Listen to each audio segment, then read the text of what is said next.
The Woman Who Rode Away and Other Stories, David Herbert Lawrence. The Woman WHO Rode Away. She had thought that this marriage, of all marriages, would be an adventure. Not that the man himself was exactly magical to her. A little, wiry, twisted fellow, 20 years older than herself, with brown eyes and graying hair, who had come to America a scrap of a wastrel, from Holland, years ago, as a tiny boy, and from the gold mines of the West had been kicked south into Mexico, and now was more or less rich, owning silver mines in the wilds of the Sierra Madre. It was obvious that the adventure lay in his circumstances, rather than his person. But he was still a little dynamo of energy, in spite of accidents survived, and what he had accomplished alone. One of those human oddments there is no accounting for. When she actually saw what he had accomplished, her heart quailed.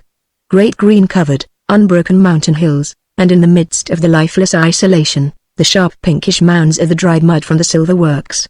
Under the nakedness of the works, the walled-in, one-story adobe house, with its garden inside, and its deep inner veranda with tropical climbers on the sides.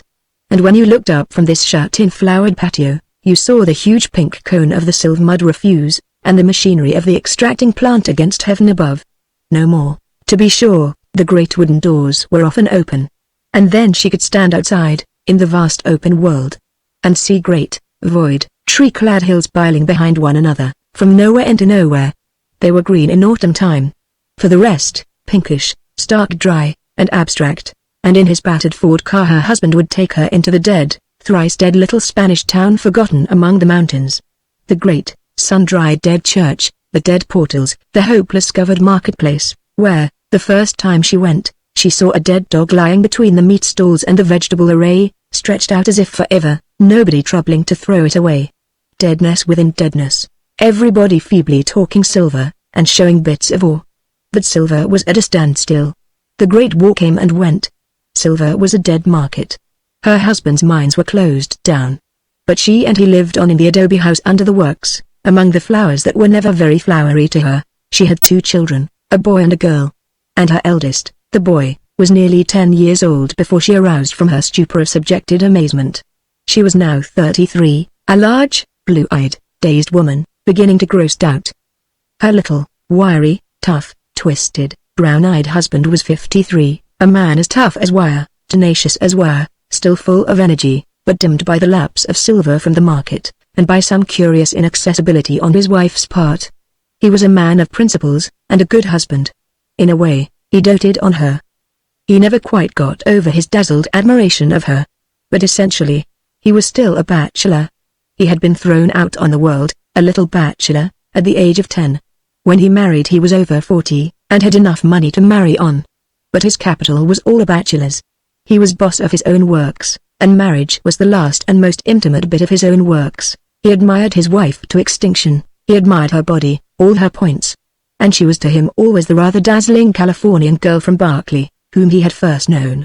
Like any sheikh, he kept her guarded among those mountains of Chihuahua. He was jealous of her as he was of his silver mine, and that is saying a lot. At 33 she really was still the girl from Berkeley, in all but physique. Her conscious development had stopped mysteriously with her marriage, completely arrested. Her husband had never become real to her, neither mentally nor physically.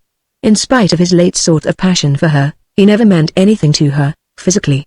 Only morally he swayed her, downed her, kept her in an invincible slavery. So the years went by, in the adobe house strung round the sunny patio, with the silver works overhead. Her husband was never still. When the silver went dead, he ran a ranch lower down, some 20 miles away, and raised purebred hogs, splendid creatures. At the same time, he hated pigs. He was a squeamish waif of an idealist, and really hated the physical side of life. He loved work, work, work, and making things. His marriage, his children, was something he was making, part of his business, but with a sentimental income this time. Gradually her nerves began to go wrong. She must get out. She must get out. So he took her to El Paso for 3 months. And at least it was the United States. But he kept his spell over her. The 3 months ended, back she was, just the same, in her adobe house among those eternal green or pinky brown hills, void as only the undiscovered is void. She taught her children, she supervised the Mexican boys who were her servants. And sometimes her husband brought visitors, Spaniards or Mexicans or occasionally white men. He really loved to have white men staying on the place. yet he had not a moment's peace when they were there.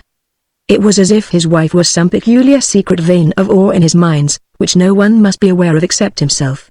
And she was fascinated by the young gentlemen, mining engineers, who were his guests at times.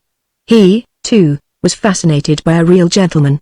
But he was an old-timer miner with a wife, and if a gentleman looked at his wife, he felt as if his mine were being looted. The secrets of it pried out. It was one of these young gentlemen who put the idea into her mind.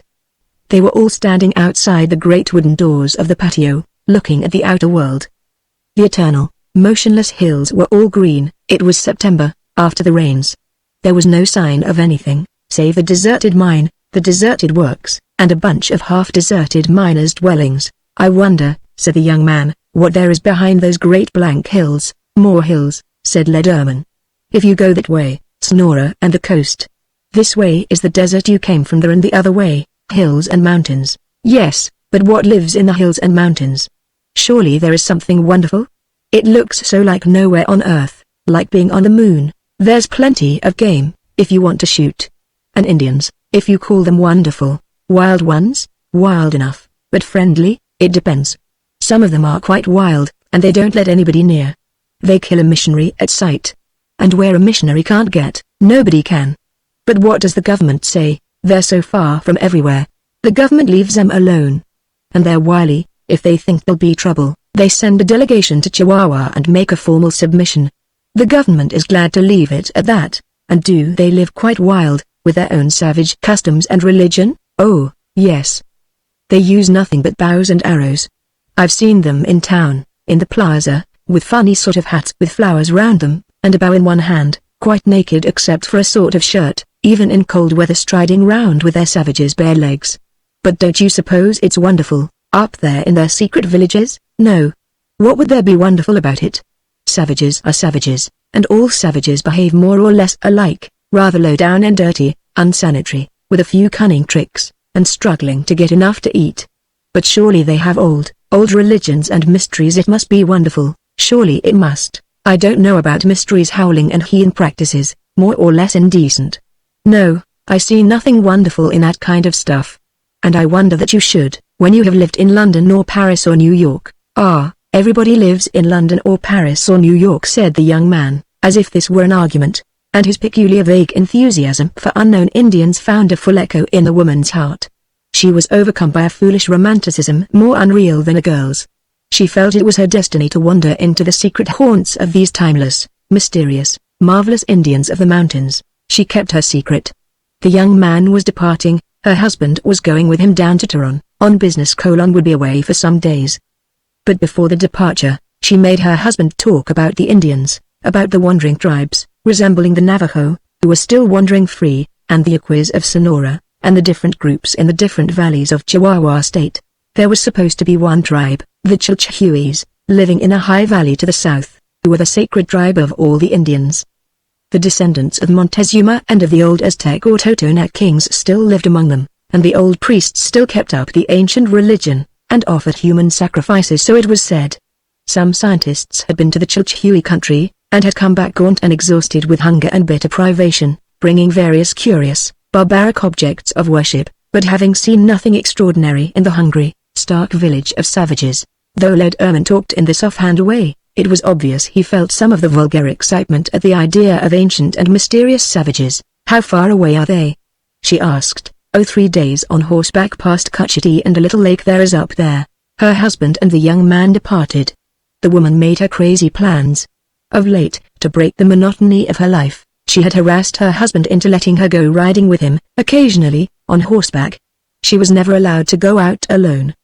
The country truly was not safe, lawless and crude, but she had her own horse, and she dreamed of being free as she had been as a girl, among the hills of California. Her daughter, 9 years old, was now in a tiny convent in the little half-deserted Spanish mining town 5 miles away. "Manuel," said the woman to her house servant, "I'm going to ride to the convent to see Margarita, and take her a few things.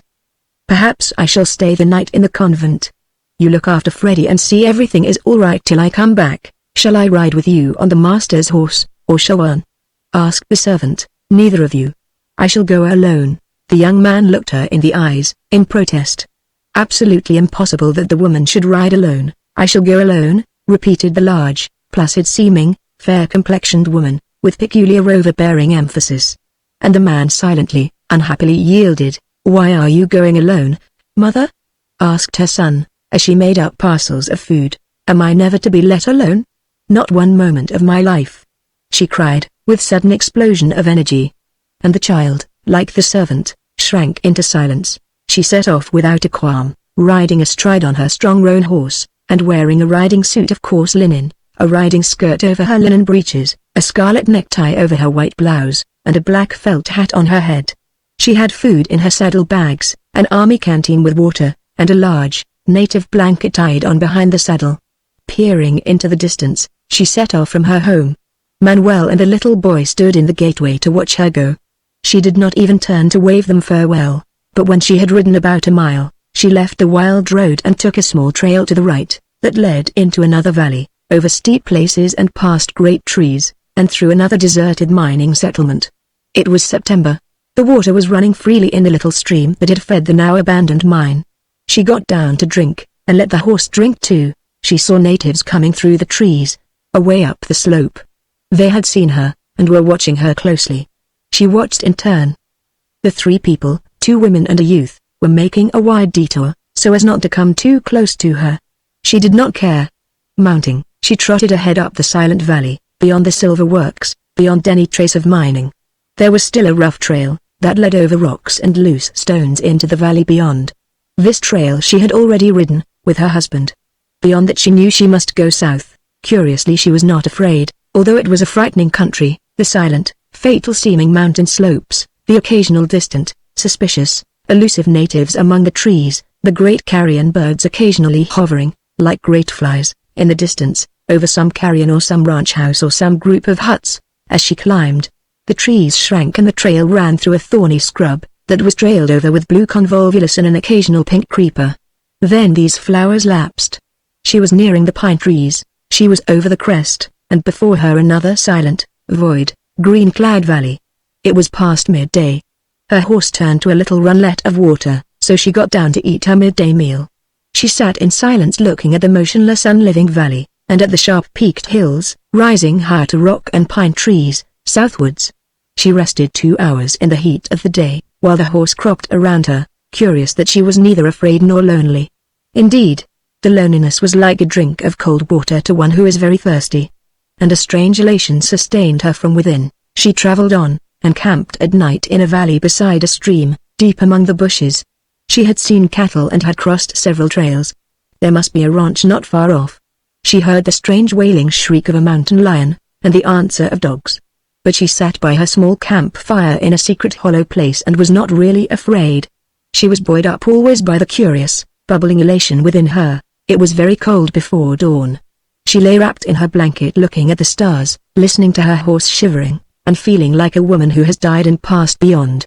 She was not sure that she had not heard, during the night, a great crash at the center of herself, which was the crash of her own death. Or else it was a crash at the center of the earth, and meant something big and mysterious. With the first peep of light she got up, numb with cold, and made a fire. She ate hastily, gave her horse some pieces of oilseed cake, and set off again. She avoided any meeting, and since she met nobody, it was evident that she in turn was avoided.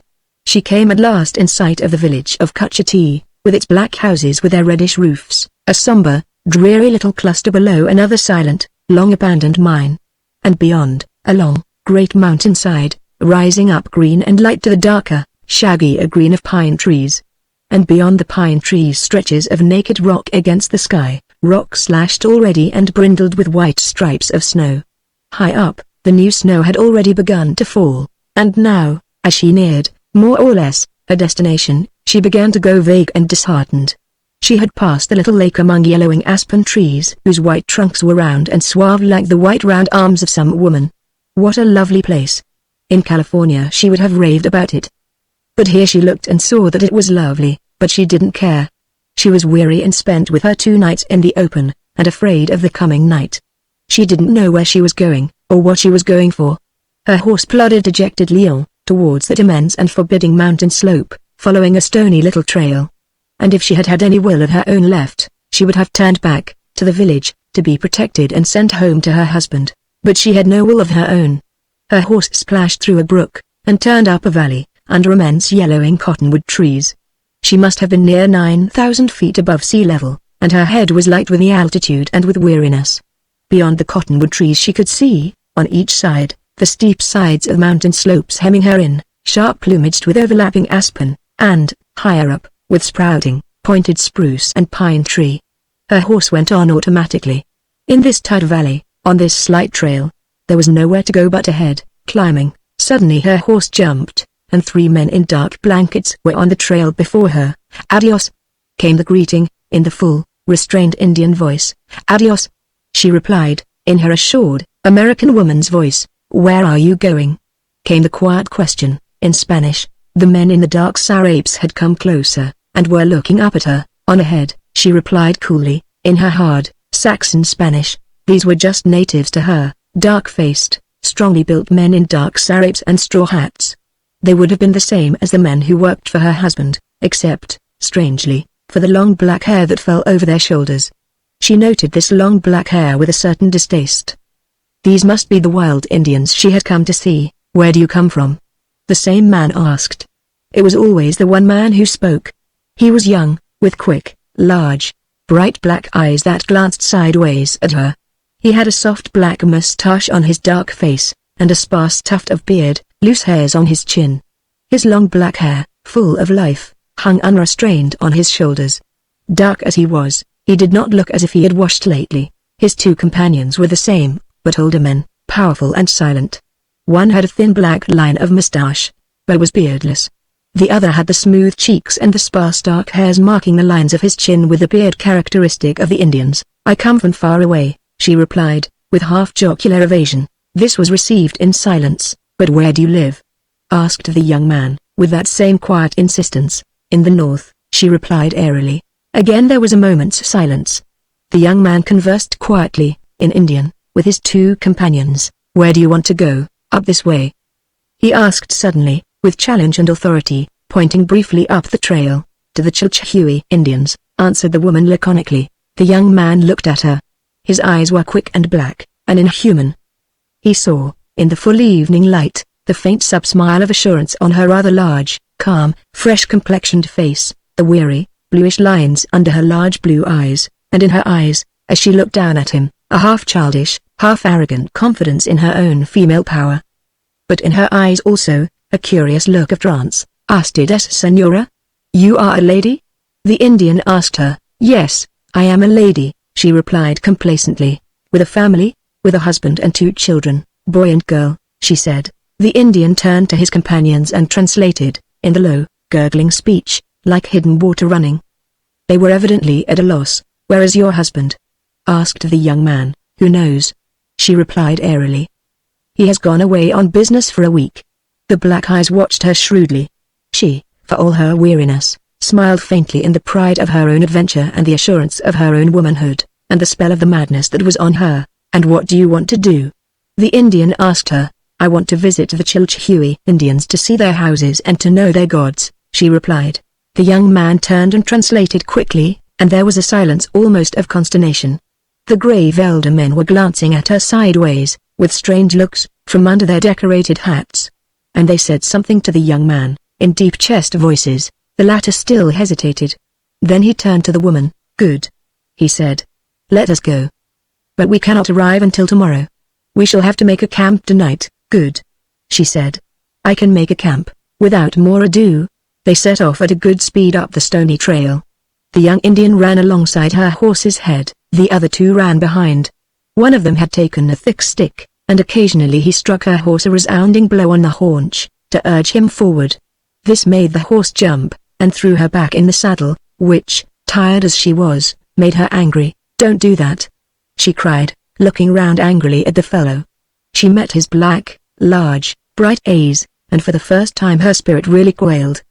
The man's eyes were not human to her, and they did not see her as a beautiful white woman. He looked at her with a black, bright and human look, and saw no woman in her at all.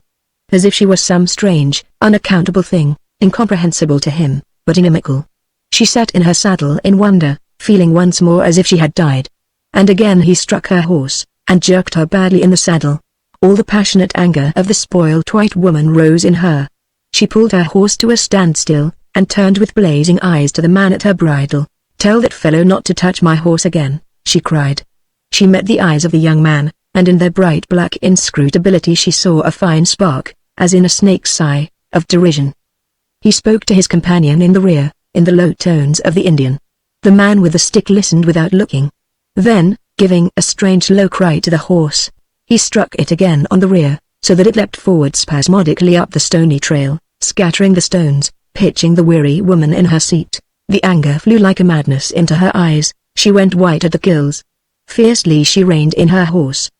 But before she could turn, the young Indian had caught the reins under the horse's throat, jerked them forward, and was trotting ahead rapidly, leading the horse. The woman was powerless.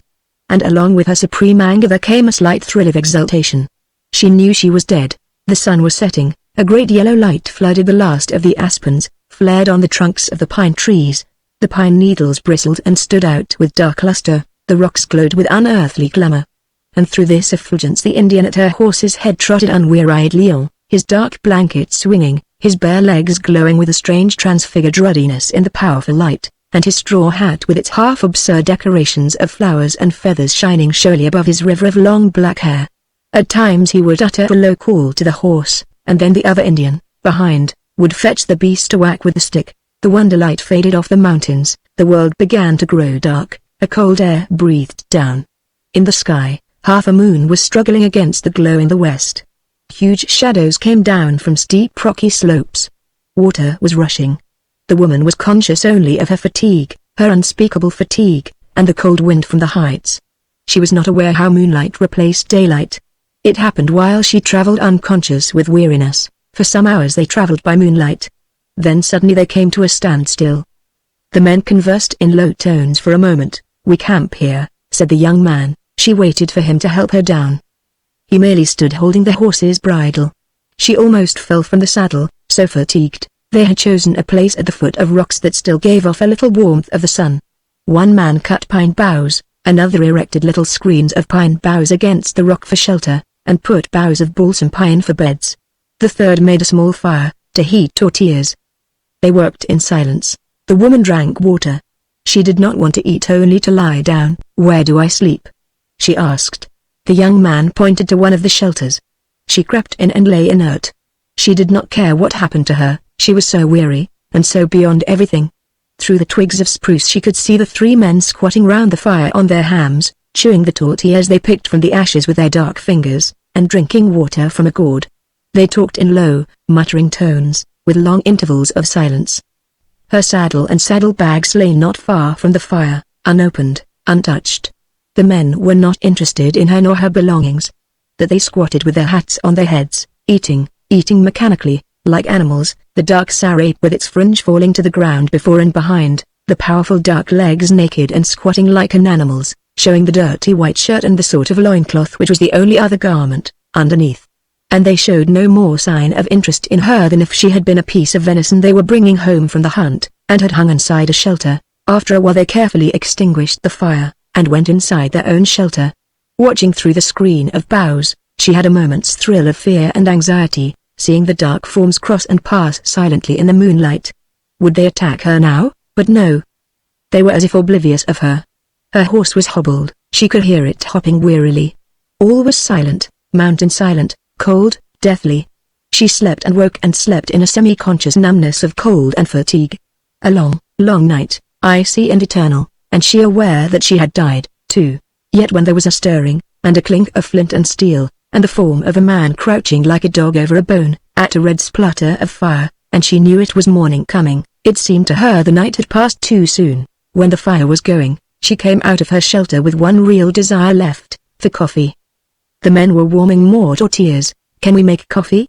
she asked. The young man looked at her, and she imagined the same faint spark of derision in his eyes. He shook his head. "We don't take it," he said. "There is no time," and the elder men, squatting on their haunches, looked up at her in the terrible paling dawn, and there was not even derision in their eyes. Only that intense, yet remote, inhuman glitter which was terrible to her. They were inaccessible. They could not see her as a woman at all. As if she were not a woman. As if, perhaps, her whiteness took away all her womanhood, and left her as some giant, female white ant. That was all they could see in her. Before the sun was up, she was in the saddle again, and they were climbing steeply, in the icy air. The sun came, and soon she was very hot, exposed to the glare in the bare places. It seemed to her they were climbing to the roof of the world. Beyond against heaven were slashes of snow. During the course of the morning, they came to a place where the horse could not go farther. They rested for a time with a great slant of living rock in front of them, like the glossy breast of some earth beast. Across this rock, along a wavering crack, they had to go. It seemed to her that for hours she went in torment, on her hands and knees, from crack to crevice, along the slanting face of this Purok mountain. An Indian in front and an Indian behind walked slowly erect, shod with sandals of braided leather. But she in her riding boots dared not stand erect, yet what she wondered, all the time, was why she persisted in clinging and crawling along these mile-long sheets of rock. Why she did not hurl herself down, and have done.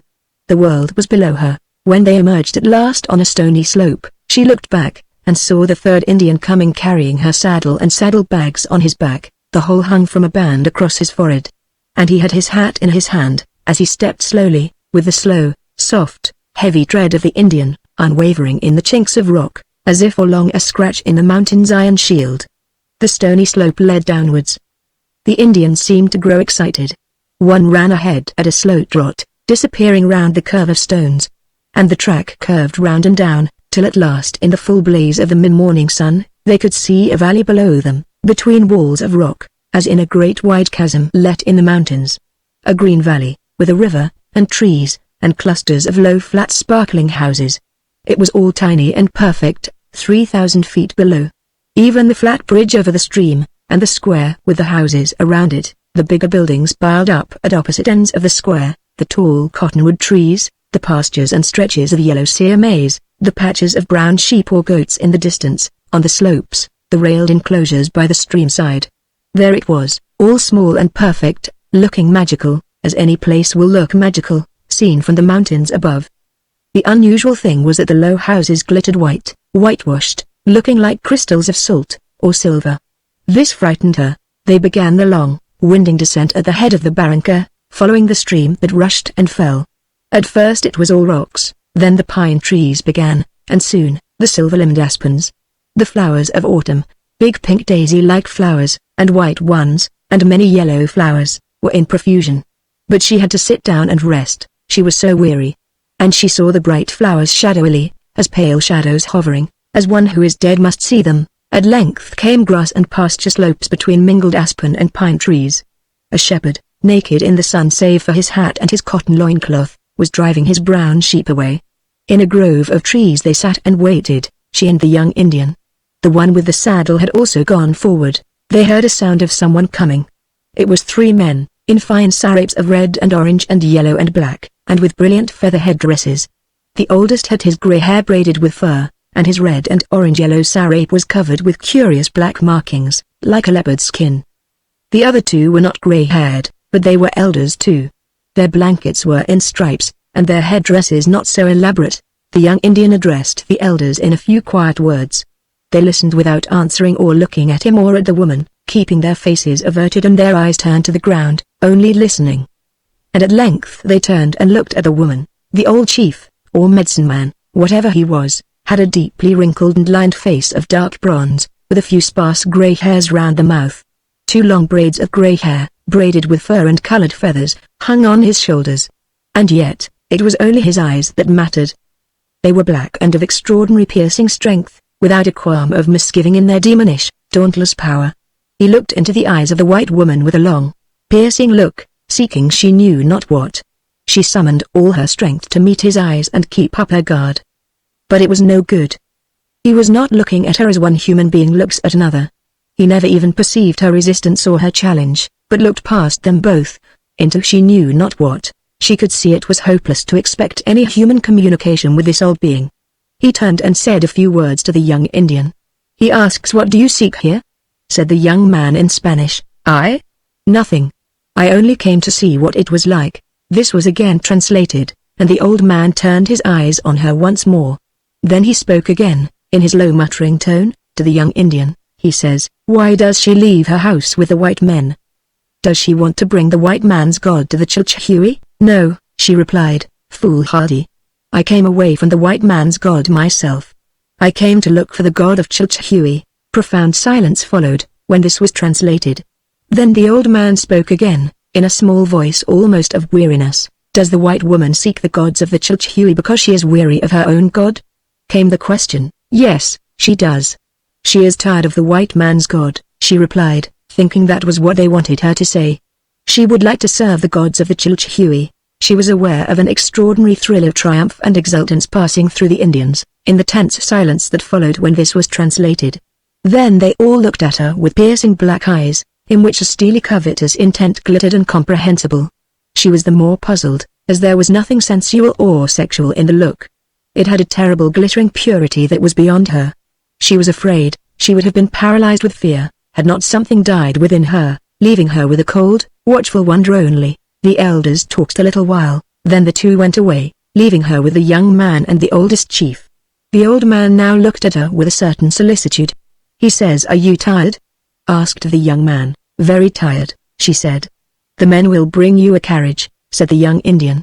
The carriage, when it came, proved to be a litter consisting of a sort of hammock of dark woolen frieze, slung onto a pole which was borne on the shoulders of two long-haired Indians. The woolen hammock was spread on the ground, she sat down on it, and the two men raised the pole to their shoulders. Swinging rather as if she were in a sack, she was carried out of the grove of trees, following the old chief, whose leopard-spotted blanket moved curiously in the sunlight. They had emerged in the valley head. Just in front were the maize fields, with ripe ears of maize. The corn was not very tall, in this high altitude. The well-worn path went between it, and all she could see was the erect form of the old chief, in the flame and black sarape, stepping soft and heavy and swift, his head forward, looking to neither to right nor left. Her bearers followed, stepping rhythmically, the long blue-black hair glistening like a river down the naked shoulders of the man in front. They passed a maze, and came to a big wall or earthwork made of earth and adobe bricks. The wooden doors were open. Passing on, they were in a network of small gardens, full of flowers and herbs and fruit trees, each garden watered by a tiny ditch of running water. Among each cluster of trees and flowers was a small, glittering white house, windowless, and with closed door.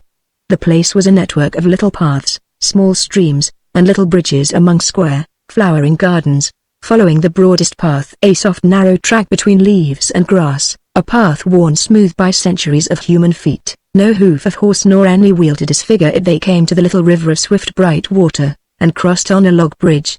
Everything was silent, there was no human being anywhere. The road went on under magnificent cottonwood trees. It emerged suddenly outside the central plaza or square of the village. This was a long oblong of low white houses with flat roofs, and two bigger buildings, having as it were little square huts piled on top of bigger long huts, stood at either end of the oblong, facing each other rather askew.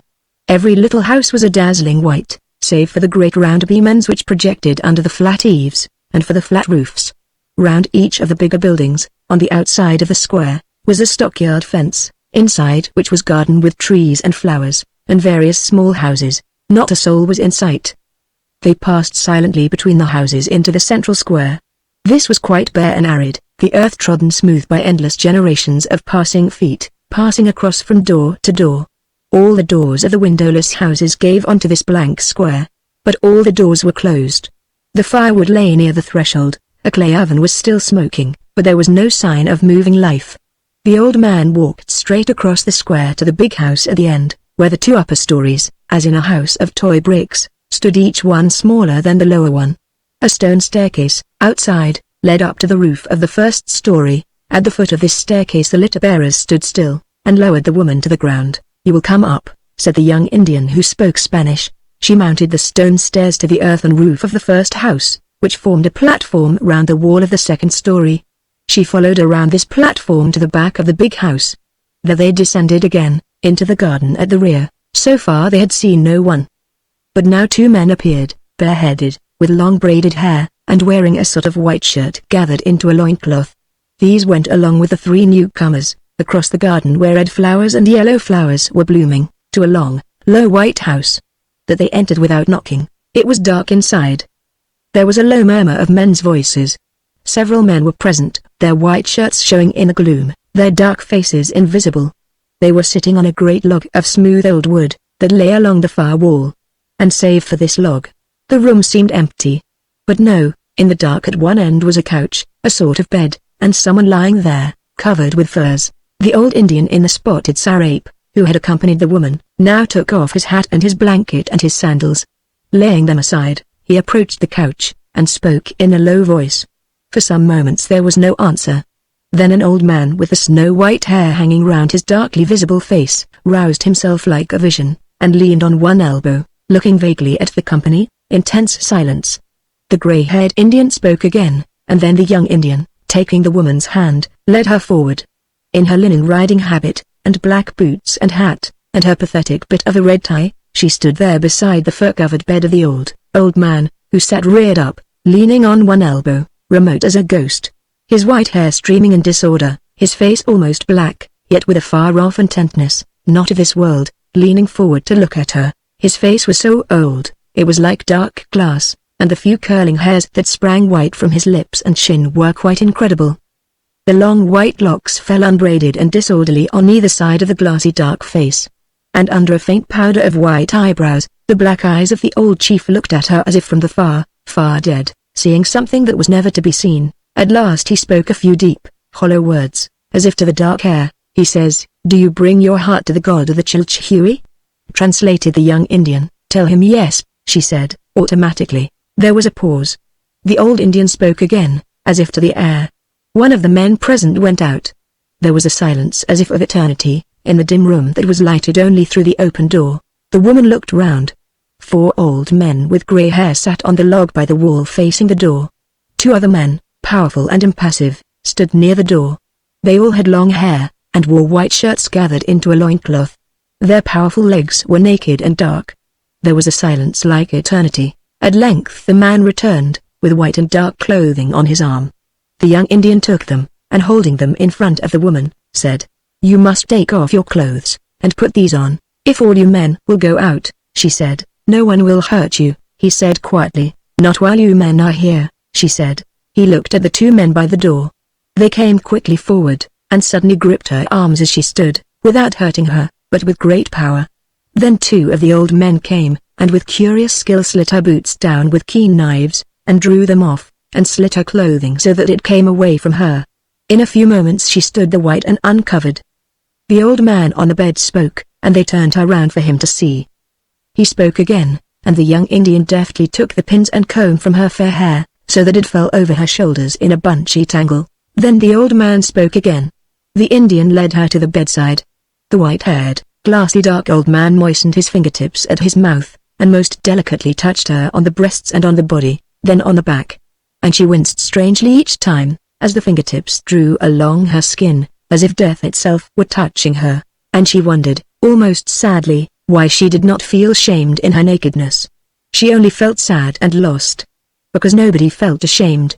The elder men were all dark and tense with some other deep, gloomy, incomprehensible emotion, which suspended all her agitation, while the young Indian had a strange look of ecstasy on his face. And she was only utterly strange and beyond herself, as if her body were not her own. They gave her the new clothing, a long white cotton shift, that came to her knees, then a tunic of thick blue woolen stuff, embroidered with scarlet and green flowers. It was fastened over one shoulder only, and belted with a braid sash of scarlet and black wool. When she was thus dressed, they took her away, barefoot, to a little house in the stockaded garden. The young Indian told her she might have what she wanted. She asked for water to wash herself. He brought it in a jar, together with a long wooden bowl. Then he fastened the gate door of her house, and left her a prisoner. She could see through the bars of the gate door of her house, the red flowers of the garden, and a hummingbird. Then from the roof of the big house she heard the long, heavy sound of a drum, unearthly to her in its summons, and an uplifted voice calling from the house-top in a strange language, with a far-away motionless intonation, delivering some speech or message. And she listened as if from the dead, but she was very tired. She lay down on a couch of skins, pulling over her the blanket of dark wool, and she slept, giving up everything. When she woke it was late afternoon, and the young Indian was entering with a basket tray containing food, tortillas and corn mush with bits of meat, probably mutton, and a drink made of honey, and some fresh plums. He brought her also a long garland of red and yellow flowers with knots of blue buds at the end. He sprinkled the garland with water from a jar, then offered it to her, with a smile. He seemed very gentle and thoughtful, and on his face and in his dark eyes was a curious look of triumph and ecstasy, that frightened her a little. The glitter had gone from the black eyes, with their curving dark lashes, and he would look at her with this strange soft glow of ecstasy that was not quite human, and terribly impersonal, and which made her uneasy. "Is there anything you want?" he said, in his low, slow, melodious voice, that always seemed withheld, as if he were speaking aside to somebody else, or as if he did not want to let the sound come out to her. "Am I going to be kept a prisoner here?" she asked. "No, you can walk in the garden tomorrow," he said softly. Always this curious solicitude. "Do you like that drink?" he said, offering her a little earthenware cup. "It is very refreshing." She sipped the liquor curiously. It was made with herbs and sweetened with honey, and had a strange, lingering flavor. The young man watched her with gratification. "It has a peculiar taste," she said. "It is very refreshing," he replied, his black eyes resting on her always with that look of gratified ecstasy. Then he went away. And presently she began to be sick, and to vomit violently, as if she had no control over herself. Afterwards she felt a great soothing languor steal over her, her limbs felt strong and loose and full of languor, and she lay on her couch listening to the sounds of the village, watching the yellowing sky, smelling the scent of burning cedar wood, or pine wood. So distinctly she heard the yapping of tiny dogs, the shuffle of far-off feet, the murmur of voices, so keenly she detected the smell of smoke, and flowers, and evening falling. So vividly she saw the one bright star infinitely remote, stirring above the sunset, that she felt as if all her senses were diffused on the air, that she could distinguish the sound of evening flowers unfolding, and the actual crystal sound of the heavens, as the vast belts of the world atmosphere slid past one another, and as if the moisture ascending and the moisture descending in the air resounded like some harp in the cosmos. She was a prisoner in her house and in the stockaded garden, but she scarcely minded. And it was days before she realized that she never saw another woman. Only the men, the elderly men of the big house, that she imagined must be some sort of temple, and the men priests of some sort. For they always had the same colors, red, orange, yellow, and black, and the same grave, abstracted demeanor. Sometimes an old man would come and sit in her room with her, in absolute silence. None spoke any language but Indian, save the one younger man. The old men would smile at her, and sit with her for an hour at a time, sometimes smiling at her when she spoke in Spanish, but never answering save with this slow, benevolent-seeming smile. And they gave off a feeling of almost fatherly solicitude. Yet their dark eyes, brooding over her, had something away in their depths that was awesomely ferocious and relentless. They would cover it with a smile, at once, if they felt her looking. But she had seen it. Always they treated her with this curious impersonal solicitude, this utterly impersonal gentleness, as an old man treats a child. But underneath it she felt there was something else, something terrible. When her old visitor had gone away, in his silent, insidious, fatherly fashion, a shock of fear would come over her, though of what she knew not. The young Indian would sit and talk with her freely, as if with great candor. But with him, too, she felt that everything real was unsaid. Perhaps it was unspeakable. His big dark eyes would rest on her almost cherishingly, touched with ecstasy, and his beautiful, slow, languorous voice would trail out its simple, ungrammatical Spanish. He told her he was the grandson of the old man, son of the man in the spotted sarape, and they were caciques, kings from the old days, before even the Spaniards came. But he himself had been in Mexico City, and also in the United States. He had worked as a laborer, building the roads in Los Angeles. He had traveled as far as Chicago. "Don't you speak English, then?" she asked. His eyes rested on her with a curious look of duplicity and conflict, and he mutely shook his head. "What did you do with your long hair, when you were in the United States?" she asked. "Did you cut it off?" Again, with a look of torment in his eyes. He shook his head. "No," he said, in a low, subdued voice, "I wore a hat, and a handkerchief tied round my head," and he relapsed into silence, as if of tormented memories. "Are you the only man of your people who has been to the United States?" she asked him. "Yes. I'm the only one who has been away from here for a long time. The others come back soon, in 1 week. They don't stay away. The old men don't let them." "And why did you go?" "The old men want me to go because I shall be the cacique." He talked always with the same naivete, an almost childish candor. But she felt that this was perhaps just the effect of his Spanish. Or perhaps speech altogether was unreal to him. Anyhow, she felt that all the real things were kept back. He came and sat with her a good deal, sometimes more than she wished, as if he wanted to be near her. She asked him if he was married, He said he was with 2 children. "I should like to see your children," she said. But he answered only with that smile, a sweet, almost ecstatic smile above which the dark eyes hardly changed from their enigmatic abstraction. It was curious. He would sit with her by the hour, without even making her self-conscious, or sex-conscious. He seemed to have no sex, as he sat there so still and gentle and apparently submissive, with his head bent a little forward, and the river of glistening black hair streaming maidenly over his shoulders. Yet when she looked again, she saw his shoulders broad and powerful, his eyebrows black and level, the short, curved, obstinate black lashes over his lowered eyes, the small, fur-like line of moustache above his blackish, heavy lips, and the strong chin, and she knew that in some other mysterious way he was darkly and powerfully male. And he, feeling her watching him, would glance up at her swiftly with a dark, lurking look in his eyes, which immediately he veiled with that half-sad smile. The days and the weeks went by, in a vague kind of contentment. She was uneasy sometimes, feeling she had lost the power over herself. She was not in her own power, she was under the spell of some other control. And at times she had moments of terror and horror. But then these Indians would come and sit with her, casting their insidious spell over her by their very silent presence, their silent, sexless, powerful physical presence. As they sat they seemed to take her will away, leaving her will less and victim to her own indifference. And the young man would bring her sweetened drink, often the same emetic drink, but sometimes other kinds.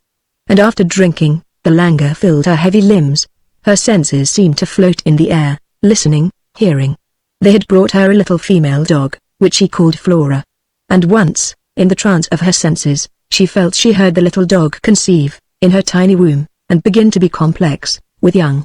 And another day she could hear the vast sound of the earth going round, like some immense arrow string booming, but as the days grew shorter and colder, when she was cold, she would get a sudden revival of her will, and a desire to go out, to go away. And she insisted to the young man, she wanted to go out, so one day, they let her climb to the topmost roof of the big house where she was, and look down the square. It was the day of the big dance, but not everybody was dancing. Women with babies in their arms stood in their doorways, watching. Opposite, at the other end of the square, there was a throng before the other big house, and a small, brilliant group on the terrace roof of the first story, in front of wide-open doors of the upper story. Through these wide-open doors she could see fire glinting in darkness and priests in headdresses of black and yellow and scarlet feathers, wearing robe-like blankets of black and red and yellow, with long green fringes, were moving about. A big drum was beating slowly and regularly, in the dense, Indian silence. The crowd below waited. Then a drum started on a high beat, and there came the deep, powerful burst of men singing a heavy, savage music, like a wind roaring in some timeless forest, many mature men singing in one breath, like the wind, and long lines of dancers walked out from under the big house. Men with naked, golden bronze bodies and streaming black hair, tufts of red and yellow feathers on their arms, and kilts of white frieze with a bar of heavy red and black and green embroidery round their waists, bending slightly forward and stamping the earth in their absorbed, monotonous stamp of the dance. A fox fur, hung by the nose from their belt behind, swaying with the sumptuous swaying of a beautiful fox fur, the tip of the tail writhing above the dancer's heels. And after each man, a woman with a strange elaborate headdress of feathers and seashells, and wearing a short black tunic, moving erect, holding up tufts of feathers in each hand, swaying her wrists rhythmically and subtly beating the earth with her bare feet. So, the long line of the dance unfurling from the big house opposite. And from the big house beneath her, strange scent of incense, strange tense silence, then the answering burst of inhuman male singing, and the long line of the dance unfurling. It went on all day. The insistence of the drum, the cavernous, roaring, storm-like sound of male singing, the incessant swinging of the fox skins behind the powerful, gold-bronze, stamping legs of the men, the autumn sun from a perfect blue heaven pouring on the rivers of black hair, men's and women's, the valley all still, the walls of rock beyond, the awful huge bulking of the mountain against the pure sky, its snow seething with sheer whiteness. For hours and hours she watched, spellbound, and as if drugged. And in all the terrible persistence of the drumming and the primeval, rushing deep singing, and the endless stamping of the dance of fox-tailed men, the tread of heavy, bird-erect women in their black tunics, she seemed at last to feel her own death, her own obliteration. As if she were to be obliterated from the field of life again. In the strange towering symbols on the heads of the changeless, absorbed women she seemed to read once more the men tekel afasen. Her kind of womanhood, intensely personal and individual, was to be obliterated again, and the great primeval symbols were to tower once more over the fallen individual independence of woman. The sharpness and the quivering nervous consciousness of the highly bred white woman was to be destroyed again. Womanhood was to be cast once more into the great stream of impersonal sex and impersonal passion. Strangely, as if clairvoyant, she saw the immense sacrifice prepared. And she went back to her little house in a trance of agony. After this, there was always a certain agony when she heard the drums at evening, and the strange uplifted savage sound of men singing round the drum, like wild creatures howling to the invisible gods of the moon and the vanished sun. Something of the chuckling, sobbing cry of the coyote, something of the exultant bark of the fox, the far-off wild melancholy exultance of the howling wolf, the torment of the puma's scream, and the insistence of the ancient fierce human male, with his lapses of tenderness and his abiding ferocity. Sometimes she would climb the high roof after nightfall, and listen to the dim cluster of young men round the drum on the bridge just beyond the square, singing by the hour. Sometimes there would be a fire, and in the fire glow, men in their white shirts or naked save for a loincloth, would be dancing and stamping like spectres, hour after hour in the dark cold air, within the fire glow, forever dancing and stamping like turkeys, or dropping squatting by the fire to rest, throwing their blankets round them. "Why do you all have the same colors?" she asked the young Indian. "Why do you all have red and yellow and black, over your white shirts? And the women have black tunics?" He looked into her eyes, curiously, and the faint, evasive smile came onto his face. Behind the smile lay a soft, strange malignancy, "Because our men are the fire and the daytime, and our women are the spaces between the stars at night," he said. "Aren't the women even stars?" She said, "No. We say they are the spaces between the stars, that keep the stars apart." He looked at her oddly, and again the touch of derision came into his eyes. "White people," he said, "they know nothing. They are like children, always with toys. We know the sun, and we know the moon. And we say, when a white woman sacrifices herself to our gods, then our gods will begin to make the world again, and the white man's gods will fall to pieces." "How sacrifice herself?" she asked quickly, and he, as quickly covered himself with a subtle smile. "She sacrifice her own gods and come to our gods." "I mean that," he said, soothingly. But she was not reassured. An icy pang of fear and certainty was at her heart. "The sun he is alive at one end of the sky," he continued, "and the moon lives at the other end. And the man all the time have to keep the sun happy in his side of the sky, and the woman have to keep the moon quiet at her side of the sky. All the time she have to work at this. And the sun can't ever go into the house of the moon, and the moon can't ever go into the house of the sun, in the sky. So the woman, she asks the moon to come into her cave, inside her. And the man, he draws the sun down till he has the power of the sun. All the time he do this. Then when the man gets a woman, the sun goes into the cave of the moon, and that is how everything in the world starts." She listened, watching him closely, as one enemy watches another who is speaking with double meaning. Then, she said, "Why aren't you Indians masters of the white men?" "Because," he said, "the Indian got weak, and lost his power with the sun, so the white men stole the sun. But they can't keep him, they don't know how. They got him, but they don't know what to do with him, like a boy who catch a big grizzly bear, and can't kill him, and can't run away from him. The grizzly bear eats the boy that catch him, when he want to run away from him. White men don't know what they are doing with the sun, and white women don't know what they do with the moon. The moon she got angry with white women, like a puma when someone kills her little ones. The moon, she bites white women here inside," and he pressed his side. "The moon, she is angry in a white woman's cave. The Indian, can see it and soon," he added, "the Indian women get the moon back and keep her quiet in their house. And the Indian men get the sun, and the power over all the world. White men don't know what the sun is. They never know." He subsided into a curious exultant silence. "But," she faltered, "why do you hate us so? Why do you hate me?" He looked up suddenly with a light on his face, and a startling flame of a smile. "No, we don't hate," he said softly, looking with a curious glitter into her face. "You do," she said, forlorn and hopeless. And after a moment's silence, he rose and went away. 3. Winter had now come, in the high valley, with snow that melted in the day's sun, and nights that were bitter cold. She lived on, in a kind of daze, feeling her power ebbing more and more away from her, as if her will were leaving her. She felt always in the same relaxed, confused, victimized state, unless the sweetened herb drink would numb her mind altogether, and release her senses into a sort of heightened, mystic acuteness and a feeling as if she were diffusing out deliciously into the harmony of things. This at length became the only state of consciousness she really recognized, this exquisite sense of bleeding out into the higher beauty and harmony of things. Then she could actually hear the great stars in heaven, which she saw through her door, speaking from their motion and brightness, saying things perfectly to the cosmos, as they trod in perfect ripples, like bells on the floor of heaven, passing one another and grouping in the timeless dance, with the spaces of dark between. And she could hear the snow on a cold, cloudy day twittering and faintly whistling in the sky, like birds that flock and fly away in autumn, suddenly calling farewell to the invisible moon, and slipping out of the planes of the air, releasing peaceful warmth. She herself would call to the arrested snow to fall from the upper air. She would call to the unseen moon to cease to be angry, to make peace again with the unseen sun like a woman who ceases to be angry in her house. And she would smell the sweetness of the moon relaxing to the sun in the wintry heaven, when the snow fell in a faint, cold perfumed relaxation, as the peace of the sun mingled again in a sort of unison with the peace of the moon. She was aware too of the sort of shadow that was on the Indians of the valley, a deep, stoical disconsolation, almost religious in its depth. We have lost our power over the sun, and we are trying to get him back. But he is wild with us, and shy like a horse that has got away. We have to go through a lot. So the young Indian said to her, looking into her eyes with a strained meaning. And she, as if bewitched, replied, "I hope you will get him back." The smile of triumph flew over his face. "Do you hope it?"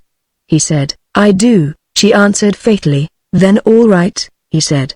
"We shall get him." And he went away in exultance. She felt she was drifting on some consummation, which she had no will to avoid, yet which seemed heavy and finally terrible to her. It must have been almost December, for the days were short, when she was taken again before the aged man, and stripped of her clothing, and touched with the old fingertips. The aged cacique looked her in the eyes, with his eyes of lonely, far-off, black intentness, and murmured something to her. "He wants you to make the sign of peace," the young man translated, showing her the gesture. Peace and farewell to him. She was fascinated by the black, glass-like, intent eyes of the old cacique, that watched her without blinking, like a basilisk's, overpowering her. In their depths also she saw a certain fatherly compassion, and pleading. She put her hand before her face, in the required manner, making the sign of peace and farewell. He made the sign of peace back again to her, then sank among his furs.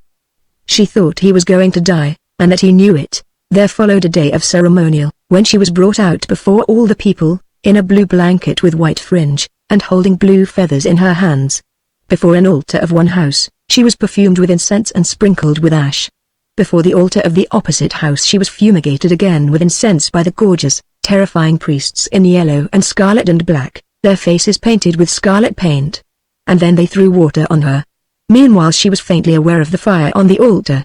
The heavy, heavy sound of a drum, the heavy sound of men beginning powerfully, deeply, savagely to sing, the swaying of the crowd of faces in the plaza below, and the formation for a sacred dance. But at this time her commonplace consciousness was numb. She was aware of her immediate surroundings as shadows, almost immaterial. With refined and heightened senses she could hear the sound of the earth winging on its journey, like a shot arrow, the ripple rustling of the air, and the boom of the great tarot string.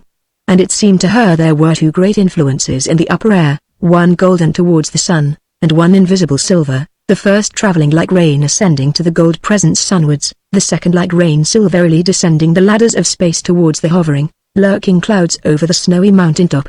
Then between them, another presence, waiting to shake himself free of moisture, of heavy white snow that had mysteriously collected about him. And in summer, like a scorched eagle, he would wait to shake himself clear of the weight of heavy sunbeams. And he was colored like fire. And he was always shaking himself clear, of snow or of heavy heat, like an eagle rustling. Then there was a still stranger presence, standing watching from the blue distance, always watching. Sometimes running in upon the wind, or shimmering in the heat waves. The blue wind itself, rushing as it were out of the holes in the earth into the sky, rushing out of the sky down upon the earth. The blue wind. The go-between. The invisible ghost that belonged to two worlds, that played upon the ascending and the descending chords of the rains. More and more her ordinary personal consciousness had left her. She had gone into that other state of passional cosmic consciousness, like one who is drugged. The Indians, with their heavily religious natures, had made her succumb to their vision. Only one personal question she asked the young Indian.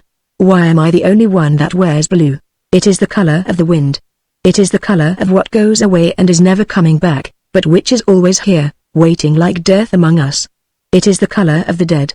And it is the color that stands away off, looking at us from the distance, that cannot come near to us. When we go near, it goes farther. It can't be near. We are all brown and yellow and black hair, and white teeth and red blood. We are the ones that are here. You with blue eyes, you are the messengers from the far away. You cannot stay, and now it is time for you to go back. Where to? She asked. To the way of things like the sun and the blue mother of rain, and tell them that we are the people on the world again, and we can bring the sun to the moon again, like a red horse to a blue mare. We are the people. The white women have driven back the moon in the sky, won't let her come to the sun. So the sun is angry. And the Indian must give the moon to the sun. How? She said. The white woman got to die and go like a wind to the sun. Tell him the Indians will open the gate to him. And the Indian women will open the gate to the moon. The white women don't let the moon come down out of the blue coral. The moon used to come down among the Indian women, like a white goat among the flowers. And the sun want to come down to the Indian men, like an eagle to the pine trees. The sun, he is shut out behind the white man, and the moon she is shut out behind the white woman, and they can't get away. They are angry, everything in the world gets angrier. The Indian says, he will give the white woman to the sun, so the sun will leap over the white man and come to the Indian again. And the moon will be surprised, she will see the gate open, and she not know which way to go. But the Indian woman will call to the moon, come, come, come back into my grasslands. The wicked white woman can't harm you anymore. Then the sun will look over the heads of the white men, and see the moon in the pastures of our women, with the red men standing around like pine trees. Then he will leap over the heads of the white men, and come running past to the Indians through the spruce trees. And we, who are red and black and yellow, we who stay, we shall have the sun on our right hand and the moon on our left. So we can bring the rain down out of the blue meadows, and up out of the black, and we can call the wind that tells the corn to grow, when we ask him, and we shall make the clouds to break, and the sheep to have twin lambs. And we shall be full of power, like a spring day. But the white people will be a hard winter, without snow. But, said the white woman, I don't shut out the moon. How can I? Yes, he said, you shut the gate, and then laugh, think you have it all your own way. She could never quite understand the way he looked at her. He was always so curiously gentle, and his smile was so soft. Yet there was such glitter in his eyes, and an unrelenting sort of hate came out of his words, a strange, profound, impersonal hate. Personally he liked her, she was sure. He was gentle with her, attracted by her in some strange, soft, passionless way. But impersonally he hated her with a mystic hatred.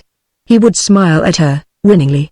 Yet if, the next moment, she glanced round at him unawares, she would catch that gleam of pure after-hate in his eyes. Have I got to die and be given to the sun? She asked. Sometime, he said, laughing evasively. Sometime we all die. They were gentle with her, and very considerate with her. Strange men, the old priests and the young cacique alike. They watched over her and cared for her like women. In their soft, insidious understanding, there was something womanly.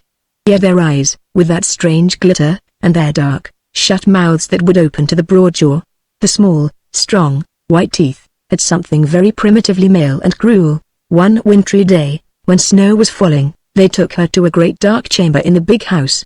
The fire was burning in a corner on a high-raised dais under a sort of hood or canopy of adobe work. She saw in the fire glow the glowing bodies of the almost naked priests, and strange symbols on the roof and walls of the chamber. There was no door or window in the chamber, they had descended by a ladder from the roof. And the fire of pine wood danced continually, showing walls painted with strange devices, which she could not understand, and a ceiling of poles making a curious pattern of black and red and yellow, and alcoves or niches in which were curious objects she could not discern. The older priests were going through some ceremony near the fire, in silence, intense Indian silence. She was seated on a low projection of the wall, opposite the fire, two men seated beside her. Presently they gave her a drink from a cup, which she took gladly, because of the semi-trance it would induce. In the darkness and in the silence she was accurately aware of everything that happened to her, how they took off her clothes, and, standing her before a great, weird device on the wall, colored blue and white and black, washed her all over with water and the amol infusion, washed even her hair, softly, carefully, and dried it on white cloths, till it was soft and glistening. Then they laid her on a couch under another great indecipherable image of red and black and yellow, and now rubbed all her body with sweet scented oil, and massaged all her limbs, and her back, and her sides, with a long, strange, hypnotic massage. Their dark hands were incredibly powerful, yet soft with a watery softness she could not understand. and the dark faces, leaning near her white body. She saw were darkened with red pigment, with lines of yellow round the cheeks. And the dark eyes glittered absorbed, as the hands worked upon the soft white body of the woman. They were so impersonal, absorbed in something that was beyond her. They never saw her as a personal woman, she could tell that. She was some mystic object to them, some vehicle of passions too remote for her to grasp. Herself in a state of trance, she watched their faces bending over her, dark, strangely glistening with the transparent red paint, and lined with bars of yellow. And in this weird, luminous dark mask of living face, the eyes were fixed with an unchanging steadfast gleam, and the purplish pigmented lips were closed in a full, sinister, sad grimness. The immense fundamental sadness, the grimness of ultimate decision, the fixity of revenge, and the nascent exultance of those that are going to triumph, these things she could read in their faces, as she lay and was rubbed into a misty glow, by their uncanny dark hands. Her limbs, her flesh, her very bones at last seemed to be diffusing into a roseate sort of mist, in which her consciousness hovered like some sun gleam in a flushed cloud. She knew the gleam would fade. The cloud would go grey. But at present she did not believe it. She knew she was a victim, that all this elaborate work upon her was the work of victimizing her. But she did not mind. She wanted it. Later, they put a short blue tunic on her and took her to the upper terrace, and presented her to the people. She saw the plaza below her full of dark faces and of glittering eyes. There was no pity, only the curious hard exultance. The people gave a subdued cry when they saw her, and she shuddered. But she hardly cared. Next day was the last. She slept in a chamber of the big house. At dawn they put on her a big blue blanket with a fringe, and led her out into the plaza, among the throng of silent, dark-blanketed people. There was pure white snow on the ground, and the dark people in their dark brown blankets looked like inhabitants of another world. A large drum was slowly pounding, and an old priest was declaring from a housetop. But it was not till noon that a litter came forth, and the people gave that low, animal cry which was so moving. In the sack-like litter sat the old cacique. His white hair braided with black braid and large as turquoise stones. His face was like a piece of obsidian. He lifted his hand in token, and the litter stopped in front of her. Fixing her with his old eyes, he spoke to her for a few moments, in his hollow voice. No one translated. Another litter came, and she was placed in it. 4 priests moved ahead, in their scarlet and yellow and black, with plumed headdresses. Then came the litter of the old cacique.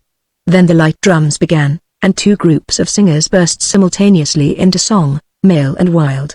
And the golden red, almost naked men, adorned with ceremonial feathers and kilts, the rivers of black hair down their backs, formed into 2 files and began to tread the dance.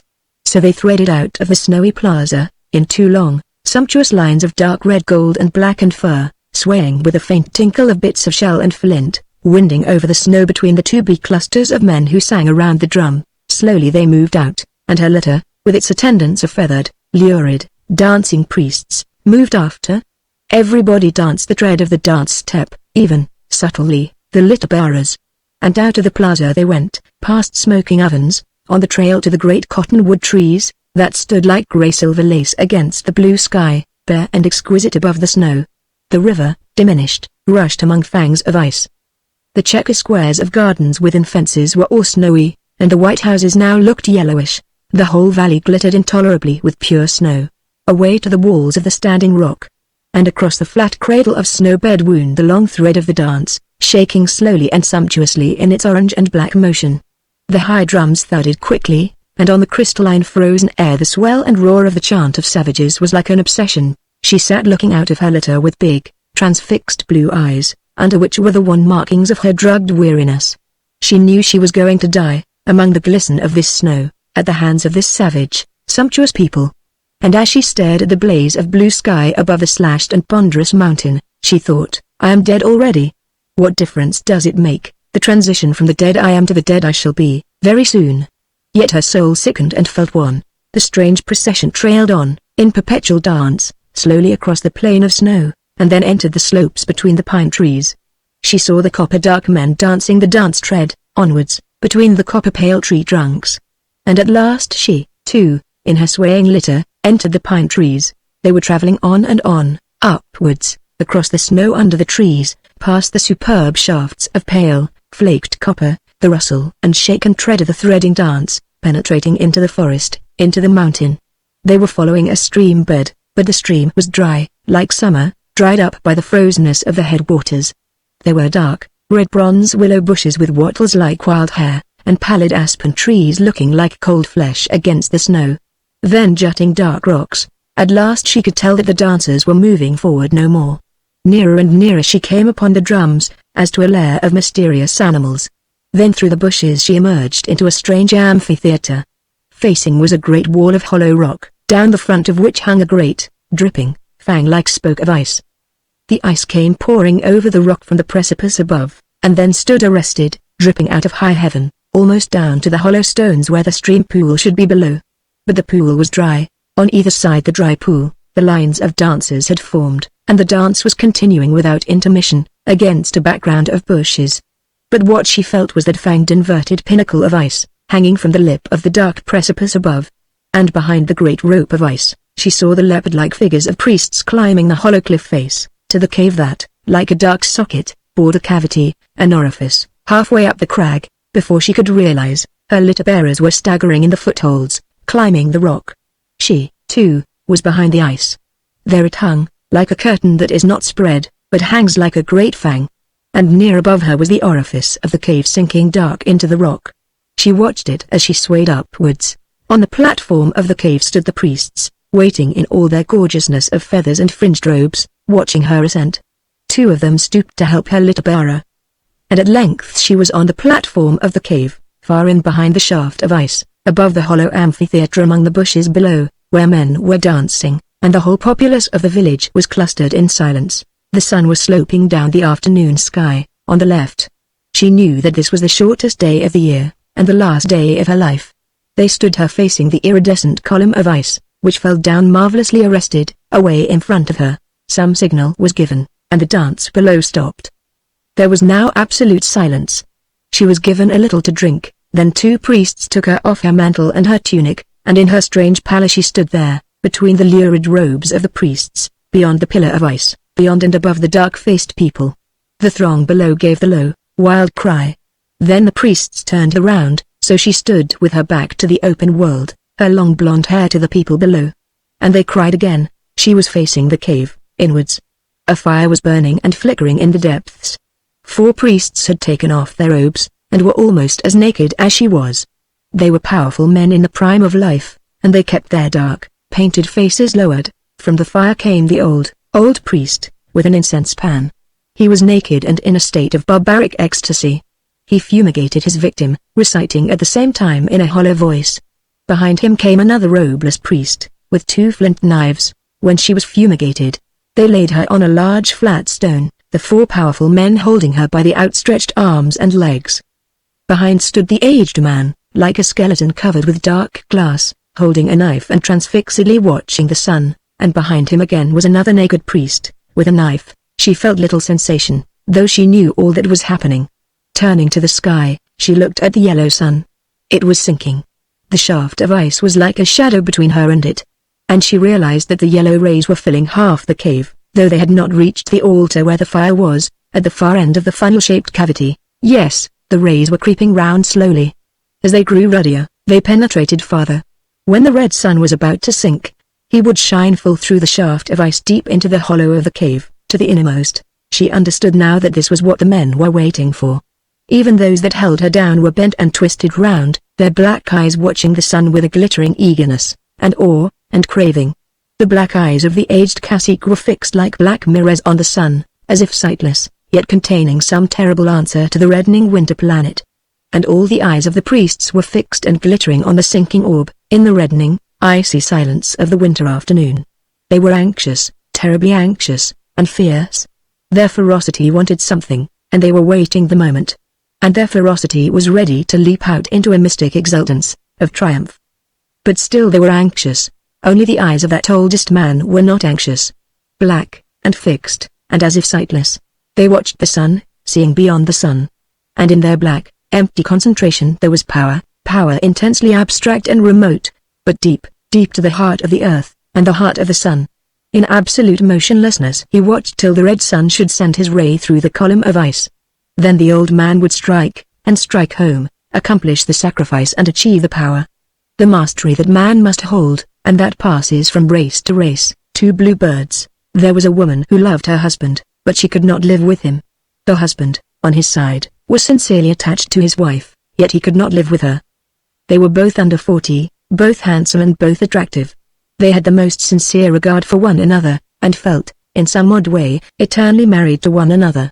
They knew one another more intimately than they knew anybody else. They felt more known to one another than to any other person, yet they could not live together.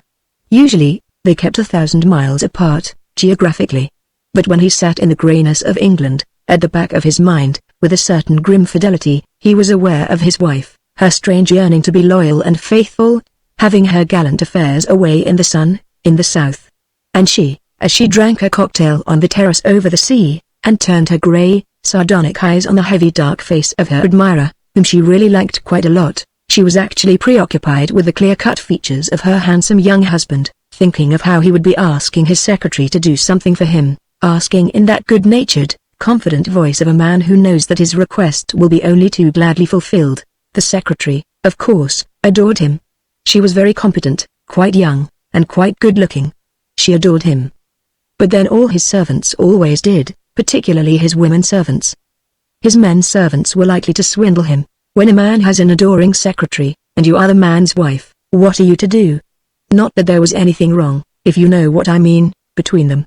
Nothing you could call adultery, to come down to brass tacks. No, no. They were just the young master and his secretary. He dictated to her, she slaved for him and adored him, and the whole thing went on wheels. He didn't adore her. A man doesn't need to adore his secretary. But he depended on her. I simply rely on Miss Riggs all. Whereas he could never rely on his wife. The one thing he knew finally about her was that she didn't intend to be relied on, so they remained friends, in the awful unspoken intimacy of the once married. Usually each year they went away together for a holiday, and, if they had not been man and wife, they would have found a great deal of fun and stimulation in one another. The fact that they were married, has been married for the last dozen years, and couldn't live together for the last 3 or 4, spoiled them for one another. Each had a private feeling of bitterness about the other, however, they were awfully kind. He was the soul of generosity, and held her in real tender esteem, no matter how many gallant affairs she had. Her gallant affairs were part of her modern necessity. After all, I've got to live. I can't turn into a pillar of salt in 5 minutes just because you and I can't live together. It takes years for a woman like me to turn into a pillar of salt. At least I hope so, quite. He replied. Quite. By all means put them in pickle, make pickled cucumbers of them, before you crystallize out. That's my advice. He was like that, so awfully clever and enigmatic. She could more or less fathom the idea of the pickled cucumbers, but the crystallizing out, what did that signify, and did he mean to suggest that he himself had been well pickled and that further immersion was for him unnecessary, would spoil his flavor? Was that what he meant? And herself, was she the brine and the veil of tears? You never knew how catty a man was being, when he was really clever and enigmatic, withal a bit whimsical. He was adorably whimsical, with a twist of his flexible, vain mouth, that had a long upper lip, so fraught with vanity. But then a handsome, clear-cut, histrionic young man like that, how could he help being vain? The women made him so. Ah, the women.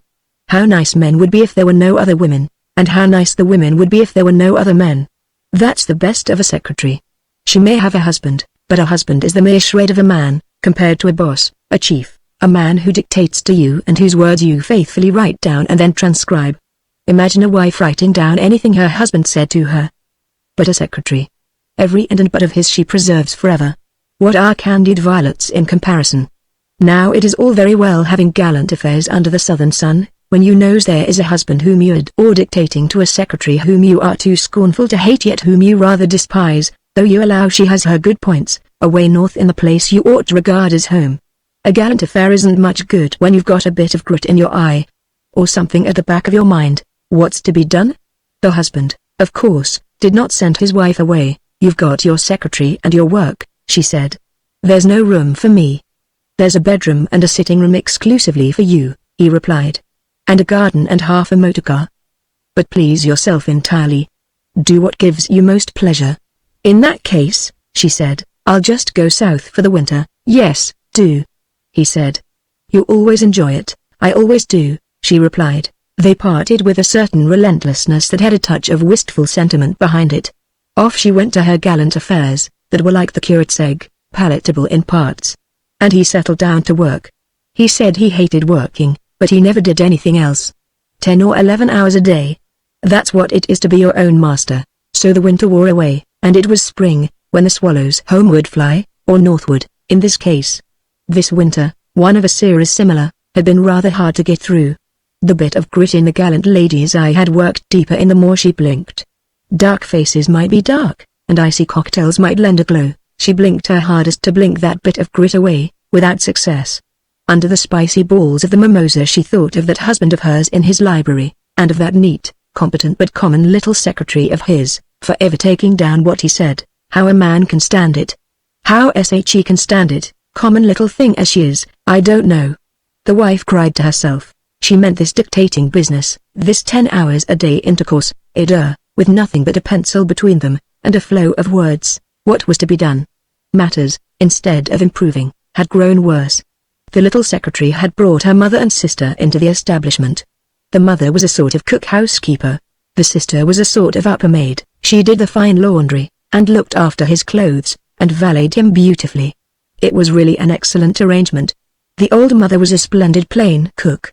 The sister was all that could be desired as a valet de chamber, a fine laundress, an upper parlour maid, and a table waiter. And all economical to a degree. They knew his affairs by heart. His secretary flew to town when a creditor became dangerous, and she always smoothed over the financial crisis. He, of course, had debts, and he was working to pay them off. And if he had been a fairy prince who could call the ants to help him, he would not have been more wonderful than in securing this secretary and her family.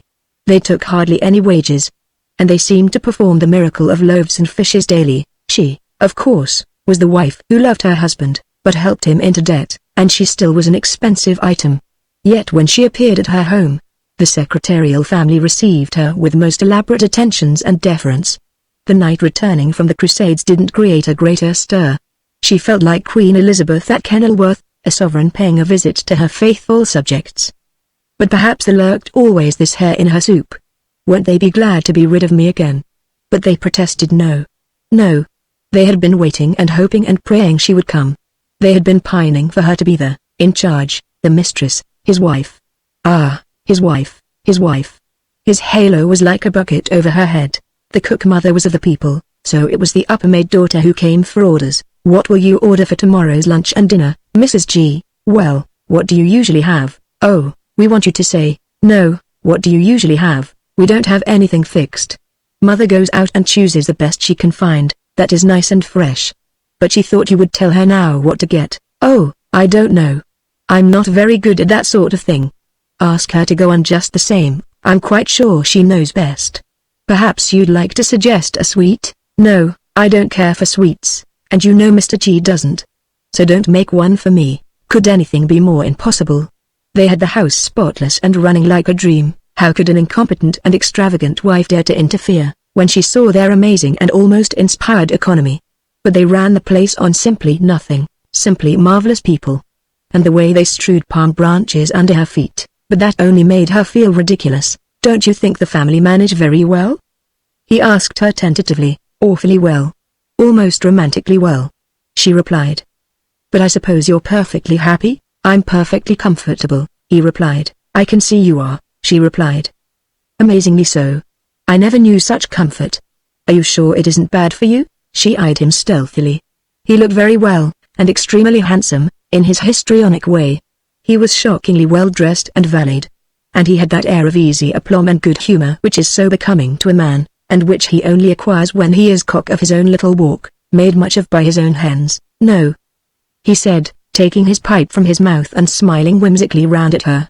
Do I look as if it were bad for me? No, you don't, she replied promptly, thinking, naturally, as a woman is supposed to think nowadays, of his health and comfort, the foundation, apparently, of all happiness. Then, of course, away she went on the back Washington. Perhaps for your work, though, it's not so good as it is for you, she said in a rather small voice. She knew he couldn't bear it if she mocked at his work for one moment. And he knew that rather small voice of hers. In what way? He said, bristles rising. Oh, I don't know, she answered indifferently. Perhaps it's not good for a man's work if he is too comfortable. I don't know about that, he said, taking a dramatic turn round the library and drawing at his pipe. Considering I work, actually, by the clock, for 12 hours a day, and for 10 hours when it's a short day, I don't think you can say I am deteriorating from easy comfort. No, I suppose not, she admitted, yet she did think it, nevertheless. His comfortableness didn't consist so much in good food and a soft bed, as in having nobody, absolutely nobody, and nothing to contradict him. I do like to think he's got nothing to aggravate him, the secretary had said to the wife. Nothing to aggravate him. What a position for a man. Fostered by women who would let nothing aggravate him. If anything would aggravate his wounded vanity, this would, so thought the wife. But what was to be done about it? In the silence of midnight she heard his voice in the distance, dictating away, like the voice of God to Samuel, alone and monotonous, and she imagined the little figure of the secretary busily scribbling shorthand. Then in the sunny hours of morning, while he was still in bed, he never rose till noon. From another distance came that sharp insect noise of the typewriter, like some immense grasshopper chirping and rattling.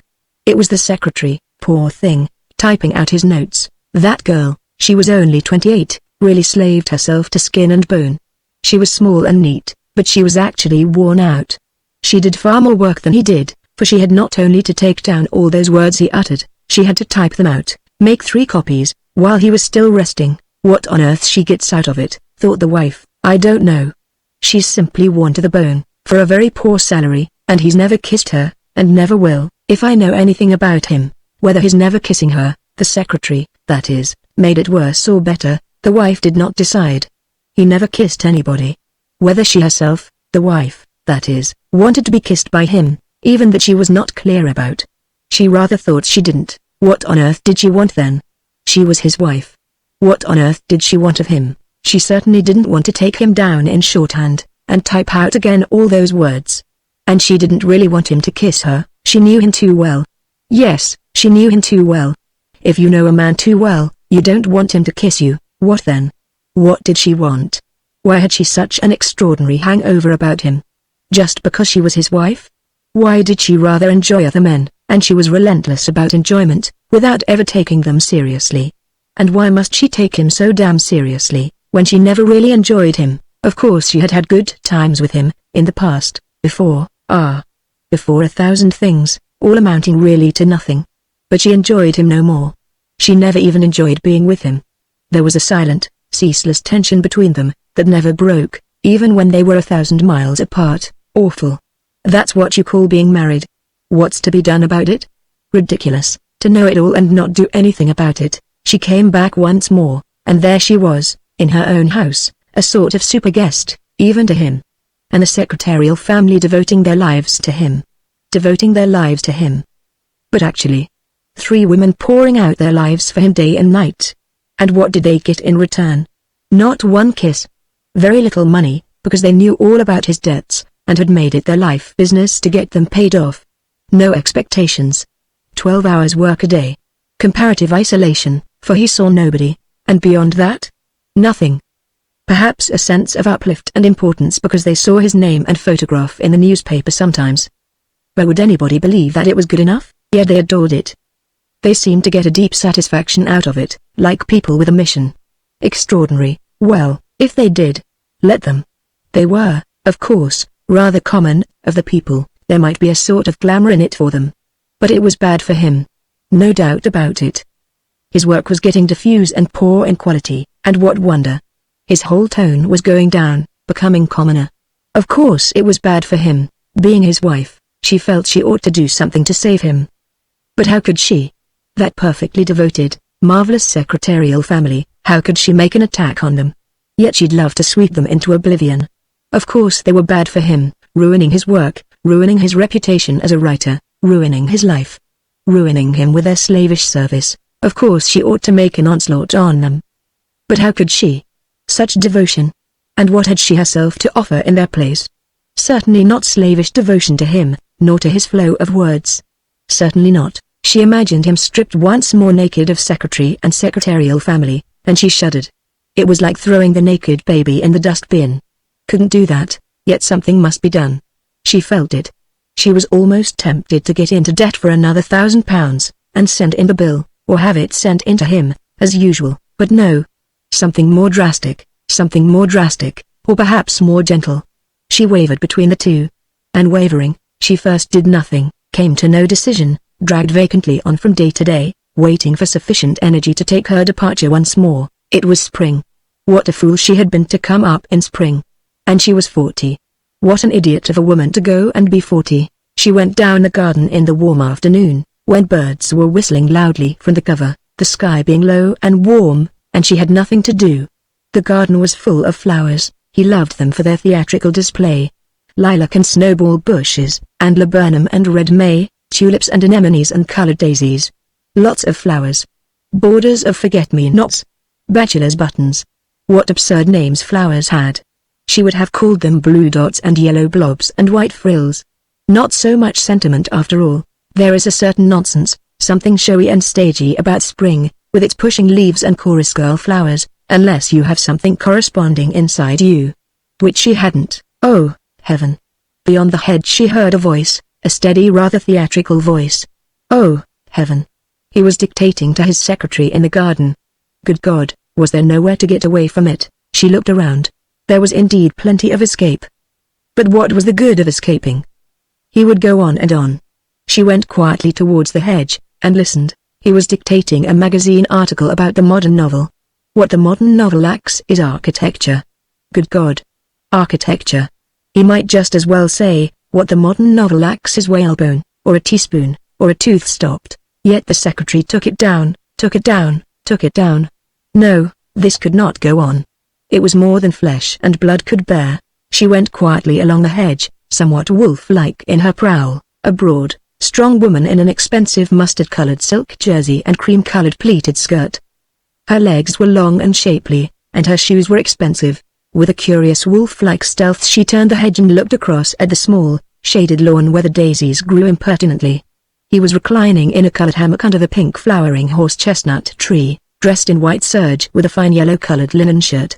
His elegant hand dropped over the side of the hammock and beat a sort of vague rhythm to his words. At a little wicker table the little secretary, in a green knitted frock, bent her dark head over her notebook, and diligently made those awful shorthand marks.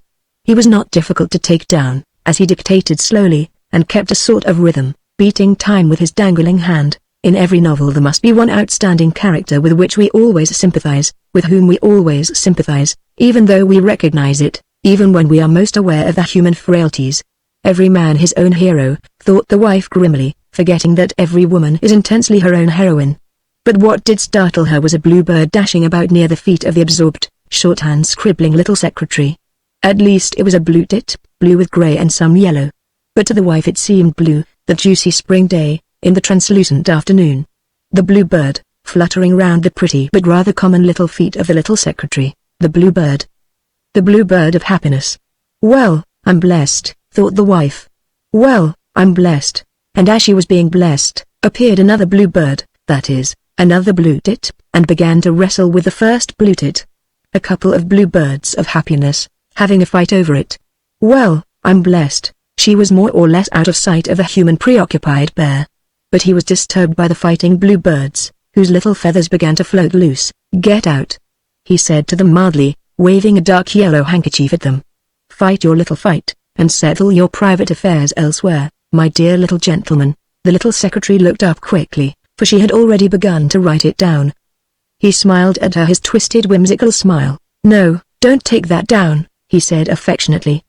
Did you see those two tits laying into one another? No, said the little secretary, gazing brightly round, her eyes half blinded with work, but she saw the queer, powerful, elegant, wolf-like figure of the wife, behind her, and terror came into her eyes. I did, said the wife, stepping forward with those curious, shapely, she-wolf legs of hers, under the very short skirt. Aren't they extraordinarily vicious little beasts? Said he. Extraordinarily.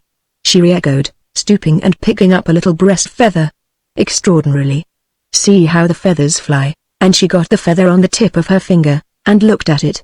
Then she looked at the secretary, then she looked at him. She had a queer, werewolf expression between her brows. I think, he began, these are the loveliest afternoons, when there's no direct sun, but all the sounds and the colors and the scents are sort of dissolved, don't you know, in the air, and the whole thing is steeped in spring. It's like being on the inside, you know how I mean, like being inside the egg and just ready to chip the shell, quite like that. She assented, without conviction. There was a little pause. The secretary said nothing. They were waiting for the wife to depart again. "I suppose," said the latter, "you're awfully busy, as usual?" "Just about the same," he said, pursing his mouth deprecatingly. Again the blank pause, in which he waited for her to go away again. "I know I'm interrupting you," she said. "As a matter of fact," he said, "I was just watching those two blue tits, pair of little demons," said the wife, blowing away the yellow feather from her fingertip. "Absolutely," he said. "Well, I'd better go, and let you get on with your work," she said. "No hurry," he said, with benevolent nonchalance. "As a matter of fact, I don't think it's a great success, working out of doors." "What made you try it?" said the wife. "You know you never could do it." Miss Riggsall suggested it might make a change. "But I don't think it altogether helps." "Do you, Miss Riggsall?" "I'm sorry," said the little secretary. "Why should you be sorry?" said the wife, looking down at her as a wolf might look down half benignly at a little black and tan mongrel. "You only suggested it for his good, I'm sure. I thought the air might be good for him," the secretary admitted. "Why do people like you never think about yourselves?" the wife asked. The secretary looked her in the eye. "I suppose we do, in a different way," she said. "A very different way," said the wife ironically. "Why don't you make him think about you?" she added, slowly, with a sort of drawl. "On a soft spring afternoon like this, you ought to have him dictating poems to you, about the bluebirds of happiness fluttering round your dainty little feet." "I know I would, if I were his secretary." There was a dead pause. The wife stood immobile and statuesque, in an attitude characteristic of her, half turning back to the little secretary, half averted.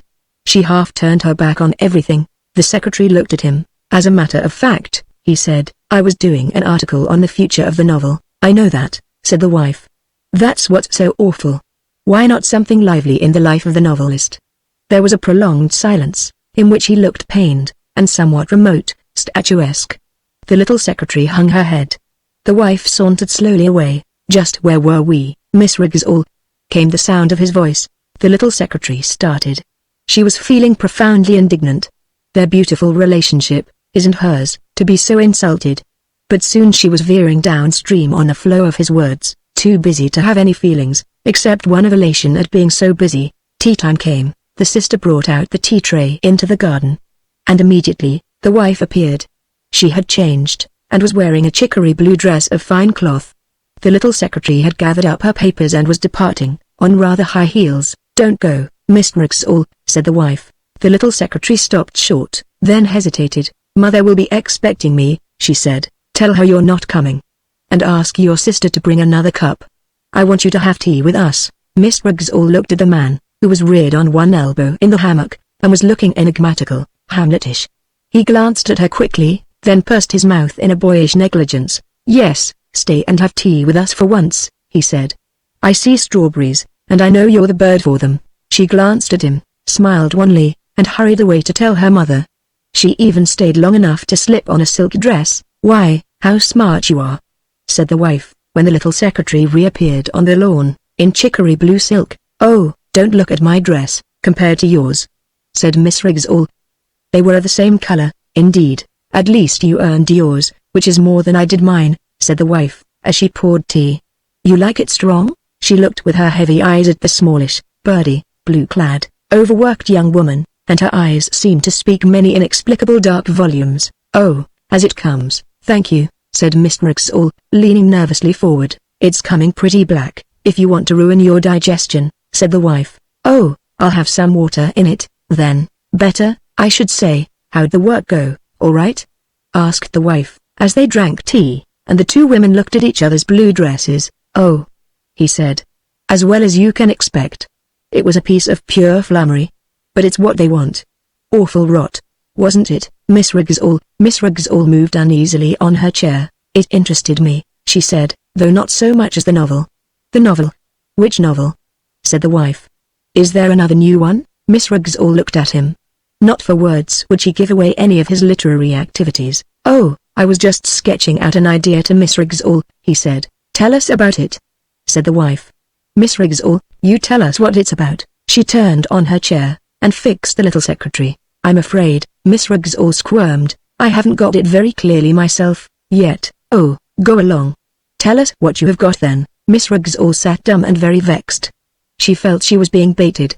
She looked at the blue pleatings of her skirt. "I'm afraid I can't," she said. "Why are you afraid you can't? You're so very competent. I'm sure you've got it all at your finger ends. I expect you write a good deal of Mr. G's books for him, really. He gives you the hint, and you fill it all in. Isn't that how you do it?" She spoke ironically, and as if she were teasing a child. And then she glanced down at the fine pleatings of her own blue skirt, very fine and expensive. "Of course you're not speaking seriously?" said Miss Ruggles, rising on her mettle. "Of course I am.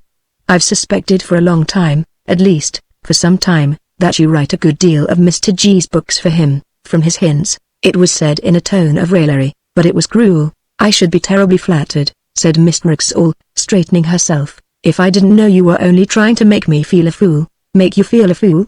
My dear child, why, nothing could be farther from me. You're twice as clever, and a million times as competent as I am. Why, my dear child, I've the greatest admiration for you. I wouldn't do what you do, not for all the pearls in India. I couldn't anyhow." Miss Ruggles closed up and was silent. "Do you mean to say my books read as if," he began, rearing up and speaking in a harrowed voice. "I do," said the wife. "Just as if Miss Ruggles had written them from your hints. I honestly thought she did, when you were too busy." "How very clever of you," he said. "Very," she said. "Especially if I was wrong, which you were," he said. "How very extraordinary," she cried. "Well, I'm once more mistaken." There was a complete pause. It was broken by Miss Ruggles, who was nervously twisting her fingers. "You want to spoil what there is between me and him, I can see that," she said bitterly. "My dear, but what is there between you and him?" asked the wife. "I was happy working with him, working for him. I was happy working for him," cried Miss Ruggles, tears of indignant anger and chagrin in her eyes. "My dear child," cried the wife, with simulated excitement, "go on being happy working with him, go on being happy while you can. If it makes you happy, why then, enjoy it. Of course. Do you think I'd be so cruel as to want to take it away from you, working with him? I can't do shorthand and typewriting and double entrance bookkeeping, or whatever it's called. I tell you, I'm utterly incompetent. I never earn anything. I'm the parasite of the British oak, like the mistletoe. The bluebird doesn't flutter round my feet. Perhaps they're too big and trampling." She looked down at her expensive shoes. "If I did have a word of criticism to offer," she said, turning to her husband, "it would be to you, Cameron, for taking so much from her and giving her nothing." "But he gives me everything." "Everything?" cried Miss Ruggles. "He gives me everything. What do you mean by everything?" said the wife, turning on her sternly. Miss Ruggles pulled up short. There was a snap in the air, and a change of currents. "I mean nothing that you need begrudge me," said the little secretary rather haughtily. "I've never made myself cheap." There was a blank pause. "My God," said the wife. "You don't call that being cheap? Why, I should say you got nothing out of him at all, you only give. And if you don't call that making yourself cheap, my God, you see, we see things different," said the secretary. "I should say we do, thank God," rejoined the wife. "On whose behalf are you thanking God?" he asked sarcastically. "Everybody's, I suppose. Yours, because you get everything for nothing, and Miss Ruggles, because she seems to like it, and mine because I'm well out of it all." "You needn't be out of it all," cried Miss Ruggles magnanimously, "if you didn't put yourself out of it all." "Thank you, my dear, for your offer," said the wife, rising, "but I'm afraid no man can expect two blue birds of happiness to flutter round his feet, tearing out their little feathers," with which she walked away. After a tense and desperate interim, Miss Ruggles cried, "And really, need any woman be jealous of me?" "Quite," he said, and that was all he did say. "Son, take her away, into the sun," the doctor said. She herself was skeptical of a son, but she permitted herself to be carried away, with her child, and a nurse, and her mother, over the sea. The ship sailed at midnight, and for 2 hours her husband stayed with her, while the child was put to bed, and the passengers came on board. It was a black night. The Hudson swayed with heaving blackness, shaken over with spilled dribbles of light. She leaned over the rail, and looking down thought, "This is the sea, it is deeper than one imagines, and fuller of memories." At that moment the sea seemed to heave like the serpent of chaos that has lived forever. "These partings are no good, you know," her husband was saying, at her side. "They're no good. I don't like them." His tone was full of apprehension, misgiving, and there was a certain clinging to the last straw of hope.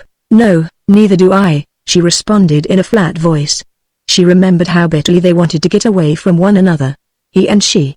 The emotion of parting gave a slight tug at her emotions, but only caused the iron that had gone into her soul to gore deeper. So, they looked at their sleeping son, and the father's eyes were wet. But it is not the wetting of the eyes that counts, it is the deep iron rhythm of habit, the year-long, life habits, the deep-set stroke of power, and in their two lives, the stroke of power was hostile, his and hers. Like two engines running at variance, they shattered one another. All ashore. All ashore, Morris, you must go, and she thought to herself, for him it is all ashore. For me it is out to sea. Well, he waved his hanky on the midnight dreariness of the pier, as the boat inched away, one among a crowd. One among a crowd. Cursed are, the ferry boats, like great dishes piled with rows of lights, were still slanting across the Hudson. That black mouth must be the Lackawanna station. The ship ebbed on between the lights, the Hudson seemed interminable. But at last they were round the bend, and there was the poor harvest of lights at the battery. Liberty flung up her torch in a tantrum. There was the wash of the sea, and though the Atlantic was grey as lava, they did come at last into the sun. Even she had a house above the bluest of seas, with a vast garden, or vineyard, all vines and olives, dropping steeply in terrace after terrace, to the strip of coast plain, and the garden full of secret places, deep groves of lemon far down in the cleft of earth, and hidden, pure green reservoirs of water, then a spring issuing out of a little cavern, where the old sicules had drunk before the Greeks came, and a grey goat bleating, stabled in an ancient tomb with the niches empty. There was the scent of mimosa, and beyond, the snow of the volcano. She saw it all, and in a measure it was soothing. But it was all external. She didn't really care about it. She was herself just the same, with all her anger and frustration inside her, and her incapacity to feel anything real. The child imitated her, and preyed on her peace of mind. She felt so horribly, ghastly responsible for him, as if she must be responsible for every breath he drew. And that was torture to her, to the child, and to everybody else concerned. You know, Juliet, the doctor told you to lie in the sun, without your clothes. Why don't you? Said her mother, when I am fit to do so, I will. Do you want to kill me? Juliet flew at her. To kill you, no. Only to do you good, for God's sake, leave off wanting to do me good. The mother at last was so hurt and incensed, she departed. The sea went white, and then invisible. Pouring rain fell. It was cold, in the house built for the sun. Again a morning when the sun lifted himself molten and sparkling, naked over the sea's rim. The house faced southeast. Juliet lay in her bed and watched him rise. It was as if she had never seen the sun rise before. She had never seen the naked sun stand up pure upon the sea line, shaking the night off himself, like wetness. And he was full and naked. And she wanted to come to him, so the desire sprang secretly in her, to be naked to the sun. She cherished her desire like a secret. She wanted to come together with the sun, but she would have to go away from the house, away from people. And it is not easy, in a country where every olive tree has eyes, and every slope is seen from afar, to go hidden, and have intercourse with the sun. But she found a place, a rocky bluff shoved out to the sea and sun, and overgrown with a large cactus called prickly pear. Out of this thicket of cactus rose one cypress tree, with a pallid, thick trunk, and a tip that leaned over, flexible, in the blue. It stood like a guardian looking to sea, or a candle whose huge flame was darkness against light, the long tongue of darkness licking up at the sky. Juliet sat down by the cypress tree, and took off her clothes. The contorted cactus made a forest, hideous yet fascinating, about her. She sat and offered her bosom to the sun, sighing, even now, with a certain hard pain, against the cruelty of having to give herself, but exulting that at last it was no human lover. But the sun marched in blue heaven and sent down his rays as he went. She felt the soft air of the sea on her breasts, that seemed as if they would never ripen. But she hardly felt the sun. Fruits that would wither and not mature, her breasts, soon, however, she felt the sun inside them, warmer than ever love had been, warmer than milk or the hands of her baby. At last, her breasts were like long white grapes in the hot sun. She slid off all her clothes, and lay naked in the sun, and as she lay she looked up through her fingers at the central sun, his blue pulsing roundness, whose outer edges streamed brilliance. Pulsing with marvelous blue, and alive, and streaming white fire from his edges, the sun. He faced down to her with a blue body of fire, and enveloped her breasts and her face, her throat, her tired belly, her knees, her thighs and her feet. She lay with shut eyes, the color of rosy flame through her lids. It was too much. She reached and put leaves over her eyes. Then she lay again, like a long gourd in the sun, green that must ripen to gold. She could feel the sun penetrating into her bones, nay, further, even into her emotions and thoughts. The dark tensions of her emotion began to give way, the cold dark clots of her thoughts began to dissolve. She was beginning to be warm right through. Turning over, she let her shoulders lie in the sun, her loins, the backs of her thighs, even her heels. And she lay half-stunned with the strangeness of the thing that was happening to her. Her weary, chilled heart was melting, and in melting, evaporating. Only her womb remained tense and resistant. The eternal resistance. It would resist even the sun. When she was dressed again she lay once more and looked up at the cypress tree, whose crest, a filament, fell this way and that in the breeze. Meanwhile, she was conscious of the great sun roaming in heaven, and of her own resistance. So, dazed, she went home, only half seeing, sun-blinded and sun-dazed. And her blindness was like a richness to her, and her dim, warm, heavy half-consciousness was like wealth. Mummy. Mummy. Her child came running towards her, calling in that peculiar bird-like little anguish of want, always wanting her. She was surprised that her drowsed heart for once felt none of the anxious love tension in return. She caught the child up in her arms, but she thought, he should not be such a lump. If he had any sun in him, he would spring up. And she felt again the unyielding resistance of her womb, against him and everything. She resented, rather, his little hands clutching at her, especially her neck. She pulled her throat away. She did not want him getting hold of it. She put the child down. Run, she said. Run in the sun. And then she took off his clothes and set him naked on the warm terrace. Play in the sun, she said. He was frightened and wanted to cry. But she, in the warm indolence of her body, and the complete indifference of her heart, and the resistance of her womb, rolled him an orange across the red tiles, and with his soft, unformed little body he toddled after it. Then, immediately he had it, he dropped it because it felt strange against his flesh. And he looked back at her, wrinkling his face to cry, frightened because he was stark. Bring me the orange, she said, amazed at her own deep indifference to his trepidation. Bring Mummy the orange, he shall not grow up like his father, she said to herself. Like a worm that the sun has never seen, too, she had had the child so much on her mind, in a torment of responsibility, as if, having borne him, she had to answer for his whole existence. Even if his nose were running, it had been repulsive and a goad in her vitals, as if she must say to herself, look at the thing you brought forth. Now a change took place. She was no longer vitally consumed about the child, she took the strain of her anxiety and her will from off him. And he thrived all the more for it. She was thinking inside herself, of the sun in his splendor, and his entering into her. Her life was now a secret ritual. She always lay awake, before dawn, watching for the greater color to pale gold, to know if clouds lay on the sea's edge. Her joy was when he rose all molten in his nakedness, and threw off blue-white fire, into the tender heaven. But sometimes he came ruddy, like a big, shy creature. And sometimes slow and crimson red, with a look of anger, slowly pushing and shouldering. Sometimes again she could not see him, only the level cloud threw down gold and scarlet from above, as he moved behind the wall. She was fortunate. Weeks went by, and though the dawn was sometimes clouded, and afternoon was sometimes grey, never a day passed sunless, and most days, winter though it was, streamed radiant. The thin little wild crocuses came up mauve and striped, the wild narcissus hung their winter stars. Every day, she went down to the cypress tree, among the cactus grove on the knoll with yellowish cliffs at the foot. She was wiser and subtler now, wearing only a dove-grey wrapper, and sandals. So that in an instant, in any hidden niche, she was naked to the sun. And the moment she was covered again she was grey and invisible. Every day, in the morning towards noon, she lay at the foot of the powerful, silver-poured cypress tree, while the sun strode jovial in heaven. By now she knew the sun in every thread of her body. Her heart of anxiety, that anxious, straining heart, had disappeared altogether, like a flower that falls in the sun, and leaves only a little ripening fruit. And her tense womb, though still closed, was slowly unfolding, slowly, slowly, like a lily bud under water, as the sun mysteriously touched it. Like a lily bud under water it was slowly rising to the sun, to expand at last, to the sun, only to the sun. She knew the sun in all her body, the blue molten with his white fire edges, throwing off fire. And, though he shone on all the world, when she lay unclothed he focused on her. It was one of the wonders of the sun, he could shine on a million people, and still be the radiant, splendid, unique sun, focused on her alone.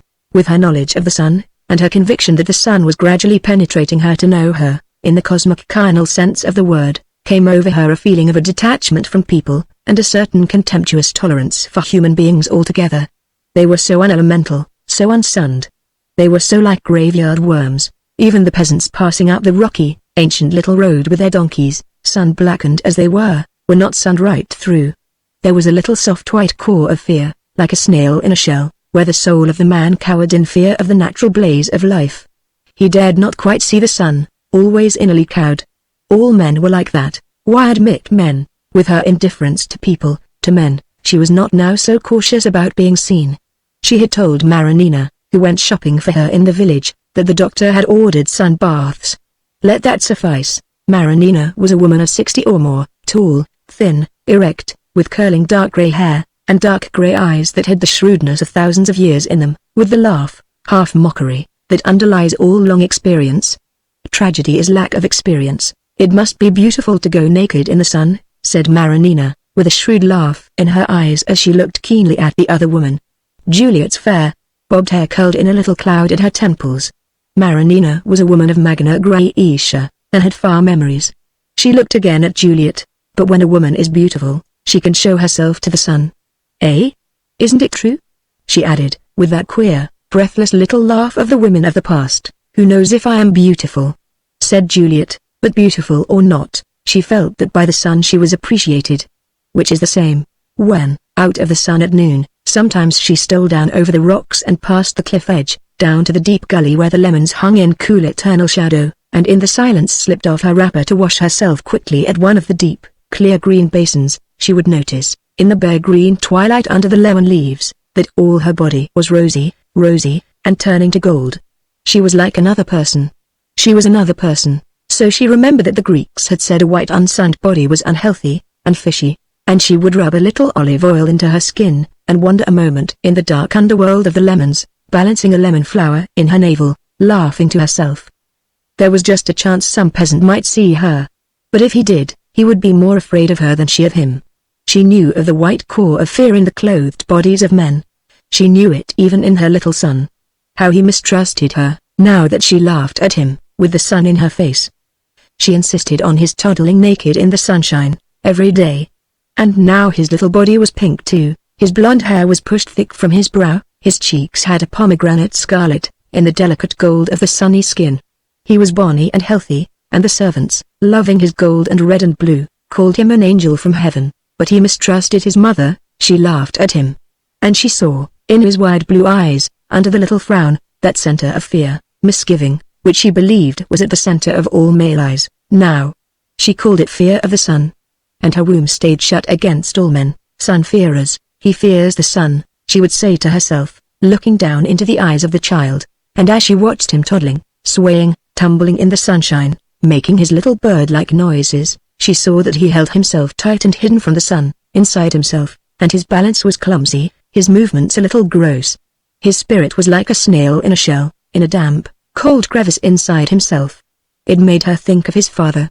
And she wished she could make him come forth, break out in a gesture of recklessness, a salutation to the sun. She determined to take him with her, down to the cypress tree among the cactus. She would have to watch him, because of the thorns. But surely in that place he would come forth from the little shell, deep inside him. That little civilized tension would disappear off his brow. She spread a rug for him and sat down. Then she slid off her wrapper and lay down herself, watching a hawk high in the blue, and the tip of the cypress hanging over. The boy played with stones on the rug. When he got up to toddle away, she got up too. He turned and looked at her. Almost, from his blue eyes, it was the challenging, warm look of a true male. And he was handsome, with the scarlet in the golden blonde of his skin. He was not really white. His skin was gold dusky. Mind the thorns, darling, she said. Thorns? Re-echoed the child, in a birdie chirp, still looking at her over his shoulder, like some naked putto in a picture, doubtful, nasty prickly thorns, ugly thorns. He staggered in his little sandals over the stones, pulling at the dry mint. She was quick as a serpent, leaping to him, when he was going to fall against the prickles. It surprised even herself. What a wild cat I am, really, she said to herself. She brought him every day, when the sun shone, to the cypress tree. Come, she said, let us go to the cypress tree.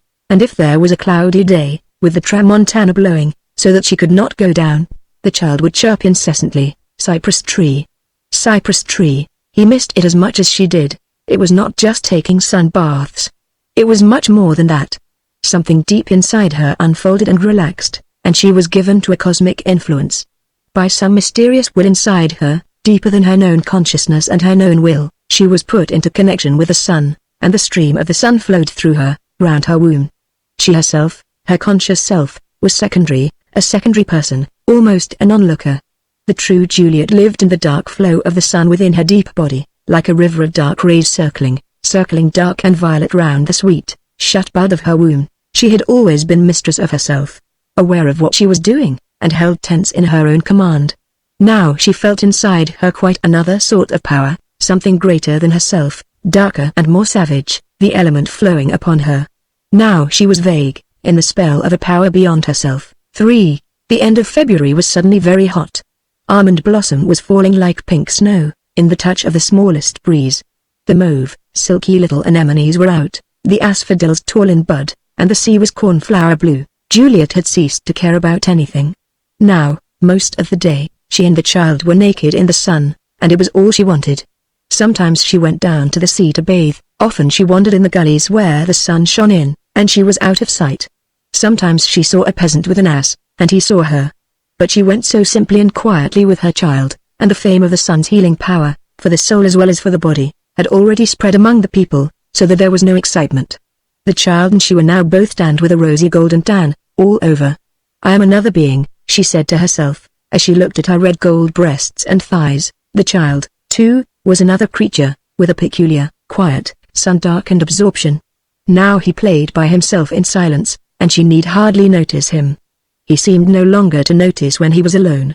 There was not a breeze, and the sea was ultramarine.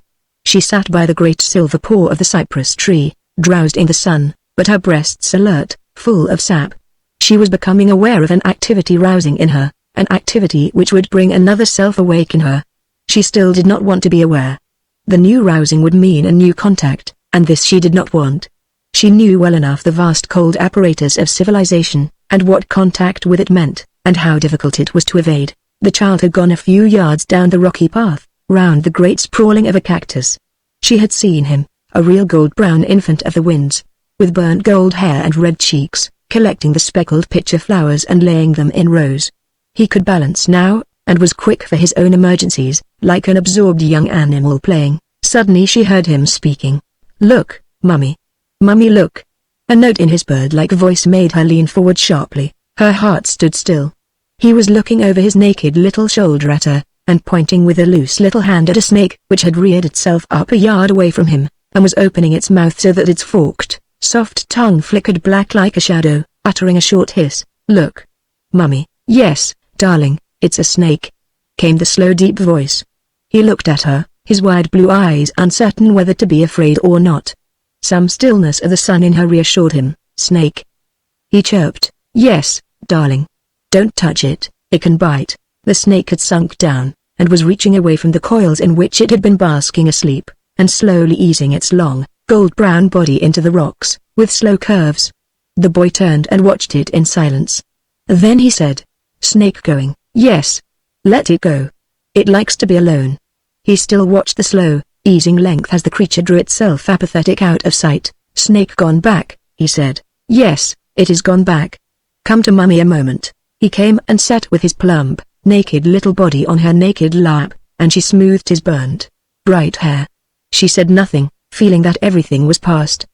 The curious careless power of the sun filled her, filled the whole place like a charm, and the snake was part of the place, along with her and the child. Another day, in the dry stone wall of one of the olive terraces, she saw a black snake horizontally creeping. "Marinina," she said, "I saw a black snake." "Are they harmful?" "Ah, the black snakes, no. But the yellow ones, yes. If the yellow ones bite you, you die. But they frighten me. They frighten me, even the black ones, when I see one." Juliet still went to the cypress tree with the child. But she always looked carefully round, before she sat down, examining everywhere the child might go. Then she would lie and turn to the sun again, her tanned, bear-shaped breasts pointing up. She would take no thought for the morrow. She refused to think outside the garden, and she could not write letters. She would tell the nurse to write. So she lay in the sun, but not for long, for it was getting strong, fierce.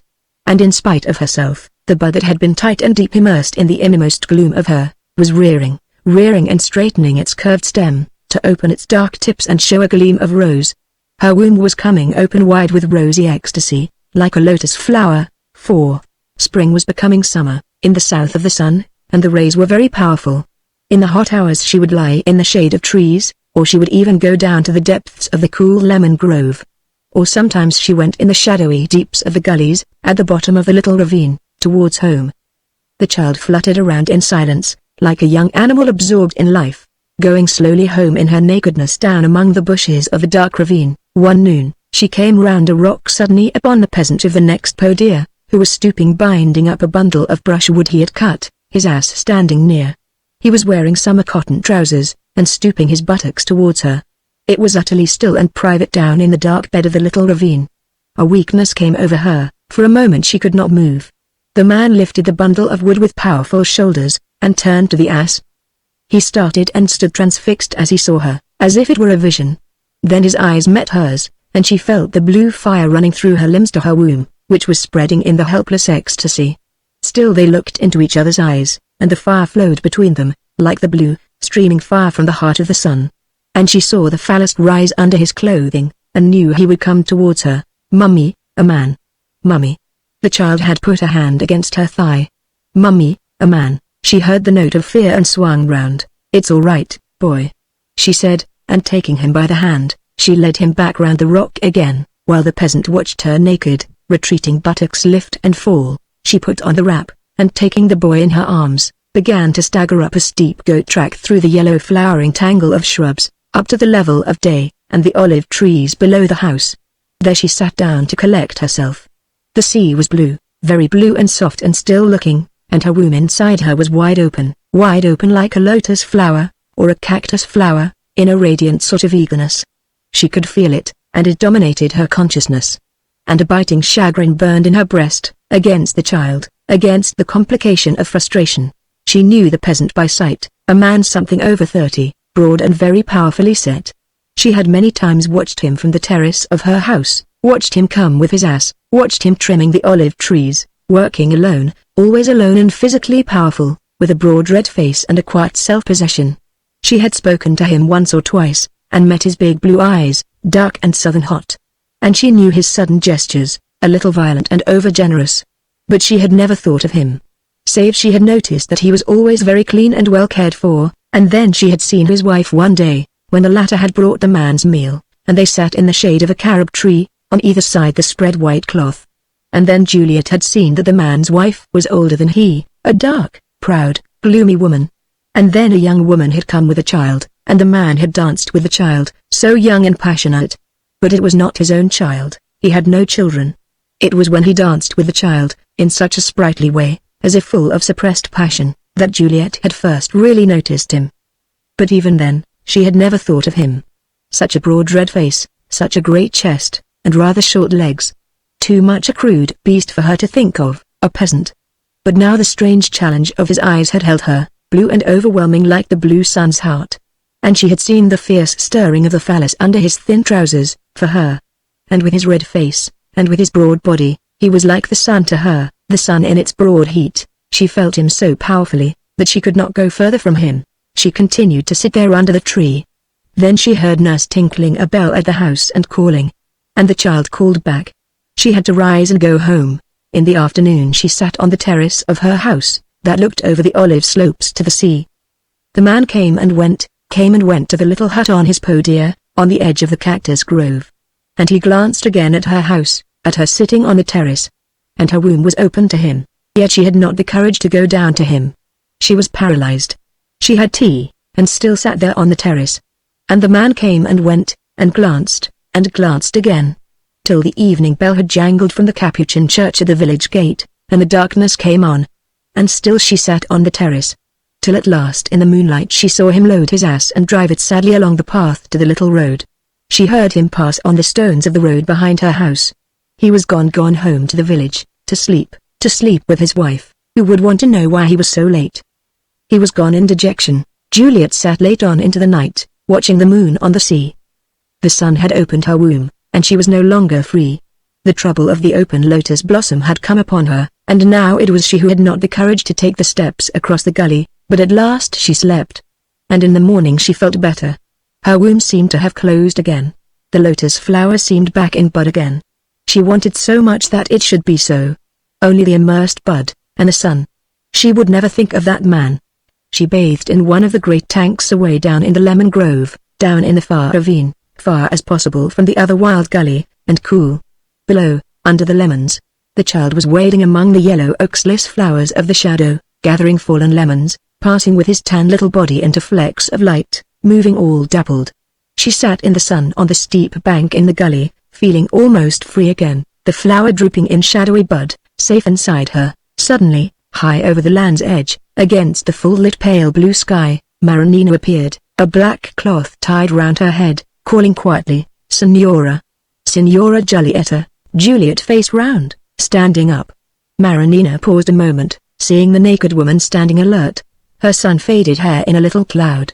Then the swift old woman came down the slant of the steep, sun-blazed track. She stood a few steps, erect, in front of the sun-colored woman, and eyed her shrewdly. "But how beautiful you are, you!"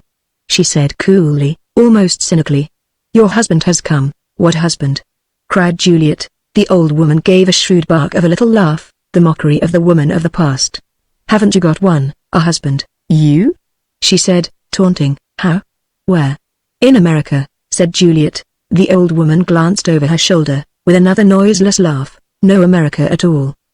He was following me here. He will have missed the path." And she threw back her head in the noiseless laugh of women. The paths were all grown high with grass and flowers and nepitella, till they were like bird tracks in an eternally wild place. Strange, the vivid wildness of the old classic places, that have known men so long. Juliet looked at the Sicilian woman with meditating eyes. "Oh, very well," she said at last. "Let him come," and a little flame leapt in her. It was the opening flower. At least he was a man. "Bring him here?" "Now?" asked Marinina, her mocking, smoke-grey eyes looking with laughter into Juliet's eyes. Then she gave a little jerk of her shoulders. "All right. As you wish. But for him it is a rare one." She opened her mouth with a noiseless laugh of amusement, then she pointed down to the child, who was heaping lemons against his little chest. "Look how beautiful the child is. An angel from heaven. That certainly will please him, poor thing." "Then I shall bring him?" "Bring him," said Juliet. The old woman scrambled rapidly up the track again, and found Morris at a loss among the vine terraces, standing there in his grey felt hat and dark grey city suit. He looked pathetically out of place, in that resplendent sunshine and the grace of the old Greek world, like a blot of ink on the pale, sun-glowing slope. "Come," said Marinina to him. "She is down here," and swiftly she led the way, striding with a long stride, marking the way through the grasses. Suddenly she stopped on the brow of the slope. The tops of the lemon trees were dark. "Away below, you go down here," she said to him, and he thanked her, glancing up at her swiftly. He was a man of 40, clean-shaven, grey-faced, very quiet and really shy. He managed his own business carefully without startling success, but efficiently. And he confided in nobody. The old woman of Magna Graecia saw him at a glance. "He is good," she said to herself, "but not a man, poor thing." "Down there is the Signora," said Marinina, pointing like one of the fates. And again he said, "Thank you. Thank you," without a twinkle, and stepped carefully into the track. Marinina lifted her chin with a joyful wickedness. Then she strode off towards the house. Morris was watching his step, through the tangle of Mediterranean herbage, so he did not catch sight of his wife till he came round a little bend, quite near her. She was standing erect and nude by the jutting rock, glistening with the sun and with warm life. Her breasts seemed to be lifting up, alert, to listen, her thighs looked brown and fleet. Inside her, the lotus of her womb was wide open, spread almost gaping in the violet rays of the sun, like a great lotus flower. And she thrilled helplessly. A man was coming. Her glance on him, as he came gingerly, like ink on blotting paper, was swift and nervous. Morris, poor fellow, hesitated and glanced away from her, turning his face aside. "Hello, Julie," he said, with a little nervous cough. "Splendid. Splendid." He advanced with his face averted, shooting further glances at her, furtively, as she stood with the peculiar satiny gleam of the sun on her tanned skin. Somehow she did not seem so terribly naked. It was the golden rose of the sun that clothed her. "Hello, Morris," she said, hanging back from him, and a cold shadow falling on the open flower of her womb. "I wasn't expecting you so soon." "No," he said. "No. I managed to slip away a little earlier," and again he coughed unawares. Furtively, purposely he had taken her by surprise. They stood several yards away from one another, and there was silence. But this was a new Julie to him, with the sun-tanned, wind-stroked thighs, not that nervous New York woman. "Well," he said, "this is splendid, splendid. You are splendid!" Where is the boy? He felt, in his far-off depths, the desire stirring in him for the limbs and sun-wrapped flesh of the woman of flesh. It was a new desire in his life, and it hurt him. He wanted to sidetrack. "There he is," she said, pointing down to where a naked urchin in the deep shade was piling fallen lemons together. The father gave an odd little laugh, almost neighing. "Ah. Yes. There he is. So there's the little man. Fine." His nervous, suppressed soul was thrilling with violent thrills. He clung to the straw of his upper consciousness. "Hello, Johnny," he called, and it sounded rather feeble. "Hello, Johnny." The child looked up, spilling lemons from his chubby arms, but did not respond. "I guess we'll go down to him," said Juliet, as she turned and went striding down the path. In spite of herself, the cold shadow was lifting off the open flower of her womb, and every petal was thrilling again. Her husband followed, watching the rosy, fleet-looking lifting and sinking of her quick hips, as she swayed a little in the socket of her waist. He was dazed with admiration, but also at a deadly loss. He was used to her as a person. And this was no longer a person, but a fleet sun-strong body, soulless and alluring as a nymph, twinkling its haunches. What would he do with himself? He was utterly out of the picture, in his dark grey suit and pale grey hat, and his grey, monastic face of a shy businessman, and his grey mercantile mentality. Strange thrills shot through his loins and his legs. He was terrified, and he felt he might give a wild whoop of triumph, and jump towards that woman of tanned flesh. "He looks all right, doesn't he?" said Juliet, as they came through the deep sea of yellow flowering oakslis, under the lemon trees. "Yes. Yes. Splendid. Splendid!" "Hello, Johnny. Do you know Daddy? Do you know Daddy, Johnny?" He squatted down, forgetting his trouser crease, and held out his hands. "Lemons," said the child, birdily chirping. "2 lemons, 2 lemons," replied the father. "Lots of lemons." The infant came and put a lemon in each of his father's open hands. Then he stood back to look. "2 lemons," repeated the father. "Come, Johnny. Come and say hello to Daddy." "Daddy going back?" said the child. "Going back? Well, not today," and he took his son in his arms. "Take a coat off. Daddy, take a coat off," said the boy, squirming debonair away from the cloth. "All right, son. Daddy, take a coat off." He took off his coat and laid it carefully aside, then looked at the creases in his trousers, hitched them a little, and crouched down and took his son in his arms. The child's warm naked body against him made him feel faint. The naked woman looked down at the rosy infant in the arms of the man in his shirt sleeves. The boy had pulled off his father's hat, and Juliet looked at the sleek black and grey hair of her husband, not a hair out of place. And utterly sunless. The cold shadow was over the flower of her womb again. She was silent for a long time, while the father talked to the child, who had been fond of his daddy. "What are you going to do about it, Morris?" she said suddenly. He looked at her swiftly, sideways, hearing her abrupt American voice. He had forgotten her. About what, Julie?" "Oh, everything. About this. I can't go back into East 47th. He hesitated. "No, I suppose not just now, at least, never," she said abruptly, and there was a silence. "Well, I don't know," he said. "Do you think you can come out here?" she said savagely. "Yes!" "I can stay for a month. I think I can manage a month." He hesitated. Then he ventured a complicated, shy peep at her, and turned away his face again. She looked down at him, her alert breasts lifted with a sigh, as if she would impatiently shake the cold shadow of sunlessness off her. "I can't go back," she said slowly. "I can't go back on this sun. If you can't come here," she ended on an open note. But the voice of the abrupt, personal American woman had died out, and he heard the voice of the woman of flesh, the sun-ripe body. He glanced at her again and again, with growing desire and lessening fear. "No," he said. "This kind of thing suits you. You are splendid. No, I don't think you can go back. And at the caressive sound of his voice, in spite of her womb flower began to open and thrill its petals. He was thinking visionarily of her in the New York flat, pale, silent, oppressing him terribly. He was the soul of gentle timidity in his human relations, and her silent, awful hostility after the baby was born had frightened him deeply. Because he had realized that she could not help it. Women were like that. Their feelings took a reverse direction, even against their own selves, and it was awful, devastating. Awful, awful to live in the house with a woman like that, whose feelings were reversed even against herself. He had felt himself borne down under the stream of her heavy hostility. She had ground even herself down to the quick, and the child as well. No, anything rather than that. Thank God, that menacing ghost woman seemed to be sunned out of her now. But what about you? She asked. I? Oh, I! I can carry on in the business, and come over here for long holidays so long as you like to stay here. You stay as long as you wish. He looked down a long time at the earth. He was so frightened of rousing that menacing, avenging spirit of womanhood in her. He did so hope she might stay as he had seen her now, like a naked, ripening strawberry, a female like a fruit. He glanced up at her with a touch of supplication in his uneasy eyes. Even forever? She said, well, yes, if you like. Forever is a long time. One can't set a date, and can I do anything I like? She looked him straight in the eyes, challenging. And he was powerless against her rosy, wind-hardened nakedness, in his fear of arousing that other woman in her.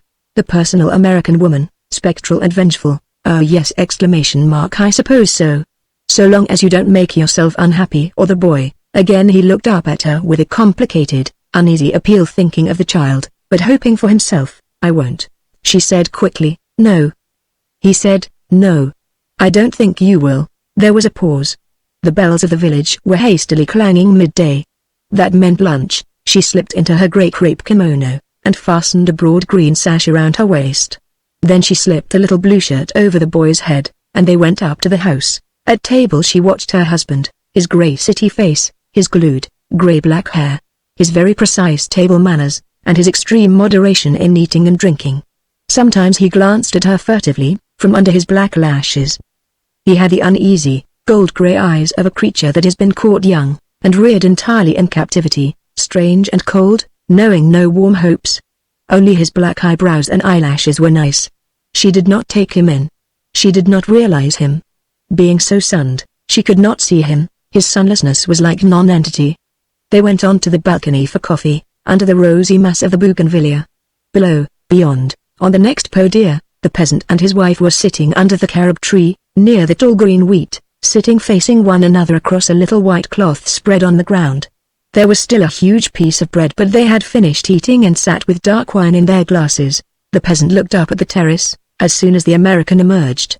Juliet put her husband with his back to the scene.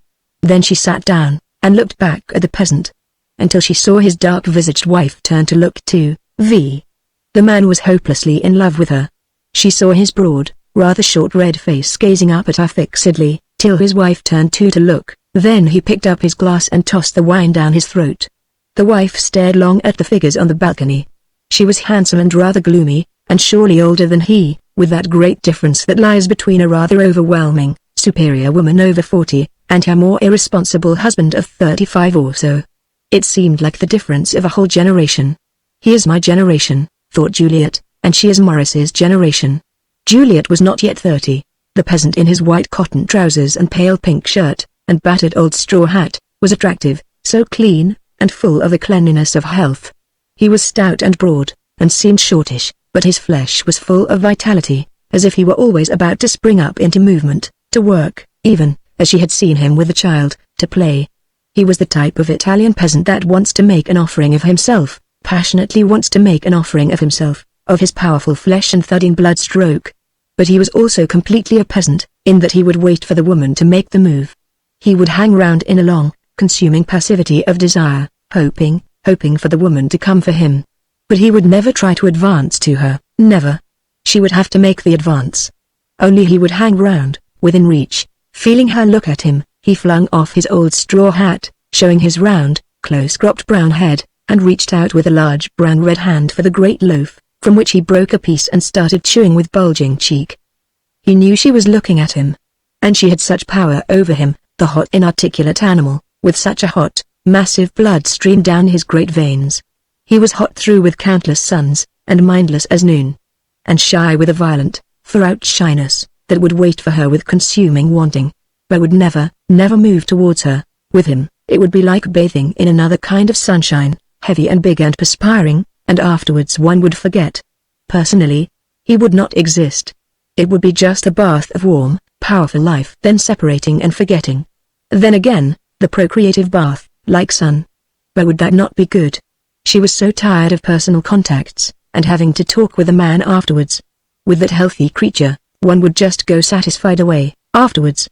As she sat there, she felt the life streaming from him to her, and her to him. She knew by his movements he felt her even more than she felt him. It was almost a definite pain of consciousness in the body of each of them, and each sat as if distracted, watched by a keen-eyed spouse, possessor. And Juliet thought, why shouldn't I go to him? Why shouldn't I bear his child? It would be like bearing a child to the unconscious sun and the unconscious earth, a child like a fruit dot, and the flower of her womb radiated. It did not care about sentiment or possession.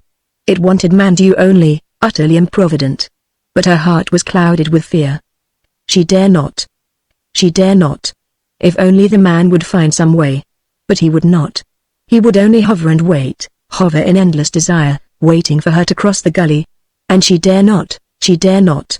And he would hang round. You are not afraid of people seeing you when you take your sun baths? Said her husband, turning round and looking across at the peasants. The saturnine wife over the gully, turned also to stare at the villa. It was a kind of battle. No. One needn't be seen. Will you do it too? Will you take the sun baths? Said Juliet to him. Why, yes. I think I should like to, while I'm here. There was a gleam in his eyes, a desperate kind of courage of desire to taste this new fruit, this woman with rosy, sun-ripening breasts tilting within her wrapper. And she thought of him with his blanched, etiolated little city figure, walking in the sun in the desperation of a husband's rights. And her mind swooned again. The strange, branded little fellow, the good citizen, branded like a criminal in the naked eye of the sun. How he would hate exposing himself. And the flower of her womb went dizzy, dizzy. She knew she would take him. She knew she would bear his child. She knew it was for him. The branded little city man, that her womb was open, radiating like a lotus, like the purple spread of a daisy anemone, dark at the core. She knew she would not go across to the peasant. She had not enough courage, she was not free enough. And she knew the peasant would never come for her. He had the dogged passivity of the earth, and would wait, only putting himself in her sight, again and again, lingering across her vision, with the persistency of animal yearning. She had seen the flushed blood in the peasant's burnt face, and felt the jetting, sudden blue heat pouring over her from his kindled eyes, and the rousing of his big penis against his body for her, surging for her. Yet she would never come to him. She daren't, so much was against her. And the little etiolated body of her husband, city-branded, would possess her, and his little, frantic penis would beget another child in her. She could not help it. She was bound to the vast, fixed wheel of circumstance, and there was no Perseus in the universe to cut the bonds. Smile. He had decided to sit up all night, as a kind of penance. The telegram had simply said, Ophelia's condition critical. He felt, under the circumstances, that to go to bed in the wagonlet would be frivolous. So he sat wearily in the first-class compartment as night fell over France. He ought, of course, to be sitting by Ophelia's bedside. But Ophelia didn't want him. So he sat up in the train. Deep inside him was a black and ponderous weight, like some tumor filled with sheer gloom, weighing down his vitals. He had always taken life seriously. Seriousness now overwhelmed him. His dark, handsome, clean-shaven face would have done for Christ on the cross, with the thick black eyebrows tilted in the dazed agony. The night in the train was like an inferno. Nothing was real. 2 elderly English women opposite him had died long ago, perhaps even before he had. Because, of course, he was dead himself. Slow, grey dawn came in the mountains of the frontier, and he watched it with unseeing eyes. But his mind repeated. And when the dawn came, dim and sad, and chill with early showers, her quiet eyelids closed. She had another morn than ours, and his monk's changeless, tormented face showed no trace of the contempt he felt, even self-contempt, for this bathos, as his critical mind judged it. He was in Italy. He looked at the country with faint aversion. Not capable of much feeling anymore, he had only a tinge of aversion as he saw the olives and the sea. A sort of poetic swindle. It was night again when he reached the home of the Blue Sisters, where Ophelia had chosen to retreat. He was ushered into the Mother Superior's room, in the palace. She rose and bowed to him in silence, looking at him along her nose. Then she said in French, "It pains me to tell you. She died this afternoon." He stood stupefied, not feeling much, anyhow, but gazing at nothingness from his handsome, strong-featured monk's face. The Mother Superior softly put her white, handsome hand on his arm and gazed up into his face, leaning to him. "Courage," she said softly. "Courage, no." He stepped back. He was always scared when a woman leaned at him like that. In her voluminous skirts, the Mother Superior was very womanly. "Quite," he replied in English. "Can I see her?" The Mother Superior rang a bell, and a young sister appeared. She was rather pale, but there was something naive and mischievous in her hazel eyes. The elder woman murmured an introduction, the young woman demurely made a slight reverence. But Matthew held out his hand, like a man reaching for the last straw. The young nun unfolded her white hands and shyly slid one into his, passive as a sleeping bird, and out of the fathomless Hades of his gloom he thought, "What a nice hand." They went along a handsome but cold corridor, and tapped at a door. Matthew, walking in far-off Hades, still was aware of the soft, fine voluminousness of the women's black skirts, moving with soft, fluttered haste in front of him. He was terrified when the door opened, and he saw the candles burning round the white bed, in the lofty, noble room. A sister sat beside the candles, her face dark and primitive, in the white coif, as she looked up from her breviary. Then she rose, a sturdy woman, and made a little bow, and Matthew was aware of creamy dusky hands twisting a black rosary, against the rich, blue silk of her bosom. The three sisters flocked silent, yet fluttered and very feminine, in their volumes of silky black skirts, to the bedhead. The Mother Superior leaned, and with utmost delicacy lifted the veil of white lawn from the dead face. Matthew saw the dead, beautiful composure of his wife's face, and instantly, something leapt like laughter in the depths of him. He gave a little grunt, and an extraordinary smile came over his face. The three nuns, in the candle glow that quivered warm and quick like a Christmas tree, were looking at him with heavily compassionate eyes, from under their coif bands. They were like a mirror. Six eyes suddenly started with a little fear, then changed, puzzled, into wonder. And over the three nuns' faces, helplessly facing him in the candle glow, a strange, involuntary smile began to come. In the three faces, the same smile growing so differently, like three subtle flowers opening. In the pale young nun, it was almost pain, with a touch of mischievous ecstasy. But the dark Ligurian face of the watching sister, a mature, level-browed woman, curled with a pagan smile, slow, infinitely subtle in its archaic humor. It was the Etruscan smile, subtle and unabashed, and unanswerable. The Mother Superior, who had a large-featured face something like Matthew's own, tried hard not to smile. But he kept his humorous, malevolent chin uplifted at her, and she lowered her face as the smile grew and grew over her face. The young, pale sister suddenly covered her face with her sleeve, her body shaking. The Mother Superior put her arm over the girl's shoulder, murmuring with Italian emotion, "Poor little thing. Weep, then, poor little thing." But the chuckle was still there, under the emotion. The sturdy dark sister stood unchanging, clutching the black beads, but the noiseless smile immovable. Matthew suddenly turned to the bed, to see if his dead wife had observed him. It was a movement of fear. Ophelia lay so pretty and so touching, with her peaked, dead little nose sticking up, and her face of an obstinate child fixed in the final obstinacy. The smile went away from Matthew, and the look of supermartyrdom took its place. He did not weep, he just gazed without meaning.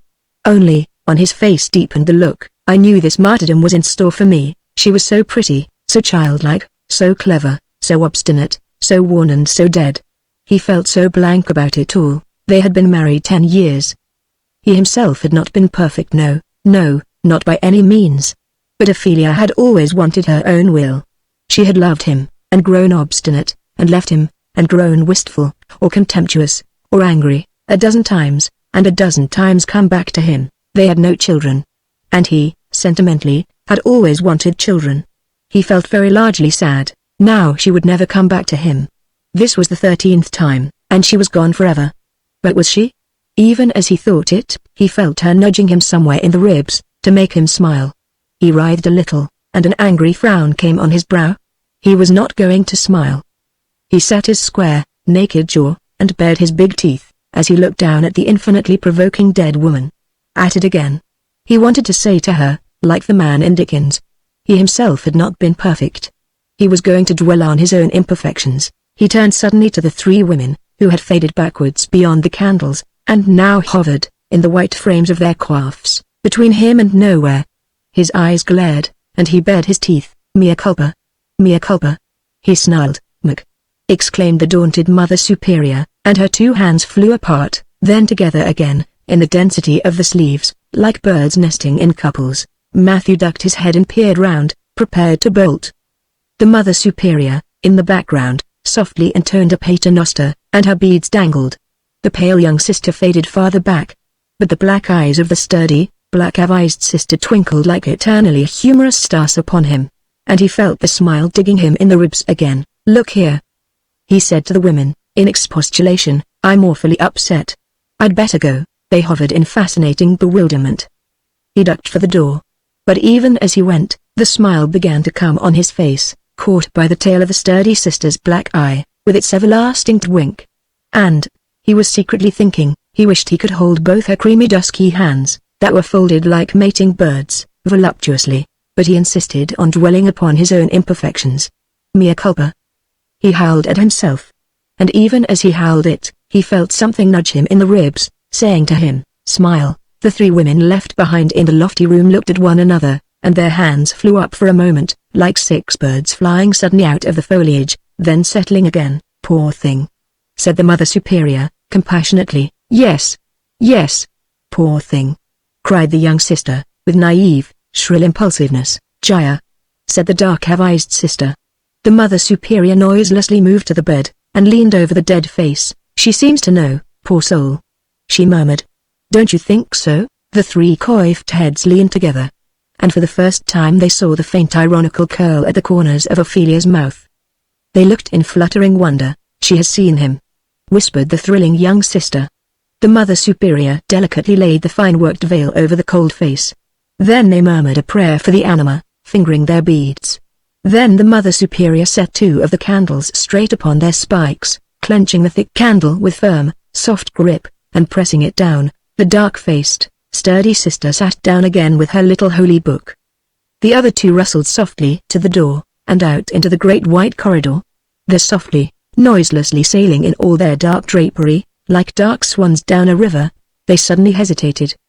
Together they had seen a forlorn man's figure, in a melancholy overcoat, loitering in the cold distance at the corridor's end. The Mother Superior suddenly pressed her pace into an appearance of speed. Matthew saw them bearing down on him, these voluminous figures with framed faces and lost hands. The young sister trailed a little behind. Pardon, Mamia, he said, as if in the street. I left my hat somewhere. He made a desperate, moving sweep with his arm, and never was man more utterly smileless. The borderline, Catherine Farquhar was a handsome woman of 40, no longer slim, but attractive in her soft, full, feminine way. The French porters ran round her, getting a voluptuous pleasure from merely carrying her bags. And she gave them ridiculously high tips, because, in the first place, she had never really known the value of money, and secondly, she had a morbid fear of underpaying anyone, but particularly a man who was eager to serve her. It was really a joke to her, how eagerly these Frenchmen, all sorts of Frenchmen, ran round her and madamed her. Their voluptuous obsequiousness. Because, after all, she was Botch. 15 years of marriage to an Englishman, or rather to two Englishmen, had not altered her racially. Daughter of a German baron she was, and remained, in her own mind and body, although England had become her life home. And surely she looked German, with her fresh complexion and her strong, full figure. But like most people in the world, she was a mixture, with Russian blood and French blood also in her veins. And she had lived in one country and another, till she was somewhat indifferent to her surroundings. So that perhaps the Parisian men might be excused for running round her so eagerly, and getting a voluptuous pleasure from calling a taxi for her, or giving up a place in the omnibus to her, or carrying her bags, or holding the menu card before her. Nevertheless, it amused her. And she had to confess she liked them, these Parisians. They had their own kind of manliness, even if it wasn't an English sort, and if a woman looked pleasant and soft-fleshed, and a wee bit helpless, they were ardent and generous. Catherine understood so well that Frenchmen were rude to the dry, hard-seeming, competent English woman or American. She sympathized with the Frenchman's point of view, Too much obvious capacity to help herself is a disagreeable trait in a woman.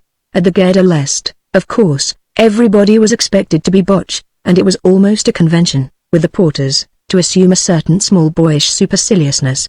Nevertheless, there was the same voluptuous scramble to escort Catherine Farquhar to her seat in the first-class carriage. Madame was traveling alone. She was going to Germany via Strasbourg, meeting her sister in Baden-Baden. Philip, her husband, was in Germany collecting some sort of evidence for his newspaper. Catherine felt a little weary of newspapers, and of the sort of evidence that is extracted out of nowhere to feed them. However, Philip was quite clever. He was a little somebody in the world. Her world, she had realized, consisted almost entirely of little somebodies.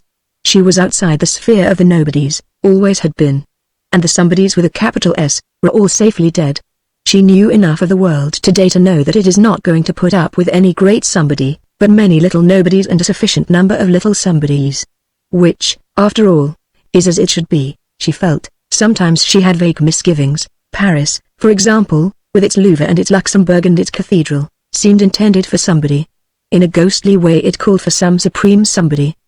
But all its little men, nobodies and somebodies, were as sparrows twittering for crumbs, and dropping their little droppings on the palace cornices. To Catherine, Paris brought back again her first husband, Alan Anstruther, that red-haired fighting Celt, father of her two grown-up children. Alan had had a weird innate conviction that he was beyond ordinary judgment. Catherine could never quite see where it came in. Son of a Scottish baronet, and captain in a Highland regiment did not seem to her stupendous. As for Alan himself, he was handsome in uniform, with his kilt swinging and his blue eye glaring. Even stark naked and without any trimmings, he had a bony, dauntless, overbearing manliness of his own. The one thing Catherine could not quite appreciate was his silent, indomitable assumption that he was actually firstborn, a born lord. He was a clever man too, ready to assume that general this or colonel that might really be his superior. Until he actually came into contact with general this or colonel that. Whereupon his overweening blue eye arched in his bony face, and a faint tinge of contempt infused itself into his homage. Lordly or not, he wasn't much of a success in the worldly sense. Catherine had loved him, and he had loved her, that was indisputable. But when it came to innate conviction of lordliness, it was a question which of them was worse. For she, in her amiable, queenly self thought that ultimately hers was the right to the last homage. Alan had been too unyielding and haughty to say much. But sometimes he would stand and look at her in silent rage, wonder, and indignation. The wondering indignation had been almost too much for her.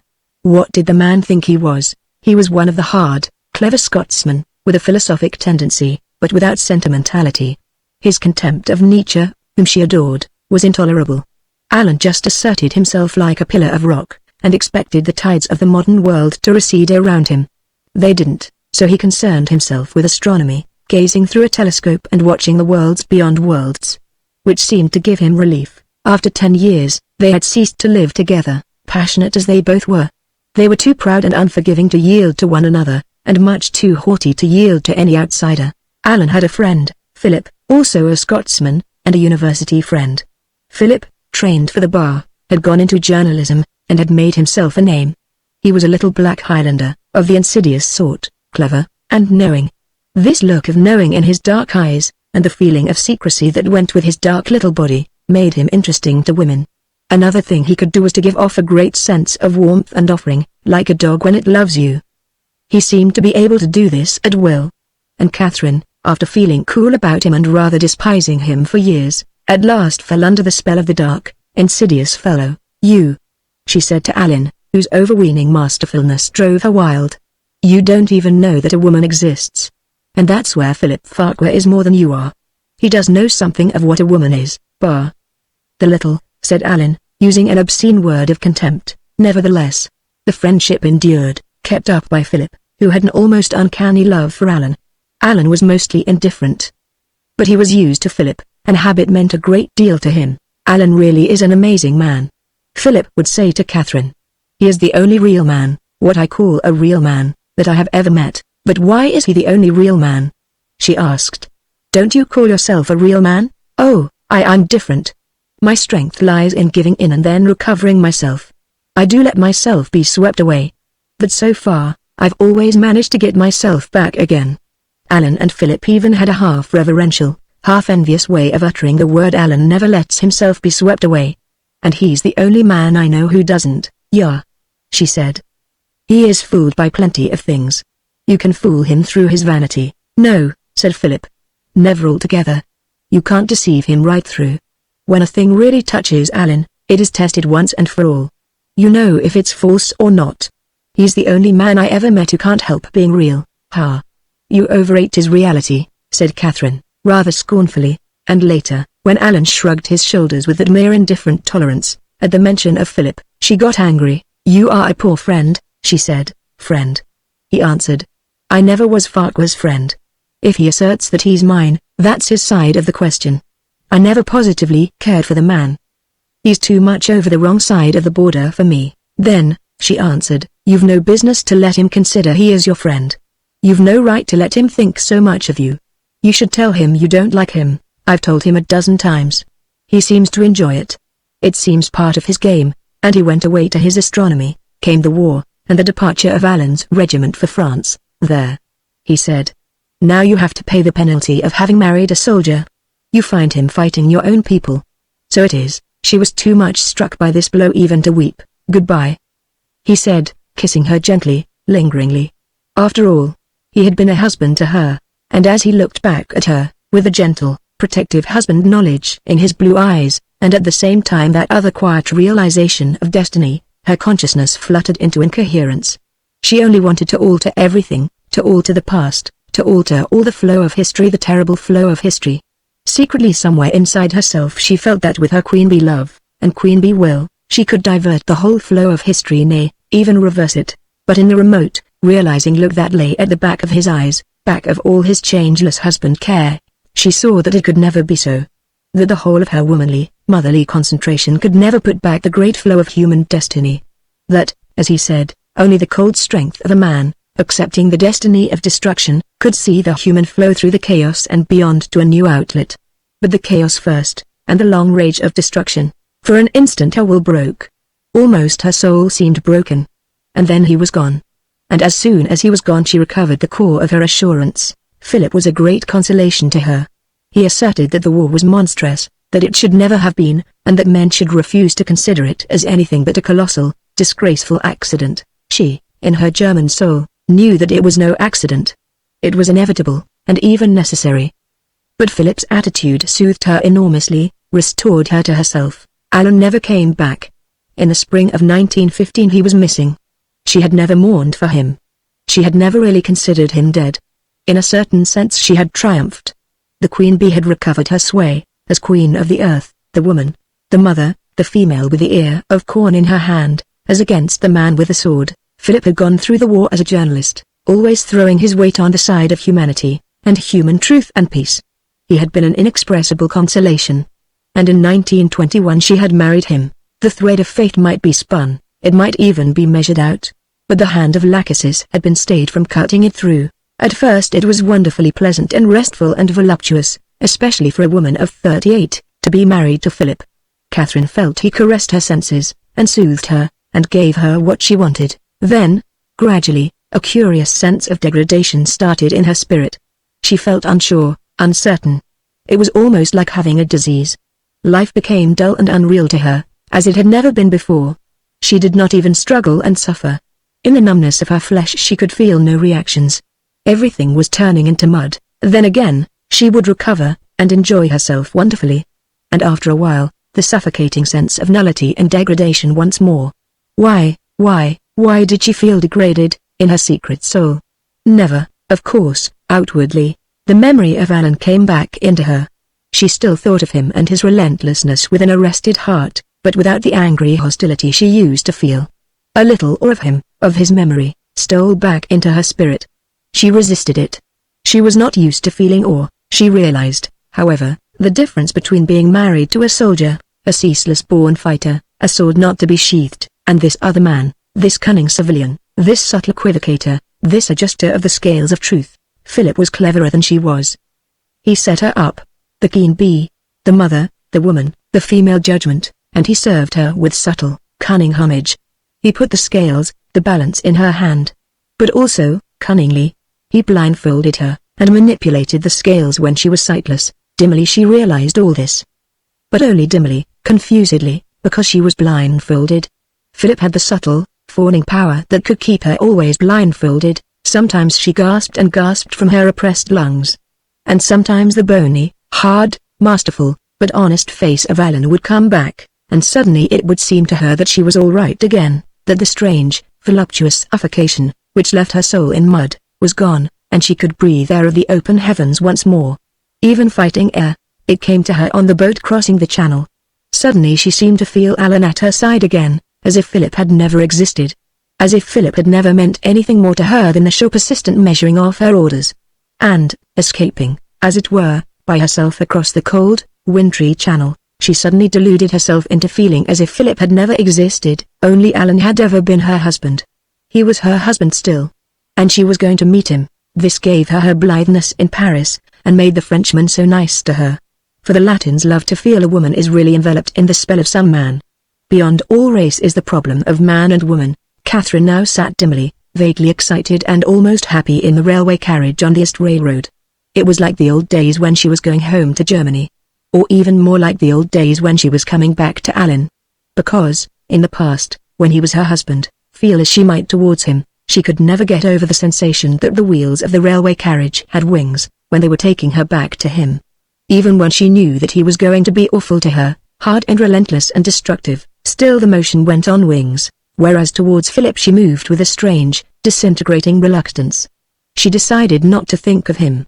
As she looked unseeing out of the carriage window, suddenly, with a jolt, the wintry landscape realized itself in her consciousness. The flat, grey, wintry landscape, ploughed fields of greyish earth that looked as if they were compound of the clay of dead men.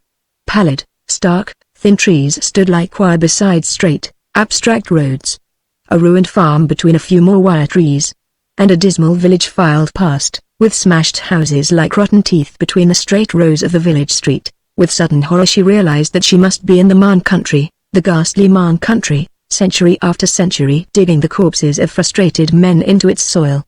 The border country, where the Latin races and the Germanic neutralize one another into horror. Perhaps even the corpse of her own man among that grey clay. It was too much for her. She sat ashy herself with horror, wanting to escape. If I had only known, she said. If only I had known, I would have gone by Bull. The train drew up at Soissons, name ghastly to her. She simply tried to make herself unreceptive to everything. And mercifully luncheon was served. She went down to the restaurant car, and sat opposite to a little French officer in horizon blue uniform, who suggested anything but war. He looked so naive, rather childlike and nice, with a certain innocence that so many French people preserve under their so-called wickedness, that she felt really relieved. He bowed to her with an odd, shy little bow when she returned him his half-bottle of red wine, which had slowly jigged its way the length of the table, owing to the motion of the train. How nice he was! And how he would give himself to a woman, if she would only find real pleasure in the male that he was. Nevertheless, she herself felt very remote from this business of male and female, and giving and taking. After luncheon, in the heat of the train and the flush of her half-bottle of white wine, she went to sleep again, her feet grilling uncomfortably on the iron plate of the carriage floor. And as she slept, life, as she had known it, seemed all to turn artificial to her, the sunshine of the world an artificial light, with smoke above, like the light of torches, and things artificially growing, in a night that was lit up artificially with such intensity that it gave the illusion of day. It had been an illusion, her life day, as a ballroom evening is an illusion. Her love and her emotions, her very panic of love, had been an illusion. She realized how love had become panic-stricken inside her, during the war, and now even this panic of love was an illusion. She had run to Philip to be saved. And now, both her panic love and Philip's salvation were an illusion. What remained then? Even panic-stricken love, the intensest thing, perhaps, she had ever felt, was only an illusion. What was left? The grey shadows of death. When she looked out again it was growing dark, and they were at Nancy. She used to know this country as a girl. At 7:30 she was in Strasbourg, where she must stay the night as there was no train over the Rhine till morning. The porter, a blond, hefty fellow, addressed her at once in Alsatian German. He insisted on escorting her safely to her hotel, a German hotel, keeping guard over her like an appointed sentinel, very faithful and competent, so different from Frenchmen. It was a cold, wintry night, but she wanted to go out after dinner to see the minster. She remembered it all so well, In that other life, the wind blew icily in the street. The town seemed empty, as if its spirit had left it. The few squat, hefty foot passengers were all talking the harsh Alsatian German. Shop signs were in French, often with a little concession to German underneath. And the shops were full of goods, glutted with goods from the once German factories of Mulhausen and other cities. She crossed the night-dark river, where the washhouses of the washerwomen were anchored along the stream, a few odd women still kneeling over the water's edge, in the dim electric light, rinsing their clothes in the grim, cold water. In the big square the icy wind was blowing, and the place seemed a desert. A city once more conquered. After all, she could not remember her way to the cathedral. She saw a French policeman in his blue cape and peaked cap, looking a lonely, vulnerable, silky specimen in this harsh Alsatian city. Crossing over to him, she asked him in French where was the cathedral. He pointed out to her, the first turning on the left. He did not seem hostile. Nobody seemed really hostile. Only the great frozen weariness of winter in a conquered city, on a weary everlasting borderline. And the Frenchman seemed far more weary, and also, more sensitive than the crude Alsatians. She remembered the little street. The old, overhanging houses with black timbers and high gables. And like a great ghost, a reddish flush in its darkness, the uncanny cathedral breasting the oncomer, standing gigantic, looking down in darkness out of darkness, on the pygmy humanness of the city. It was built of reddish stone, that had a flush in the night, like dark flesh. And vast, and incomprehensibly tall, strange thing, it looked down out of the night. The great rose window, poised high, seemed like the breast of the vast thing, and prisms and needles of stone shot up, as if it were plumage, dimly, half visible in heaven. There it was, in the upper darkness of the ponderous winter night, like a menace. She remembered. Her spirit used in the past to soar aloft with it. But now, looming with a faint trust of blood out of the upper black heavens, the thing stood suspended, looking down with vast, demonish menace, calm and implacable, mystery and dim, ancient fear came over the woman's soul. The cathedral looked so strange and demonish and an ancient, indomitable blood seemed to stir in it. It stood there like some vast silent beast with teeth of stone, waiting, and wondering when to stoop against this pallid humanity, and dimly she realized that behind all the ashy pallor and sulfur of our civilization, lurks the great blood creature waiting, implacable and eternal, ready at last to crush our white brittleness and let the shadowy blood move erect once more, in a new implacable pride and strength. Even out of the lower heavens looms the great blood-dusky thing, blotting out the cross it was supposed to exalt. The scroll of the night sky seemed to roll back, showing a huge, blood-dusky presence looming enormous, stooping, looking down, awaiting its moment. As she turned to go away, to move away from the closed wings of the minster, she noticed a man standing on the pavement, in the direction of the post office, which functions obscurely in the cathedral square. Immediately, she knew that that man, standing dark and motionless, was Alan. He was alone, motionless, remote. He did not move towards her. She hesitated, then went in his direction, as if going to the post office. He stood perfectly motionless, and her heart died as she drew near. Then, as she passed, he turned suddenly, looking down on her. It was he, though she could hardly see his face. It was so dark, with a dusky glow in the shadow. "Alan," she said. He did not speak, but laid his hand detainingly on her arm, as he used in the early days, with strange silent authority. And turning her with a faint pressure on her arm, he went along with her, leisurely, through the main street of the city, under the arcade where the shops were still lighted up. She glanced at his face. It seemed much more dusky, and duskily ruddy, than she had known him. He was a stranger, and yet it was he, no other. He said nothing at all. But that was also in keeping. His mouth was closed, his watchful eyes seemed changeless, and there was a shadow of silence around him, impenetrable, but not cold. Rather aloof and gentle, like the silence that surrounds a wild animal. She knew that she was walking with his spirit. But that even did not trouble her. It seemed natural. And there came over her again the feeling she had forgotten. The restful, thoughtless pleasure of a woman who moves in the aura of the man to whom she belongs. As a young woman she had had this unremarkable, yet very precious feeling, when she was with her husband. It had been a full contentment, and perhaps the fullness of it had made her unconscious of it. Later, it seemed to her she had almost willfully destroyed it. This soft flow of contentment which she, a woman, had from him as a man. Now, afterwards, she realized it. And as she walked at his side through the conquered city, she realized that it was the one enduring thing a woman can have. The intangible soft flood of contentment that carries her along at the side of the man she is married to. It is her perfection and her highest attainment. Now, in the afterwards, she knew it. Now the strife was gone.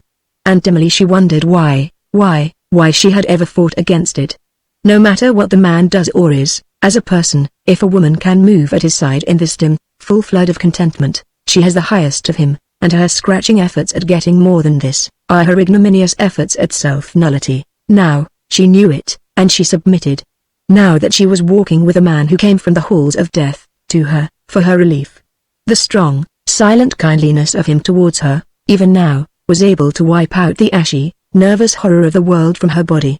She went at his side still and released, like one newly unbound, walking in the dimness of her own contentment. At the bridge head he came to a standstill, and drew his hand from her arm. She knew he was going to leave her. But he looked at her from under his peaked cap, darkly but kindly, and he waved his hand with a slight, kindly gesture of farewell and of promise, as if in the farewell he promised never to leave her, never to let the kindliness go out in his heart, to let it stay hers always. She hurried over the bridge with tears running down her cheeks, and on to her hotel. Hastily she climbed to her room. And as she undressed, she avoided the sight of her own face in the mirror. She must not rupture the spell of his presence. Now, in the afterwards she realized how careful she must be, not to break the mystery that enveloped her. Now that she knew he had come back to her from the dead, she was aware how precious and how fragile the coming was. He had come back with his heart dark and kind, wanting her even in the afterwards. And not in any sense must she go against him. The warm, powerful, silent ghost had come back to her. It was he. She must not even try to think about him definitely, not to realize him or to understand. Only in her own woman's soul could she silently ponder him, darkly, and know him present in her, without ever staring at him or trying to find him out. Once she tried to lay hands on him, to have him, to realize him. He would be gone forever, and gone forever this last precious flood of her woman's peace. Ah, no. She said to herself. If he leaves his peace with me, I must ask no questions whatsoever, and she repented, silently, of the way she had questioned and demanded answers, in the past. What were the answers, when she had got them? Terrible ash in the mouth, she now knew the supreme modern terror, of the world all ashy and nerve dead. If a man could come back out of death to save her from this, she would not ask questions of him, but be humble, and beyond tears grateful. In the morning, she went out into the icy wind, under the grey sky, to see if he would be there again. Not that she needed him, his presence was still about her. But he might be waiting. The town was stony and cold. The people looked pale, chilled through, and doomed in some way. Very far from her they were. She felt a sort of pity for them, but knew she could do nothing, nothing in time or eternity. And they looked at her, and looked quickly away again, as if they were uneasy in themselves. The cathedral reared its great reddish-grey facade in the stark light, but it did not loom as in the night. The cathedral square was hard and cold. Inside, the church was cold and repellent, in spite of the glow of stained glass. And he was nowhere to be found, so she hastened away to her hotel and to the station, to catch the 10.30 train into Germany. It was a lonely, dismal train, with a few forlorn souls waiting to cross the Rhine. Her Alsatian porter looked after her with the same dogged care as before. She got into the first-class carriage that was going through to Prague. She was the only passenger traveling first. A real French porter, in blouse and moustache, and swagger, tried to say something a bit jeering to her, in his few words of German. But she only looked at him, and he subsided. He didn't really want to be rude. There was a certain hopelessness even about that. The train crept slowly, disheartened, out of town. She saw the weird humped-up creature of the cathedral in the distance, pointing its one finger above the city. Why, oh, why, had the old Germanic races put it there, like that? Slowly the country disintegrated into the Rhine flats and marshes, the canals, the willow trees, the overflow streams, the wet places frozen but not flooded. Weary the place all seemed. And old further Rhine flowing in greenish volume, implacable, separating the races now weary of race struggle, but locked in the toils as in the coils of a great snake, unable to escape.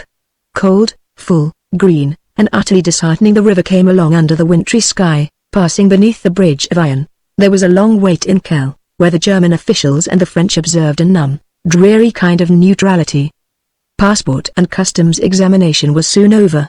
But the train waited and waited, as if unable to get away from that one point of pure negation, where the two races neutralized one another, and no polarity was felt, no life, no principle dominated.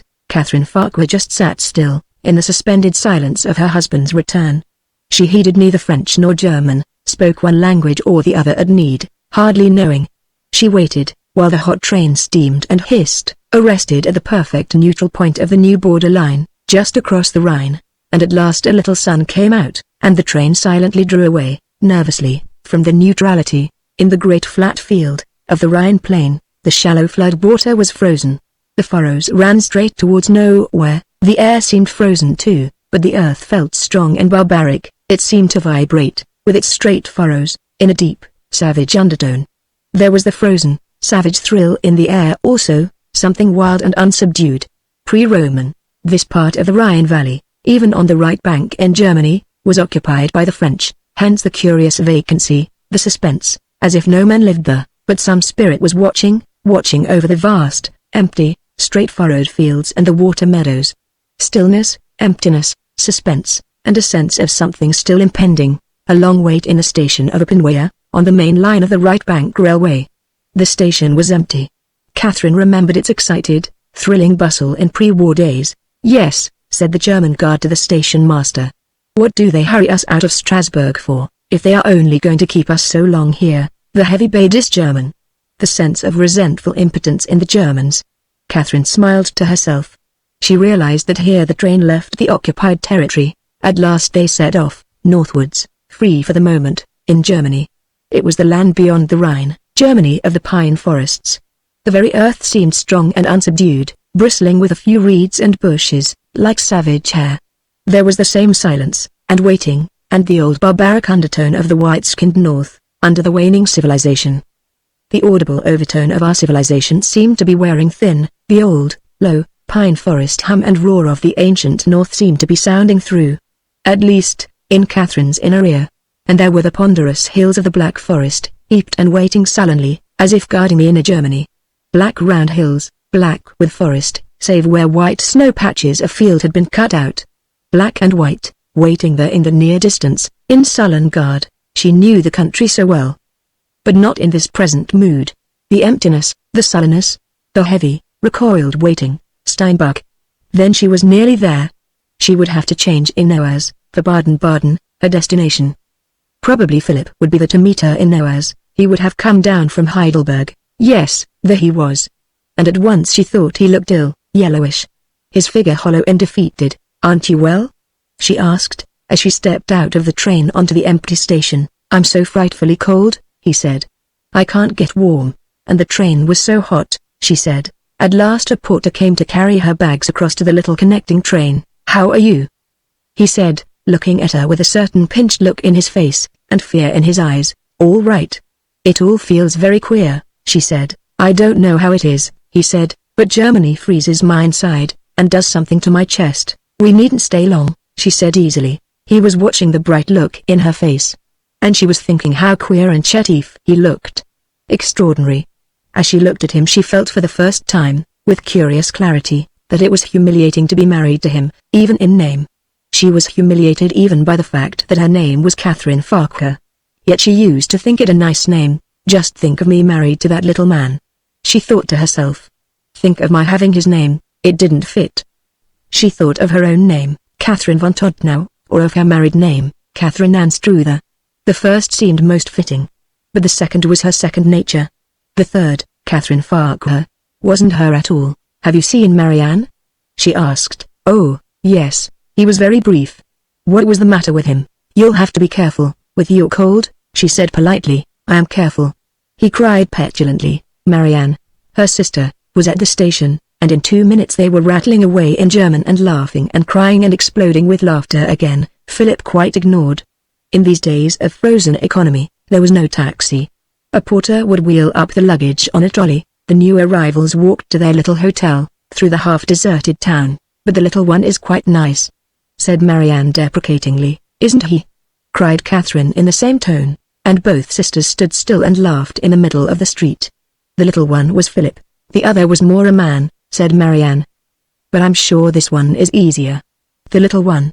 "Yes, he should be easier," and she laughed in her mocking way. "The stand-up mannequin," said Catherine, referring to those little toy men weighted at the base with lead, that always stand up again. "Yes.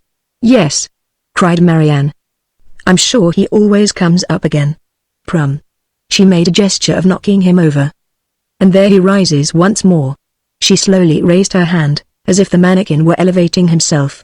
The two sisters stood in the street laughing consumedly. Marianne also had lost her husband in the war.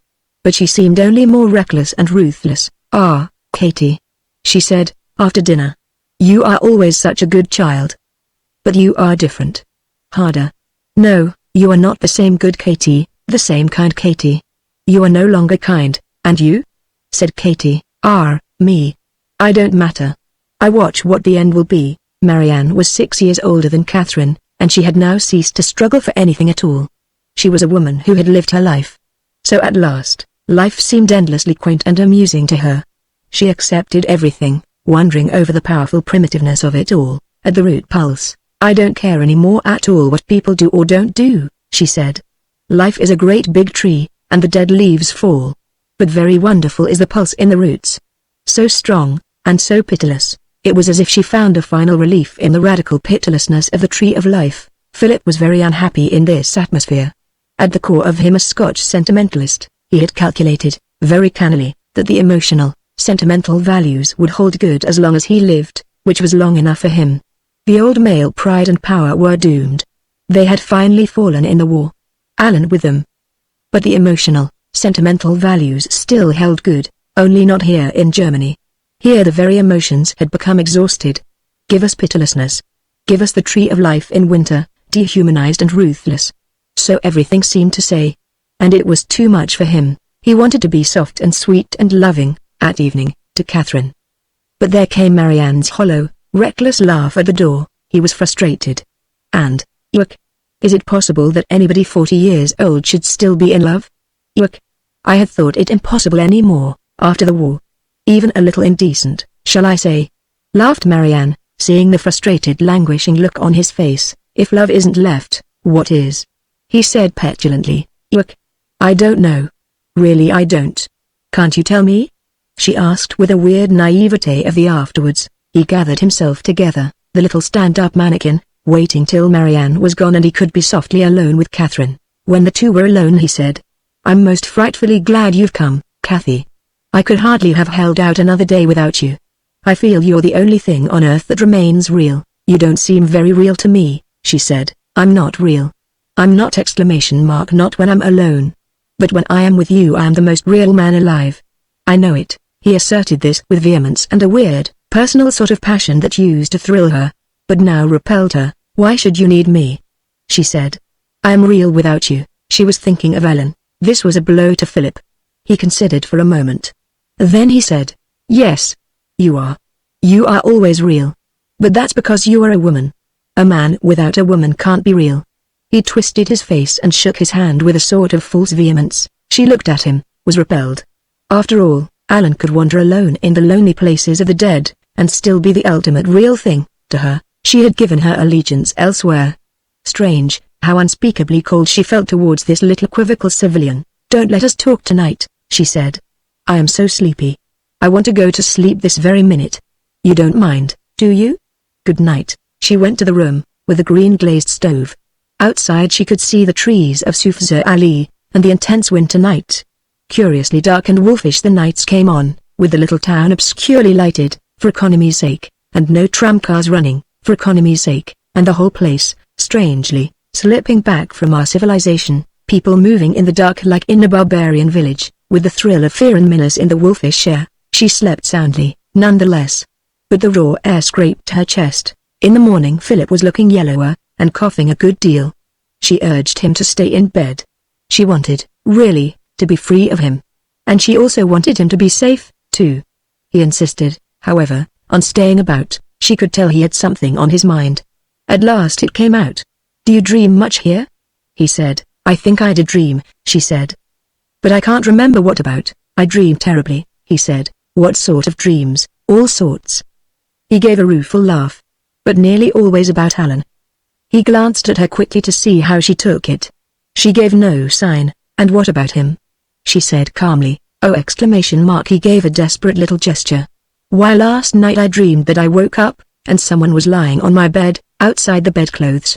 I thought at first it was you, so I wanted to speak to you. But I couldn't. Then I knew it was Alan, lying there in the cold. And he was terribly heavy. He was so heavy I couldn't move, because the bedclothes, you know I don't have that bolster thing, they were so tight on me, I could hardly breathe. They were like tight lead round me. It was so awful, they were like a lead coffin shell. And he was lying outside with that terrible weight. When I woke at last, I thought I was dead. It's because you've got a cold on your chest, she said. Why won't you stay in bed and see a doctor? I don't want a doctor, he said. You're so obstinate. At least you should drink the waters here. They'd be a good for you. During the day she walked in the woods with Marianne. It was sunny, and there was thin snow. But the cold in the air was heavy, stormy, unbreakable, and the wood seemed black. In a hollow open space, like a bowl, were little tortured bare vines. Never had she seen the pale vine stalks look so tortured. And the black trees seemed to grow out of unutterably cold depths, and they seemed to be drinking away what warmth of life there was, while the vines in the clearing writhed with cold as leaves writhe in a fire. After sunset, before dinner time, she wanted to go to drink the hot waters from the spring at the big bath hall under the new castle. Philip insisted on going with her, though Shay urged him to stay indoors. They went down the dark hill and between the dark buildings of reddish stone, like the stone of Strasbourg Cathedral. At the obscure fountain in the alcove of the courtyard a little group of people were waiting, dark and silent, like dark spirits round a source of steam. Some had come to drink. Some had come for a pail of hot water. Some had come merely to warm their fingers and get something hot inside them. Some had come furtively, with hot water bottles, to warm their icy beds a little. Everybody was bedrock poor and silent, but well clad, respectable, unbeaten. Catherine and Philip waited a while. Then, in a far corner of the dark rocky grotto, where the fountain of hot water came out of the wall, Catherine saw Alan standing. He was standing as if waiting his turn to drink, behind the other people. Philip apparently did not see him. She pressed forward in the silent somber group of people, and held her glass under the tap, above the pail which a man was filling. The hot water ran over her fingers gratefully. She rinsed her glass down the fountain bowl. "Nah," said the man of the pail, in his rough, but reckless, good-humored bass, "throw it in the bucket. It's only wash water." She laughed, and lifted her pocket glass to drink. It was something of an ordeal among the group of silent people there in the almost dark. There was a feeble lamp outside in the courtyard. Inside the grotto was deep shadow. Nevertheless, Alan was watching her, and she drank to him, in the hot, queer, hellish-tasting water. She drank a second small glassful. Then she filled the glass again, in front of all the waiting people and handed it to Philip. She did not look at Alan, but away in the courtyard, where more people were approaching, and where the steam of the springs rose from the grating in the ground, ghostly on the night air. Philip drew back a little to drink. But at the first mouthful he choked, and began to cough. He coughed and coughed, in a convulsed spasm as if choking. She went to him anxiously. And then she saw that Alan also had come forward, and stood beside her, behind the coughing little Philip. "What is it?" she said to the coughing man. "Did some of the water go the wrong way?" He shook his head, but could not answer. At length, exhausted, but quiet, he handed her the glass, and they moved away from the silent group of watchful dark people, and Alan was walking on her other side holding her hand. When they came into the hall of the hotel she saw with horror that there was a red smear of blood on Philip's chin, and red blotches on his overcoat. "What have you done?" she cried. He looked down at his breast, then up at her with haunted eyes. Fear, an agony and a horror of fear in his face. He went ghastly pale. Thinking he would swoon, she put her arm round him. But she felt someone silently but firmly, and with strange, cold power, pulling her arm away. She knew it was Alan. The hotel porter helped Philip up to his room, and she assisted her husband to undress and get to bed. But each time her hand touched the sick man's body, to sustain him, she felt it drawn silently, coldly, powerfully away, with complete relentlessness. The doctor came and made his examination. He said it was not serious, only the rupture of a superficial blood vessel. The patient must lie quite still and warm, and take light food. Avoid all excitement or agitation. Philip's face had a haunted, martyred, guilty look. She soothed him as much as possible, but dared hardly touch him. "Won't you sleep with me tonight, in case I dream?" he said to her, with big, excruciating eyes full of fear. "You'll be better alone," she said softly. "You'll be better alone. I'll tuck you up warm, and sit with you a while. Keep yourself all covered up." She tucked him close, and sat by the bed. On the other side of the bed sat Alan, bareheaded, with his silent, expressionless, reddish face. The closed line of his lips, under the small reddish mustache, never changed, and he kept his eyelids half lowered. But there was a wonderful changeless dignity in his pose, as if he could sit thus, silent, and waiting, through the centuries. And through the warm air of the room he radiated this strange, stony coldness, that seemed heavy as the hand of death. It did not hurt Catherine.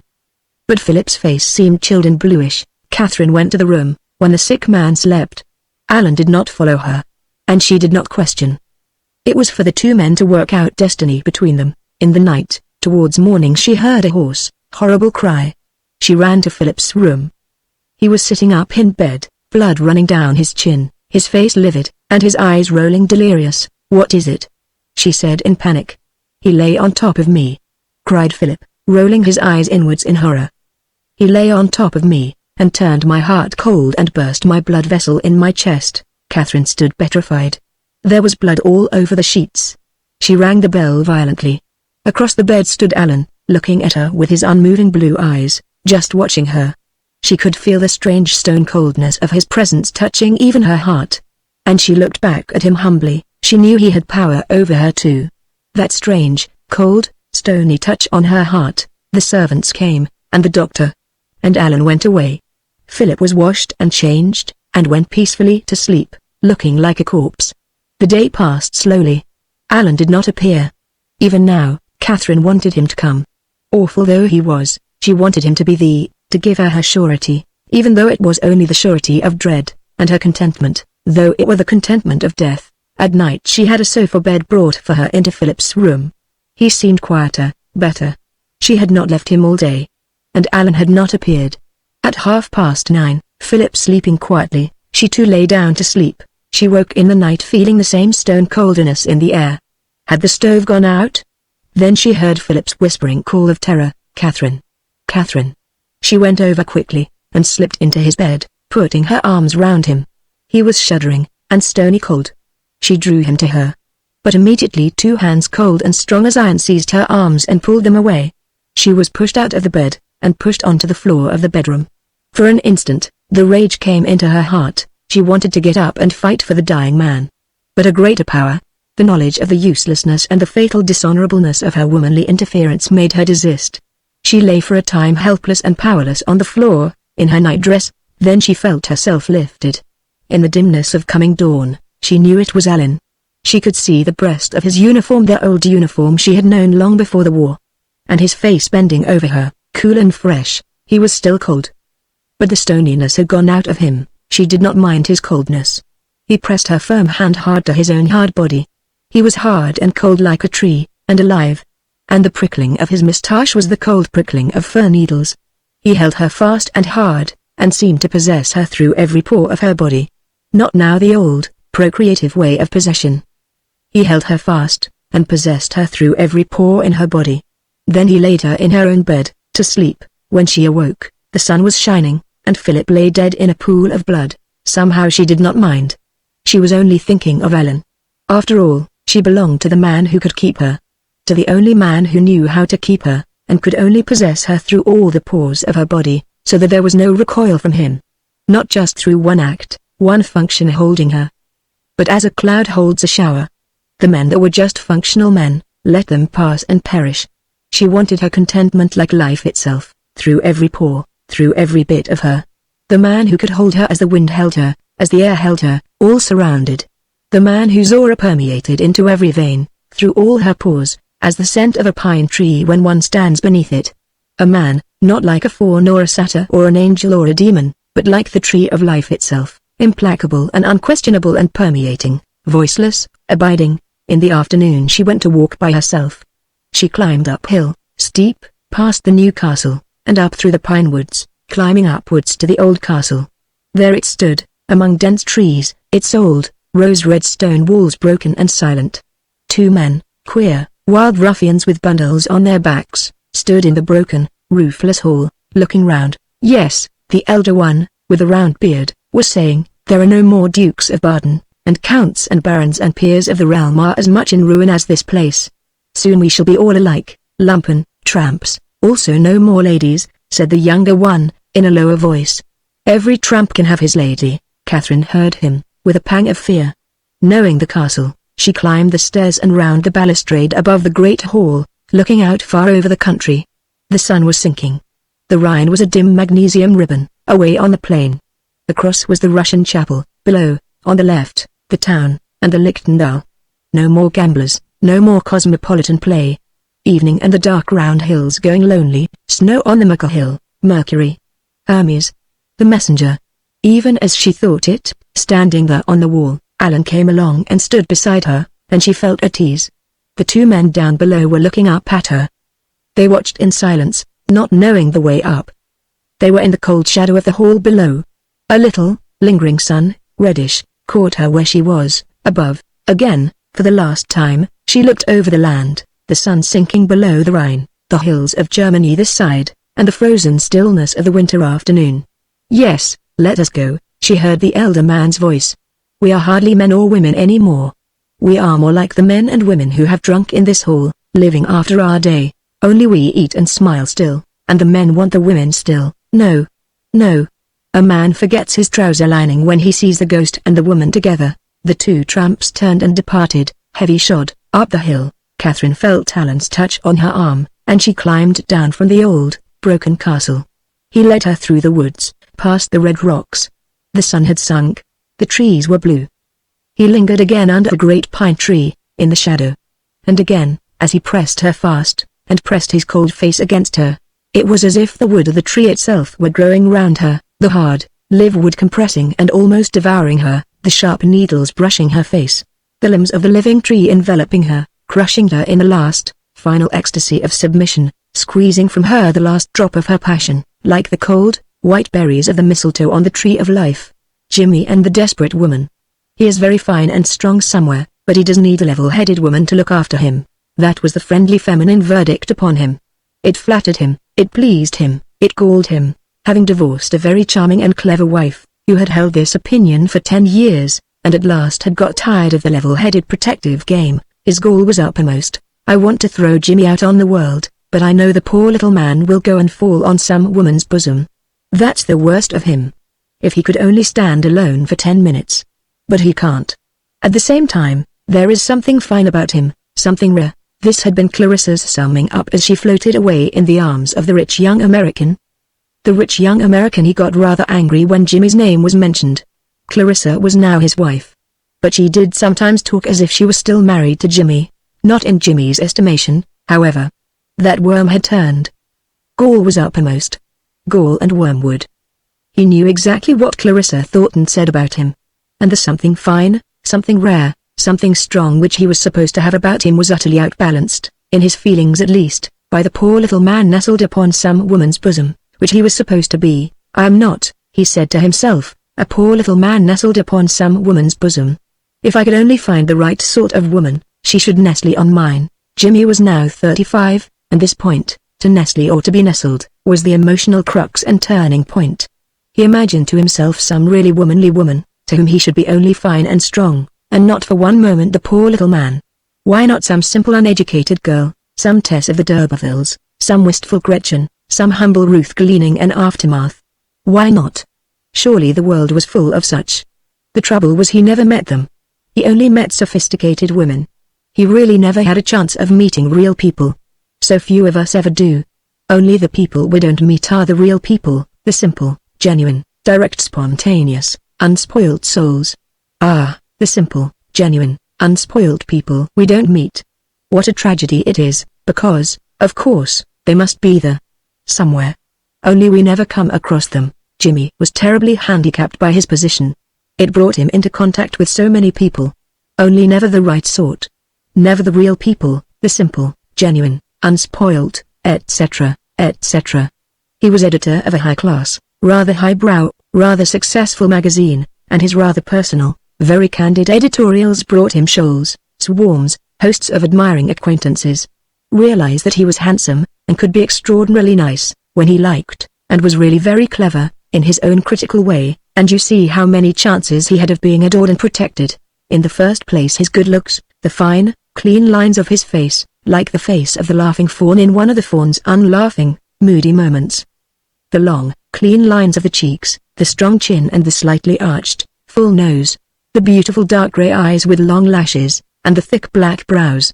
In his mocking moments, when he seemed most himself, it was a pure pan face, with thick black eyebrows cocked up, and grey eyes with a sardonic goatee gleam, and nose and mouth curling with satire. A good-looking, smooth-skinned satyr. That was Jimmy at his best. In the opinion of his men friends, in his own opinion, he was a sort of martyred Saint Sebastian, at whom the wicked world shot arrow after arrow made $1 rose a nothing to him, and he counted the drops of blood as they fell, when he could keep count.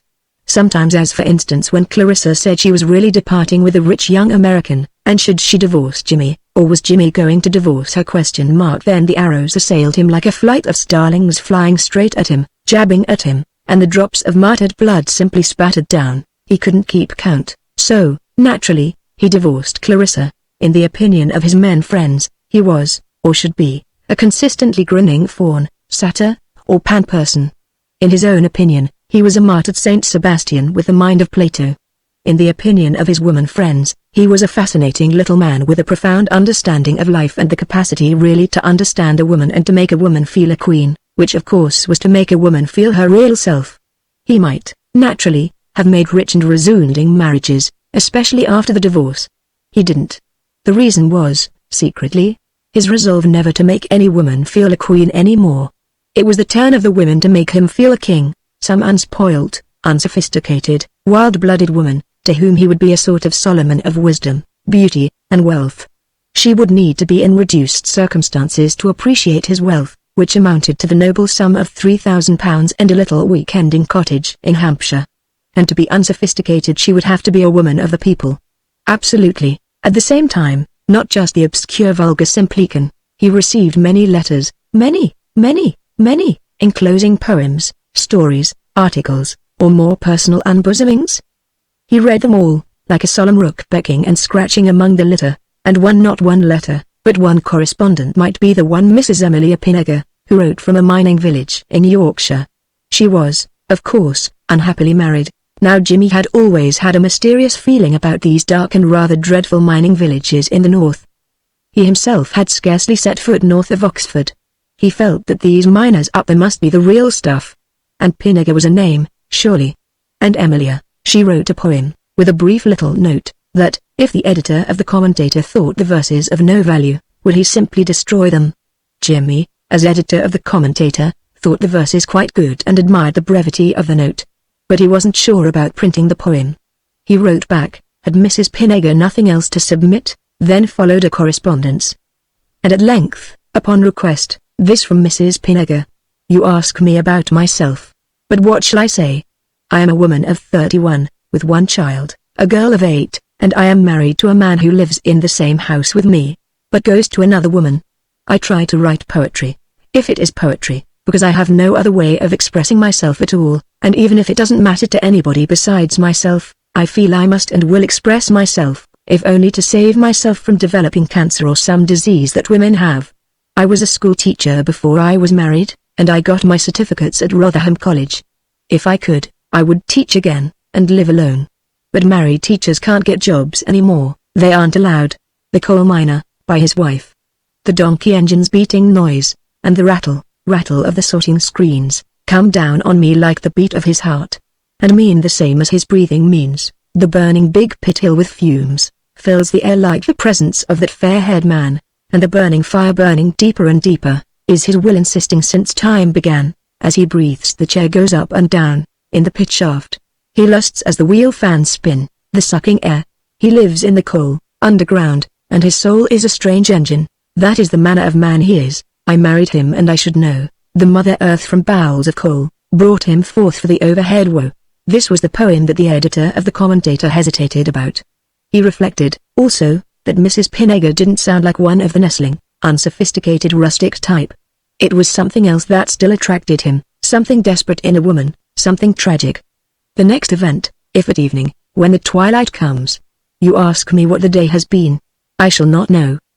The distant drums of some newcomer intervene between me and the day that's been. Some strange man leading long columns of unseen soldiers through the green, sad twilight of these smoky slums, and as the darkness slowly numbs my senses, everything I've seen or heard the daylight through becomes rubbish behind an opaque screen. Instead, the sound of muffled drums. Inside myself, I have to lean and listen as my strength succumbs to hear what these oncomings mean.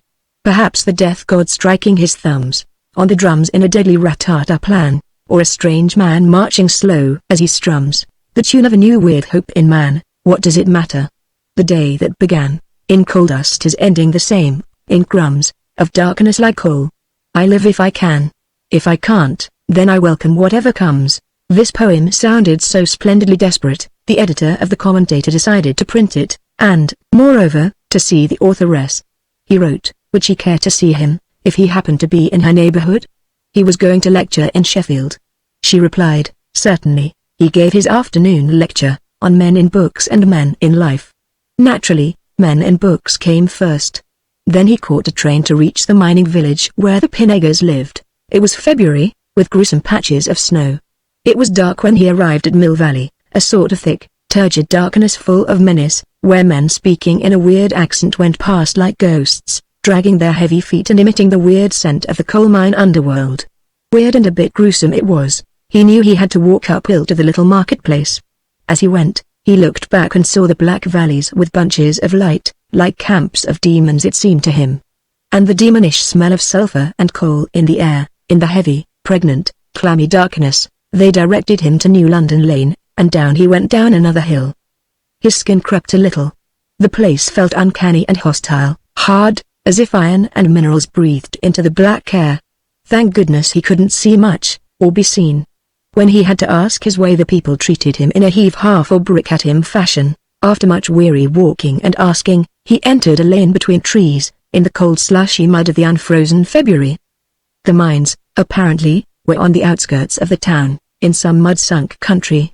He could see the red, saw fires of the burning pit through the trees, and he smelt the sulfur. He felt like some modern Ulysses wandering in the realms of Hecate. How much more dismal and horrible, a modern Odyssey among mines and factories, than any Sirens, Scylas or Charybdises, so he mused to himself as he waded through icy black mud, in a black lane, under black trees that moaned an accompaniment to the sound of the coal mine's occasional hissing and chuffing, under a black sky that quenched even the electric sparkle of the colliery. And the place seemed unhabitated like a cold black jungle. At last he came in sight of a glimmer. Apparently, there were dwellings. Yes, a new little street, with one street lamp, and the houses all apparently dark. He paused. Absolute desertion. Then 3 children, they told him the house, and he stumbled up a dark passage. There was light on the little backyard. He knocked, in some trepidation. A rather tall woman, looking down at him with a "Who are you?" look, from a step above. Mrs. Pinegger? Oh, is it you, Mr. Frith? Come in. He stumbled up the step into the glaring light of the kitchen. There stood Mrs. Pinegger, a tall woman with a face like a mask of passive anger, looking at him coldly. Immediately he felt his own shabbiness and smallness. In utter confusion, he stuck out his hand. I had an awful time getting here, he said. I'm afraid I shall make a frightful mess of your house. He looked down at his boots. That's all right, she said. Have you had your tea? No, but don't you bother about me. There was a little girl with fair hair in a fringe over her forehead, troubled blue eyes under the fringe, and 2 dolls. He felt easier. Is this your little girl? He asked. She's awfully nice. What is her name? Jane. How are you, Jane? He said. But the child only stared at him with the baffled, bewildered, pained eyes of a child who lives with hostile parents. Mrs. Pinegger set his tea, bread and butter, jam, and buns. Then she sat opposite him.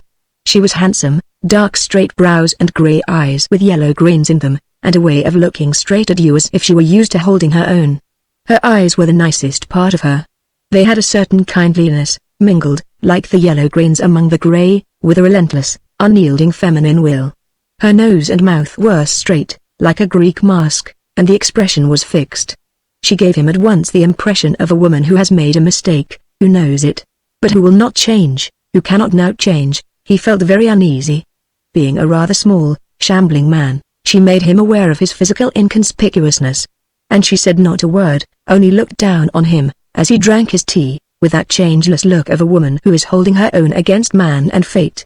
While, from the corner across the kitchen, the little girl with her fair hair and her dolls, watched him also in absolute silence, from her hot blue eyes. This seems a pretty awful place, he said to her. It is. It's absolutely awful. the woman said. You ought to get away from it, he said. But she received this in dead silence. It was exceedingly difficult to make any headway. He asked about Mr. Pinega. She glanced at the clock. He comes up at 9, she said. Is he down the mine? Yes. He's on the afternoon shift. There was never a sound from the little girl. Doesn't Jane ever talk?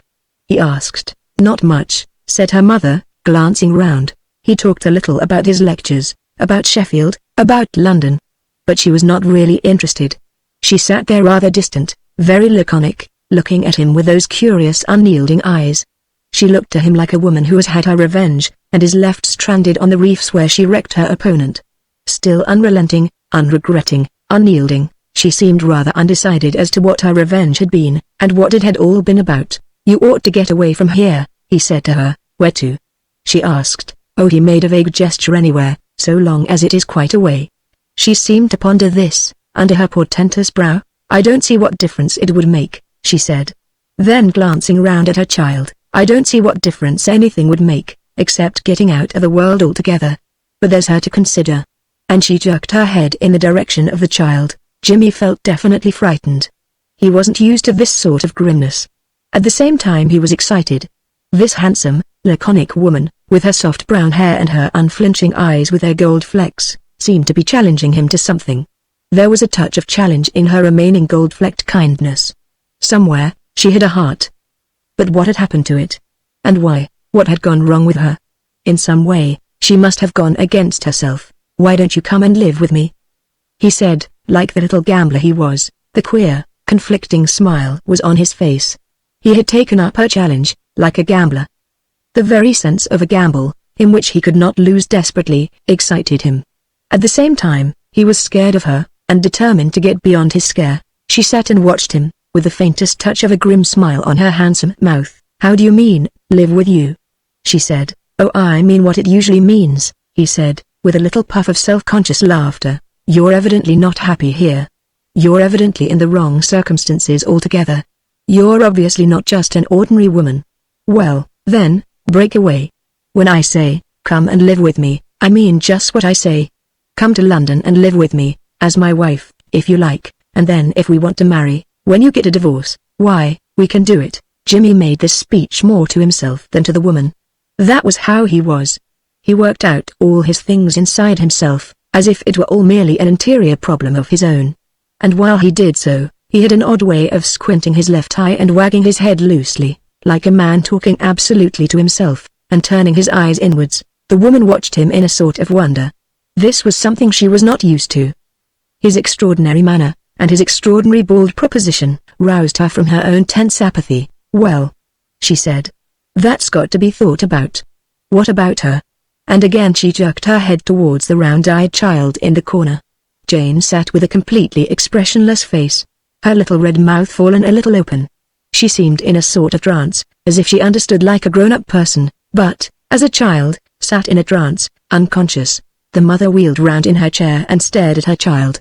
The little girl stared back at her mother, with hot, troubled, almost guilty blue eyes. And neither said a word.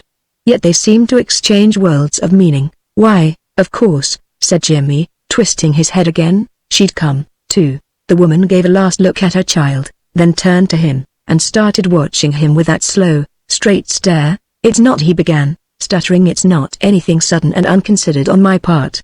I've been considering it for quite a long time, ever since I had the first poem, and your letter. He spoke still with his eyes turned inwards, talking to himself.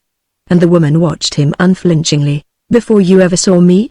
She asked, with a queer irony. Oh, of course. Of course, before I ever saw you. Or else I never should have seen you. From the very first, I had a definite feeling. He made odd, sharp gestures, like a drunken man, and he spoke like a drunken man. His eyes turned inward, talking to himself. The woman was no more than a ghost moving inside his own consciousness, and he was addressing her there. The actual woman sat outside looking on in a sort of wonder. This was really something new to her. And now you see me? Do you want me, really, to come to London? She spoke in a dull tone of incredulity. The thing was just a little preposterous to her. But why not? It would have to be something a little preposterous, to get her out of the tomb she was in. Of course I do. He cried, with another scoop of his head and scoop of his hand. Now I do actually want you, now I actually see you." He never looked at her. His eyes were still turned in. He was still talking to himself, in a sort of drunkenness with himself. To her, it was something extraordinary. But it roused her from apathy. He became aware of the hot blue eyes of the hot-cheeked little girl fixed upon him from the distant corner. And he gave a queer little giggle. "Why, it's more than I could ever have hoped for," he said, "to have you and Jane to live with me. Why, it will mean life to me." He spoke in an odd, strained voice, slightly delirious. And for the first time he looked up at the woman and, apparently, straight at her. But, even as he seemed to look straight at her, the curious cast was in his eye, and he was only looking at himself, inside himself, at the shadows inside his own consciousness. "And when would you like me to come?" she asked, rather coldly. "Why, as soon as possible. Come back with me tomorrow, if you will. I've got a little house in St. John's Wood, waiting for you. Come with me tomorrow." That's the simplest. She watched him for some time, as he sat with ducked head. He looked like a man who is drunk with himself. He was going bald at the crown, his rather curly black hair was thin. "I couldn't come tomorrow, I should need a few days," she said. She wanted to see his face again.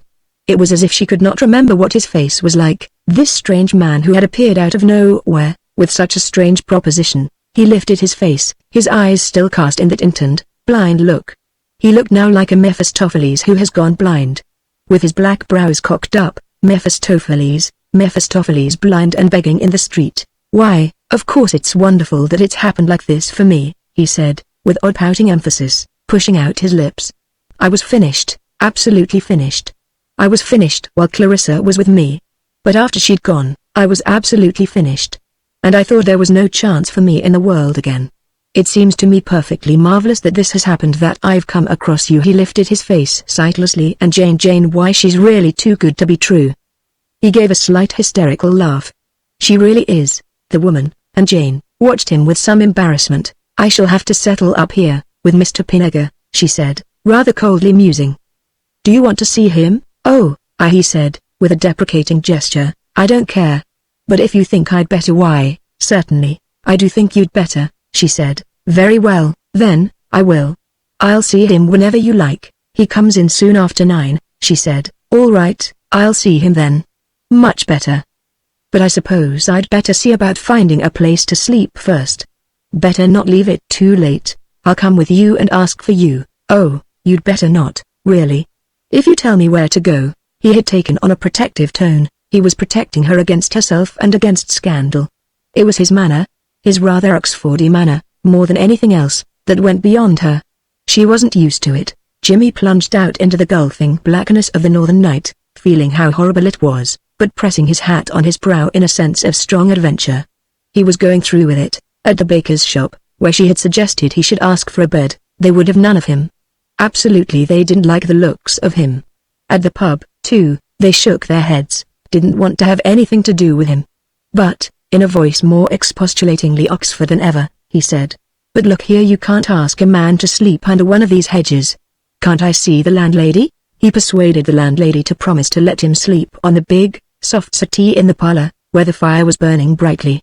Then, saying he would be back about 10, he returned through mud and drizzle up New London Lane. The child was in bed, a saucepan was boiling by the fire. Already the lines had softened a little in the woman's face. She spread a cloth on the table. Jimmy sat in silence, feeling that she was hardly aware of his presence. She was absorbed, no doubt, in the coming of her husband. The stranger merely sat on the sofa, and waited. He felt himself wound up tight. And once he was really wound up, he could go through with anything. They heard the 9 o'clock whistle at the mine. The woman then took the saucepan from the fire and went into the scullery. Jimmy could smell the smell of potatoes being strained. He sat quite still. There was nothing for him to do or to say. He was wearing his big black-rimmed spectacles, and his face, blank and expressionless in the suspense of waiting, looked like the death mask of some skeptical philosopher, who could wait through the ages, and who could hardly distinguish life from death at any time. Came the heavy-shod tread up the house entry, and the man entered, rather like a blast of wind. The fair moustache stuck out from the blackish, mottled face, and the fierce blue eyes rolled their whites in the coal-blackened sockets. "This gentleman is Mr. Frith," said Emily Pinnegar. Jimmy got up, with a bit of an Oxford wriggle, and held out his hand, saying, "How do you do?" His grey eyes, behind the spectacles, had an uncanny whitish gleam. "My hand's not fit to shake hands," said the miner. "Take a seat." "Oh, nobody minds coal dust," said Jimmy, subsiding onto the sofa. "It's clean dirt." "They say so," said Pinega. He was a man of medium height, thin, but energetic in build. Mrs. Pinega was running hot water into a pail from the bright brass tap of the stove, which had a boiler to balance the oven. Pinega dropped heavily into a wooden armchair, and stooped to pull off his ponderous grey-pit boots. He smelled of the strange, stale underground. In silence he pulled on his slippers, then rose, taking his boots into the scullery. His wife followed with the pail of hot water. She returned and spread a coarse roller towel on the steel fender. The man could be heard washing in the scullery, in the semi-dark. Nobody said anything. Mrs. Pinega attended to her husband's dinner. After a while, Pinega came running in, naked to the waist, and squatted plumb in front of the big red fire, on his heels. His head and face and the front part of his body were all wet. His back was grey and unwashed. He seized the towel from the fender and began to rub his face and head with a sort of brutal vigor, while his wife brought a bowl, and with a soapy flannel silently washed his back, right down to the loins, where the trousers were rolled back. The man was entirely oblivious of the stranger. This washing was part of the collier's ritual, and nobody existed for the moment. The woman, washing her husband's back, stooping there as he kneeled with knees wide apart, squatting on his heels on the rag hearthrug, had a peculiar look on her strong, handsome face, a look sinister and derisive. She was deriding something or somebody, but Jimmy could not make out whom or what. It was a new experience for him to sit completely and brutally excluded from a personal ritual. The collier vigorously rubbed his own fair short hair, till it all stood on end. Then he stared into the red-hot fire, oblivious, while the red color burned in his cheeks. Then again he rubbed his breast and his body with a rough towel, brutally, as if his body were some machine he was cleaning, while his wife, with a peculiar slow movement, dried his back with another towel. She took away the towel and bowl. The man was dry. He still squatted with his hands on his knees, gazing abstractedly, blankly into the fire. That, too, seemed part of his daily ritual. The color flushed in his cheeks, his fair moustache was rubbed on end. But his hot blue eyes stared hot and vague into the red coals, while the red glare of the coal fell on his breast and naked body. He was a man of about 35, in his prime, with a pure smooth skin and no fat on his body. His muscles were not large, but quick, alive with energy. And as he squatted bathing abstractedly in the glow of the fire, he seemed like some pure-molded engine that sleeps between its motions, with incomprehensible eyes of dark iron blue. He looked round, always averting his face from the stranger on the sofa, shutting him out of consciousness. The wife took out a bundle from the dresser cupboard, and handed it to the outstretched, work-scarred hand of the man on the hearth. Curious, that big, horny, work-battered clean hand, at the end of the suave, thin naked arm. Pinega unrolled his shirt and undervest in front of the fire, warmed them for a moment in the glow, vaguely, sleepily, then pulled them over his head. And then at last he rose, with his shirt hanging over his trousers, and in the same abstract, sleepy way, shutting the world out of his consciousness, he went out again to the scullery, pausing at the same dresser cupboard to take out his rolled-up day trousers. Mrs. Pinega took away the towels and set the dinner on the table. Rich, oniony stew out of a hissing brown stew jar, boiled potatoes, and a cup of tea. The man returned from the scullery, in his clean flannelette shirt and black trousers, his fair hair neatly brushed. He planked his wooden armchair beside the table, and sat heavily down, to eat. Then he looked at Jimmy, as one wary, probably hostile man looks at another. "You're a stranger in these parts, I gather?" he said. There was something slightly formal, even a bit pompous, in his speech. "An absolute stranger," replied Jimmy, with a slight aside grin. The man dabbed some mustard on his plate, and glanced at his food to see if he would like it. "Come from a distance, do you?" he asked, as he began to eat. As he ate, he seemed to become oblivious again of Jimmy, bent his head over his plate, and ate. But probably he was ruminating something all the time, with barbaric wariness. "From London," said Jimmy, warily. "London," said Pinega, without looking from his plate. Mrs. Pinega came and sat, in ritualistic silence, in her tail-backed rocking chair under the light. "What brings you this way, then?" asked Pinega, stirring his tea. "Oh." Jimmy writhed a little on the sofa. "I came to see Mrs. Pinega." The miner took a hasty gulp of tea. "You're acquainted then, are you?" he said, still without looking round. He sat with his side face to Jimmy. "Yes, we are now," explained Jimmy. "I didn't know Mrs. Pinega till this evening."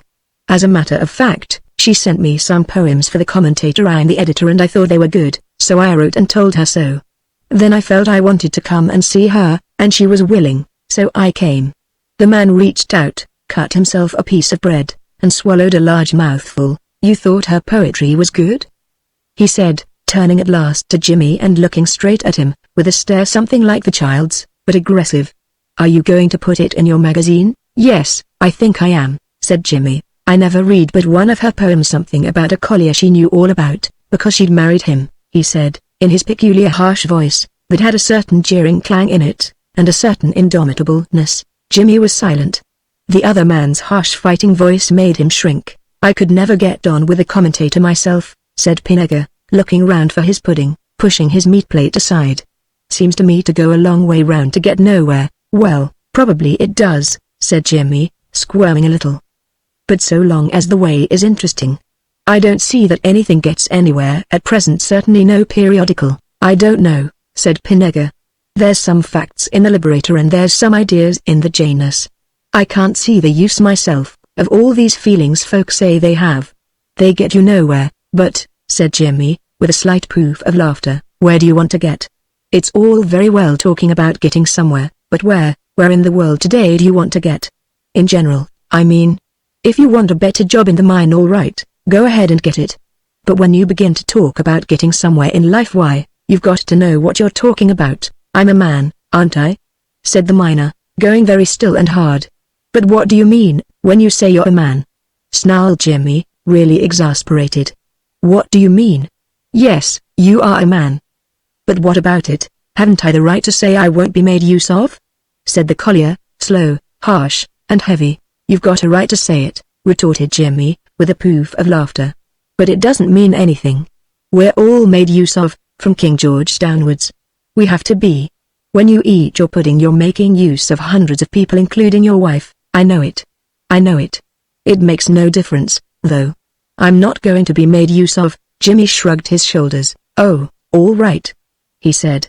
"That's just a phrase, like any other." The miner sat very still in his chair, his face going hard and remote.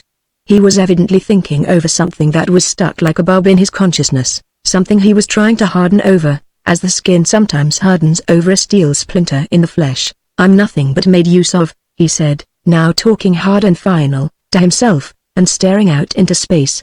"Down the pit, I'm made use of, and they give me a wage, such as it is. At the house, I'm made use of, and my wife sets the dinner on the table as if I was a customer in a shop." "But what do you expect?" cried Jimmy, writhing in his chair. "Me? What do I expect? I expect nothing. But I tell you what," he turned, and looked straight and hard into Jimmy's eyes. "I'm not going to put up with anything, either." Jimmy saw the hard finality in the other man's eyes, and squirmed away from it. "If you know what you're not going to put up with," he said, "I don't want my wife writing poetry and sending it to a parcel of men she's never seen. I don't want my wife sitting like Queen Boadicea when I come home, and a face like a stone wall with holes in it. I don't know what's wrong with her. She doesn't know herself. But she does as she likes. Only, mark you, I do the same." "Of course," cried Jimmy, though there was no of course about it. "She's told you I've got another woman." "Yes, and I'll tell you for why. If I give in to the coal face, and go down the mine every day to 8 hours slavery, more or less, somebody's got to give in to me." "Then," said Jimmy, after a pause, "if you mean you want your wife to submit to you, well, that's the problem. You have to marry the woman who will submit." It was amazing, this from Jimmy. He sat there and lectured the collier like a Puritan father, completely forgetting the disintegrating flutter of Clarissa, in his own background. "I want a wife who'll please me, who'll want to please me," said the collier. "Why should you be pleased, any more than anybody else?" asked the wife coldly. "My child, my little girl wants to please me if her mother would let her. But the women hang together. I tell you," and here he turned to Jimmy, with a blaze in his dark blue eyes, "I want a woman to please me, a woman who's anxious to please me. And if I can't find her in my own home, I'll find her out of it." "I hope she pleases you," said the wife, rocking slightly. "Well," said the man, "she does." "Then why don't you go and live with her altogether?" she said. He turned and looked at her. "Why don't I?" he said. "Because I've got my home. I've got my house. I've got my wife, let her be what she may, as a woman to live with. And I've got my child. Why should I break it all up?" "And what about me?" she asked, coldly and fiercely. "You? You've got a home. You've got a child. You've got a man who works for you. You've got what you want. You do as you like, do I?" she asked, with intolerable sarcasm. "Yes. Apart from the bit of work in the house, you do as you like. If you want to go, you can go. But while you live in my house, you must respect it. You bring no men here, you see. Do you respect your home?" she said. "Yes. I do. If I get another woman who pleases me, I deprive you of nothing. All I ask of you is to do your duty as a housewife, down to washing your back," she said, heavily sarcastic, and, Jimmy thought, a trifle vulgar. "Down to washing my back, since it's got to be washed," he said. "What about the other woman? Let her do it. This is my home." The wife gave a strange movement, like a mad woman. Jimmy sat rather pale and frightened. Behind the collier's quietness he felt the concentration of almost cold anger and an unchanging will. In the man's lean face he could see the bones, the fixity of the male bones, and it was as if the human soul, or spirit, had gone into the living skull and skeleton, almost invulnerable. Jimmy, for some strange reason, felt a wild anger against this bony and logical man. It was the hard-driven coldness, fixity, that he could not bear. "Look here!" he cried, in a resonant Oxford voice, his eyes glaring and casting inwards behind his spectacles. "You say Mrs. Pinnegar is free to do as she pleases. In that case, you have no objection if she comes with me right away from here." The collier looked at the pale, strange face of the editor in wonder. Jimmy kept his face slightly averted, and sightless, seeing nobody. There was a Mephistophelian tilt about the eyebrows, and a martyred Sebastian straightness about the mouth. "Does she want to?" asked Pinnegar, with devastating incredulity. The wife smiled faintly, grimly. She could see the vanity of her husband in his utter inability to believe that she could prefer the other man to him. "That," said Jimmy, "you must ask her yourself. But it's what I came here for, to ask her to come and live with me, and bring the child." "You came without having seen her, to ask her that?" said the husband, in growing wonder. "Yes," said Jimmy, vehemently, nodding his head with drunken emphasis. "Yes. Without ever having seen her. You've caught a funny fish this time, with your poetry," he said, turning with curious husband familiarity to his wife. She hated this offhand husband familiarity. "What sort of fish have you caught?" she retorted. "And what did you catch her with, birdlime?" he said, with a faint, quick grin. Jimmy was sitting in suspense. They all three sat in suspense, for some time. "And what are you saying to him?" said the collier at length. Jimmy looked up, and the malevolent half-smile on his face made him look rather handsome again, a mixture of faun and Mephisto.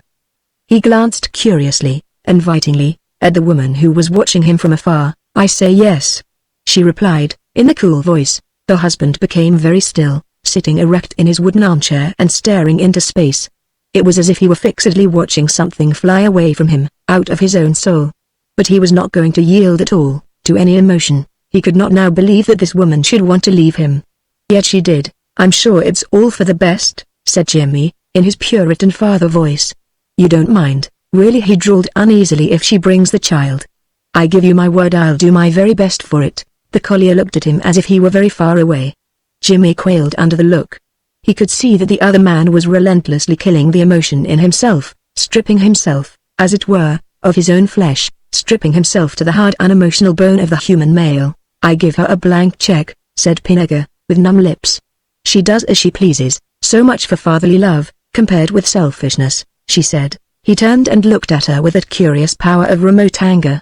And immediately she became still, quenched. "I give you a blank check, as far as I'm concerned," he repeated abstractedly. "It is blank indeed," she said, with her first touch of bitterness. Jimmy looked at the clock. It was growing late, he might be shut out of the public house. He rose to go, saying he would return in the morning. He was leaving the next day, at noon, for London. He plunged into the darkness and mud of that black, night-ridden country. There was a curious elation in his spirits, mingled with fear. But then he always needed an element of fear, really, to elate him. He thought with terror of those two human beings left in that house together. The frightening state of tension. He himself could never bear an extreme tension. He always had to compromise, to become apologetic and pathetic. He would be able to manage Mrs. Pinnegar that way. Emily. He must get used to saying it. Emily.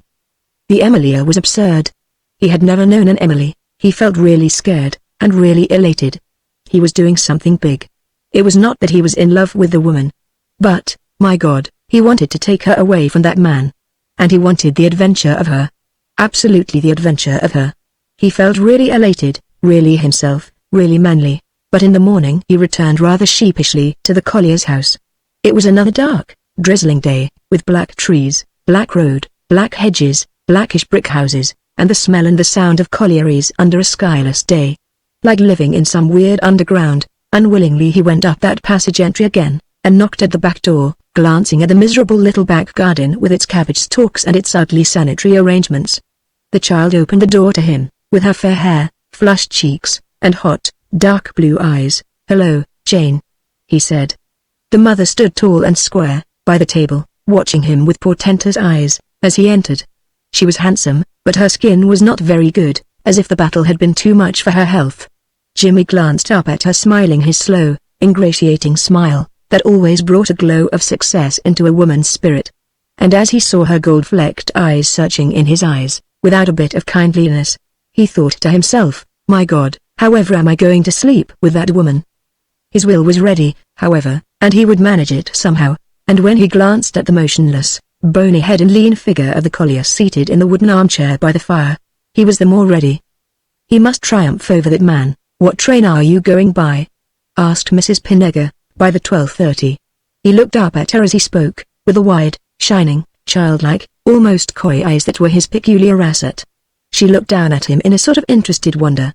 She seemed almost fascinated by his childlike, shining, inviting dark grey eyes, with their long lashes, such an absolute change from that resentful unyielding that looked out always from the back of her husband's blue eyes.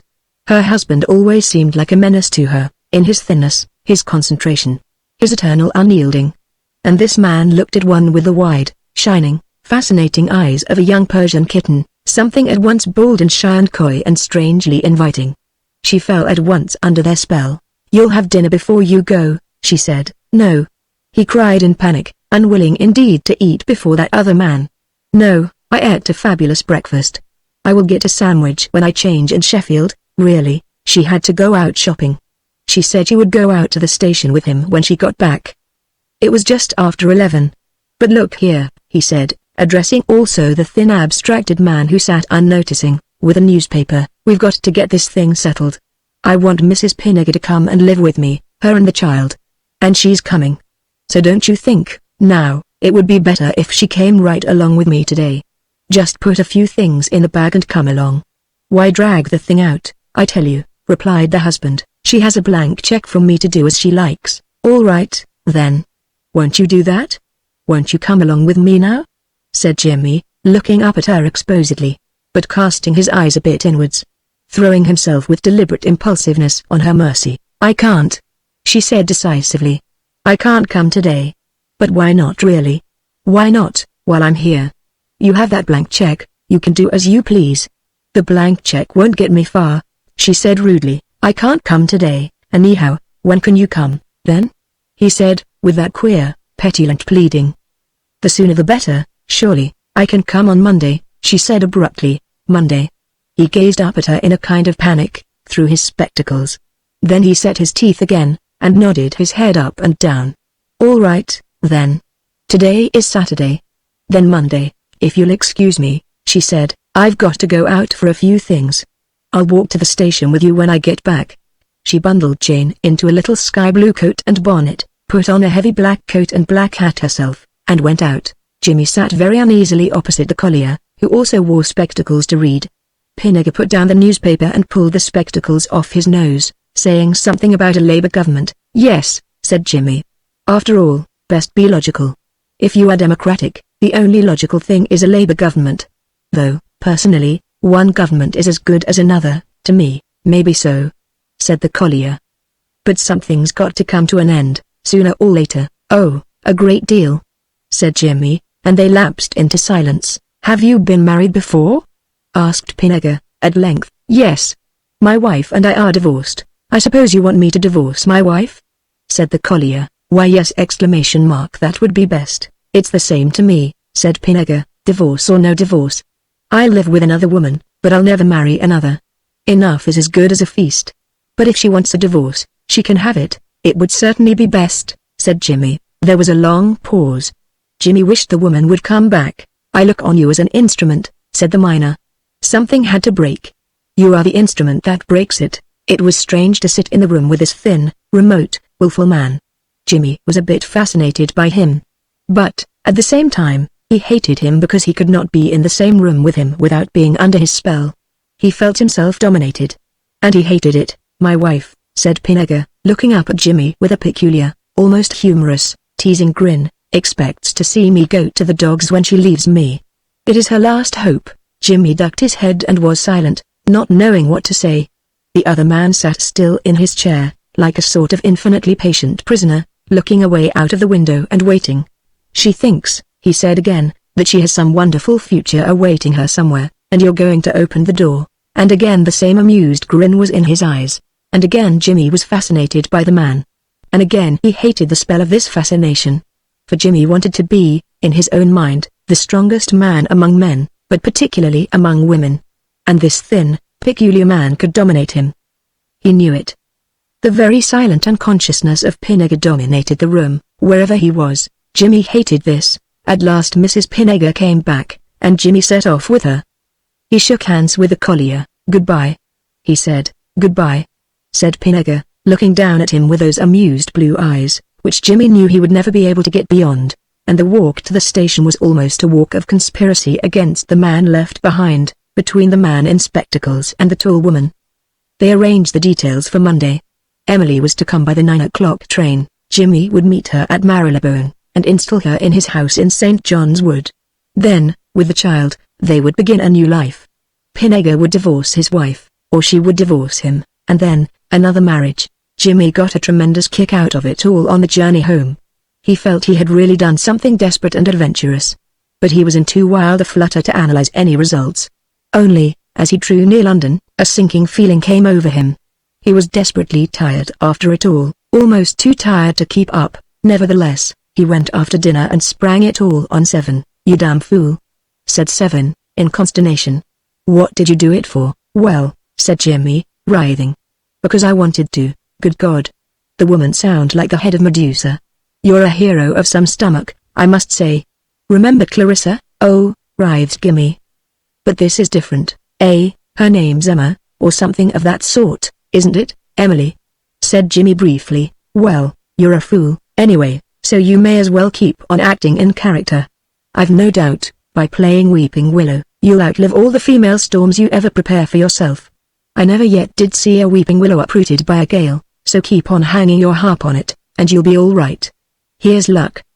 But for a man who was looking for a little Gretchen to adore him, "You're a corker," which was all that Seven had to say. But Jimmy went home with his knees shaking. On Sunday morning he wrote an anxious letter. He didn't know how to begin it. Dear Mrs. Pinega and Dear Emily seemed either too late in the day or too early. So he just plunged in, without dear anything. "I want you to have this before you come. Perhaps we have been precipitate. I only beg you to decide finally, for yourself, before you come. Don't come, please, unless you are absolutely sure of yourself. If you are in the least unsure, wait a while, wait till you are quite certain, one way or the other. For myself, if you don't come I shall understand. But please send me a telegram.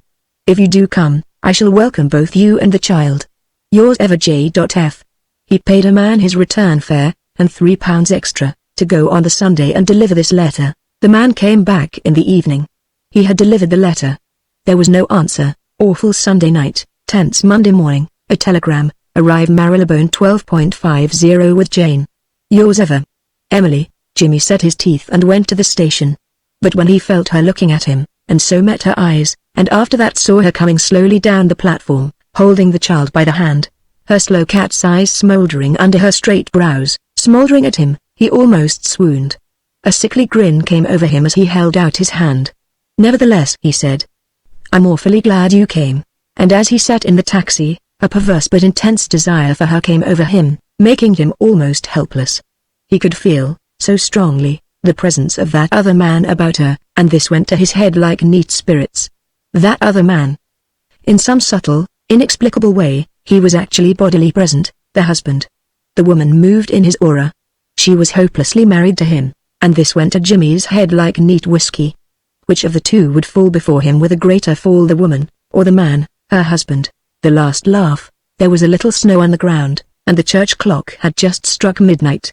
Hampstead in the night of winter for once was looking pretty, with clean white earth and lamps for moon, and dark sky above the lamps, a confused little sound of voices, a gleam of hidden yellow light. And then the garden door of a tall, dark Georgian house suddenly opened, and 3 people confusedly emerged. A girl in a dark blue coat and fur turban, very erect, a fellow with a little dispatch case, slouching, a thin man with a red beard, bareheaded, peering out of the gateway down the hill that swung in a curve downwards towards London. "Look at it. A new world," cried the man in the beard, ironically, as he stood on the step and peered out. "No, Lorenzo. It's only whitewash," cried the young man in the overcoat. His voice was handsome, resonant, plangent, with a weary sardonic touch. As he turned back, his face was dark in shadow. The girl with the erect, alert head, like a bird, turned back to the 2 men. "What was that?" she asked, in her quick, quiet voice. "Lorenzo says it's new world." "I say it's only whitewash," cried the man in the street. She stood still and lifted her woolly, gloved finger. She was deaf and was taking it in. Yes, she had got it.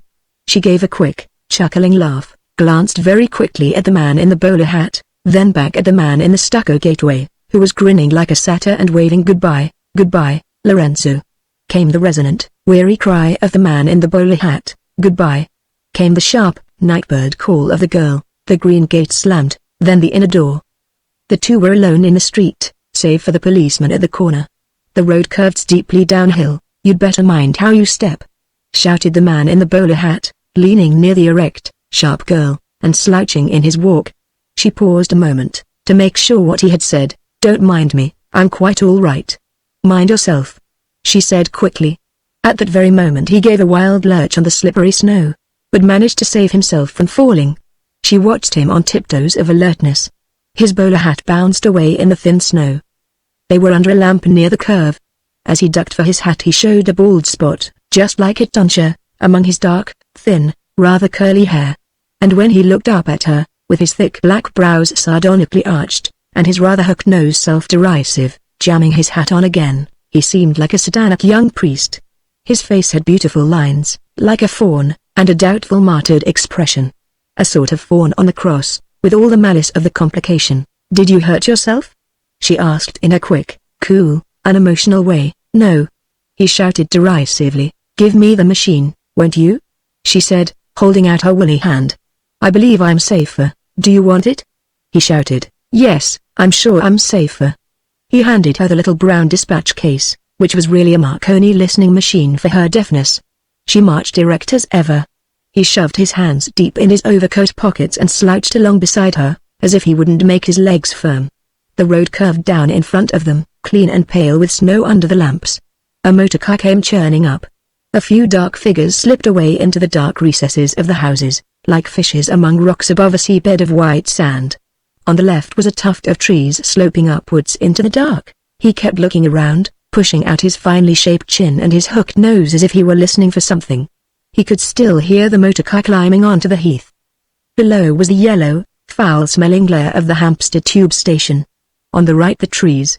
The girl, with her alert pink and white face, looked at him sharply, inquisitively. She had an odd nymph-like inquisitiveness, sometimes like a bird, sometimes a squirrel, sometimes a rabbit, never quite like a woman. At last he stood still, as if he would go no farther. There was a curious, baffled grin on his smooth, cream-colored face. "James," he said loudly to her, leaning towards her ear. "Do you hear somebody laughing?" "Laughing?" she retorted quickly. "Who's laughing?" "I don't know."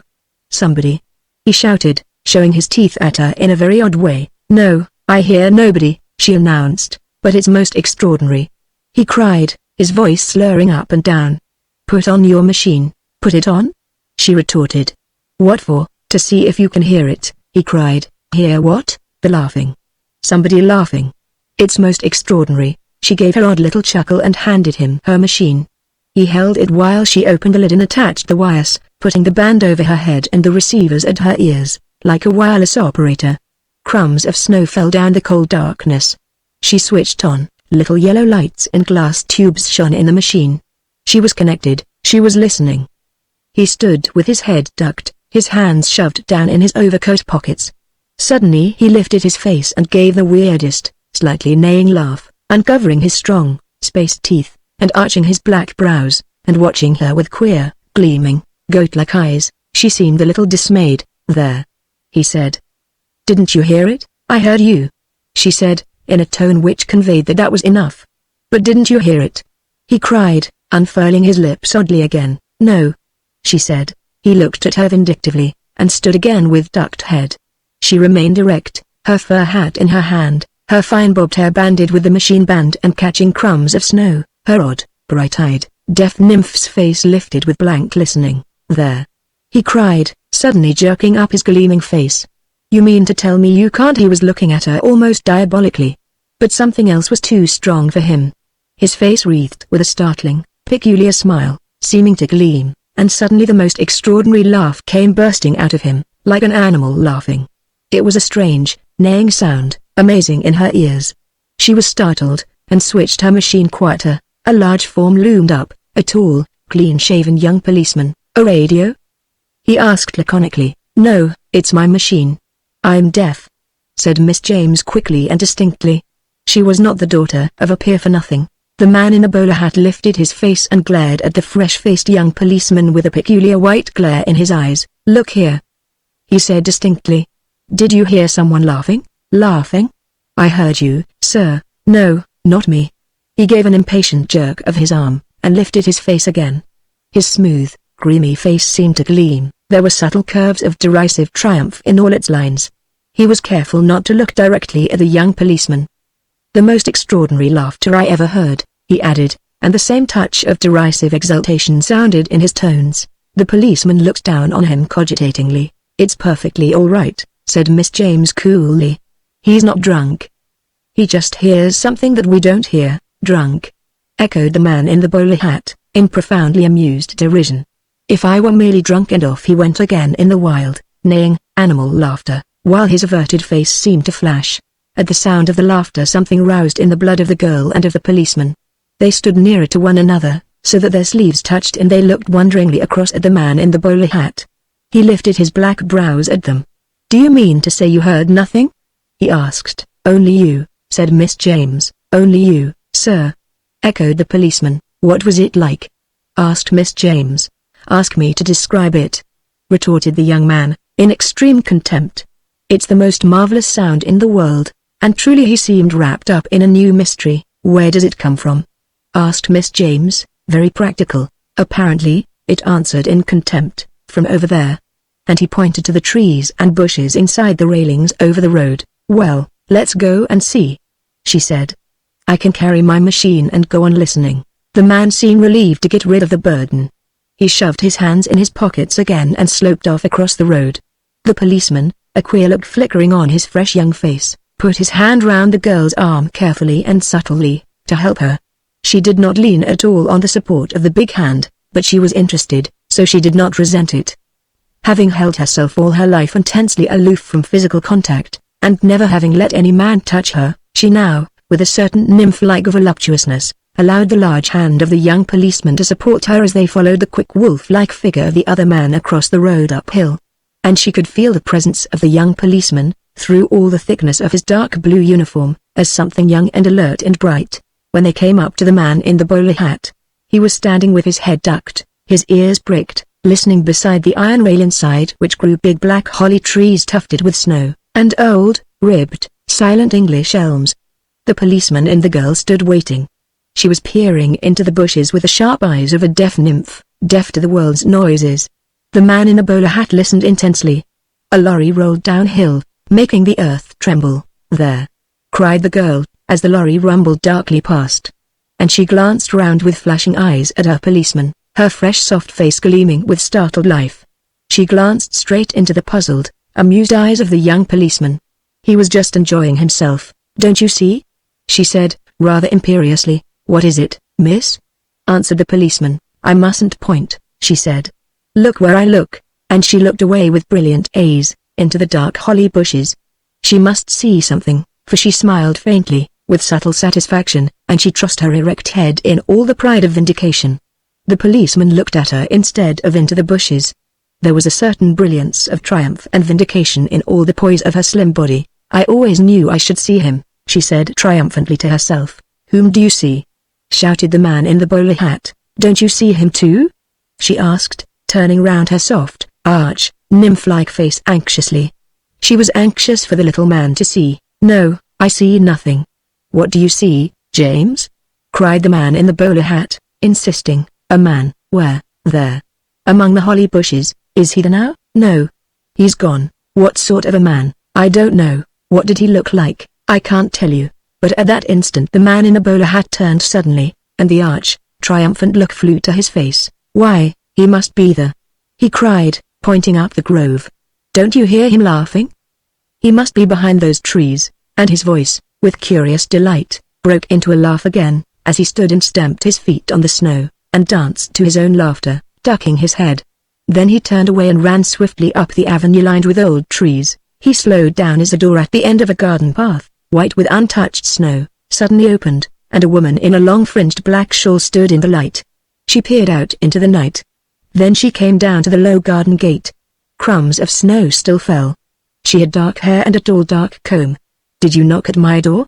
she asked of the man in the bowler hat. "I? No, somebody knocked at my door." "Did they? Are you sure?" "They can't have done. There are no footmarks in the snow, nor are there," she said. "But somebody knocked and called something." "That's very curious," said the man. "Were you expecting someone?" "No. Not exactly expecting anyone. Except that one is always expecting somebody, you know." In the dimness of the snowlit night he could see her making big, dark eyes at him. "Was it someone laughing?" he said. "No. It was no one laughing, exactly. Someone knocked, and I ran to open, hoping as one always hopes, you know." "What? Oh, that something wonderful is going to happen."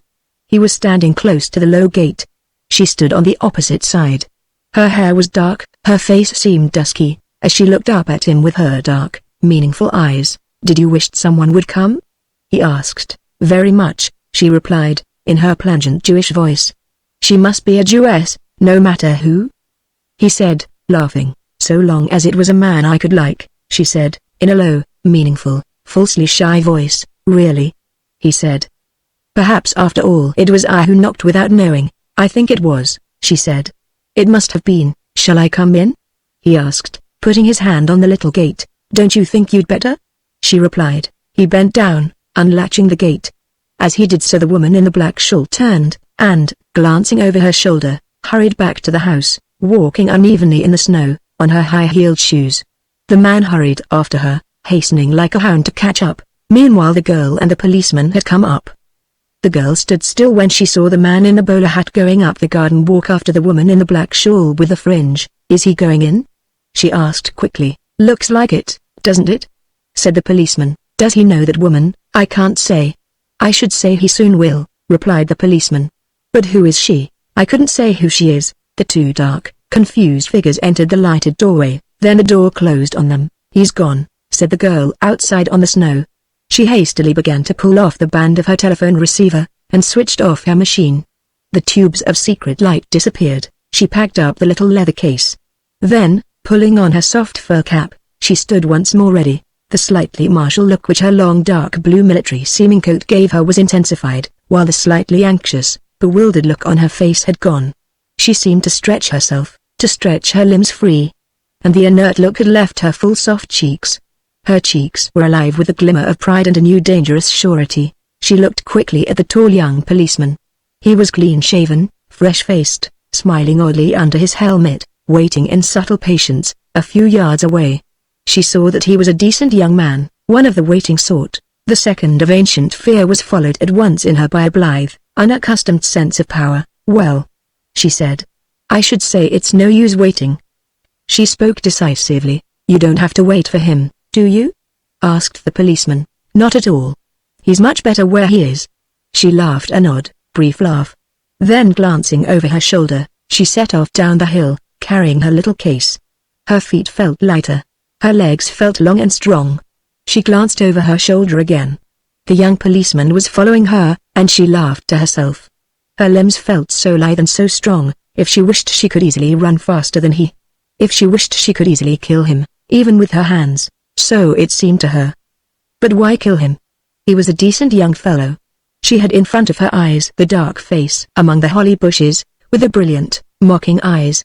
Her breast felt full of power, and her legs felt long and strong and wild. She was surprised herself at the strong, bright, throbbing sensation beneath her breasts, a sensation of triumph and rosy anger. Her hands felt keen on her wrists. She who had always declared she had not a muscle in her body. Even now, it was not muscle, it was a sort of flame. Suddenly it began to snow heavily, with fierce frozen puffs of wind. The snow was small, in frozen grains, and hit sharp on her face. It seemed to whirl round her as if she herself were whirling in a cloud. But she did not mind. There was a flame in her, her limbs felt flamy and strong, amid the whirl, and the whirling snowy air seemed full of presences, full of strange unheard voices. She was used to the sensation of noises taking place which she could not hear. This sensation became very strong. She felt something was happening in the wild air. The London air was no longer heavy and clammy, saturated with ghosts of the unwilling dead. A new, clean tempest swept down from the pole, and there were noises, voices were calling. In spite of her deafness she could hear someone, several voices, calling and whistling, as if many people were hallooing through the air. He's come back. Aha! He's come back. There was a wild, whistling, jubilant sound of voices in the storm of snow. Then obscured lightning winked through the snow in the air. Is that thunder and lightning?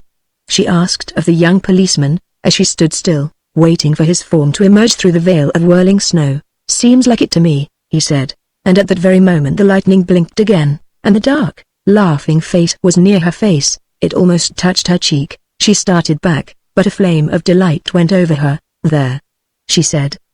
Did you see that? It lightened, said the policeman. She was looking at him almost angrily. But then the clean, fresh animal look of his skin, and the tame animal look in his frightened eyes amused her. She laughed her low, triumphant laugh. He was obviously afraid, like a frightened dog that sees something uncanny. The storm suddenly whistled louder, more violently, and, with a strange noise like castanets, she seemed to hear voices clapping and crying. He is here. He's come back. She nodded her head gravely. The policeman and she moved on side by side. She lived alone in a little stucco house in a side street down the hill. There was a church and a grove of trees and then the little old row of houses. The wind blew fiercely, thick with snow. Now and again a taxi went by, with its lights showing weirdly. But the world seemed empty, uninhabited save by snow and voices. As the girl and the policeman turned past the grove of trees near the church, a great whirl of wind and snow made them stand still, and in the wild confusion they heard a whirling of sharp, delighted voices, something much like seagulls, crying, He's here. He's here. Well, I'm jolly glad he's back, said the girl calmly. What's that? Said the nervous policeman, hovering near the girl. The wind let them move forward. As they passed along the railings it seemed to them the doors of the church were open, and the windows were out, and the snow and the voices were blowing in a wild career all through the church. How extraordinary that they left the church open, said the girl. The policeman stood still.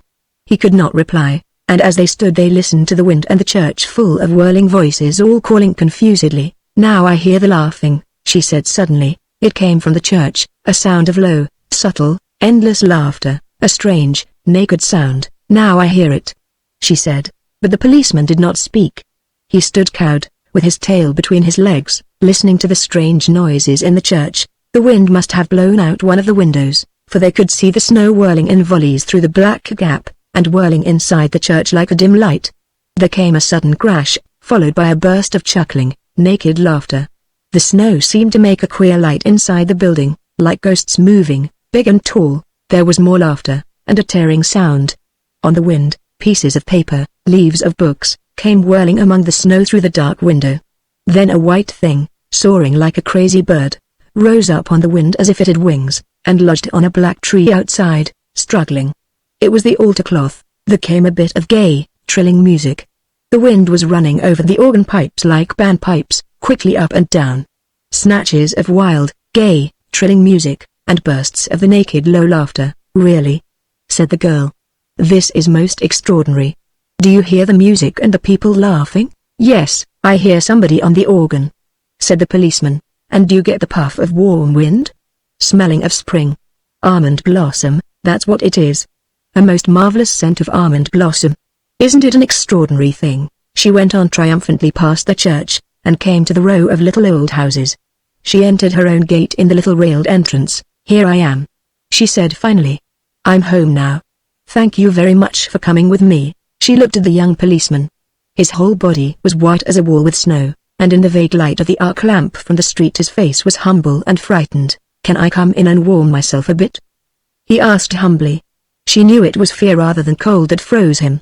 He was in mortal fear. "Well," she said, "stay down in the sitting room if you like. But don't come upstairs, because I am alone in the house.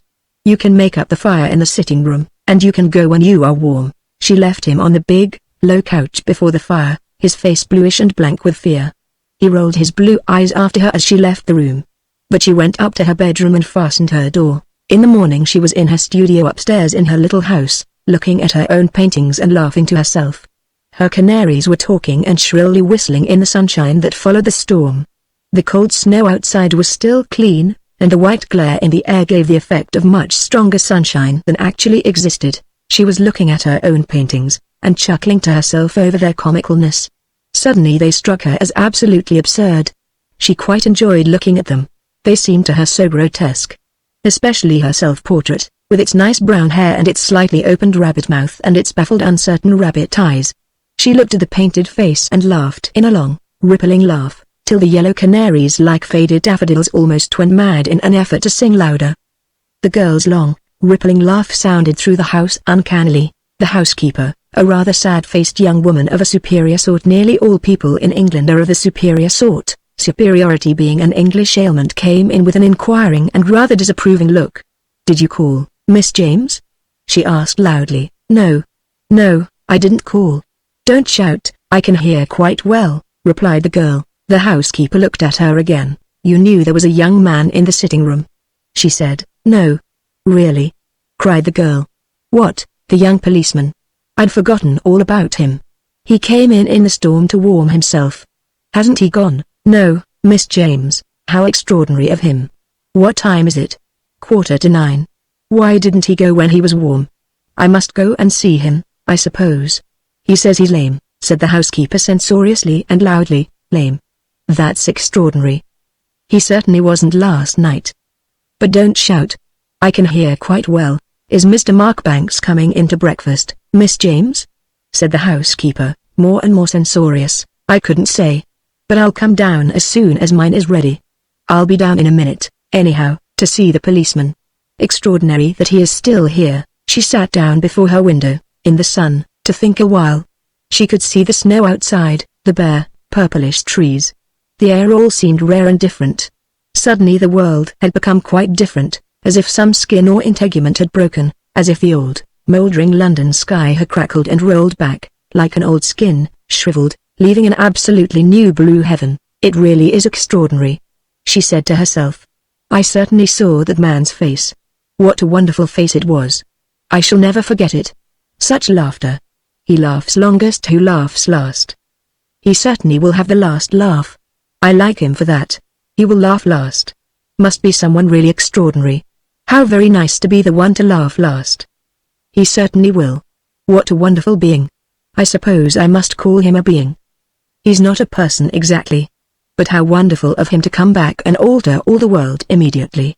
Isn't that extraordinary? I wonder if he'll have altered Markbanks. Of course Markbanks never saw him. But he heard him. Wouldn't that do as well? I wonder ! I wonder. She went off into a muse about Markbanks. She and he were such friends. They had been friends like that for almost 2 years. Never lovers. Never that at all. But friends, and after all, she had been in love with him, in her head. This seemed now so funny to her, that she had been, in her head, so much in love with him. After all, life was too absurd. Because now she saw herself and him as such a funny pair. He so funnily taking life terribly seriously, especially his own life. And she so ridiculously determined to save him from himself. Oh, how absurd.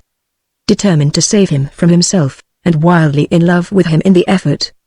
The determination to save him from himself, absurd. Absurd. Absurd. Since she had seen the man laughing among the holly bushes, such extraordinary, wonderful laughter, she had seen her own ridiculousness. Really, what fantastic silliness, saving a man from himself. Saving anybody. What fantastic silliness. How much more amusing and lively to let a man go to perdition in his own way. Perdition was more amusing than salvation anyhow, and a much better place for most men to go to. She had never been in love with any man, and only spuriously in love with Marchbanks. She saw it quite plainly now. After all, what nonsense it all was, this being in love business. Thank goodness she had never made that humiliating mistake. No. The man among the holly bushes had made her see it all so plainly. The ridiculousness of being in love, the infra-dig business of chasing a man or being chased by a man. Is love really so absurd and infra-dig? She said aloud to herself. Why, of course. Came a deep, laughing voice. She started round, but nobody was to be seen. I expect it's that man again. She said to herself. It really is remarkable, you know. I consider it's a remarkable thing that I never really wanted a man, any man. And there I am over 30. It is curious. Whether it's something wrong with me, or right with me, I can't say. I don't know till I've proved it. But I believe, if that man kept on laughing something would happen to me. She smelt the curious smell of almond blossom in the room, and heard the distant laugh again. I do wonder why Marchbanks went with that woman last night, that Jewish-looking woman. Whatever could he want of her ? Or she of him? So strange, as if they both had made up their minds to something. How extraordinarily puzzling life is. So messy, it all seems. Why does nobody laugh in life like that man? He did seem so wonderful. So scornful. And so proud. And so real. With those laughing, scornful, amazing eyes, just laughing and disappearing again. I can't imagine him chasing a Jewish-looking woman. Or chasing any woman, thank goodness. It's all so messy. My policeman would be messy if one would let him, like a dog. I do dislike dogs, really I do. And men do seem so doggy ! But even while she mused, she began to laugh again to herself with a long, low chuckle. How wonderful of that man to come and laugh like that and make the sky crack and shrivel like an old skin. Wasn't he wonderful? Wouldn't it be wonderful if he just touched her? Even touched her. She felt, if he touched her, she herself would emerge new and tender out of the old, hard skin. She was gazing abstractedly out of the window. There he comes, just now, she said abruptly. But she meant Marchbanks, not the laughing man. There he came, his hands still shoved down in his overcoat pockets, his head still rather furtively ducked in the bowler hat, and his legs still rather shambling. He came hurrying across the road, not looking up, deep in thought, no doubt. Thinking profoundly, with agonies of agitation, no doubt about his last night's experience. It made her laugh. She, watching from the window above, burst into a long laugh, and the canaries went off their heads again. He was in the hall below. His resonant voice was calling, rather imperiously, James. Are you coming down? No, she called. You come up. He came up 2 at a time, as if his feet were a bit savage with the stairs for obstructing him. In the doorway he stood staring at her with a vacant, sardonic look, his grey eyes moving with a queer light. And she looked back at him with a curious, rather haughty carelessness. Don't you want your breakfast? She asked. It was his custom to come and take breakfast with her each morning. No, he answered loudly. I went to a tea shop. Don't shout, she said. I can hear you quite well. He looked at her with mockery and a touch of malice. I believe you always could, he said, still loudly. Well, anyway, I can now, so you needn't shout, she replied. And again his grey eyes, with a queer, greyish phosphorescent gleam in them, lingered malignantly on her face. Don't look at me, she said calmly. I know all about everything. He burst into a poof of malicious laughter. Who taught you the policeman? He cried. Oh, by the way, he must be downstairs. No, he was only incidental. So, I suppose, was the woman in the shawl. Did you stay all night? Not entirely. I came away before dawn. What did you do? Don't shout. I came home long before dawn. And she seemed to hear the long, low laughter. Why, what's the matter? He said curiously. What have you been doing? I don't quite know. Why ? Are you going to call me to account? Did you hear that laughing? Oh yes. And many more things. And saw things too. Have you seen the paper? No. Don't shout, I can hear. There's been a great storm, blew out the windows and doors of the church outside here, and pretty well wrecked the place. I saw it. A leaf of the church Bible blew right in my face. From the book of Job. She gave a low laugh. But what else did you see? He cried loudly. I saw him. Who? Ah, that I can't say. But what was he like? That I can't tell you. I don't really know, but you must know. Did your policeman see him too? No, I don't suppose he did. My policeman. And she went off into a long ripple of laughter. He is by no means mine. But I must go downstairs and see him. It's certainly made you very strange, Markbanks said. You've got no soul, you know. Oh, thank goodness for that, she cried. My policeman has won, I'm sure. My policeman. And she went off again into a long peal of laughter, the canaries pealing shrill accompaniment. What's the matter with you? He said. Having no soul. I never had one really. It was always fobbed off on me. Soul was the only thing there was between you and me. Thank goodness it's gone. Haven't you lost yours? The one that seemed to worry you, like a decayed tooth? But what are you talking about? He cried. I don't know, she said. It's all so extraordinary. But look here, I must go down and see my policeman. He's downstairs in the sitting room. You'd better come with me. They went down together. The policeman in his waistcoat and shirt sleeves was lying on the sofa, with a very long face. Look here, said Miss James to him. Is it true you're lame? It is true. That's why I'm here. I can't walk, said the fair-haired young man as tears came to his eyes. But how did it happen? You weren't lame last night, she said. I don't know how it happened, but when I woke up and tried to stand up, I couldn't do it. The tears ran down his distressed face. How very extraordinary, she said. What can we do about it? Which foot is it? Asked Markbanks. Let us have a look at it. I don't like to, said the poor devil. You'd better, said Miss James. He slowly pulled off his stocking, and showed his white left foot curiously clubbed, like the weird paw of some animal. When he looked at it himself, he sobbed, and as he sobbed, the girl heard again the low, exulting laughter. But she paid no heed to it, gazing curiously at the weeping young policeman. Does it hurt? She asked. It does if I try to walk on it, wept the young man. I'll tell you what, she said. We'll telephone for a doctor, and he can take you home in a taxi. The young fellow shamefacedly wiped his eyes. But have you no idea how it happened? Asked Markbanks anxiously. I haven't myself, said the young fellow. At that moment the girl heard the low, eternal laugh right in her ear. She started, but could see nothing. She started round again as Markbanks gave a strange, yelping cry, like a shot animal. His white face was drawn, distorted in a curious grin, that was chiefly agony but partly wild recognition. He was staring with fixed eyes at something. And in the rolling agony of his eyes was the horrible grin of a man who realizes he had made a final, and this time fatal, fool of himself. Why, he yelped in a high voice, I knew it was he. And with a queer shuddering laugh he pitched forward on the carpet and lay writhing for a moment on the floor. Then he lay still, in a weird, distorted position, like a man struck by lightning. Miss James stared with round, staring brown eyes. Is he dead? She asked quickly. The young policeman was trembling so that he could hardly speak. She could hear his teeth chattering. Seems like it, he stammered. There was a faint smell of almond blossom in the air. In love, well, my dear, said Henrietta. If I had such a worried look on my face, when I was going down to spend the weekend with the man I was engaged to and going to be married to in a month, well, I should either try and change my face, or hide my feelings, or something. You shut up, said Hester curtly. Don't look at my face, if it doesn't please you. Now, my dear Hester, don't go into one of your tempers. Just look in the mirror, and you'll see what I mean. Who cares what you mean? You're not responsible for my face, said Hester desperately, showing no intention of looking in the mirror, or of otherwise following her sister's kind advice. Henrietta, being the younger sister, and mercifully unengaged, hummed a tune lightly. She was only 21, and had not the faintest intention of jeopardizing her peace of mind by accepting any sort of fatal ring.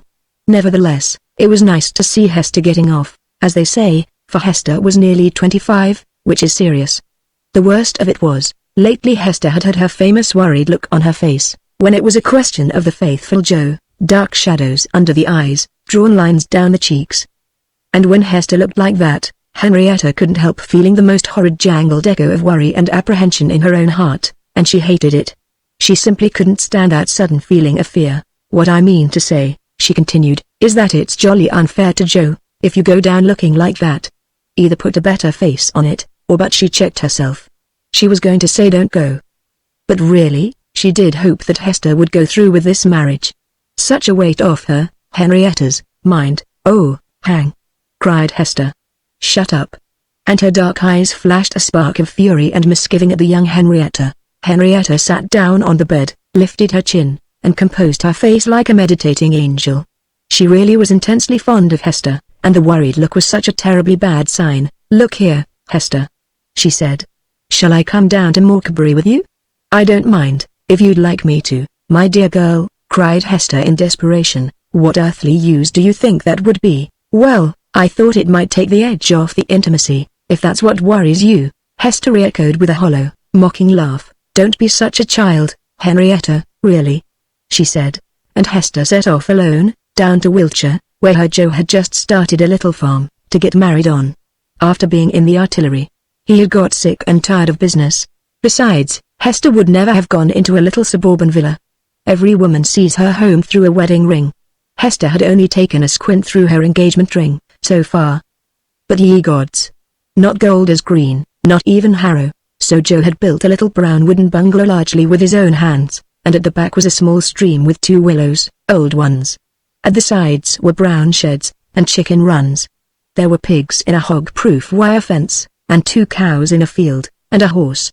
Joe had 30-odd acres, with only a youth to help him.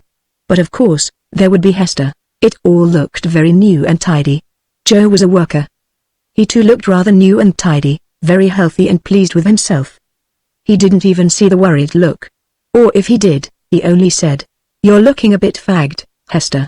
Going up to the city takes it out of you, more than you know." "You'll be another girl down here, shan't I just?" cried Hester. She did like it, the lots of white and yellow hens, and the pigs so full of pep. And the yellow thin blades of willow leaves showering softly down at the back of her house from the leaning old trees. She liked it awfully, especially the yellow leaves on the earth. She told Joe she thought it was all lovely, topping, fine. And he was awfully pleased. Certainly he looked fit enough. The mother of the helping youth gave them dinner at 12:30. The afternoon was all sunshine and little jobs to do. After she had dried the dishes for the mother of the youth, "Not long now, miss, before you'll be cooking at this range, and a good little range it is, not long now, no," echoed Hester, in the hot little wooden kitchen, that was overheated from the range. The woman departed. After tea, the youth also departed and Joe and Hester shut up the chickens and the pigs. It was nightfall. Hester went in and made the supper, feeling somehow a bit of a fool, and Joe made a fire in the living room, he feeling rather important and luscious. He and Hester would be alone in the bungalow, till the youth appeared next morning. 6 months ago, Hester would have enjoyed it.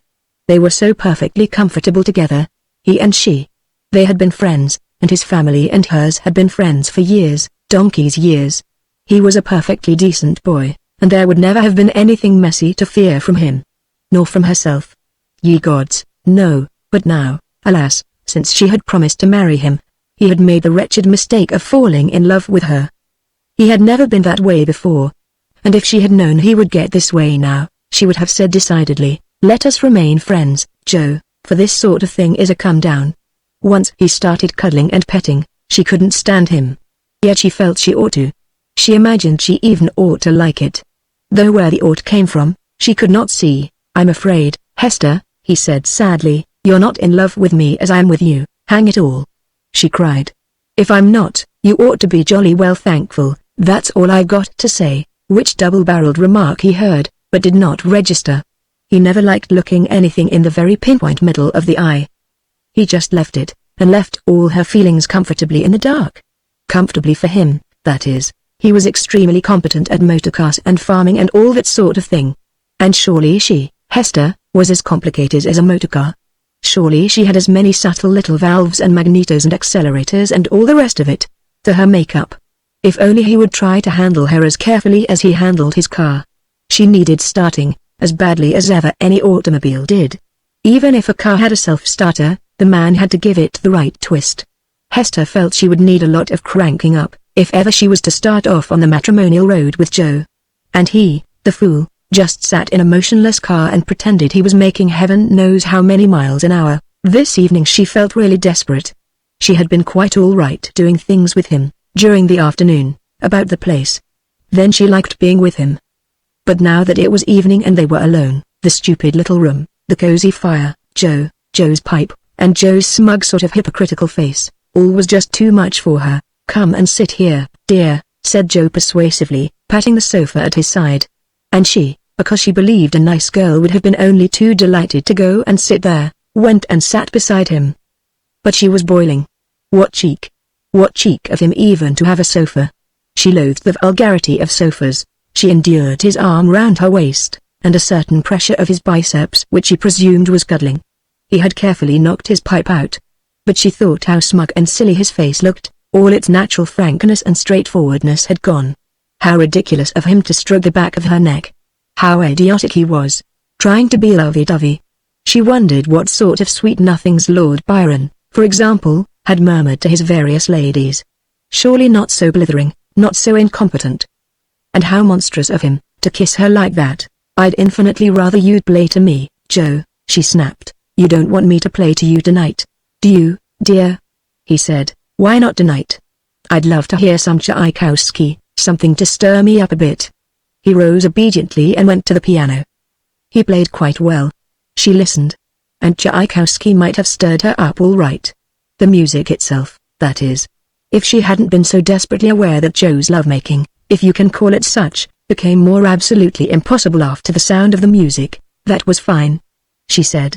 Now do me my favorite nocturne. While he concentrated on the fingering, she slipped out of the house. Oh! She gasped a sigh of relief to be in the cool October air. The darkness was dim. In the west was a half-moon freshly shining, and all the air was motionless. Dimness lay like a haze on the earth. Hester shook her hair, and strode away from the bungalow, which was a perfect little drum, re-echoing to her favorite nocturne. She simply rushed to get out of earshot. Ah! The lovely night. She tossed her short hair again, and felt like Mazpa's horse, about to dash away into the infinite. Though the infinite was only a field belonging to the next farm. But Hester felt herself seething in the soft moonlight. Oh! To rush away over the edge of the beyond. If the beyond, like Joe's bread knife, did have an edge to it. I know I'm an idiot, she said to herself. But that didn't take away the wild surge of her limbs. Oh! If there were only some other solution, instead of Joe and his spooning. Yes, spooning. The word made her lose the last shred of her self-respect, but she said it aloud. There was, however, a bunch of strange horses in this field, so she made her way cautiously back through Joe's fence. It was just like him, to have such a little place that you couldn't get away from the sound of his piano, without trespassing on somebody else's ground. As she drew near the bungalow, however, the drumming of Joe's piano suddenly ceased. Oh, heaven! She looked wildly round. An old willow leaned over the stream. She stretched, crouching, and with the quickness of a long cat, climbed up into the net of cool-bladed foliage. She had scarcely shuffled and settled into a tolerable position when he came round the corner of the house and into the moonlight, looking for her. How dare he look for her? She kept as still as a bat among the leaves, watching him as he sauntered with erect, tiresomely manly figure and lifted head, staring round in the darkness. He looked for once very ineffectual, insignificant, and at a loss. Where was his supposed male magic? Why was he so slow and unequal to the situation? There. He was calling softly and self-consciously, Hester. Hester. Where have you put yourself? He was angry really. Hester kept still in her tree, trying not to fidget. She had not the faintest intention of answering him. He might as well have been on another planet. He sauntered vaguely and unhappily out of sight. Then she had a qualm. Really, my girl, it's a bit thick, the way you treat him. Poor old Joe. Immediately something began to hum inside her. I hear those tender voices calling poor old Joe. Nevertheless, she didn't want to go indoors to spend the evening tete-a-tete my word exclamation mark with him. Of course it's absurd to think I could possibly fall in love like that. I would rather fall into one of his pig troughs. It's so frightfully common. As a matter of fact, it's just a proof that he doesn't love me. This thought went through her like a bullet. The very fact of his being in love with me proves that he doesn't love me. No man that loved a woman could be in love with her like that. It's so insulting to her. She immediately began to cry, and fumbling in her sleeve for her hanky, she nearly fell out of the tree. Which brought her to her senses. In the obscure distance she saw him returning to the house, and she felt bitter. Why did he start all this mess? I never wanted to marry anybody, and I certainly never bargained for anybody falling in love with me. Now I'm miserable, and I feel abnormal. Because the majority of girls must like this in love business, or men wouldn't do it. And the majority must be normal. So I'm abnormal, and I'm up a tree. I loathe myself. As for Joe, he spoiled all there was between us. And he expects me to marry him on the strength of it. It's perfectly sickening. What a mess life is. How I loathe messes. She immediately shed a few more tears, in the course of which she heard the door of the bungalow shut with something of a bang. He had gone indoors, and he was going to be righteously offended. A new misgiving came over her. The willow tree was uncomfortable. The air was cold and damp. If she caught another chill she'd probably snuffle all winter long. She saw the lamplight coming from the window of the bungalow, and she said damn.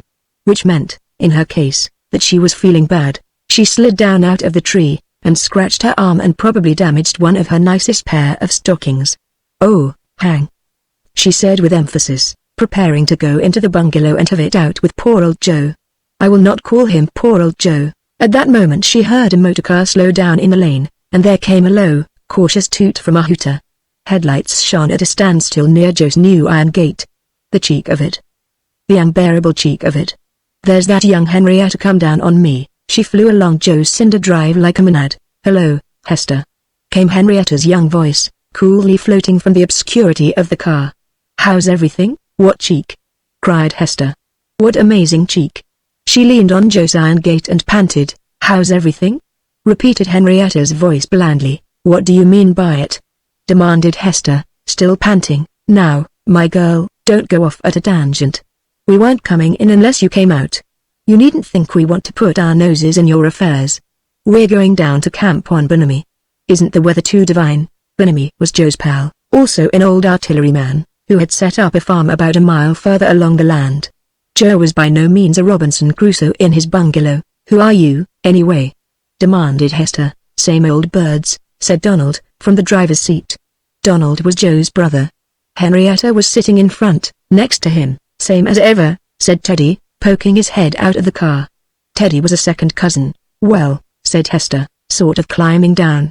I suppose you may as well come in, now you are here. Have you eaten? Eaten, yes, said Donald. But we aren't coming in this trip, Hester, don't you fret. Why not? Flashed Hester, up in arms. Afraid of brother Joe, said Donald. Besides, Hester, said Henrietta anxiously, you know you don't want us. Henrietta, don't be a fool. Flashed Hester. Well, Hester, remonstrated the pained Henrietta, come on in, and no more nonsense. Said Hester. Not this trip, Hester, said Donald. No, sir, said Teddy. But what idiots you all are. Why not? Cried Hester. Afraid of our elder brother, said Donald. All right, said Hester. Then I'll come along with you. She hastily opened the gate. Shall I just have a peep? I'm pining to see the house, said Henrietta, climbing with a long leg over the door of the car. The night was now dark. The moon had sunk. The two girls crunched in silence along the cinder track to the house. You'd say, if you'd rather I didn't come in or if Joe'd rather, said Henrietta anxiously. She was very much disturbed in her young mind, and hoped for a clue. Hester walked on without answering. Henrietta laid her hand on her sister's arm. Hester shook it off, saying, My dear Henrietta, do be normal, and she rushed up the 3 steps to the door, which he flung open, displaying the lamplit living room, Joe in an armchair by the low fire, his back to the door. He did not turn round. Here's Henrietta, cried Hester, in a tone which meant, how's that? He got up and faced round, his brown eyes in his stiff face very angry. How did you get here? He asked rudely. Came in a car, said young Henrietta, from her age of innocence. With Donald and Teddy they are just outside the gate, said Hester. The old gang, coming in? Asked Joe, with greater anger in his voice. I suppose you'll go out and invite them, said Hester. Joe said nothing, just stood like a block. I expect you'll think it's awful of me to come intruding, said Henrietta meekly. We're just going on to Bonamy's. She gazed innocently round the room. But it's an adorable little place, awfully good taste in a cottagey sort of way. I like it awfully. Can I warm my hands? Joe moved from in front of the fire. He was in his slippers. Henrietta dangled her long red hands, red from the night air, before the grate. I'll rush right away again, she said. Oh, drawled Hester curiously. Don't do that. Yes, I must. Donald and Teddy are waiting. The door stood wide open. The headlights of the car could be seen in the lane. Oh. Again that curious drawl from Hester. I'll tell them you're staying the night with me. I can do with a bit of company. Joe looked at her. What's the game? He said. No game at all. Only now Tatty's come, she may as well stay. Tatty was the rather infrequent abbreviation of Henrietta. Oh, but Hester, said Henrietta, I'm going on to Benamy's with Donald and Teddy, not if I want you to stay here," said Hester. Henrietta looked all surprised, resigned helplessness. "What's the game?" repeated Joe. "Had you fixed up to come down here tonight?" "No, Joe, really," said Henrietta, with earnest innocence. "I hadn't the faintest idea of such a thing, till Donald suggested it, at 4 o'clock this afternoon. Only the weather was too perfectly divine, we had to go out somewhere, so we thought we'd descend on Benamy. I hope he won't be frightfully put out as well, and if we had arranged it, it wouldn't have been a crime," struck in Hester. "And, anyway, now you're here you might as well all camp here." "Oh no, Hester. I know Donald will never come inside the gate. He was angry with me for making him stop, and it was I who tooted." "It wasn't him, it was me. The curiosity of Eve, I suppose. Anyhow, I've put my foot in it, as usual. So now I'd better clear out as fast as I can. Good night." She gathered her coat round her with one arm and moved vaguely to the door. "In that case, I'll come along with you," said Hester. "But Hester," cried Henrietta. And she looked inquiringly at Joe. "I know as little as you do," he said. "What's going on?" His face was wooden and angry. Henrietta could make nothing of him. "Hester," cried Henrietta, "do be sensible. What's gone wrong? Why don't you at least explain, and give everybody a chance? Talk about being normal ! You're always flinging it at me." There was a dramatic silence. "What's happened?" Henrietta insisted, her eyes very bright and distressed, her manner showing that she was determined to be sensible. "Nothing, of course," mocked Hester. "Do you know, Joe?" said Henrietta, like another Portia, turning very sympathetically to the man. For a moment Joe thought how much nicer Henrietta was than her sister. "I only know she asked me to play the piano, and then she dodged out of the house. Since then, her steering gear's been out of order." "Ha ha ha," laughed Hester falsely and melodramatically. "I like that. I like my dodging out of the house. I went for a breath of fresh air. I should like to know whose steering gear is out of order." "Talking about my dodging out of the house, you dodged out of the house," said Joe. "Oh, did I? And why should I, pray?" "I suppose you have your own reasons." "I have too. And very good reasons." There was a moment of stupefied amazement. Joe and Hester had known each other so well, for such a long time. And now look at them. "But why did you, Hester?" asked Henrietta, in her most breathless, naive fashion. "Why did I what?" There was a low toot from the motor car in the lane. "They're calling me." "Goodbye," cried Henrietta, wrapping her coat round her and turning decisively to the door. "If you go, my girl, I'm coming with you," said Hester. "But why?" cried Henrietta in amazement. The horn tooted again. She opened the door and called into the night. Half a minute. Then she closed the door again, softly, and turned once more in her amazement to Hester. "But why, Hester?" Hester's eyes almost squinted with exasperation. She could hardly bear even to glance at the wooden and angry Joe. "Why, came the soft reiteration of Henrietta's question. All the attention focused on Hester, but Hester was a sealed book. "Why, she doesn't know herself," said Joe, seeing a loophole, outrang Hester's crazy and melodramatic laugh. "Oh, doesn't she?" Her face flew into sudden strange fury. "Well, if you want to know, I absolutely can't stand your making love to me, if that's what you call the business." Henrietta let go the door handle and sank weakly into a chair. The worst had come to the worst. Joe's face became purple, then slowly paled to yellow. "Then," said Henrietta in a hollow voice, "you can't marry him." "I couldn't possibly marry him if he kept on being in love with me." She spoke the two words with almost snarling emphasis. "And you couldn't possibly marry him if he wasn't," said the guardian angel. "Henrietta, why not?" cried Hester. "I could stand him all right till he started being in love with me. Now, he's simply out of the question." There was a pause, out of which came Henrietta's. "After all, Hester, a man's supposed to be in love with the woman he wants to marry, then he'd better keep it to himself. That's all I've got to say." There was a pause. Joe, silent as ever, looked more wooden and sheepishly angry. "But Hester, hasn't a man got to be in love with you?" "Not with me. You've not had it to put up with, my girl." Henrietta sighed helplessly. "Then you can't marry him, that's obvious." "What an awful pity." A pause. "Nothing can be so perfectly humiliating as a man making love to you," said Hester. "I'll loathe it." "Perhaps it's because it's the wrong man," said Henrietta sadly, with a glance at the wooden and sheepish Joe. "I don't believe I could stand that sort of thing, with any man. Henrietta, do you know what it is, being stroked and cuddled?" It's too perfectly awful and ridiculous. Yes, said Henrietta, musing sadly. As if one were a perfectly priceless meat pie, and the dog licked it tenderly before he gobbled it up.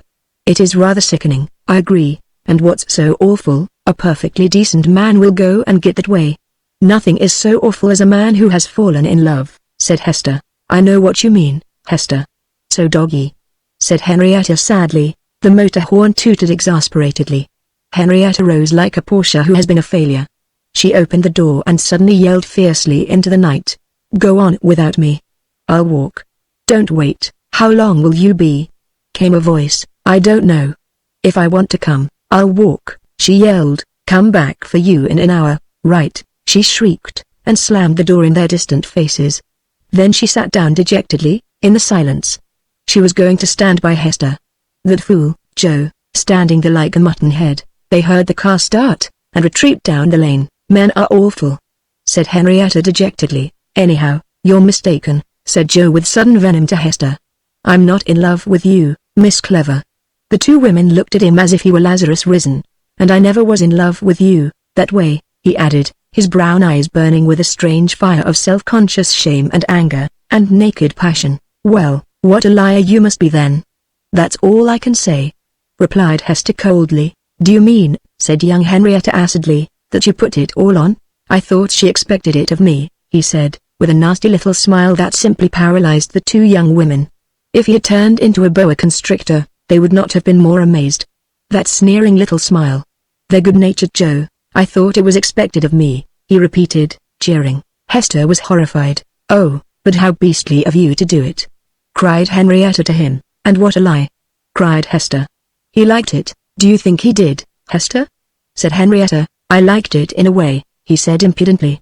But I shouldn't have liked it, if I thought she didn't. Hester flung out her arms. Henrietta, she cried, why can't we kill him? I wish we could, said Henrietta. What are you to do when you know a girl's rather strict, and you like her for it, and you're not going to be married for a month and you've got to get over the interval somehow, and what else does Rudolph Valentino do for you? You like him, he's dead, poor dear.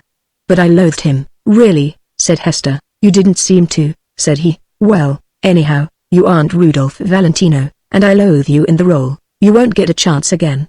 I loathe you altogether, and I'm extremely relieved to hear it, my boy. There was a lengthy pause, after which Henrietta said with decision, well, that's that.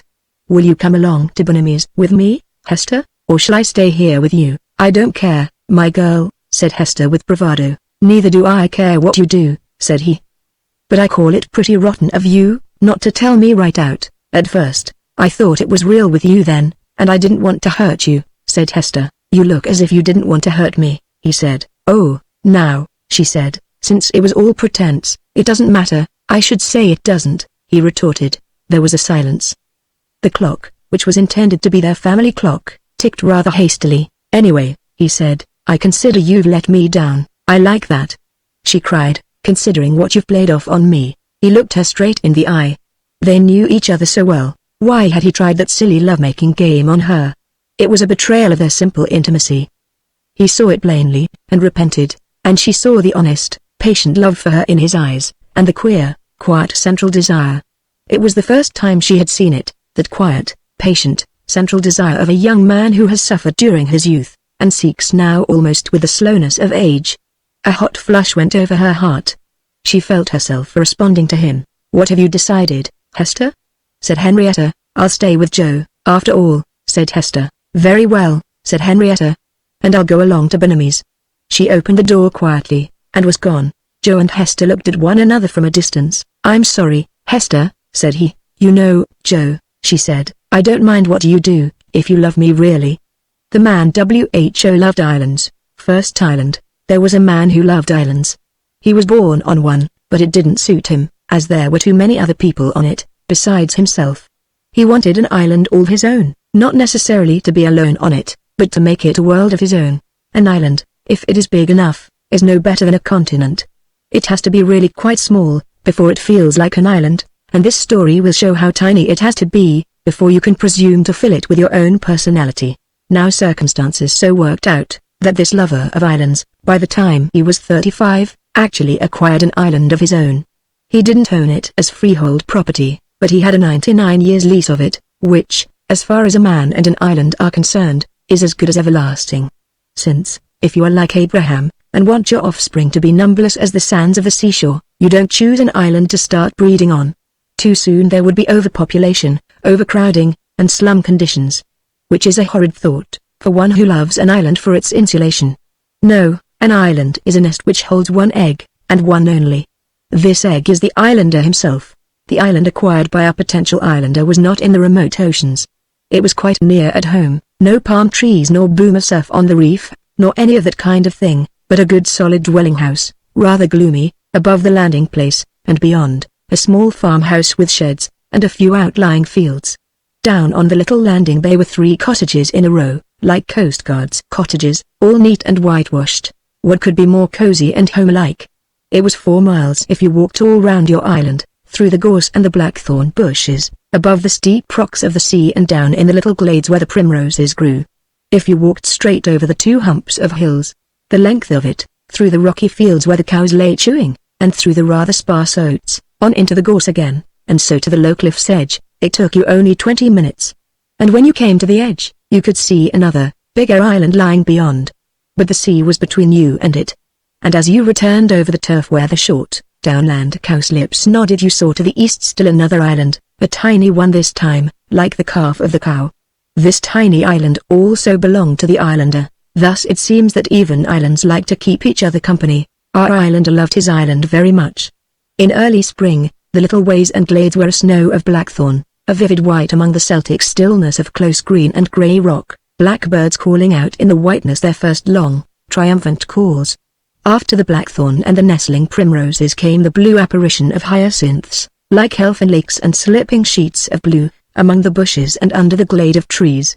And many birds with nests you could peep into, on the island all your own. Wonderful, what a great world it was. Followed summer, and the cowslips gone, the wild roses faintly fragrant through the haze. There was a field of hay, the foxgloves stood looking down. In a little cove, the sun was on the pale granite where you bathed, and the shadow was in the rocks. Before the mist came stealing, and you went home through the ripening oats, the glare of the sea fading from the high air as the foghorn started to moo on the other island. And then the sea fog went, it was autumn, and oat sheaves lying prone, the great moon, another island, rose golden out of the sea, and, rising higher, the world of the sea was white. So autumn ended with rain, and winter came, dark skies and dampness and rain, but rarely frost. The island, your island, cowered dark, holding away from you. You could feel, down in the wet, somber hollows, the resentful spirit coiled upon itself, like a wet dog coiled in gloom, or a snake that is neither asleep nor awake. Then in the night, when the wind left off blowing in great gusts and volleys, as at sea, you felt that your island was a universe, infinite and old as the darkness, not an island at all, but an infinite dark world where all the souls from all the other bygone nights lived on, and the infinite distance was near. Strangely, from your little island in space, you were gone forth into the dark, great realms of time, where all the souls that never die veer and swoop on their vast, strange errands. The little earthly island has dwindled, like a jumping-off place, into nothingness, for you have jumped off, you know not how, into the dark wide mystery of time, where the past is vastly alive, and the future is not separated off. This is the danger of becoming an islander. When, in the city, you wear your white spats and dodge the traffic with the fear of death down your spine, then you are quite safe from the terrors of infinite time. The moment is your little islet in time, it is the spatial universe that careers round you. But once isolate yourself on a little island in the sea of space, and the moment begins to heave and expand in great circles, the solid earth is gone, and your slippery, naked dark soul finds herself out in the timeless world, where the chariots of the so-called dead dash down the old streets or centuries, and souls crowd on the footways that we, in a moment, call bygone years. The souls of all the dead are alive again, and pulsating actively around you. You are out in the other infinity. Something of this happened to our islander. Mysterious feelings came upon him, that he wasn't used to, strange awarenesses of old, far-gone men, and other influences, men of Gaul, with big moustaches, who had been on his island, and had vanished from the face of it, but not out of the air of night. They were there still, hurtling their big, violent, unseen bodies through the night.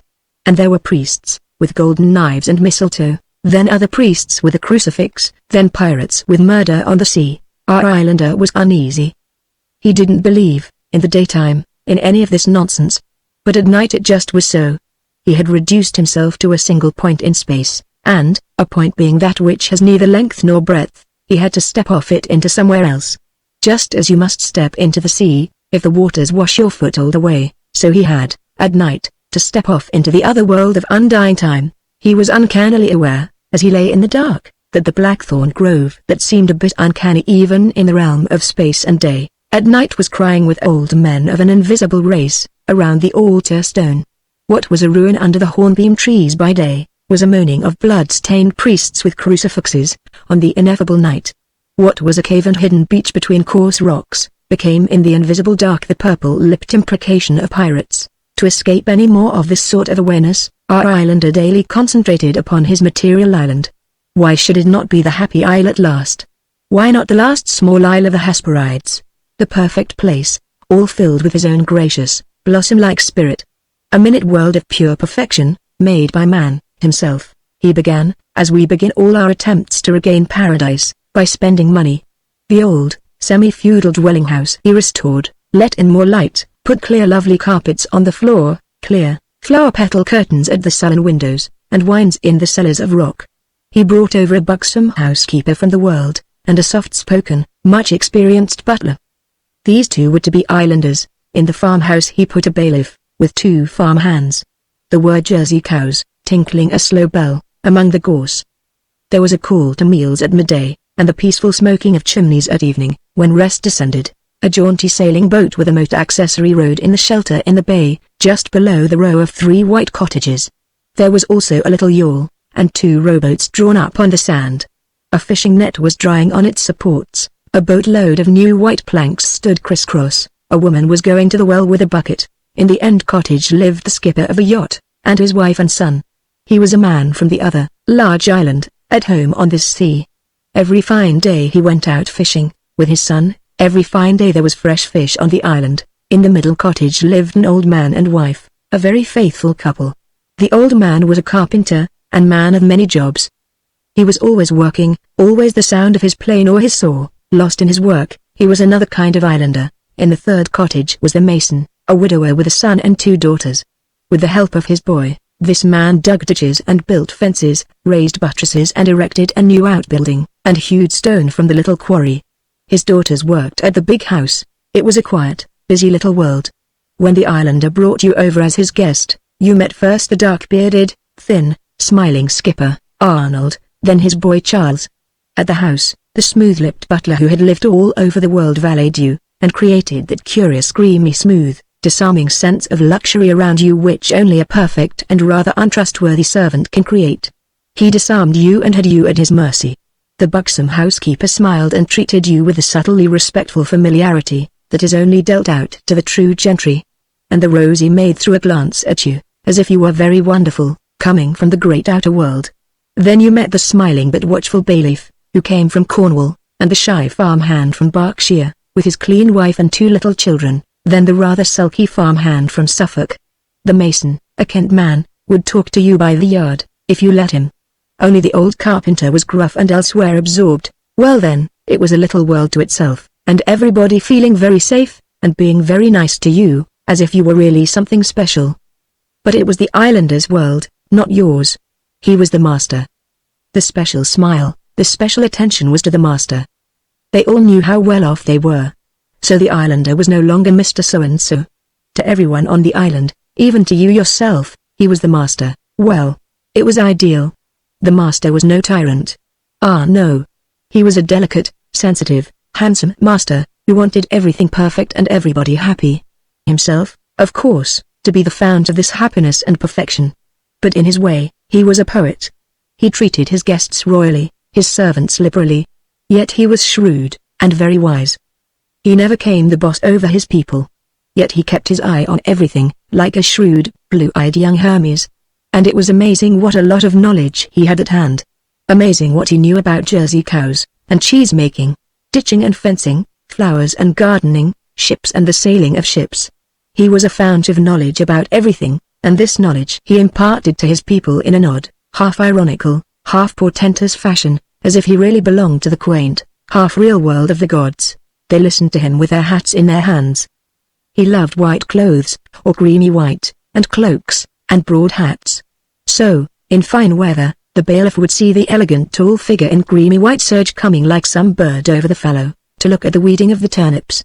Then there would be a doffing of hats, and a few minutes of whimsical, shrewd, wise talk, to which the bailiff answered admiringly, and the farm hands listened in silent wonder, leaning on their hoes. The bailiff was almost tender to the master. Or, on a windy morning, he would stand with his cloaks blowing in the sticky sea wind, on the edge of the ditch that was being dug to drain a little swamp, talking in the teeth of the wind to the man below, who looked up at him with steady and inscrutable eyes. Or at evening in the rain he would be seen hurrying across the yard, the broad hat turned against the rain. And the farm wife would hurriedly exclaim, "The master! Get up, John, and clear him a place on the sofa." And then the door opened, and it was a cry of, "Why of all things, if it isn't the master? Why, have ye turned out then of a night like this, to come across to the like of we?" And the bailiff took his cloak, and the farm wife his hat. The two farm hands drew their chairs to the back, he sat on the sofa and took a child up near him. He was wonderful with children, talked to them simply wonderful, "Made you think of our Saviour himself," said the woman. Always he was greeted with smiles, and the same peculiar deference, as if he were a higher, but also frailer being. They handled him almost tenderly, and almost with adulation. But when he left, or when they spoke of him, they had often a subtle, mocking smile on their faces. There was no need to be afraid of the master. Just let him have his own way.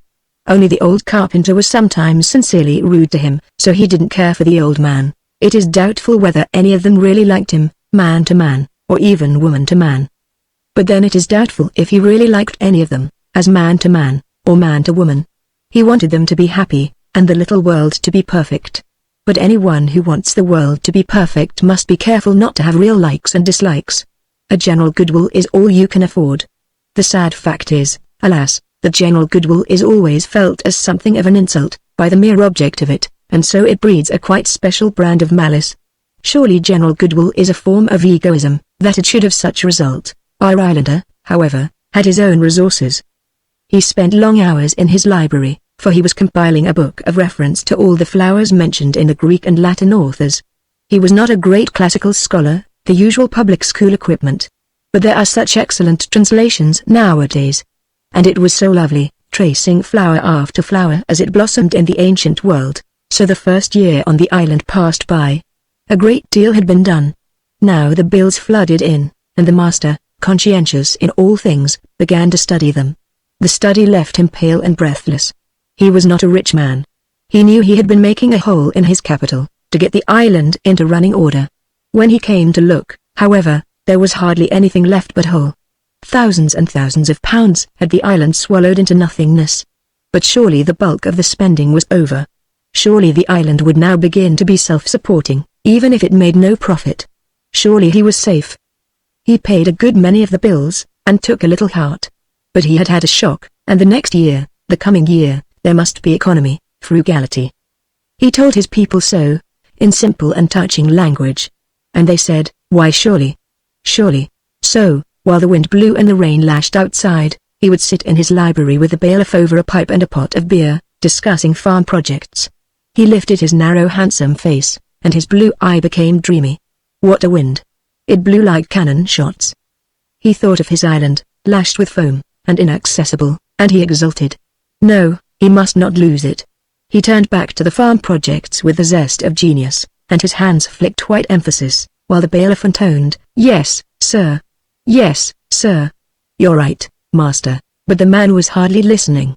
He was looking at the master's blue lawn shirt and curious pink tie with a fiery red stone, at the enamel sleeve links, and at the ring with a peculiar scarab. The brown searching eyes of the man of the soil glanced repeatedly over the fine, immaculate figure of the master, with a sort of slow, calculating wonder. But if he happened to catch the master's bright, exalted glance, his own eye lit up with a careful cordiality and deference, as he bowed his head slightly. Thus between them they decided what crops should be sown, what fertilizers should be used in different places, which breed of pigs should be imported, and which line of turkeys. That is to say, the bailiff, by continually cautiously agreeing with the master, kept out of it, and let the young man have his own way. The master knew what he was talking about. He was brilliant at grasping the gist of a book, and knowing how to apply his knowledge. On the whole, His ideas were sound. The bailiff even knew it. But in the man of the soil there was no answering enthusiasm. The brown eyes smiled their cordial deference, but the thin lips never changed.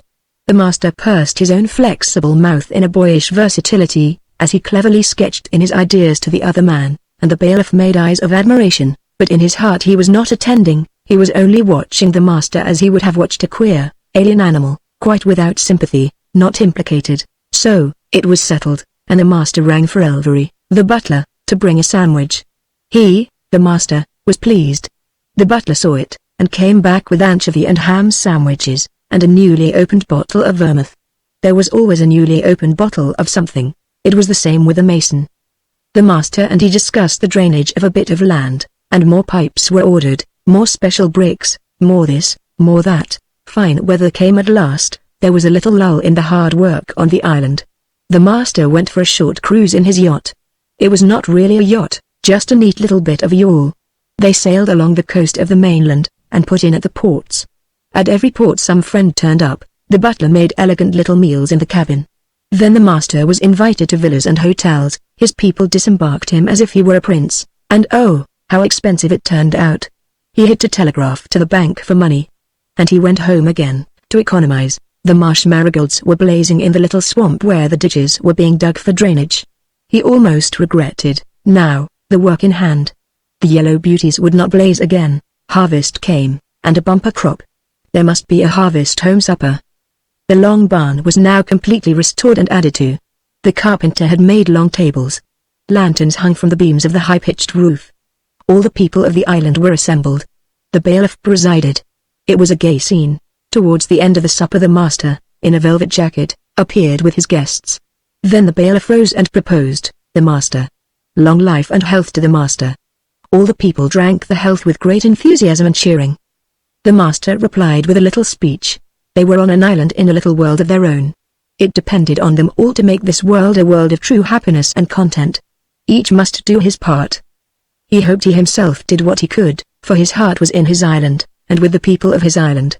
The butler responded, as long as the island had such a master, it could not but be a little heaven for all the people on it. This was seconded with virile warmth by the bailiff and the mason. The skipper was beside himself.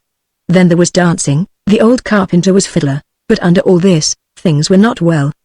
The very next morning came the farm boy to say that a cow had fallen over the cliff. The master went to look. He peered over the not very high declivity, and saw her lying dead, on a green ledge under a bit of late flowering broom. A beautiful, expensive creature, already looking swollen. But what a fool, to fall so unnecessarily. It was a question of getting several men to haul her up the bank, and then of skinning and burying her. No one would eat the meat.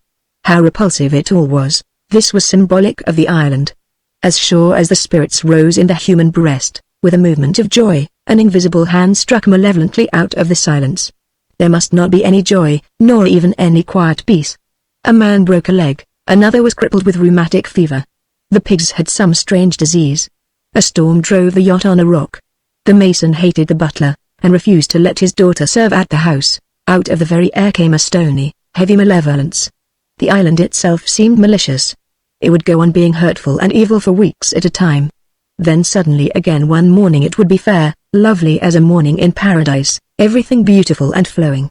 And everybody would begin to feel a great relief, and a hope for happiness. Then as soon as the master was opened out in spirit like an open flower, some ugly blow would fall. Somebody would send him an anonymous note, accusing some other person on the island.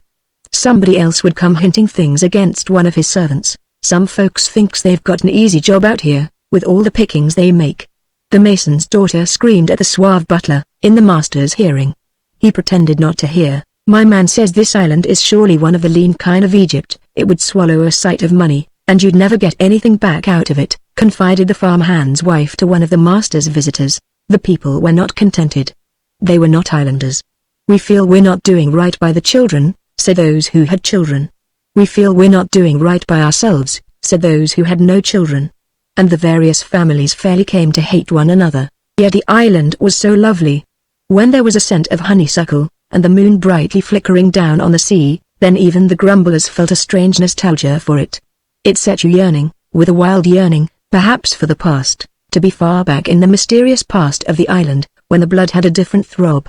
Strange floods of passion came over you, strange violent lusts and imaginations of cruelty.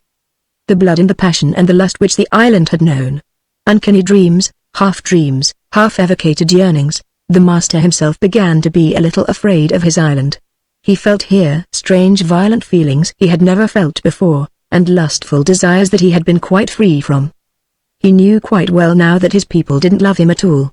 He knew that their spirits were secretly against him, malicious, jeering, envious, and lurking to down him. He became just as wary and secretive with regard to them, but it was too much. At the end of the second year, several departures took place. The housekeeper went. The master always blamed self-important women most. The mason said he wasn't going to be monkeyed about any more, so he took his departure, with his family. The rheumatic farmhand left, and then the year's bills came in. The master made up his accounts. In spite of good crops, the assets were ridiculous, against the spending. The island had again lost, not hundreds but thousands of pounds. It was incredible. But you simply couldn't believe it. Where had it all gone? The master spent gloomy nights and days, going through accounts in the library. He was thorough. It became evident, now the housekeeper had gone, that she had swindled him. Probably everybody was swindling him. But he hated to think it, so he put the thought away. He emerged, however, pale and hollow-eyed from his balancing of unbalanceable accounts, looking as if something had kicked him in the stomach. It was pitiable. But the money had gone, and there was an end of it. Another great hole in his capital. How could people be so heartless? It couldn't go on, that was evident. He would soon be bankrupt. He had to give regretful notice to his butler. He was afraid to find out how much his butler had swindled him. Because the man was such a wonderful butler, after all. And the farm bailiff had to go. The master had no regrets in that quarter. The losses on the farm had almost embittered him. The third year was spent in rigid cutting down of expenses. The island was still mysterious and fascinating. But it was also treacherous and cruel, secretly, fathomlessly malevolent. In spite of all its fair show of white blossom and bluebells, and the lovely dignity of foxgloves bending their rose-red bells, it was your implacable enemy, with reduced staff, reduced wages, reduced splendor. The third year went by. But it was fighting against hope. The farm still lost a good deal. And once more, there was a hole in that remnant of capital. Another hole, in that which was already a mere remnant round the old holes. The island was mysterious in this also. It seemed to pick the very money out of your pocket, as if it were an octopus with invisible arms stealing from you in every direction, yet the master still loved it. But with a touch of rancor now, he spent, however, the second half of the fourth year intensely working on the mainland, to be rid of it. And it was amazing how difficult he found it to dispose of an island. He had thought that everybody was pining for such an island as his, but not at all. Nobody would pay any price for it. And he wanted now to get rid of it, as a man who wants a divorce at any cost. It was not till the middle of the fifth year that he transferred it, at a considerable loss to himself, to an hotel company who were willing to speculate in it. They were to turn it into a handy honeymoon and golf island, then, take that island which didn't know when it was well off. Now be a honeymoon and golf island. Second island. The islander had to move. But he was not going to the mainland. Oh, no. He moved to the smaller island, which still belonged to him. And he took with him the faithful old carpenter and wife, the couple he never really cared for, also a widow and daughter, who had kept house for him the last year, also an orphan lad, to help the old man. The small island was very small, but, being a hump of rock in the sea, it was bigger than it looked. There was a little track among rocks and bushes, winding and scrambling up and down around the islet, so that it took you 20 minutes to do the circuit. It was more than you would have expected. Still, it was an island. The islander moved himself, with all his books, into the commonplace 6-roomed house up to which you had to scramble from the rocky landing place. There were also 2 joined-together cottages. The old carpenter lived in one, with his wife and the lad. The widow and daughter lived in the other. At last all was in order. The master's books filled 2 rooms. It was already autumn, Orion lifting out of the sea. And in the dark nights, the master could see the lights on his late island, where the hotel company were entertaining guests who would advertise the new resort for honeymoon golfers. On his hump of rock, however, the master was still master. He explored the crannies, the odd handbreadths of grassy level, the steep little cliffs where the last harebells hung, and the seeds of summer were brown above the sea, lonely and untouched. He peered down the old well. He examined the stone pen where the pig had been kept. Himself? He had a goat. Yes, it was an island. Always, underneath among the rocks the Celtic sea sucked and washed and smote its feathery greyness. How many different noises of the sea!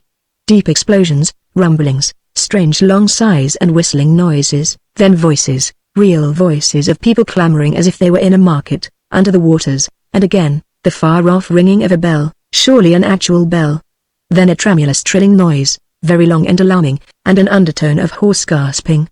On this island there were no human ghosts, no ghosts of any ancient race. The sea, and the spume and the wind and the weather, had washed them all out, so there was only the sound of the sea itself, its own ghost, myriad-voiced, communing and plotting and shouting all winter long. And only the smell of the sea, with a few bristly bushes of gorse and coarse tufts of heather, among the grey, pellucid rocks, in the grey, more pellucid air. The coldness, the greyness, even the soft, creeping fog of the sea. And the islet of rock humped up in it all, like the last point in space. Green star Sirius stood over the sea's rim. The island was a shadow. Out at sea a ship showed small lights. Below, in the rocky cove, the rowboat and the motorboat were safe. A light shone in the carpenter's kitchen. That was all, save, of course, that the lamp was lit in the house, where the widow was preparing supper, her daughter helping. The islander went into his meal. Here he was no longer the master. He was an islander again and he had peace. The old carpenter, the widow and daughter were all faithfulness itself. The old man worked while ever there was light to see, because he had a passion for work. The widow and her quiet, rather delicate daughter of 33 worked for the master, because they loved looking after him, and they were infinitely grateful for the haven he provided them. But they didn't call him the master. They gave him his name, Mr. Cathcart, sir. Softly, and reverently. And he spoke back to them also softly, gently, like people far from the world, afraid to make a noise. The island was no longer a world. It was a sort of refuge. The islander no longer struggled for anything. He had no need. It was as if he and his few dependents were a small flock of seabirds alighted on this rock, as they traveled through space, and keeping together without a word. The silent mystery of traveling birds. He spent most of his day in his study. His book was coming along. The widow's daughter could type out his manuscript for him. She was not uneducated. It was the one strange sound on the island, the typewriter. But soon even its spattering fitted in with the sea's noises, and the winds. The months went by. The islander worked away in his study. The people of the island went quietly about their concerns. The goat had a little black kid with yellow eyes. There were mackerel in the sea. The old man went fishing in the rowboat, with the lad. When the weather was calm enough, they went off in the motorboat to the biggest island, for the post. And they brought supplies, never a penny wasted. And the days went by, and the nights, without desire, without ennui. The strange stillness from all desire was a kind of wonder to the islander. He didn't want anything.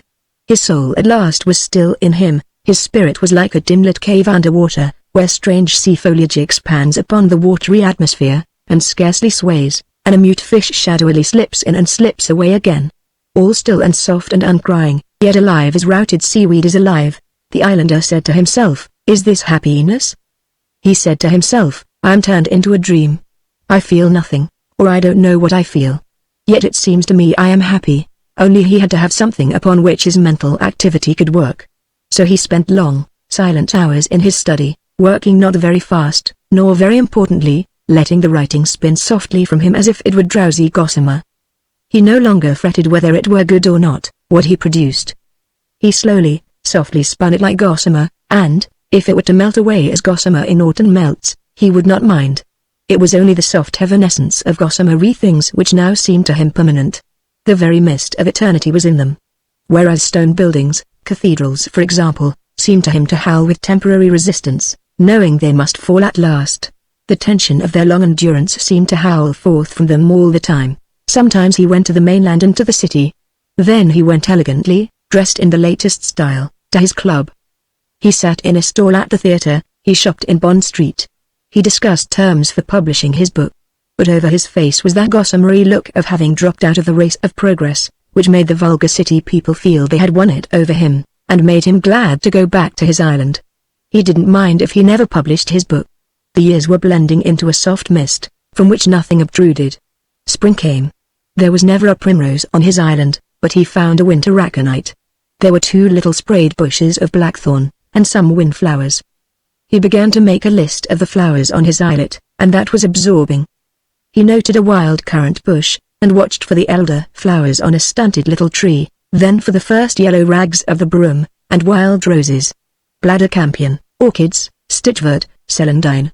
He was prouder of them than if they had been people on his island. When he came across the golden saxifrage, so inconspicuous in a damp corner, he crouched over it in a trance, he knew not for how long, looking at it. Yet it was nothing to look at. As the widow's daughter found, when he showed it her, he had said to her, in real triumph, "I found the golden saxifrage this morning." The name sounded splendid. She looked at him with fascinated brown eyes, in which was a hollow ache that frightened him a little. "Did you, sir? Is it a nice flower?" He pursed his lips and tilted his brows. "Well, not showy exactly. I'll show it you if you like. I should like to see it." She was so quiet, so wistful. But he sensed in her a persistency which made him uneasy. She said she was so happy, really happy. She followed him quietly, like a shadow, on the rocky track where there was never room for 2 people to walk side by side. He went first, and could feel her there, immediately behind him, following so submissively, gloating on him from behind. It was a kind of pity for her which made him become her lover, though he never realized the extent of the power she had gained over him, and how she willed it. But the moment he had fallen, a jangling feeling came upon him, that it was all wrong. He felt a nervous dislike of her. He had not wanted it. And it seemed to him, as far as her physical self went, she had not wanted it either. It was just her will. He went away, and climbed at the risk of his neck down to a ledge near the sea. There he sat for hours, gazing all jangled at the sea, and saying miserably to himself, "We didn't want it. We didn't really want it." It was the automatism of sex that had caught him again. Not that he hated sex. He deemed it, as the Chinese do, one of the great life mysteries. But it had become mechanical, automatic, and he wanted to escape that. Automatic sex shattered him, and filled him with a sort of death. He thought he had come through, to a new stillness of desirelessness.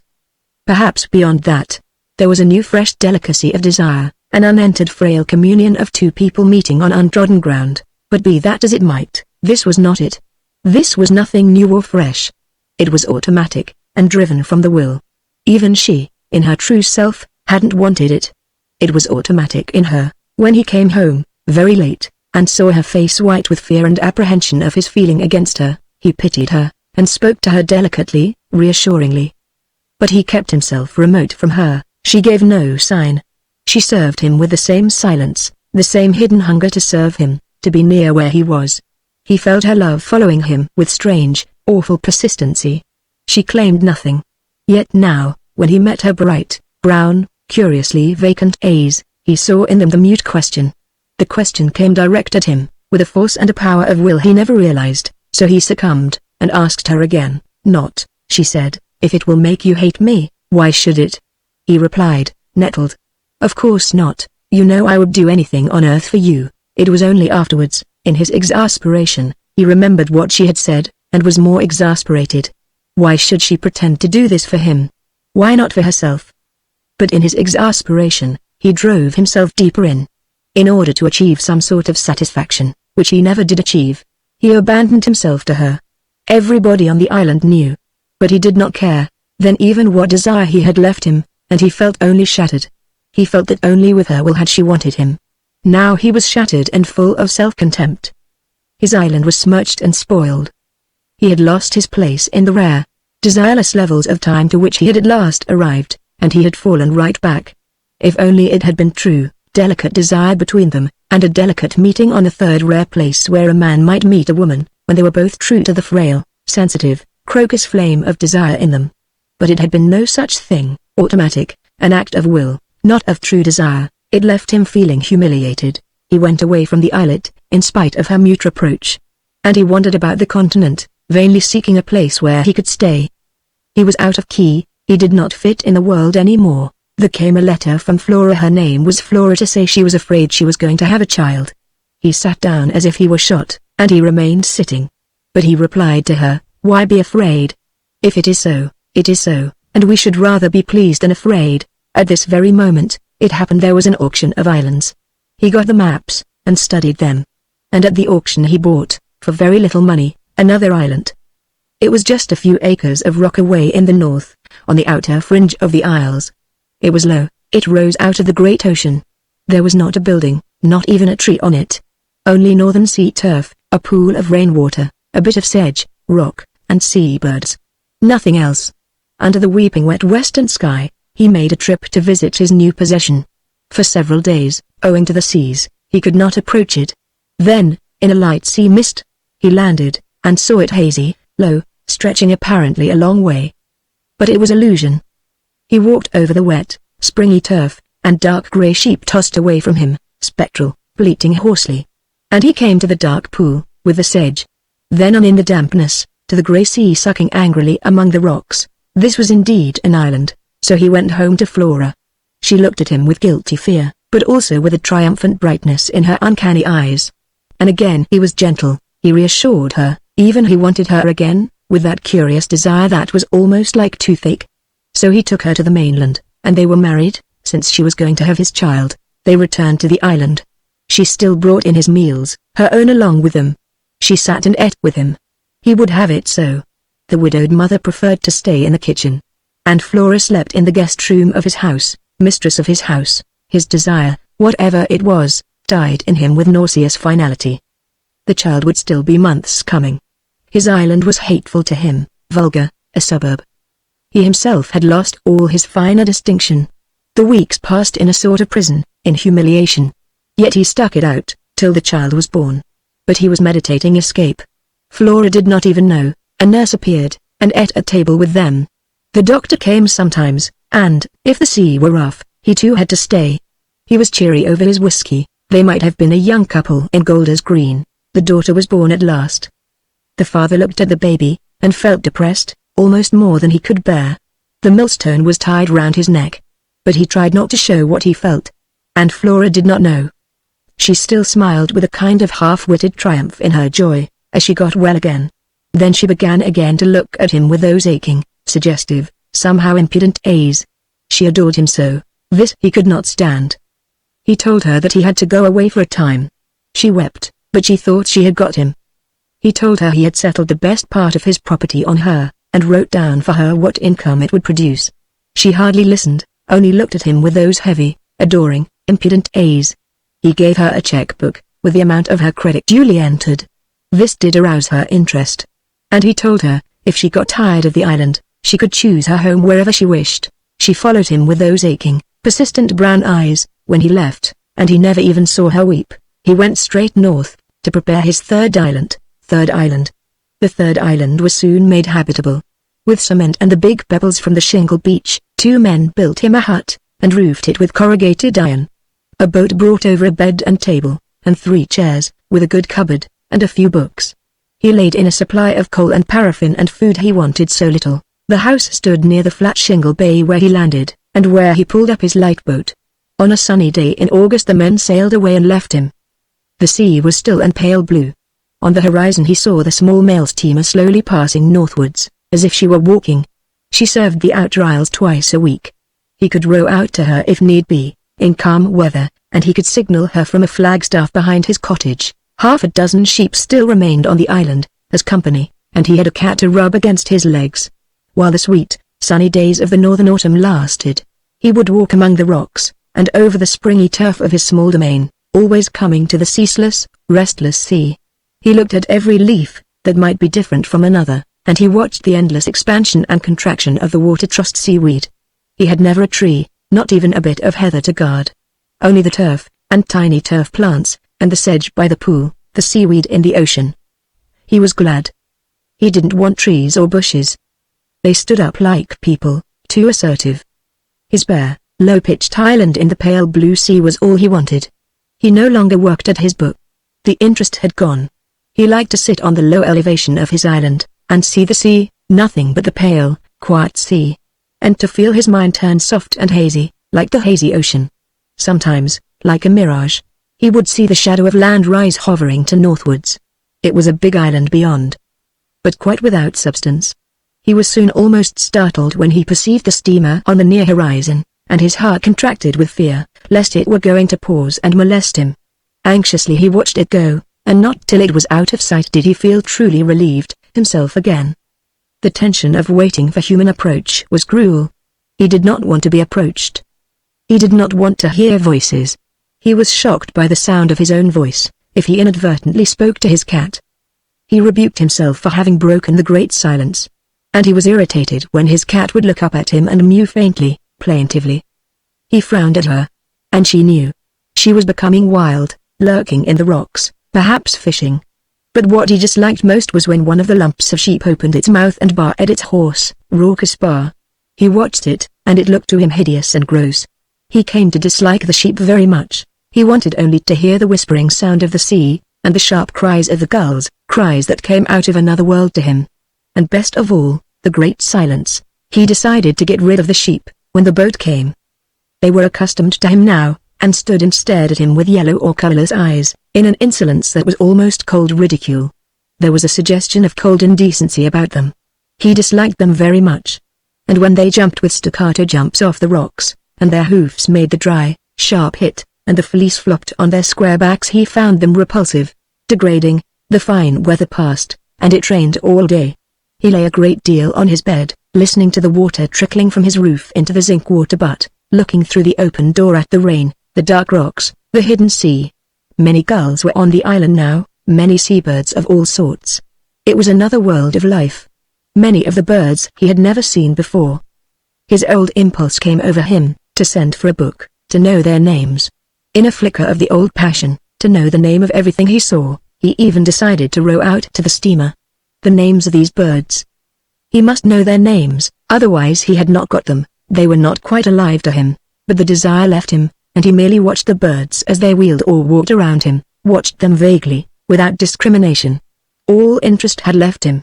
Only there was one gull, a big handsome fellow, who would walk back and forth in front of the open door of the cabin, as if he had some mission there.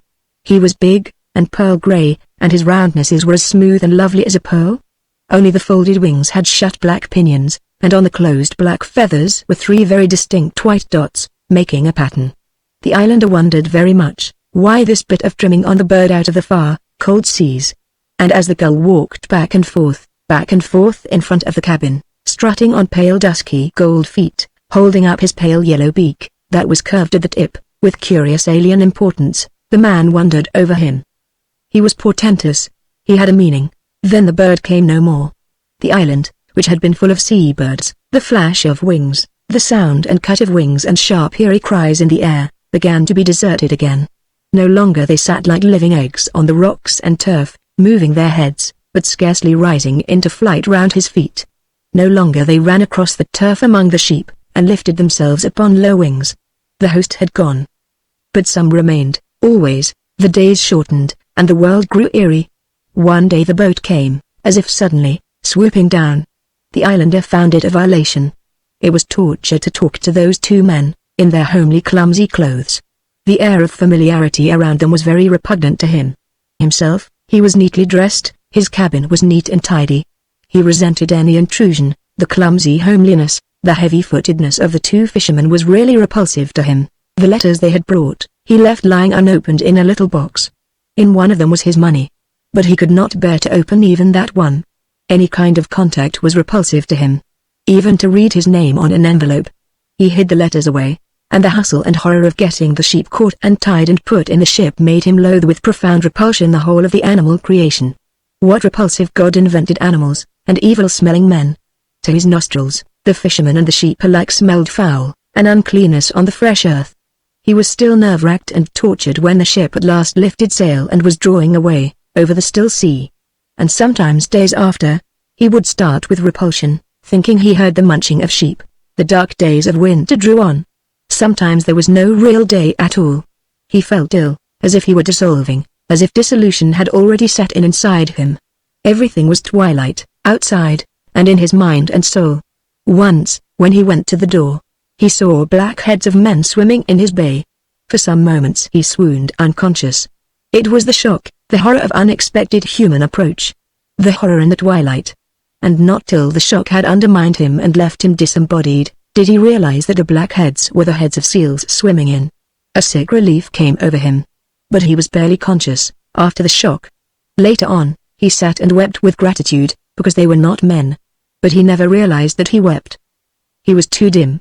Like some strange, ethereal animal, he no longer realized what he was doing, only he still derived his single satisfaction from being alone, absolutely alone, with the space soaking into him. The grey sea alone, and the footing of his sea-washed island. No other contact. Nothing human to bring its horror into contact with him.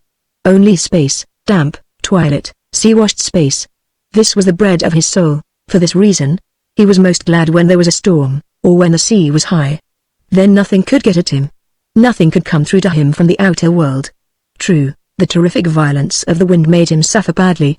At the same time, it swept the world utterly out of existence for him. He always liked the sea to be heavily rolling and tearing. Then no boat could get at him.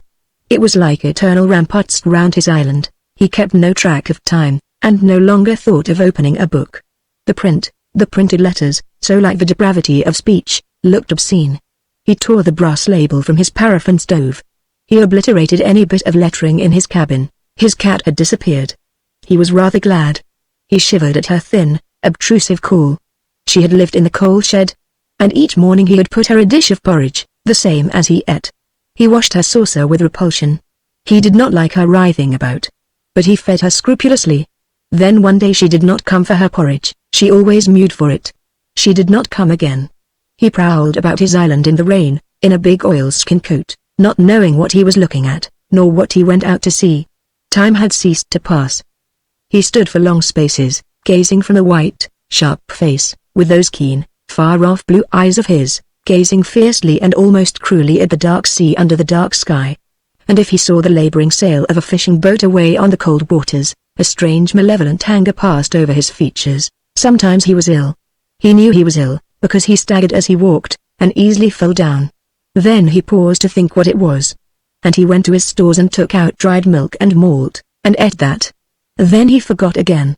He ceased to register his own feelings. The days were beginning to lengthen.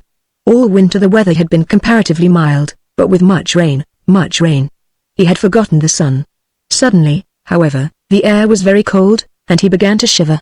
A fear came over him. The sky was level and grey, and never a star appeared at night. It was very cold. More birds began to arrive. The island was freezing. With trembling hands he made a fire in his grate. The cold frightened him, and now it continued, day after day, a dull, deathly cold. Occasional grumblings of snow were in the air. The days were greyly longer, but no change in the cold. Frozen grey daylight. The birds passed away, flying away. Some he saw lying frozen. It was as if all life were drawing away, contracting away from the north, contracting southwards. Soon, he said to himself, it will all be gone, and in all these regions nothing will be alive. He felt a cruel satisfaction in the thought. Then one night there seemed to be a relief. He slept better, did not tremble half awake, and writhe so much, half conscious. He had become so used to the quaking and writhing of his body, he hardly noticed it. But when for once it slept deep, he noticed that. He awoke in the morning to a curious whiteness. His window was muffled. It had snowed. He got up and opened his door, and shuddered. Ugh! How cold! All white, with a dark leaden sea, and black rocks curiously speckled with white. The foam was no longer pure. It seemed dirty. And the sea ate at the whiteness of the corpse-like land. Crumbles of snow were silting down the dead air. On the ground the snow was a foot deep, white and smooth and soft, windless. He took a shovel to clear round his house and shed. The pallor of morning darkened. There was a strange rumbling of far-off thunder, in the frozen air, and through the newly falling snow, a dim flash of lightning.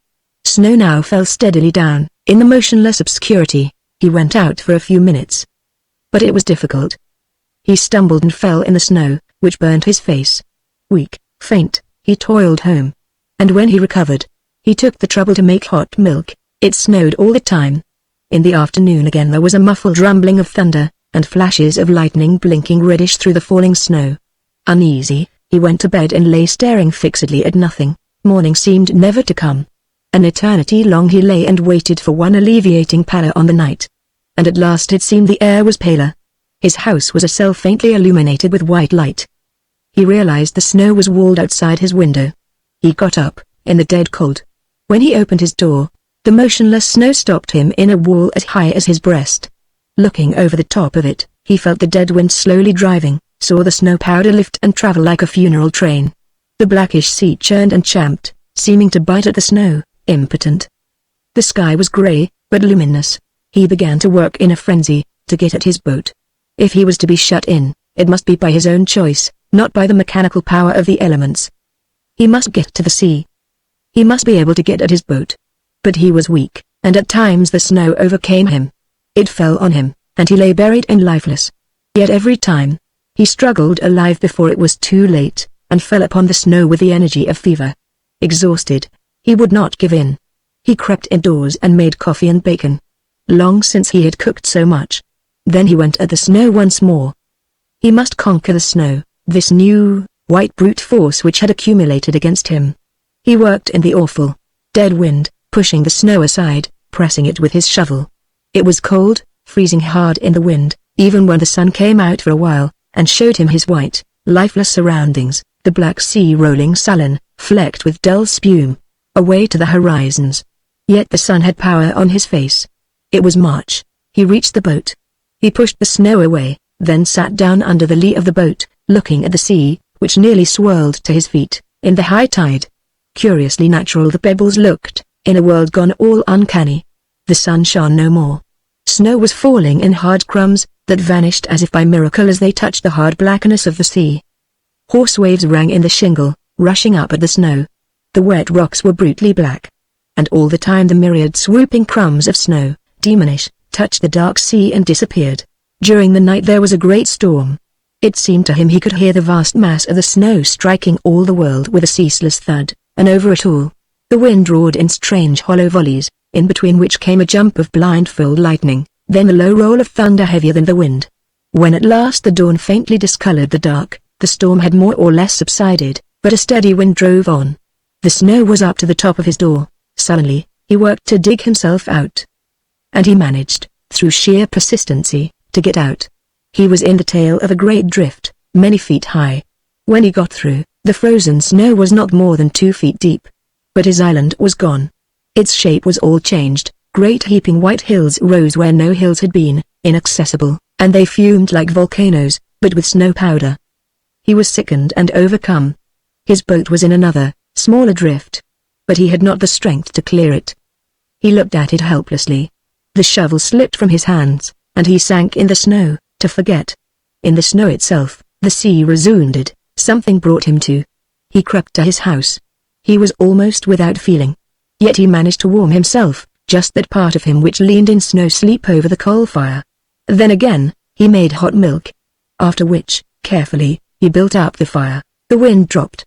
Was it night again? In the silence, it seemed he could hear the panther-like dropping of infinite snow. Thunder rumbled nearer, crackled quick after the bleared-reddened lightning. He lay in bed in a kind of stupor. The elements. The elements. His mind repeated the word dumbly.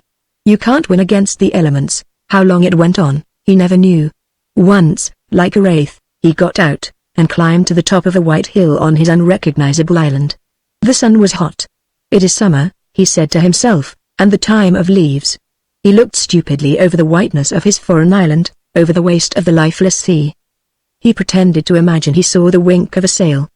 Because he knew too well there would never again be a sail on that stark sea. As he looked, the sky mysteriously darkened and chilled. From far off came the mutter of the unsatisfied thunder, and he knew it was the signal of the snow rolling over the sea. He turned, and felt its breath on him. Glad ghosts, I knew Carlotta fell in the early days before the war. Then she was escaping into art, and was just fell.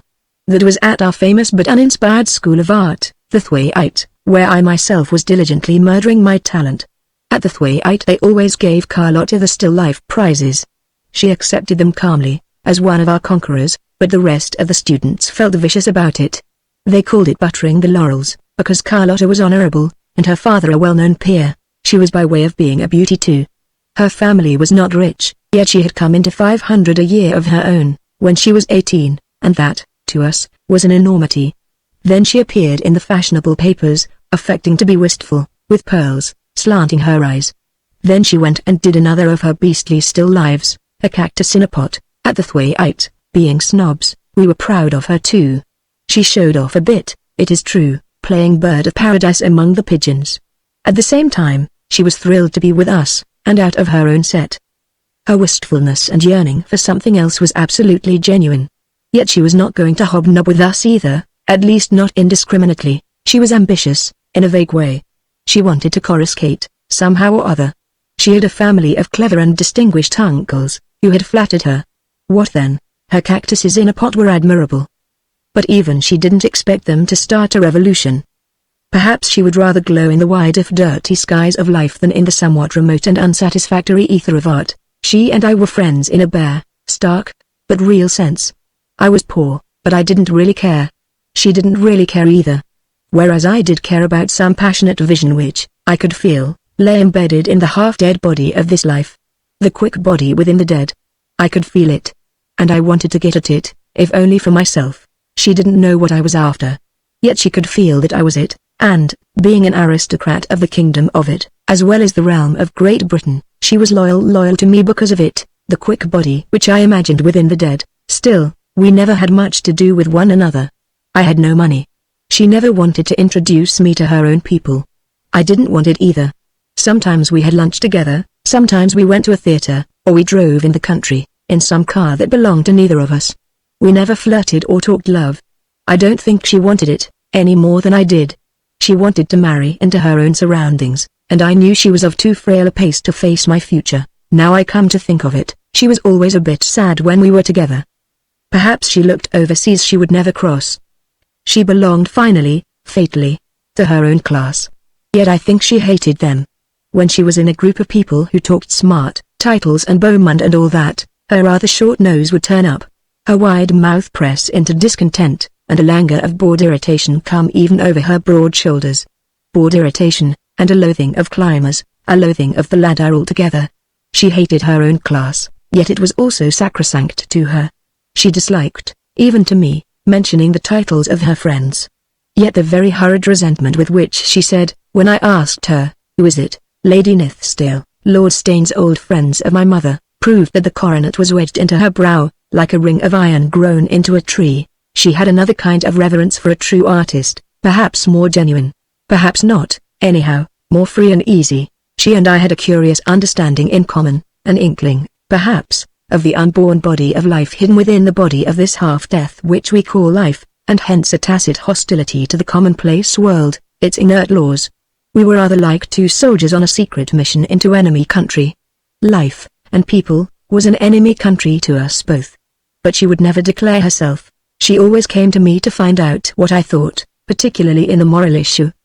Profoundly, fretfully discontented with the conventional moral standards, she didn't know how to take a stand of her own.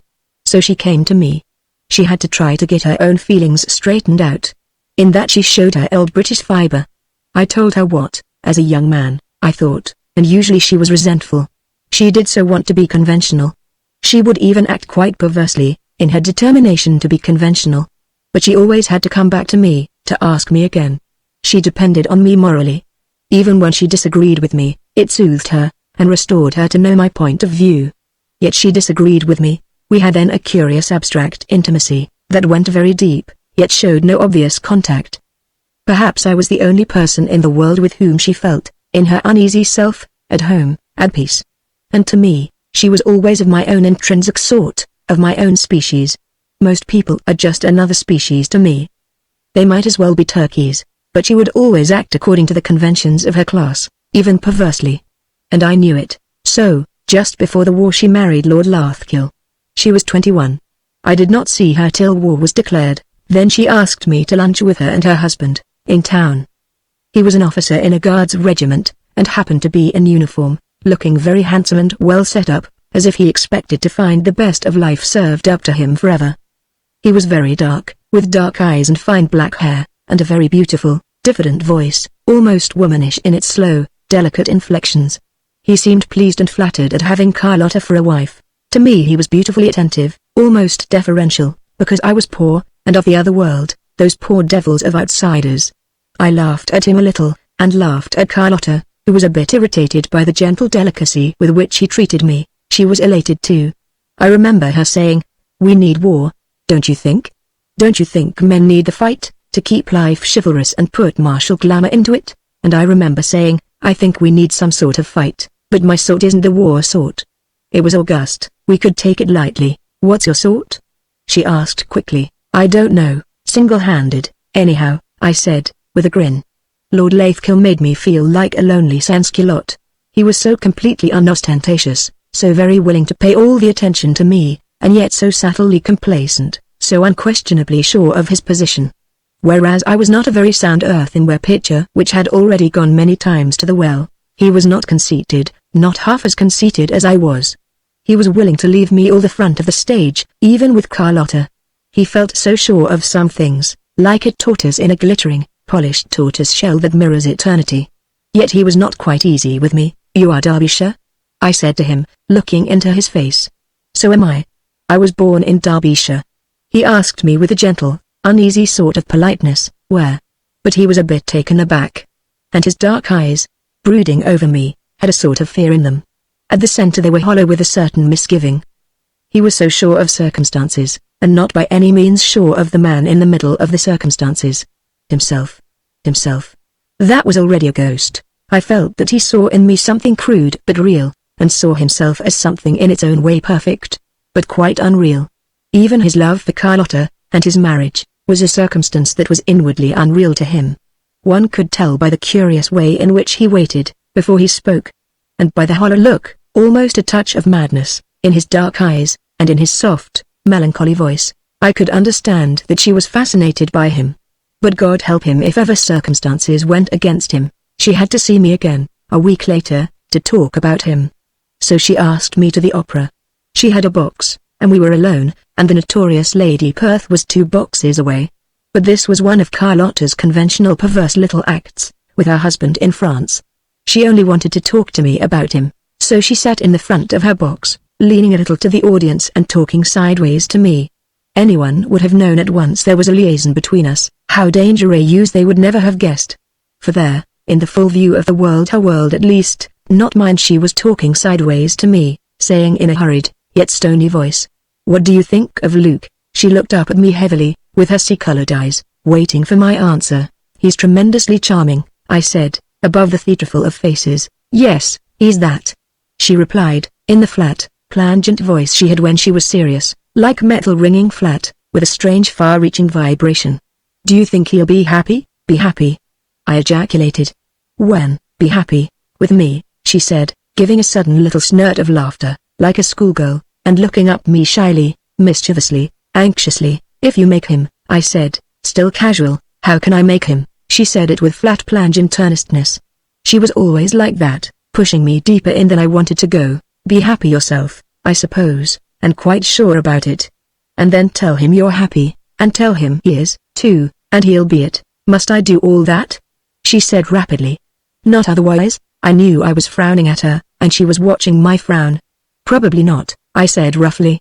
"He'll never make up his mind about it himself." "How did you know?" she asked, as if it had been a mystery. "I didn't.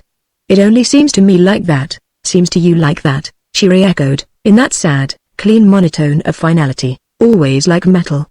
I appreciate it in her, that she does not murmur or whisper. But I wished she left me alone, in that beastly theater. She was wearing emeralds, on her snow-white skin, and leaning forward gazing fixedly down into the auditorium, as a crystal gazer into a crystal. Heaven knows if she saw all those little facets of faces and plastrons. As for me, I knew that, like a sansculotte, I should never be king till breeches were off. I had terrible work to make him marry me, she said, in her swift, clear, low tones. "Why, he was frightfully in love with me." "He is. But he thinks he's unlucky." "Unlucky, how? In cards or in love?" I mocked. "In both," she said briefly, with sudden cold resentment at my flippancy. There was over her eyes a glaze of fear. "It's in their family." "What did you say to him?" I asked, rather labored, feeling the dead weight. "I promised to have luck for 2, she said. And war was declared a fortnight later. Well," I said. "That's the world's luck, not yours." "Quite," she said. There was a pause. "Is his family supposed to be unlucky?" I asked. "The Worths?" "Terribly. They really are." It was interval, and the box door had opened. Carlotta always had her eye, a good half of it at least, on the external happenings. She rose, like a reigning beauty which she wasn't, and never became to speak to Lady Perth, and out of spite, did not introduce me. Carlotta and Lord Lathkill came, perhaps a year later, to visit us when we were in a cottage in Derbyshire, and he was home on leave. She was going to have a child, and was slow, and seemed depressed. He was vague, charming, talking about the country and the history of the lead mines. But the two of them seemed vague, as if they never got anywhere. The last time I saw them was when the war was over, and I was leaving England. They were alone at dinner, save for me. He was still haggard, with a wound in the throat. But he said he would soon be well. His slow, beautiful voice was a bit husky now. And his velvety eyes were hardened, haggard, but there was weariness, emptiness in the hardness. I was poorer than ever, and felt a little weary myself. Carlotta was struggling with his silent emptiness. Since the war, the melancholy fixity of his eyes was more noticeable. The fear at the center was almost monomania. She was wilting and losing her beauty.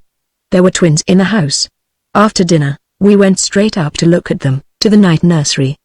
They were two boys, with their father's fine dark hair, both of them. He had put out his cigar, and leaned over the cots, gazing in silence. The nurse, dark-faced and faithful, drew back. Carlotta glanced at her children, but more helplessly. She gazed at him. Bonny children. Bonny boys, aren't they, nurse? I said softly. Yes, sir. She said quickly.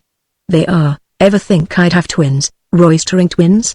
Said Carlotta, looking at me. I never did, said I. Ask Luke whether it's bad luck or bad management, she said, with that schoolgirl's snort of laughter, looking up apprehensively at her husband. Oh, he said, turning suddenly and speaking loud, in his wounded voice. I call it amazing good luck, myself. Don't know what other people think about it. Yet he had the fine, wincing fear in his body, of an injured dog. After that, for years I did not see her again. I heard she had a baby girl. Then a catastrophe happened. Both the twins were killed in a motor car accident in America, motoring with their aunt. I learned the news late, and did not write to Carlotta. What could I say? A few months later, crowning disaster, the baby girl died of some sudden illness. The Lathkill luck seemed to be working surely. Poor Carlotta. I had no further news of her, only I heard that she and Lord Lathkill were both living in seclusion, with his mother, at the place in Derbyshire. When circumstances brought me to England, I debated within myself, whether I should write or not to Carlotta. At last I sent a note to the London address. I had a reply from the country. So glad you are within reach again. When will you come and see us? I was not very keen on going to Riddings. After all, it was Lord Lathkill's place, and Lady Lathkill. His mother was old and of the old school. And I always something of a sans-culotte, who will only be king when breeches are off. Come to town, I wrote, and let us have lunch together. She came. She looked older, and pain had drawn horizontal lines across her face. You're not a bit different, she said to me. And you're only a little bit, I said. Am I? She replied, in a deadened, melancholic voice. Perhaps. I suppose while we live we've got to live. What do you think? Yes, I think it. To be the living dead, that's awful, quite. She said, with terrible finality. How is Lord Lathkill? I asked. Oh, she said. It's finished him, as far as living is concerned. But he's very willing for me to live. And you, are you willing? I said. She looked up into my eyes, strangely. I'm not sure, she said. I need help. What do you think about it? Oh, God, live if you can, even take help, she said, with her strange involved simplicity. Ah, certainly. Would you recommend it? Why, yes. You are a young thing, I began. Won't you come down to Riddings? She said quickly. And Lord Lathkill and his mother? I asked. They want you. Do you want me to come? I want you to, yes. Will you? Why, yes, if you want me. When, then? When you wish. Do you mean it? Why, of course, you're not afraid of the Lathkill luck, I exclaimed in amazement, such amazement, that she gave her schoolgirl snort of laughter. Very well, then, she said. Monday. Does that suit you? We made arrangements, and I saw her off at the station. I knew Riddings, Lord Lathkill's place, from the outside. It was an old Derbyshire stone house, at the end of the village of Middleton, a house with 3 sharp gables, set back not very far from the high road, but with a gloomy moor for a park behind. Monday was a dark day over the Derbyshire hills. The green hills were dark, dark green, the stone fences seemed almost black. Even the little railway station, deep in the green, cleft hollow, was of stone, and dark and cold, and seemed in the underworld. Lord Lathkill was at the station. He was wearing spectacles, and his brown eyes stared strangely. His black hair fell lank over his forehead. "I'm so awfully glad you've come," he said. "It is cheering Carlotta up immensely, me, as a man myself." He hardly seemed to notice. I was something which had arrived, and was expected. Otherwise he had an odd, unnatural briskness of manner. "I hope I shan't disturb your mother, Lady Lathkill," I said as he tucked me up in the car. "On the contrary," he sang, in his slow voice, "she is looking forward to your coming as much as we both are." "Oh no, don't look on mother as too old-fashioned, she's not so at all. She's tremendously up-to-date in art and literature and that kind of thing. She has her leaning towards the uncanny spiritualism, and that kind of thing nowadays, but Carlotta and I think that if it gives her an interest, all well and good." He tucked me up most carefully in the rugs, and the servant put a foot warmer at my feet. "Derbyshire, you know, is a cold county," continued Lord Lathkill, "especially among the hills." "It's a very dark county," I said. "Yes, I suppose it is, to one coming from the tropics. We, of course, don't notice it, we rather like it." He seemed curiously smaller, shrunken, and his rather long cheeks were sallow. His manner, however, was much more cheerful, almost communicative. But he talked, as it were, to the faceless air, not really to me. I wasn't really there at all. He was talking to himself. And when once he looked at me, his brown eyes had a hollow look, like gaps with nothing in them except a haggard, hollow fear. He was gazing through the windows of nothingness, to see if I were really there. It was dark when we got to Riddings. The house had no door in the front, and only 2 windows upstairs were lit. It did not seem very hospitable. We entered at the side, and a very silent manservant took my things. We went upstairs in silence, in the dead-seeming house. Carlotta had heard us, and was at the top of the stairs. She was already dressed, her long white arms were bare, she had something glittering on a dull green dress. "I was so afraid you wouldn't come," she said, in a dulled voice, as she gave me her hand. She seemed as if she would begin to cry. But of course she wouldn't. The corridor, dark-paneled and with blue carpet on the floor, receded dimly, with a certain dreary gloom. A servant was diminishing in the distance, with my bags, silently. There was a curious, unpleasant sense of the fixity of the materials of the house, the obscene triumph of dead matter. Yet the place was warm, central heated. Carlotta pulled herself together and said, dulled, "Would you care to speak to my mother-in-law before you go to your room? She would like it." We entered a small drawing room abruptly. I saw the watercolors on the walls and a white-haired lady in black bending round to look at the door as she rose cautiously. "This is Mr. Moria, mother-in-law," said Carlotta, in her dull, rather quick way, on his way to his room. The Dowager Lady Lathkill came a few steps forward, leaning from heavy hips, and gave me her hand. Her crest of hair was snow-white, and she had curious blue eyes, fixed, with a tiny dot of a pupil, peering from her pink, soft-skinned face of an old and well-preserved woman. She wore a lace fichu. The upper part of her body was moderately slim, leaning forward slightly from her heavy black silk hips. She murmured something to me, staring at me fixedly for a long time, but as a bird does, with shrewd, cold far-distant sight. As a hawk, perhaps, looks shrewdly far down, in his search. Then, muttering, she presented to me the other 2 people in the room, a tall, short-faced, swarthy young woman with the hint of a black moustache, and a plump man in a dinner jacket, rather bald and ruddy, with a little grey moustache, but yellow under the eyes. He was Colonel Hale. They all seemed awkward, as if I had interrupted them at a séance. I didn't know what to say. They were utter strangers to me.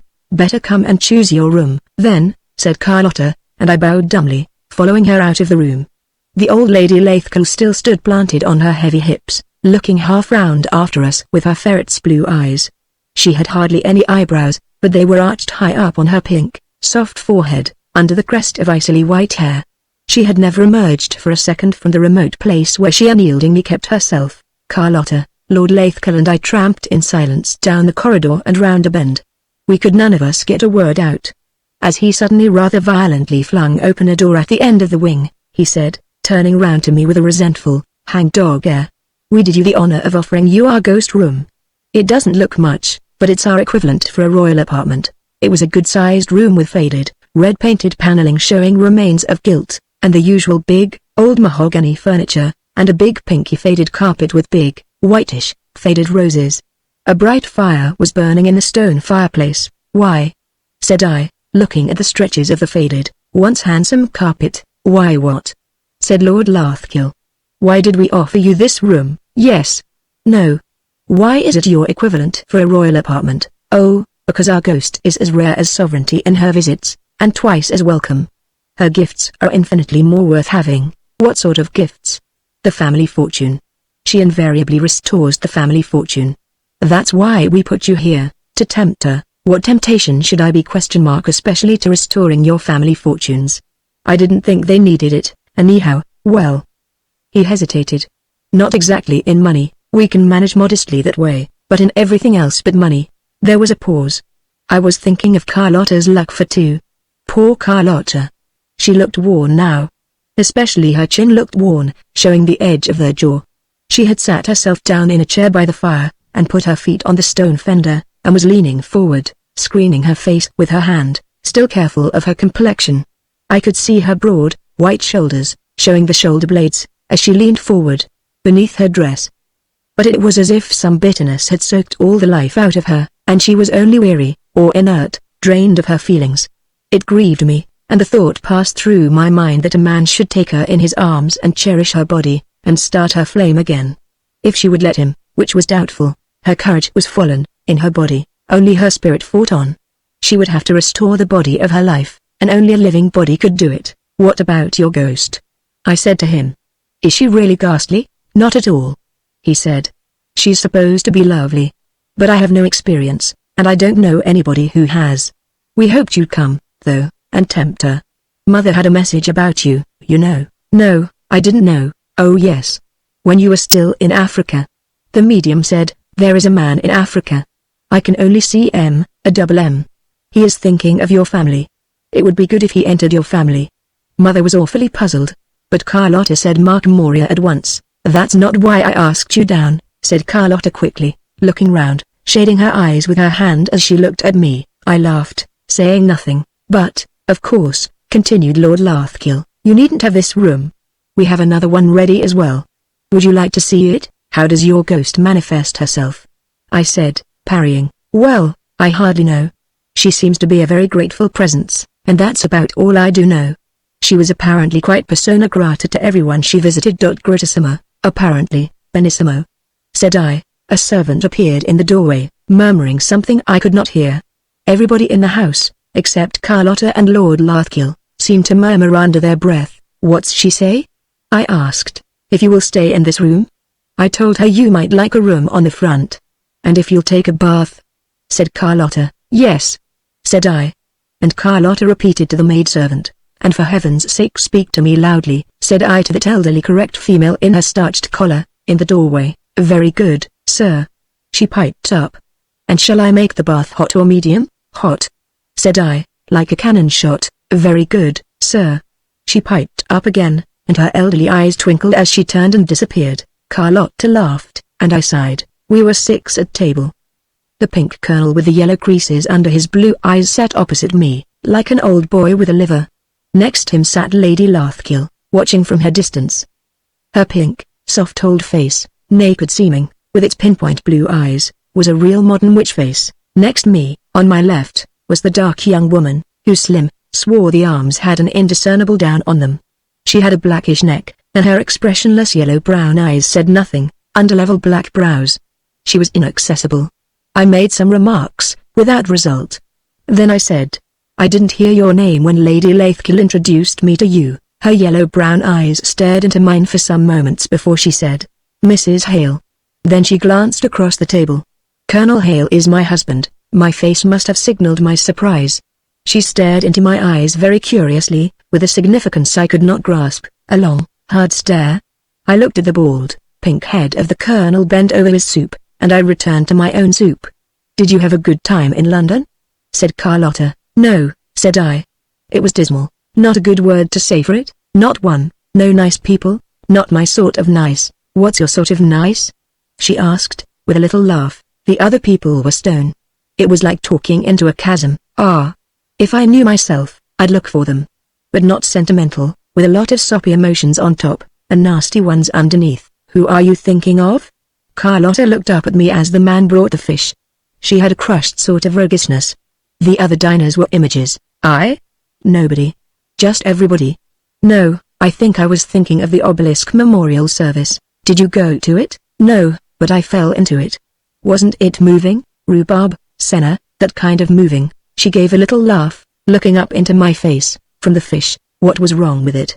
I noticed that the Colonel and Lady Lathkill each had a little dish of rice, no fish, and that they were served secondo, humility exclamation mark, and that neither took the white wine. No, they had no wine glasses. The remoteness gathered about them, like the snows on Everest. The Dowager peered across at me occasionally, like a white ermine of the snow, and she had that cold air about her, of being good, and containing a secret of goodness, remotely, ponderously, fixedly knowing better. And I, with my chatter, was one of those fabulous fleas that are said to hop upon glaciers. Wrong with it? It was wrong, all wrong. In the rain, a soppy crowd, with soppy bare heads, soppy emotions, soppy chrysanthemums and prickly laurustinus. A steam of wet mob emotions. Ah, no, it shouldn't be allowed. Carlotta's face had fallen. She again could feel death in her bowels, the kind of death the war signifies. Wouldn't you have us honor the dead? Came Lady Lathkill's secretive voice across at me, as if a white ermine had barked. Honor the dead. My mind opened in amazement. Do you think they'd be honored? I put the question in all sincerity. They would understand the intention was to honor them, came her reply. I felt ashamed. If I were dead, would I be honored if a great, steamy white crowd came after me with soppy chrysanthemums and prickly laurustinus? Ugh! I'd run to the nethermost ends of Hades. Lord, how I'd run from them. The manservant gave us roast mutton, and Lady Lathkill and the Colonel chestnuts in sauce. Then he poured the burgundy. It was good wine. The pseudo-conversation was interrupted. Lady Lathkill ate in silence, like an ermine in the snow, feeding on his prey. Sometimes she looked round the table, her blue eyes peering fixedly, completely uncommunicative. She was very watchful to see that we were all properly attended to. The currant jelly for Mr. Moria, she would murmur, as if it were her table. Lord Lathkill, next her, ate in complete absence. Sometimes she murmured to him, and he murmured back, but I never could hear what they said. The Colonel swallowed the chestnuts in dejection, as if all were weary duty to him now. I put it down to his liver. It was an awful dinner party. I never could hear a word anybody said, except Carlotta. They all let their words die in their throats, as if the larynx were the coffin of sound. Carlotta tried to keep her end up, the cheerful hostess sort of thing. But Lady Lathkill somehow, in silence and apparent humility, had stolen the authority that goes with hostess, and she clung onto it grimly, like a white ermine sucking a rabbit. Carlotta kept glancing miserably at me, to see what I thought. I didn't think anything. I just felt frozen within the tomb. And I drank the good warm burgundy, Mr. Moria's glass. Murmured Lady Lathkill, and her blue eyes with their black pinpoints rested on mine a moment. Awfully nice to drink good burgundy, said I pleasantly. She bowed her head slightly, and murmured something inaudible. I beg your pardon? Very glad you like it. She repeated, with distaste at having to say it again, out loud. Yes, I do. It's good. Mrs. Hale, who had sat tall and erect and alert, like a black she-fox, never making a sound, looked round at me to see what sort of specimen I was. She was just a bit intrigued. Yes, thanks, came a musical murmur from Lord Lathkill. I think I will take some more. The man, who had hesitated, filled his glass. I'm awfully sorry I can't drink wine, said Carlotta absently. It has the wrong effect on me. I should say it has the wrong effect on everybody, said the Colonel, with an uneasy attempt to be there. But some people like the effect, and some don't. I looked at him in wonder. Why was he chipping in? He looked as if he'd liked the effect well enough, in his day. Oh no, retorted Carlotta coldly. The effect on different people is quite different, she closed with finality, and a further frost fell on the table. Quite so, began the Colonel, trying, since he'd gone off the deep end, to keep afloat. But Carlotta turned abruptly to me. Why is it, do you think, that the effect is so different on different people, and on different occasions, said I, grinning through my burgundy. Do you know what they say? They say that alcohol, if it has an effect on your psyche, takes you back to old states of consciousness, and old reactions. But some people it doesn't stimulate at all. There is only a nervous reaction of repulsion. There's certainly a nervous reaction of repulsion in me, said Carlotta. As there is in all higher natures, murmured Lady Lathkill. Dogs hate whiskey, said I. That's quite right, said the Colonel. Scared of it, I've often thought, said I, about those old states of consciousness. It's supposed to be an awful retrogression, reverting back to them. Myself, My desire to go onwards takes me back a little. Where to? Said Carlotta. Oh, I don't know. To where you feel it a bit warm, and like smashing the glasses, don't you know? Jevons bien buet nu boyans, cassens leva airs nu les parents, comporns. Voyez vous bien, voyez vous bien, voyez. Voyez. Voyez vous bien, que les demoiselles sont belles, ou newlands. I had the effrontery to sing this verse of an old soldier's song while Lady Lathkill was finishing her celery and nut salad. I sang it quite nicely, in a natty, well-balanced little voice, smiling all over my face meanwhile. The servant, as he went round for Lady Lathkill's plate, furtively fetched to look at me. Look, thought I. You chicken that's come undressed. The partridges had gone, we had swallowed the flan, and were at dessert. They had accepted my song in complete silence. Even Carlotta. My flan had gone down in one gulp, like an oyster. You're quite right, said Lord Lathkill, amid the squashing of walnuts. I mean the state of mind of a Viking, shall we say, or of a Catelyn conspirator, might be frightfully good for us, if we could recapture it. A Viking, said I, stupefied. And Carlotta gave a wild snort of laughter. Why not a Viking? He asked in all innocence. A Viking, I repeated, and swallowed my port. Then I looked round at my black-browed neighbor. Why do you never say anything? I asked. What should I say? She replied, frightened at the thought. I was finished. I gazed into my port as if expecting the ultimate revelation. Lady Lathkill rustled her fingertips in the finger bowl, and laid down her napkin decisively. The Colonel, old buck, rose at once to draw back her chair. Play so Holmes. I bowed to my neighbor, Mrs. Hale, a most disconcerting bow, and she made a circuit to get by me. You won't be awfully long? Said Carlotta, looking at me with her slow, hazel-green eyes, between mischief and wistfulness and utter depression. Lady Lathkill steered heavily past me as if I didn't exist, perching rather forward, with her crest of white hair, from her big hips. She seemed abstracted, concentrated on something. As she went, I closed the door, and turned to the men. Dans la première auberge, Chuasbanbu, sang I in a little voice. Quite right, said Lord Lathkill. You're quite right, and we sent the port round. This house, I said, needs a sort of spring cleaning. You're quite right, said Lord Lathkill. There's a bit of a dead smell, said I. We need Bacchus and Eros to sweeten it up, to freshen it. You think Bacchus and Eros? Said Lord Lathkill, with complete seriousness, as if one might have telephoned for them. In the best sense, said I. As if we were going to get them from Fortnum and Mason's, at least. What exactly is the best sense? Asked Lord Lathkill. Ah, the flame of life. There's a dead smell here. The Colonel fingered his glass with thick, inert fingers uneasily. Do you think so? He said, looking up at me heavily. Don't you? He gazed at me with blank, glazed blue eyes, that had deathly yellow stains underneath. Something was wrong with him, some sort of breakdown. He should have been a fat, healthy, jolly old boy. Not very old either, probably not quite 60. But with this collapse on him, he seemed, somehow, to smell. You know, he said, staring at me with a sort of gruesome challenge, then looking down at his wine, there's more things than we're aware of happening to us.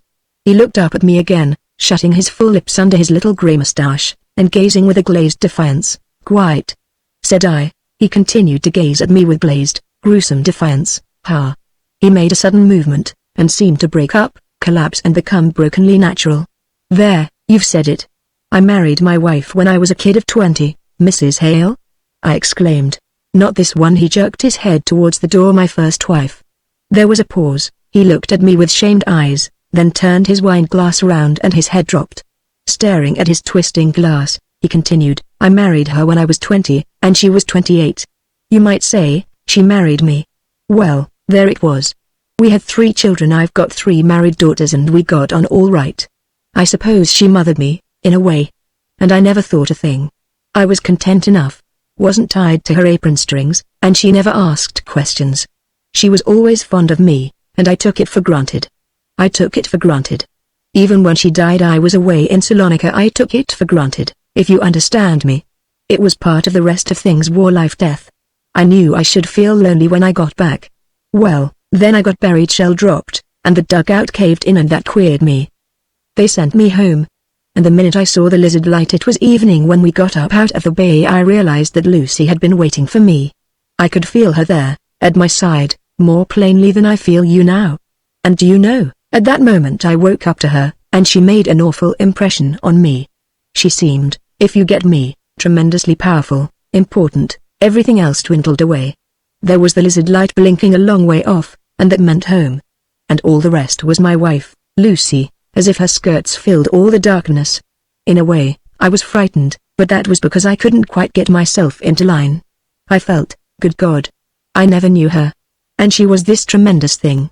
I felt like a child, and as weak as a kitten.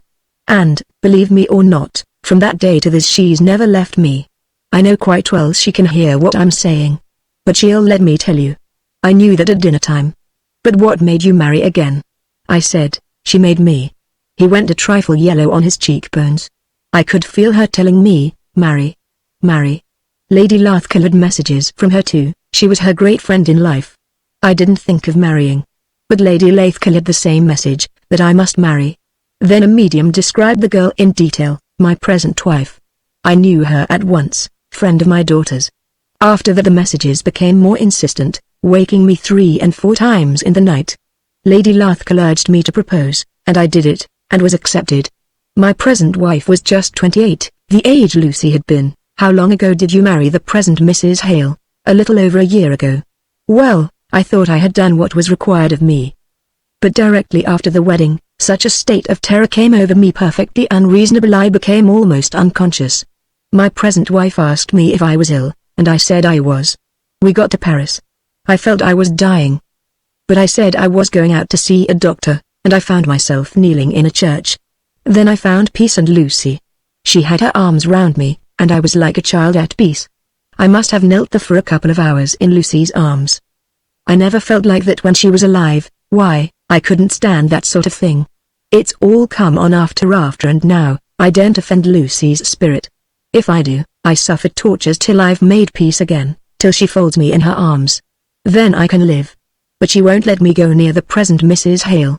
I daren't go near her. He looked up at me with fear, and shame, and shameful secrecy, and a sort of gloating showing in his unmanned blue eyes. He had been talking as if in his sleep. Why did your dead wife urge you to marry again? I said, I don't know, he replied. I don't know. She was older than I was, and all the cleverness was on her side. She was a very clever woman, and I was never much in the intellectual line myself. I just took it for granted she liked me. She never showed jealousy, but I think now, perhaps she was jealous all the time, and kept it under. I don't know. I think she never felt quite straight about having married me. It seems like that. As if she had something on her mind. Do you know, while she was alive, I never gave it a thought. And now I'm aware of nothing else but her. It's as if her spirit wanted to live in my body, or at any rate I don't know. His blue eyes were glazed, almost fishy, with fear and gloating shame. He had a short nose, and full, self-indulgent lips, and a once-comedy chin. Eternally a careless boy of 13. But now, care had got him in decay, and what does your present wife say?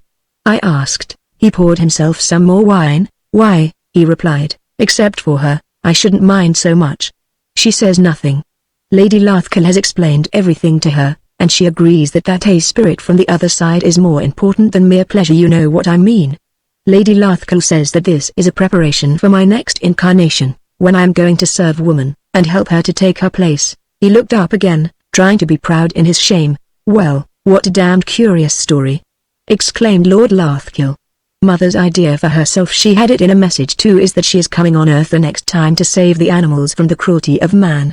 That's why she hates meat at table, or anything that has to be killed. And does Lady Lathkill encourage you in this business with your dead wife? Said I, yes. She helps me. When I get, as you might say, at cross purposes with Lucy's spirit, that is, Lady Lathkill helps to put it right between us. Then I'm all right, when I know I'm loved. He looked at me stealthily, cunningly. Then you're all wrong, said I, surely. And do you mean to say, put in Lord Lathkill, that you don't live with the present Mrs. Hale at all? Do you mean to say you never have lived with her? I've got a higher claim on me, said the unhappy colonel. My God, said Lord Lathkill. I looked in amazement. The sort of chap who picks up a woman and has a good time with her for a week, then goes home as nice as pie, and now look at him. It was obvious that he had a terror of his black-browed new wife, as well as of Lucy's spirit. A devil and a deep blue sea with a Vengeance. A damned curious story, mused Lord Lathkill. I'm not so sure I like it. Something's wrong somewhere. We shall have to go upstairs. Wrong, said I. Why, Colonel, don't you turn round and quarrel with the spirit of your first wife, fatally and finally, and get rid of her? The Colonel looked at me, still diminished and afraid, but perking up a bit, as we rose from table. How would you go about it? He said. I'd just face her, wherever she seemed to be, and say, Lucy, go to blazes. Lord Lathkill burst into a loud laugh, then was suddenly silent as the door noiselessly opened, and the Dowager's white hair and pointed, uncanny eyes peered in, then entered. I think I left my papers in here, Luke, she murmured. Yes, Mother. There they are. We're just coming up, take your time. He held the door, and ducking forward, she went out again, clutching some papers. The Colonel had blenched yellow on his cheekbones. We went upstairs to the small drawing room. You were a long time, said Carlotta, looking in all our faces. Hope the coffee's not cold. We'll have fresh if it is, she poured out, and Mrs. Hale carried the cups. The dark young woman thrust out her straight, dusky arm, offering me sugar, and gazing at me with her unchanging, yellow-brown eyes. I looked back at her, and being clairvoyant in this house, was conscious of the curves of her erect body, the sparse black hairs there would be on her strong-skinned dusky thighs. She was a woman of 30, and she had had a great dread lest she should never marry. Now she was as if mesmerized. What do you do usually in the evenings? I said. She turned to me as if startled, as she nearly always did when addressed. We do nothing, she replied. Talk, and sometimes Lady Lathkill reads. What does she read? About spiritualism. Sounds pretty dull. She looked at me again, but she did not answer. It was difficult to get anything out of her. She put up no fight, only remained in the same swarthy, passive, negative resistance. For a moment I wondered that no men made love to her. It was obvious they didn't. But then, modern young men are accustomed to being attracted, flattered, impressed. They expect an effort to please. And Mrs. Hale made none. Didn't know how? Which for me was her mystery. She was passive, static, locked up in a resistant passivity that had fire beneath it. Lord Lathkill came and sat by us. The Colonel's confession had had an effect on him. I'm afraid, he said to Mrs. Hale, you have a thin time here. Why? She asked. Oh, there is so little to amuse you. Do you like to dance? Yes, she said. Well, then, he said, let us go downstairs and dance to the Victrola. There are 4 of us. You'll come, of course? He said to me, then he turned to his mother. Mother, we shall go down to the morning room and dance. Will you come? Will you, Colonel? The Dowager gazed at her son. I will come and look on, she said, and I will play the pianola, if you like, volunteered the Colonel. We went down and pushed aside the chintz chairs and the rugs. Lady Lathkill sat in a chair, the Colonel worked away at the pianola. I danced with Carlotta, Lord Lathkill with Mrs. Hale. A quiet soothing came over me, dancing with Carlotta. She was very still and remote, and she hardly looked at me. Yet the touch of her was wonderful, like a flower that yields itself to the morning. Her warm, silken shoulder was soft and grateful under my hand, as if it knew me with that second knowledge which is part of one's childhood, and which so rarely blossoms again in manhood and womanhood.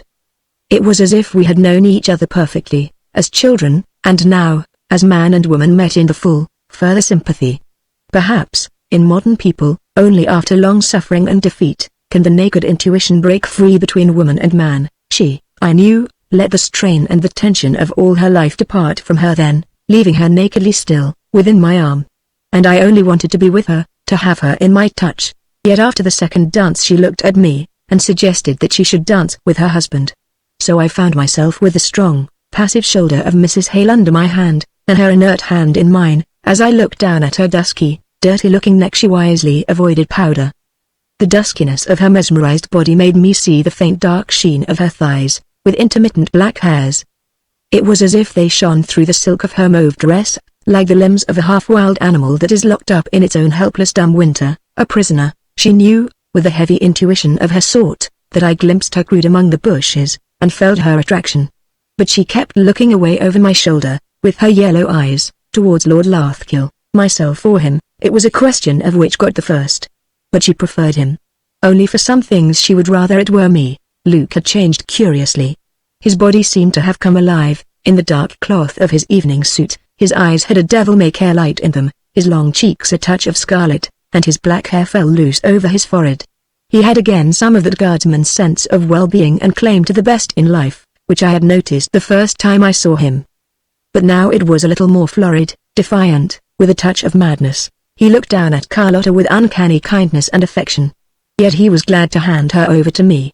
He, too, was afraid of her, as if with her his bad luck had worked.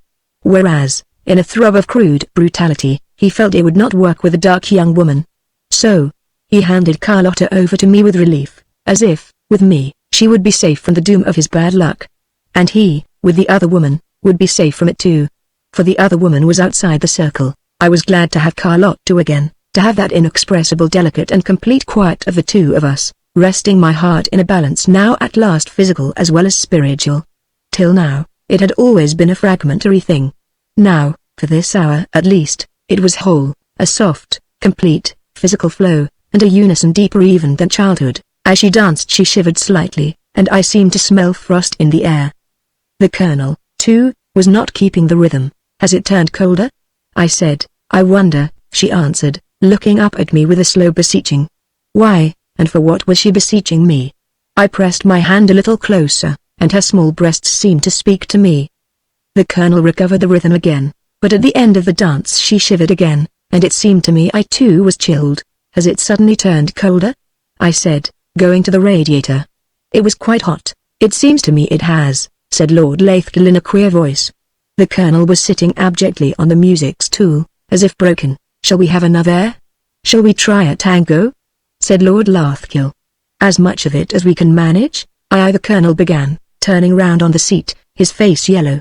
I'm not sure, Carlotta shivered. The frost seemed to touch my vitals. Mrs. Hale stood stiff, like a pillar of brown rock salt, staring at her husband. We had better leave off, murmured Lady Lathkill, rising. Then she did an extraordinary thing. She lifted her face, staring to the other side, and said suddenly, in a clear, cruel sort of voice, Are you here, Lucy? She was speaking across to the spirits. Deep inside me leapt a jump of laughter. I wanted to howl with laughter. Then instantly I went inert again. The chill gloom seemed to deepen suddenly in the room. Everybody was overcome. On the piano seat the Colonel sat yellow and huddled, with a terrible hang-dog look of guilt on his face. There was a silence, in which the cold seemed to creak. Then came again the peculiar bell-like ringing of Lady Lathkill's voice. Are you here? What do you wish us to do? A dead and ghastly silence, in which we all remained transfixed. Then from somewhere came two slow thuds, and a sound of drapery moving. The Colonel, with mad fear in his eyes, looked round at the uncurtained windows, and crouched on his seat. We must leave this room, said Lady Lathkill. I'll tell you what, Mother, said Lord Lathkill curiously, you and the Colonel go up, and we'll just turn on the Victrola. That was almost uncanny of him. For myself, the cold effluence of these people had paralyzed me. Now I began to rally. I felt that Lord Lathkill was sane, it was these other people who were mad. Again from somewhere indefinite came two slow thuds. We must leave this room, repeated Lady Lathkill in monotony. All right, Mother. You go. I'll just turn on the Victrola, and Lord Lathkill strode across the room. In another moment the monstrous barking howl of the opening of a jazz tune, an event far more extraordinary than thuds, poured from the unmoving bit of furniture called a Victrola. Lady Lathkill silently departed. The Colonel got to his feet. I wouldn't go if I were you, Colonel, said I. Why not dance? I'll look on this time. I felt as if I were resisting a rushing, cold, dark current. Lord Lathkill was already dancing with Mrs. Hale, skating delicately along, with a certain smile of obstinacy, secrecy, and excitement kindled on his face. Carlotta went up quietly to the Colonel, and put her hand on his broad shoulder. He let himself be moved into the dance, but he had no heart in it. There came a heavy crash, out of the distance. The Colonel stopped as if shot. In another moment he would go down on his knees. And his face was terrible. It was obvious he really felt another presence, other than ours, blotting us out. The room seemed dreary and cold. It was heavy work, bearing up. The Colonel's lips were moving, but no sound came forth. Then, absolutely oblivious of us, he went out of the room. The Victrola had run down. Lord Lathkill went to wind it up again, saying, I suppose Mother knocked over a piece of furniture. But we were all of us depressed, in abject depression. Isn't it awful? Carlotta said to me, looking up beseechingly. Abominable. Said I. What do you think there is in it? God knows. The only thing is to stop it, as one does hysteria. It's on a par with hysteria. Quite, she said. Lord Lathkill was dancing, and smiling very curiously down into his partner's face. The Victrola was at its loudest. Carlotta and I looked at one another, with hardly the heart to start again. The house felt hollow and gruesome. One wanted to get out, to get away from the cold, uncanny blight which filled the air. "Oh, I say, keep the ball rolling," called Lord Lathkill. "Come," I said to Carlotta. Even then she hung back a little. If she had not suffered, and lost so much, she would have gone upstairs at once to struggle in the silent wrestling of wills with her mother-in-law. Even now, that particular fight drew her, almost the strongest. But I took her hand. "Come," I said. "Let us dance it down. We'll roll the ball the opposite way." She danced with me, but she was absent, unwilling. The empty gloom of the house, the sense of cold, and of deadening opposition, pressed us down. I was looking back over my life, and thinking how the cold weight of an unliving spirit was slowly crushing all warmth and vitality out of everything. Even Carlotta herself had gone numb again, cold and resistant even to me. The thing seemed to happen wholesale in her. "One has to choose to live," I said, dancing on. But I was powerless. With a woman, when her spirit goes inert in opposition, a man can do nothing. I felt my life flow sinking in my body. "This house is awfully depressing," I said to her, as we mechanically danced. "Why don't you do something? Why don't you get out of this tangle? Why don't you break it, huh?" she said. I looked down at her, wondering why she was suddenly hostile. "You needn't fight," I said. "You needn't fight it. Don't get tangled up in it. Just sidestep, onto another ground." She made a pause of impatience before she replied. "I don't see where I am to sidestep to." "Precisely, you do," said I. "A little while ago, you were warm and unfolded and good. Now you are shut up and prickly, in the cold. You needn't be. Why not stay warm?" "It's nothing I do," she said coldly. "It is. Stay warm to me. I am here. Why clutch in a tug of war with Lady Lathkill?" "Do I clutch in a tug of war with my mother-in-law?" "You know you do." She looked up at me, with a faint little shadow of guilt and beseeching, but with a moue of cold obstinacy dominant. "Let's have done," said I, and in cold silence we sat side by side on the lounge. The other two danced on. They at any rate were in unison. One could see from the swing of their limbs. Mrs. Hale's yellow-brown eyes looked at me every time she came round. "Why does she look at me?" I said. "I can't imagine," said Carlotta, with a cold grimace. "I'd better go upstairs and see what's happening," she said, suddenly rising and disappearing in a breath. Why should she go? Why should she rush off to the battle of wills with her mother-in-law? In such a battle, while one has any life to lose, one can only lose it. There is nothing positively to be done, but to withdraw out of a hateful tension. The music ran down. Lord Lathkill stopped the Victrola. "Carlotta gone," he said, apparently. "Why didn't you stop her?" "Wild horses wouldn't stop her." He lifted his hand with a mocking gesture of helplessness. "The lady loves her will," he said. "Would you like to dance?" I looked at Mrs. Hale. "No," I said. "I won't butt in. I'll play the pianola." The Victrola's a brute. I hardly noticed the passage of time. Whether the others danced or not, I played, and was unconscious of almost everything. In the midst of one rattling piece, Lord Lathkill touched my arm. "Listen to Carlotta. She says closing time," he said, in his old musical voice, but with a sardonic ring of war in it now. Carlotta stood with her arms dangling, looking like a penitent schoolgirl. "The Colonel has gone to bed. He hasn't been able to manage a reconciliation with Lucy," she said. "My mother-in-law thinks we ought to let him try to sleep." Carlotta's slow eyes rested on mine, questioning, penitent or so I imagined and somewhat sphinx-like. "Why, of course," said Lord Lathkill. "I wish him all the sleep in the world." Mrs. Hale said never a word. "Is Mother retiring too?" asked Luke. "I think so." "Ah. Then supposing we up and look at the supper tray." We found Lady Lathkill mixing herself some nightcap brew over a spirit lamp, something milky and excessively harmless. She stood at the sideboard stirring her potations, and hardly noticed us. When she had finished she sat down with her steaming cup. "Colonel Hale all right, Mother?" said Luke, looking across at her. The dowager, under her uplift of white hair, stared back at her son. There was an eye battle for some moments, during which he maintained his arch, debonair ease, just a bit crazy. "No," said Lady Lathkill. "He is in great trouble." "Ah," replied her son. "Awful pity we can't do anything for him. But if flesh and blood can't help him, I'm afraid I'm a dud. Suppose he didn't mind our dancing?" frightfully good for us. We've been forgetting that we're flesh and blood, Mother. He took another whiskey and soda, and gave me one. And in a paralyzing silence Lady Lathkel sipped her hot brew, Luke and I sipped our whiskies, the young woman ate a little sandwich. We all preserved an extraordinary aplomb, and an obstinate silence. It was Lady Lathkel who broke it. She seemed to be sinking downwards, crouching into herself like a skulking animal. I suppose, she said, we shall all go to bed. You go, Mother. We'll come along in a moment. She went, and for some time we four sat silent. The room seemed to become pleasanter, the air was more grateful. Look here, said Lord Lathkel at last. What do you think of this ghost business? I? Said I. I don't like the atmosphere it produces. There may be ghosts, and spirits, and all that. The dead must be somewhere, there's no such place as nowhere. But they don't affect me particularly. Do they you? Well, he said, no, not directly. Indirectly I suppose it does. I think it makes a horribly depressing atmosphere. Spiritualism, said I. I want to kick, exactly. And ought one?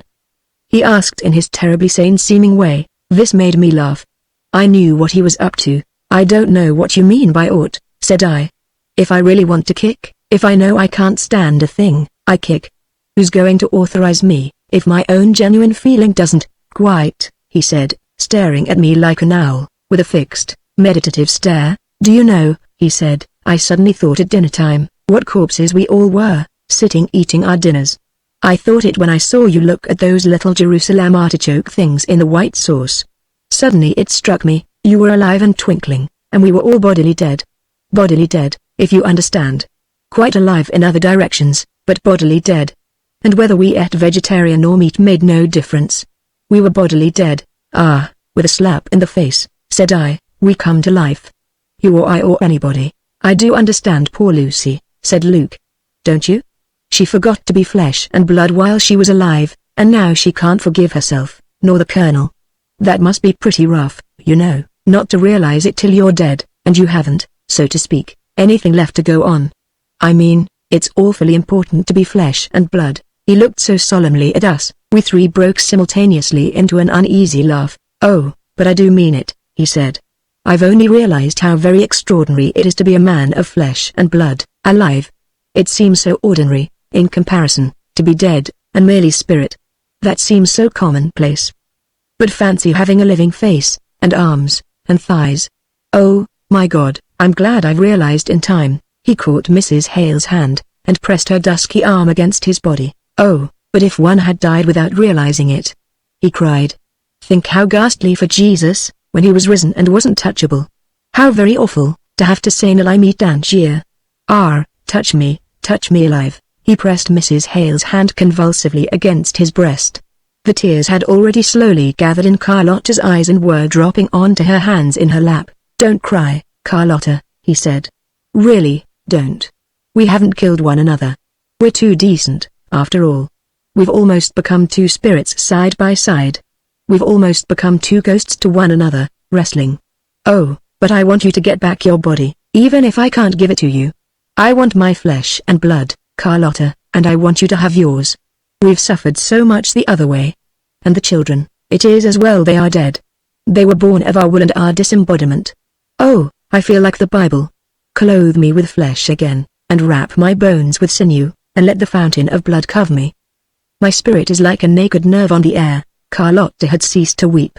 She sat with her head dropped, as if asleep. The rise and fall of her small, slack breasts was still heavy, but they were lifting on a heaving sea of rest.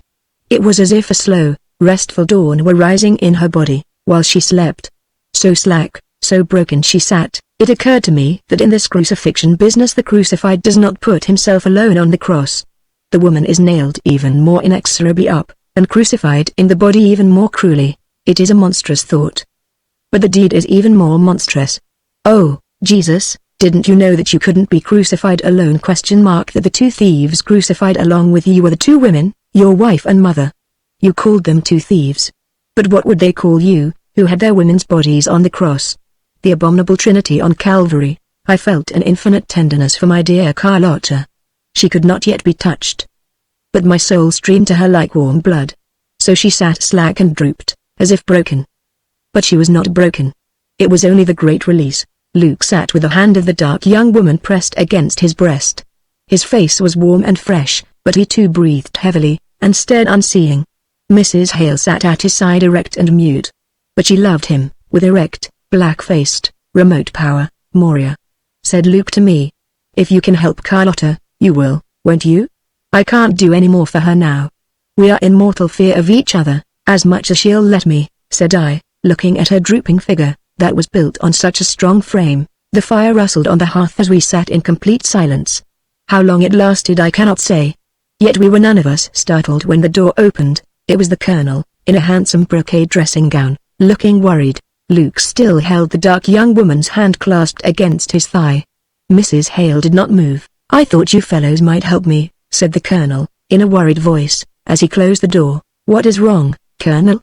Said Luke. The Colonel looked at him, looked at the clasped hands of Luke and the dark young woman, looked at me, looked at Carlotta, without changing his expression of anxiety, fear, and misery. He didn't care about us. I can't sleep, he said. It's gone wrong again. My head feels as if there was a cold vacuum in it, and my heart beats, and something screws up inside me. I know it's Lucy. She hates me again. I can't stand it. He looked at us with eyes half glazed, obsessed. His face seemed as if the flesh were breaking under the skin, decomposing. Perhaps, poor thing, said Luke, whose madness seemed really sane this night. Perhaps you hate her. Luke's strange concentration instantly made us feel a tension, as of hate, in the Colonel's body. I? The Colonel looked up sharply, like a culprit. I wouldn't say that, if I were you. Perhaps that's what's the matter, said Luke, with mad, beautiful calm. Why can't you feel kindly towards her, poor thing? She must have been done out of a lot while she lived. It was as if he had one foot in life and one in death, and knew both sides. To us it was like madness. I stammered the Colonel, and his face was a study. Expression after expression moved across it, of fear, repudiation, dismay, anger, repulsion, bewilderment, guilt. I was good to her. Yes, said Luke. Perhaps you were good to her. But was your body good to poor Lucy's body, poor dead thing? He seemed to be better acquainted with a ghost than with us. The Colonel gazed blankly at Luke, and his eyes went up and down, up and down, up and down, up and down. My body, he said blankly, and he looked down amazedly at his little round stomach, under the silk gown, and his stout knee, in its blue and white pajama. My body. He repeated blankly. Yes, said Luke. Don't you see, you may have been awfully good to her. But her poor woman's body, were you ever good to that? She had everything she wanted.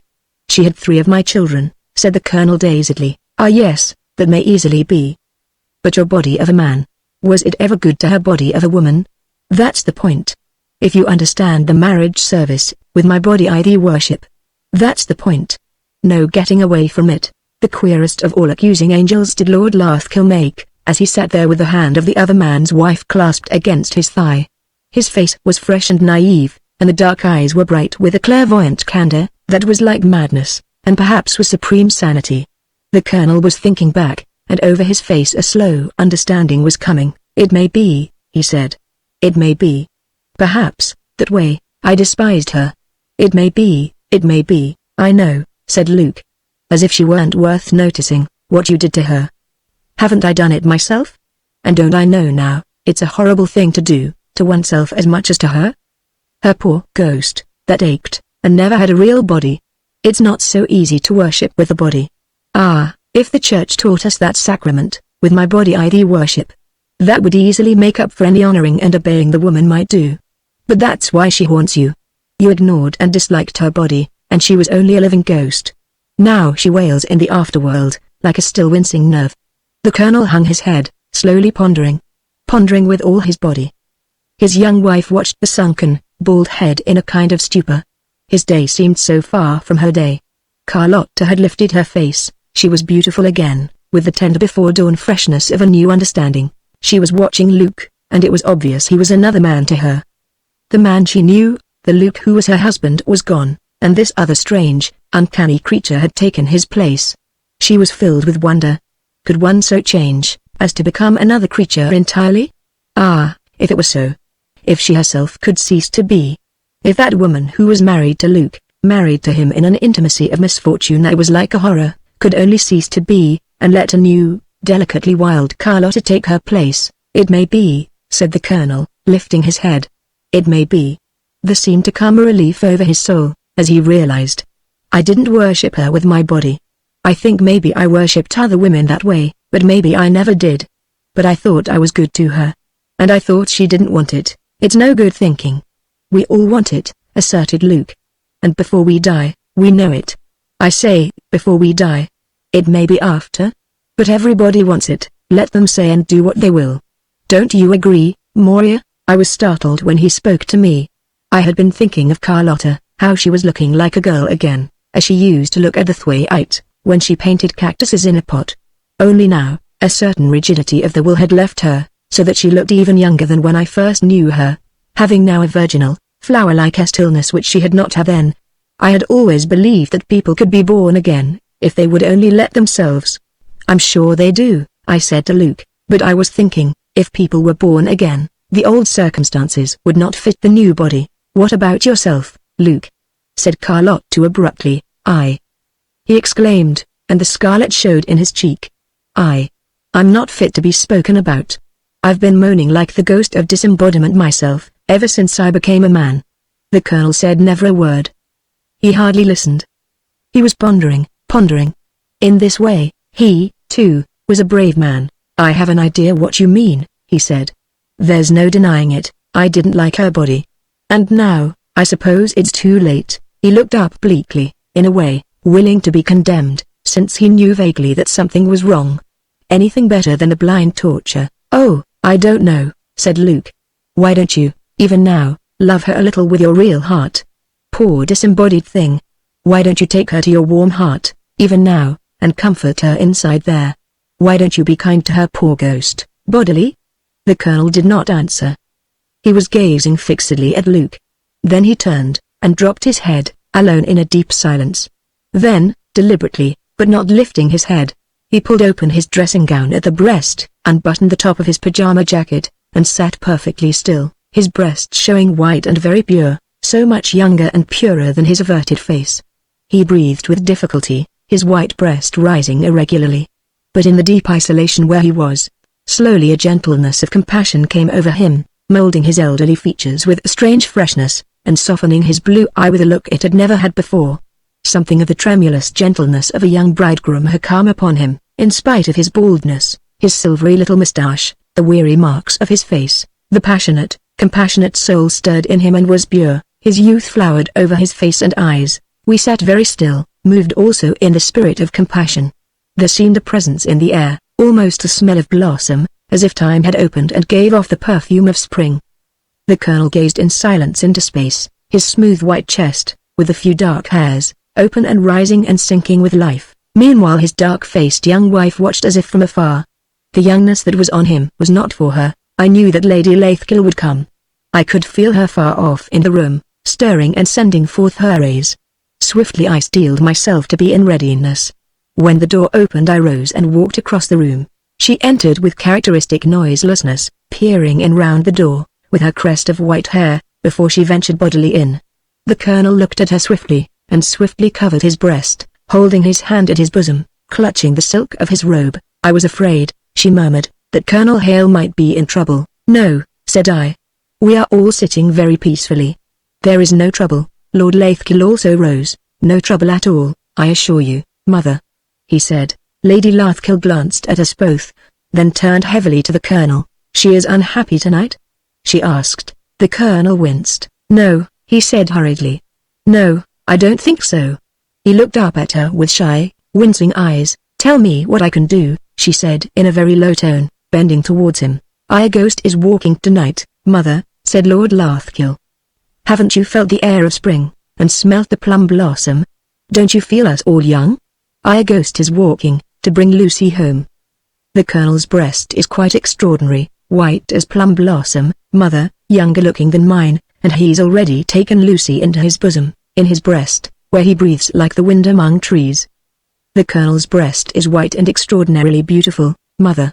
I don't wonder poor Lucy yearned for it, to go home into it at last. It's like going into an orchard of plum blossom for a ghost. His mother looked round at him, then back at the Colonel, who was still clutching his hand over his chest, as if protecting something. You see, I didn't understand where I'd been wrong, he said, looking up at her imploringly. I never realized that it was my body which had not been good to her. Lady Lathkill curved sideways to watch him. But her power was gone. His face had come smooth with a tender glow of compassionate life, that flowers again. She could not get at him. It's no good, Mother. You know our ghost is walking. She's supposed to be absolutely like a crocus, if you know what I mean, harbinger of spring in the earth. So it says in my great-grandfather's diary, for she rises with silence like a crocus at the feet, and violets in the hollows of the heart come out. For she is of the feet and the hands, the thighs and breast, the face and the all-concealing belly, and her name is silent, but her odor is of spring, and her contact is the all in all.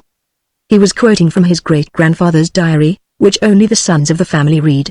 And as he quoted he rose curiously on his toes, and spread his fingers, bringing his hands together till the fingertips touched. His father had done that before him. When he was deeply moved, Lady Lathkill sat down heavily in the chair next the Colonel. How do you feel? She asked him, in a secretive mutter. He looked round at her, with the large blue eyes of candor. I never knew what was wrong, he said, a little nervously. She only wanted to be looked after a bit, not to be a homeless, houseless ghost. It's all right. She's all right here. He pressed his clutched hand on his breast. It's all right, it's all right. She'll be all right now. He rose, a little fantastic in his brocade gown, but once more manly, candid, and sober. With your permission, he said, I will retire. He made a little bow. I am glad you helped me. I didn't know, but the change in him, and his secret wondering were so strong in him. He went out of the room scarcely being aware of us. Lord Lathkill threw up his arms, and stretched quivering. Oh, pardon, he said, seeming, as he stretched, quivering, to grow bigger and almost splendid, sending out rays of fire to the dark young woman. Oh, Mother, thank you for my limbs, and my body. Oh, Mother, thank you for my knees and my shoulders at this moment. Oh, Mother, thank you that my body is straight and alive. Oh, Mother, torrents of spring, whoever said that? Don't you forget yourself, my boy? Said his mother. Oh no, dear no. Oh, Mother dear, a man has to be in love in his thighs. The way you ride a horse. Why don't we stay in love that way all our lives? Why do we turn into corpses with consciousness? Oh, Mother of my body, thank you for my body, you strange woman with white hair. I don't know much about you, but my body came from you, so thank you, my dear. I shall think of you tonight. Hadn't we better go? She said, beginning to tremble. Why, yes, he said, turning and looking strangely at the dark woman. Yes, let us go, let us go. Carlotta gazed at him, then, with strange, heavy, searching look, at me. I smiled to her, and she looked away. The dark young woman looked over her shoulder as she went out. Lady Lathkill hurried past her son, with head ducked. But still he laid his hand on her shoulder, and she stopped dead. Good night, Mother, Mother of my face and my thighs. Thank you from the night to come, dear Mother of my body. She glanced up at him rapidly, nervously, then hurried away.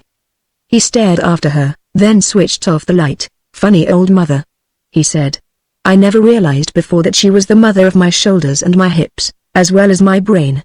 Mother of my thighs. He switched off some of the lights as we went, accompanying me to my room. You know, he said, I can understand that the Colonel is happy, now the forlorn ghost of Lucy is comforted in his heart. After all, he married her. And she must be content at last. He has a beautiful chest, don't you think? Together they will sleep well. And then he will begin to live the life of the living again. How friendly the house feels tonight. But, after all, it is my old home. And the smell of plum blossom, don't you notice it? It is our ghost, in silence like a crocus. There, your fire has died down. But it's a nice room. I hope our ghost will come to you. I think she will. Don't speak to her. It makes her go away.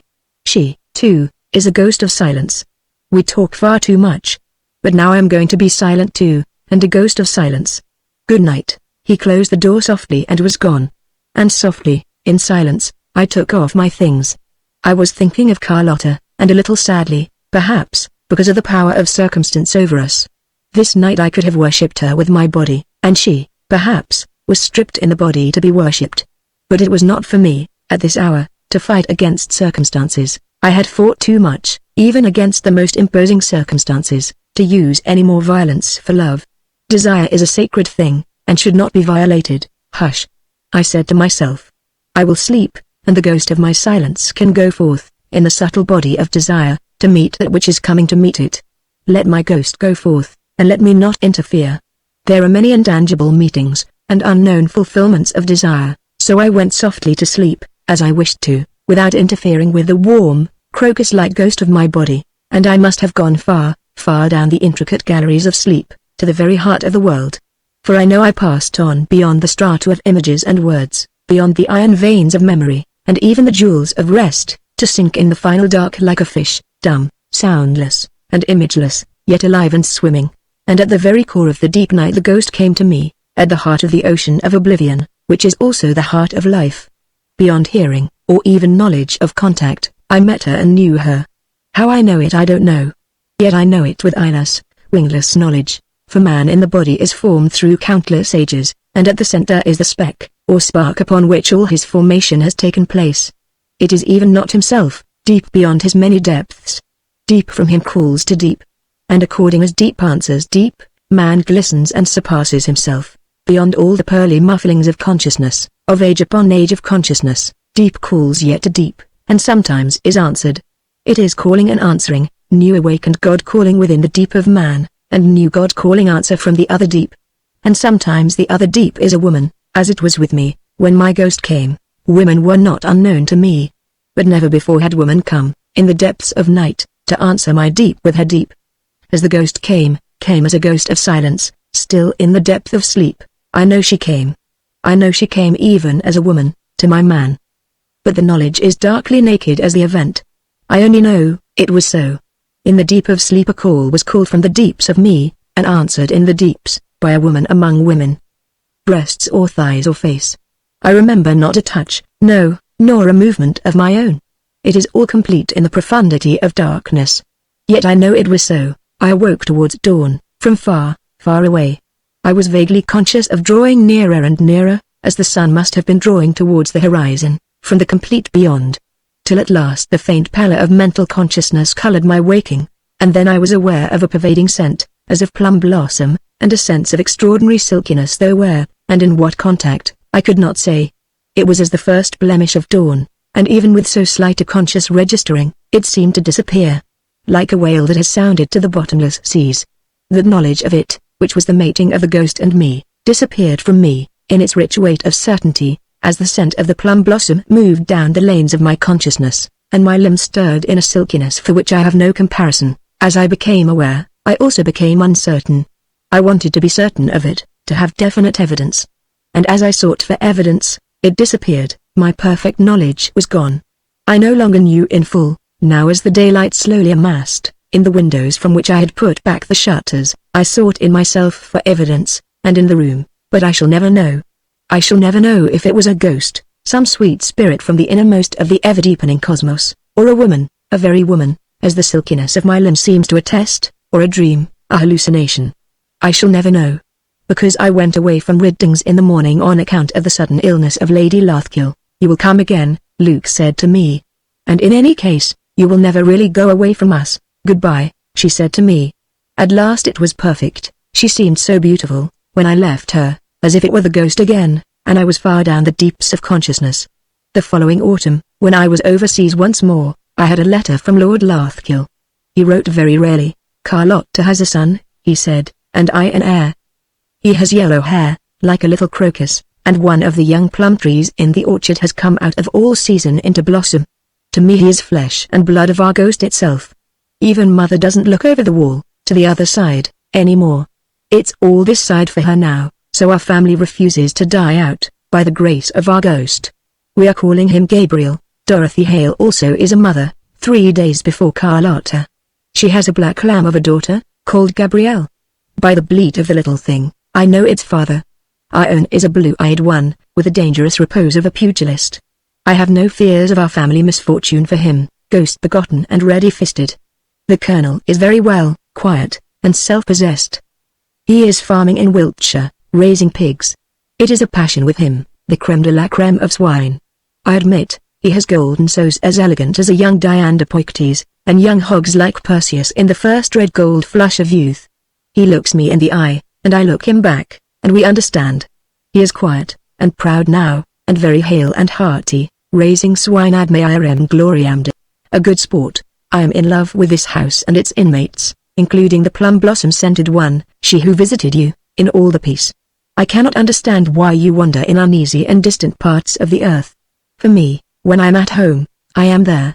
I have peace upon my bones, and if the world is going to come to a violent and untimely end, as prophets aver, I feel the house of Lathkill will survive, built upon our ghost. So come back, and you'll find we shall not have gone away. None of that. I met Luis Colmenares in Venice, not having seen him for years. He is a Mexican exile living on the scanty remains of what was once wealth, and eking out a poor and lonely existence by being a painter. But his art is only a sedative to him. He wanders about like a lost soul, mostly in Paris or in Italy, where he can live cheaply. He is rather short, rather fat, pale, with black eyes, which are always looking the other way, and a spirit the same, always averted. Do you know who is in Venice? He said to me. Costa. He is in the Hotel Romano. I saw him bathing yesterday on the Lido. There was a world of gloomy mockery in this last sentence. Do you mean Costa, the bullfighter? I asked. Yes. Don't you know, he retired? Do you remember? An American woman left him a lot of money. Did you ever see him? Once, said I. Was it before the revolution? Do you remember, he retired and bought a hacienda very cheap from one of Madero's generals, up in Chihuahua. It was after the Carran sister, and I was already in Europe. How does he look now? I said, enormously fat, like a yellow, round, small whale in the sea. You saw him? You know he was rather short and rather fat always. I think his mother was a Mixtec Indian woman. Did you ever know him? No, said I. Did you? Yes. I knew him in the old days, when I was rich, and thought I should be rich forever. He was silent, and I was afraid he had shut up for good. It was unusual for him to be even as communicative as he had been. But it was evident that having seen Costa, the toreador whose fame once rang through Spain and through Latin America, had moved him deeply. He was in a ferment, and could not quite contain himself, but he wasn't interesting, was he? I said. Wasn't he just a bullfighter, a brute? Colmenares looked at me out of his own blackness. He didn't want to talk. Yet he had to. He was a brute, yes, he admitted grudgingly. But not just a brute. Have you seen him when he was at his best? Where did you see him? I never liked him in Spain, he was too vain. But in Mexico he was very good. Have you seen him play with the bull, and play with death? He was marvelous. Do you remember him, what he looked like? Not very well, said I, short, and broad, and rather fat, with rather a yellow color, and a pressed-in nose. But his eyes, they were marvelous, also rather small, and yellow, and when he looked at you, so strange and cool, you felt your inside melting. Do you know that feeling? He looked into the last little place of you, where you keep your courage. Do you understand? And you felt yourself melting. Do you know what I mean? More or less, perhaps, said I. Colmenares' black eyes were fixed on my face, dilated and gleaming, but not really seeing me at all. He was seeing the past. Yet a curious force streamed out of his face. One understood him by the telepathy of passion, inverted passion, and in the bull ring he was marvelous. He would stand with his back to the bull, and pretend to be adjusting his stockings, while the bull came charging on him. And with a little glance over his shoulder, he would make a small movement, and the bull had passed him without getting him. Then he would smile a little, and walk after it. It is marvelous that he was not killed hundreds of times, but I saw him bathing on the Lido today, like a fat, yellow, small whale. It is extraordinary. But I did not see his eyes. A queer look of abstracted passion was on Colmenares' fat, pale, clean-shaven face. Perhaps the toreador had cast a spell over him, as over so many people in the old and the new world. It is strange that I have never seen eyes anywhere else like his. Did I tell you, they were yellow, and not like human eyes at all? They didn't look at you. I don't think they ever looked at anybody. He only looked at the little bit inside your body where you keep your courage. I don't think he could see people, any more than an animal can. I mean see them personally, as I see you and you see me. He was an animal, a marvelous animal. I have often thought, if human beings had not developed minds and speech, they would have become marvelous animals like Costa, with those marvelous eyes, much more marvelous than a lion's or a tiger's. Have you noticed a lion or a tiger never sees you personally? It never really looks at you. But also it is afraid to look at the last little bit of you, where your courage lies inside you. But Costa was not afraid. He looked straight at it, and it melted. And what was he like? in ordinary life?" said I. He did not talk, was very silent. He was not clever at all. He was not even clever enough to be a general. And he could be very brutal and disgusting. But usually he was quiet. But he was always something. If you were in a room with him, you always noticed him more than anybody, more than women or men, even very clever people. He was stupid. But he made you physically aware of him, like a cat in the room. I tell you, that little bit of you where you keep your courage was enchanted by him. He put over you an enchantment. Did he do it on purpose? Well, it is hard to say. But he knew he could do it. To some people, perhaps, he could not do it. But he never saw such people. He only saw people who were in his enchantment. And of course, in the bull ring, he mesmerized everybody. He could draw the natural magnetism of everybody to him, everybody. And then he was marvelous. He played with death as if it were a kitten, so quick as a star, and calm as a flower, and all the time, laughing at death. It is marvelous he was never killed. But he retired very young. And then suddenly it was he who killed the bull, with one hand, one stroke. He was very strong. And the bull sank down at his feet, heavy with death. The people went mad. And he just glanced at them, with his yellow eyes, in a cool, beautiful contempt, as if he were an animal that wrapped the skin of death around him. He was wonderful.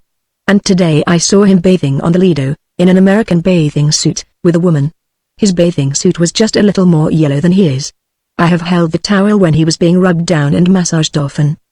He had the body of an Indian, very smooth, with hardly any hair, and creamy yellow. I always thought it had something childish about it, so soft. But also, it had the same mystery as his eyes, as if you could never touch it, as if, when you touched it, still it was not he. When he had no clothes on, he was naked. But it seemed he would have many more nakednesses before you really came to him. Do you understand me at all? Or does it seem to you foolish? It interests me, I said. And women, of course, fell for him by the thousand? By the million. And they were mad because of him. Women went mad, once they felt him. It was not like Rudolph Valentino, sentimental. It was madness, like cats in the night which howl, no longer knowing whether they are on earth or in hell or in paradise. So were the women. He could have had 40 beautiful women every night, and different ones each night, from the beginning of the year to the end, but he didn't, naturally, oh no. At first, I think, he took many women.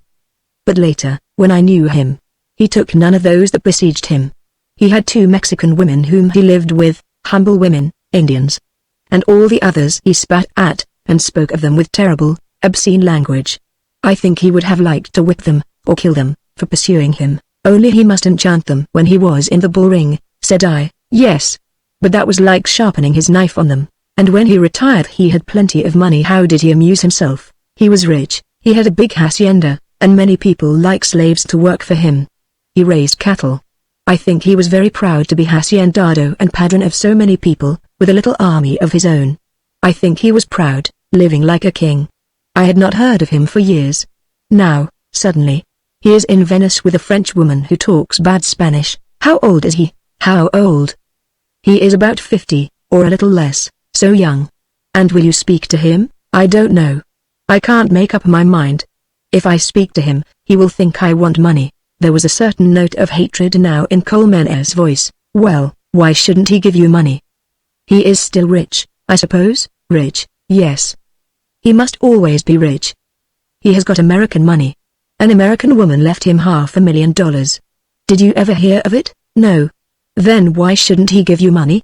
I suppose you often gave him some, in the past? Oh, that is quite the past. He will never give me anything or 100 francs, something like that. Because he is mean. Did you never hear of the American woman who left him $500,000, and committed suicide? No. When was it? It was a long time ago, about 1914 or 1913. I had already lost all my money. Her name was Ethel Kane. Did you never hear of her? I don't think I did, I said, feeling it remiss not to have heard of the lady. Ah. You should have known her. She was extraordinary. I had known her in Paris, even before I came back to Mexico, and knew Custer well. She was almost as extraordinary as Custer, one of those American women, born rich, but what we should call provincial. She didn't come from New York or Boston, but somewhere else. Omaha or something. She was blonde, with thick, straight, blonde hair, and she was one of the very first to wear it short, like a Florentine page boy. Her skin was white, and her eyes very blue, and she was not thin. At first, there seemed something childish about her. Do you know that look, rather round cheeks and clear eyes, so false innocent? Her eyes especially were warm and naive and false innocent, but full of light. Only sometimes they were bloodshot. Oh, she was extraordinary. It was only when I knew her better I noticed how her blonde eyebrows gathered together above her nose, in a diabolic manner. She was much too much a personality to be a lady, and she had all that terrible American energy. Ah, energy. She was a dynamo. In Paris she was married to a dapper little pink-faced American who got yellow at the gills, bilious, running after her when she would not have him. He painted pictures and wanted to be modern.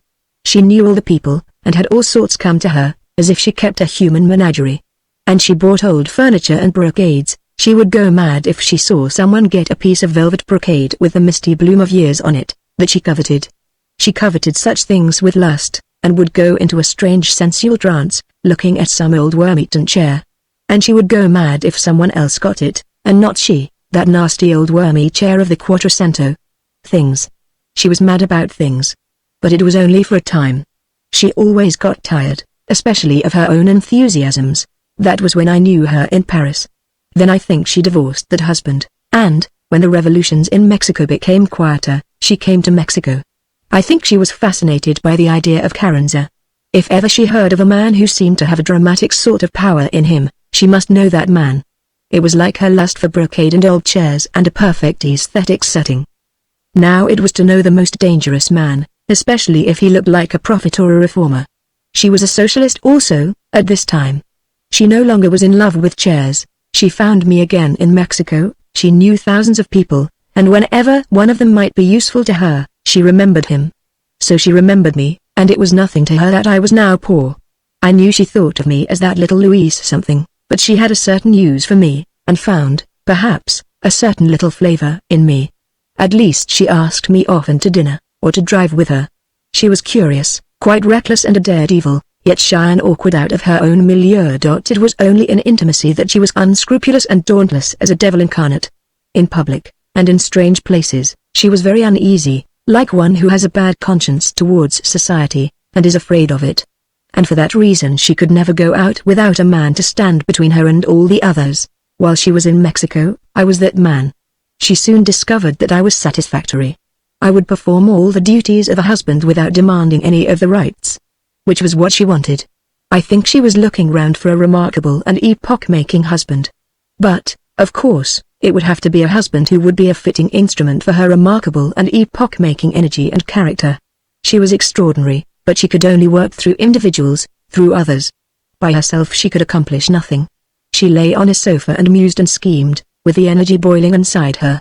Only when she had a group, or a few real individuals, or just one man, then she could start something, and make them all dance in a tragi-comedy, like marionettes. But in Mexico, men do not care for women who will make them dance like puppets. In Mexico, women must run in the dust like the Indian women, with meek little heads. American women are not very popular.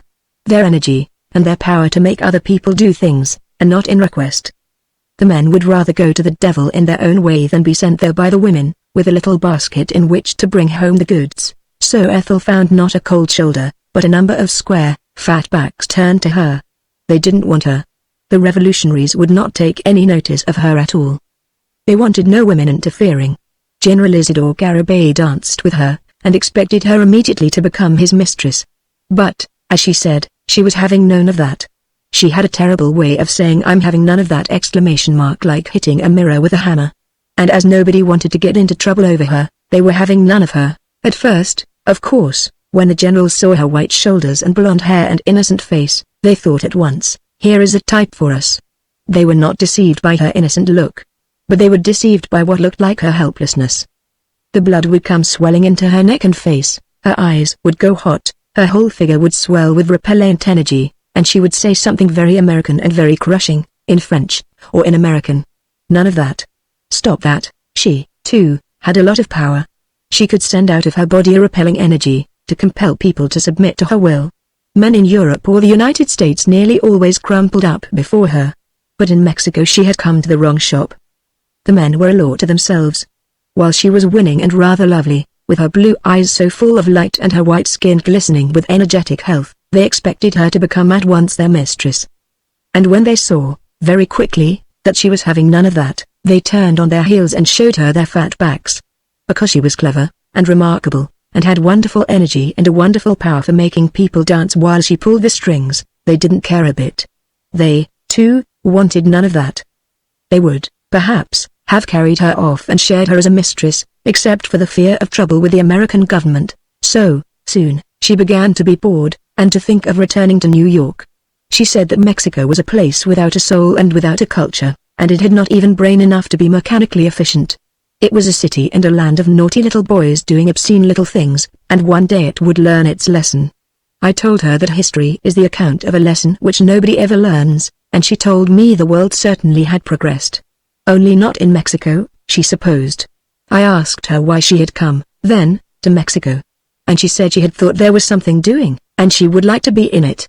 But she found it was only naughty and mostly cowardly little boys letting off guns and doing mediocre obscenities, so she would leave them to it. I told her I supposed it was life.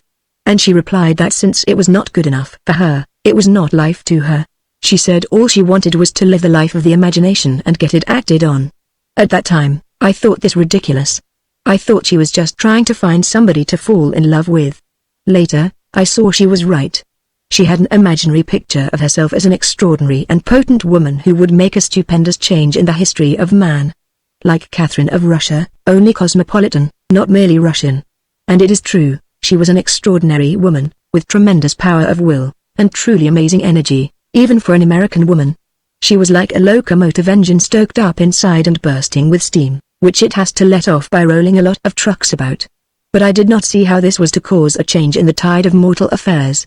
It was only a part of the hubbub of traffic. She sent the trucks bouncing against one another with a clash of buffers, and sometimes she derailed some unfortunate item of the rolling stock. But I did not see how this was to change the history of mankind. She seemed to have arrived just a little late, as some heroes, and heroines also, today, always do. I wondered always, why she did not take a lover. She was a woman between 30 and 40, very healthy and full of this extraordinary energy.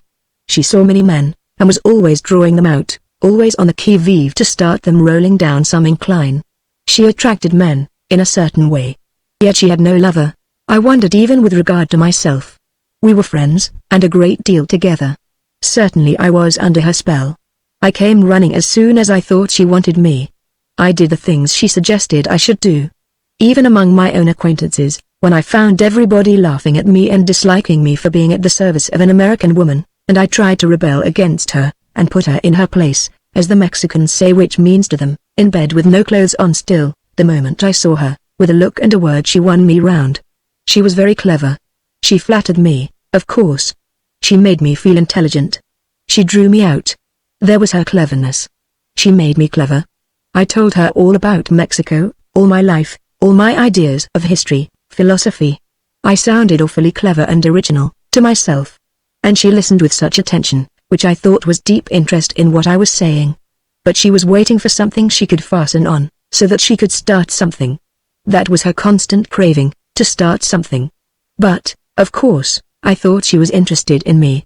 She would lie on a large couch that was covered with old sarapes. She began to buy them as soon as she came to Mexico, herself wrapped in a wonderful black shawl that glittered all over with brilliant birds and flowers in vivid color. A very fine specimen of the embroidered shawls our Mexican ladies used to wear at a bullfight or in an open-air fiesta, and there, with her white arms glistening through the long fringe of the shawl, the old Italian jewelry rising on her white, dauntless breast, and her short, thick, blonde hair falling like yellow metal, she would draw me out, draw me out. I never talked so much in my life before or since. Always talk. And I believe I talked very well, really, really very clever. But nothing besides talk. Sometimes I stayed till after midnight. And sometimes she would snort with impatience or boredom, rather like a horse, flinging back her head and shaking that heavy blonde hair. And I think some part of her wanted me to make love to her. But I didn't. I couldn't. I was there, under her influence, in her power. She could draw me out in talk, marvelously. I'm sure I was very clever indeed. But any other part of me was stiff, petrified. I couldn't even touch her. I couldn't even take her hand in mine. It was a physical impossibility. When I was away from her, I could think of her white, healthy body with a voluptuous shiver. I could even run to her apartment, intending to kiss her, and make her my mistress that very night. But the moment I was in her presence, it left me. I could not touch her. I was averse from touching her. Physically, for some reason, I hated her, and I felt within myself, it was because she was repelling me and because she was always hating men, hating all active maleness in a man. She only wanted passive maleness, and then this talk, this life of the imagination, as she called it. Inside herself she seethed, and she thought it was because she wanted to be made love to, very much made love to. But it wasn't so. She seethed against all men, with repulsion. She was cruel to the body of a man. But she excited his mind, his spirit. She loved to do that. She loved to have a man hanging round, like a servant. She loved to stimulate him, especially his mind. And she, too, when the man was not there, she thought she wanted him to be her lover. But when he was there, and he wanted to gather for himself the mysterious fruit of her body, she revolted against him with a fearful hate. A man must be absolutely her servant, and only that. That was what she meant by the life of the imagination, and I was her servant. Everybody jeered at me. But I said to myself, I would make her my mistress. I almost set my teeth to do it. That was when I was away from her. When I came to her, I could not even touch her. When I tried to make myself touch her, something inside me began to shudder. It was impossible. And I knew it was because, with her inner body, she was repelling me, always really repelling me, yet she wanted me too. She was lonely, lonesome, she said. She was lonesome, and she would have liked to get me making love to her external self. She would even, I think, have become my mistress, allowed me to take her sometimes for a little, miserable humiliating moment, then quickly have got rid of me again. But I couldn't do it. Her inner body never wanted me. And I couldn't just be her prostitute. Because immediately she would have despised me, and insulted me if I had persisted in trying to get some satisfaction of her. I knew it. She had already had 2 husbands, and she was a woman who always ached to tell all, everything. She had told me too much. I had seen one of her American husbands. I did not choose to see myself in a similar light, or plight. No, she wanted to live the life of the imagination. She said the imagination could master everything, so long, of course, as one was not shot in the head, or had an eye put out. Talking of the Mexican atrocities, and of the famous case of raped nuns, she said it was all nonsense that a woman was broken because she had been raped. She could rise above it. The imagination could rise above anything that was not real organic damage. If one lived the life of the imagination, one could rise above any experience that ever happened to one. One could even commit murder, and rise above that. By using the imagination, and by using cunning, a woman can justify herself in anything, even the meanest and most bad things.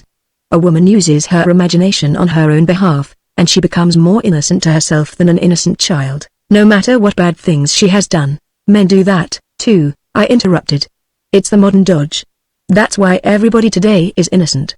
To the imagination all things are pure, if you did them yourself. Colmenares looked at me with quick, black eyes, to see if I were mocking him. He did not care about me and my interruptions.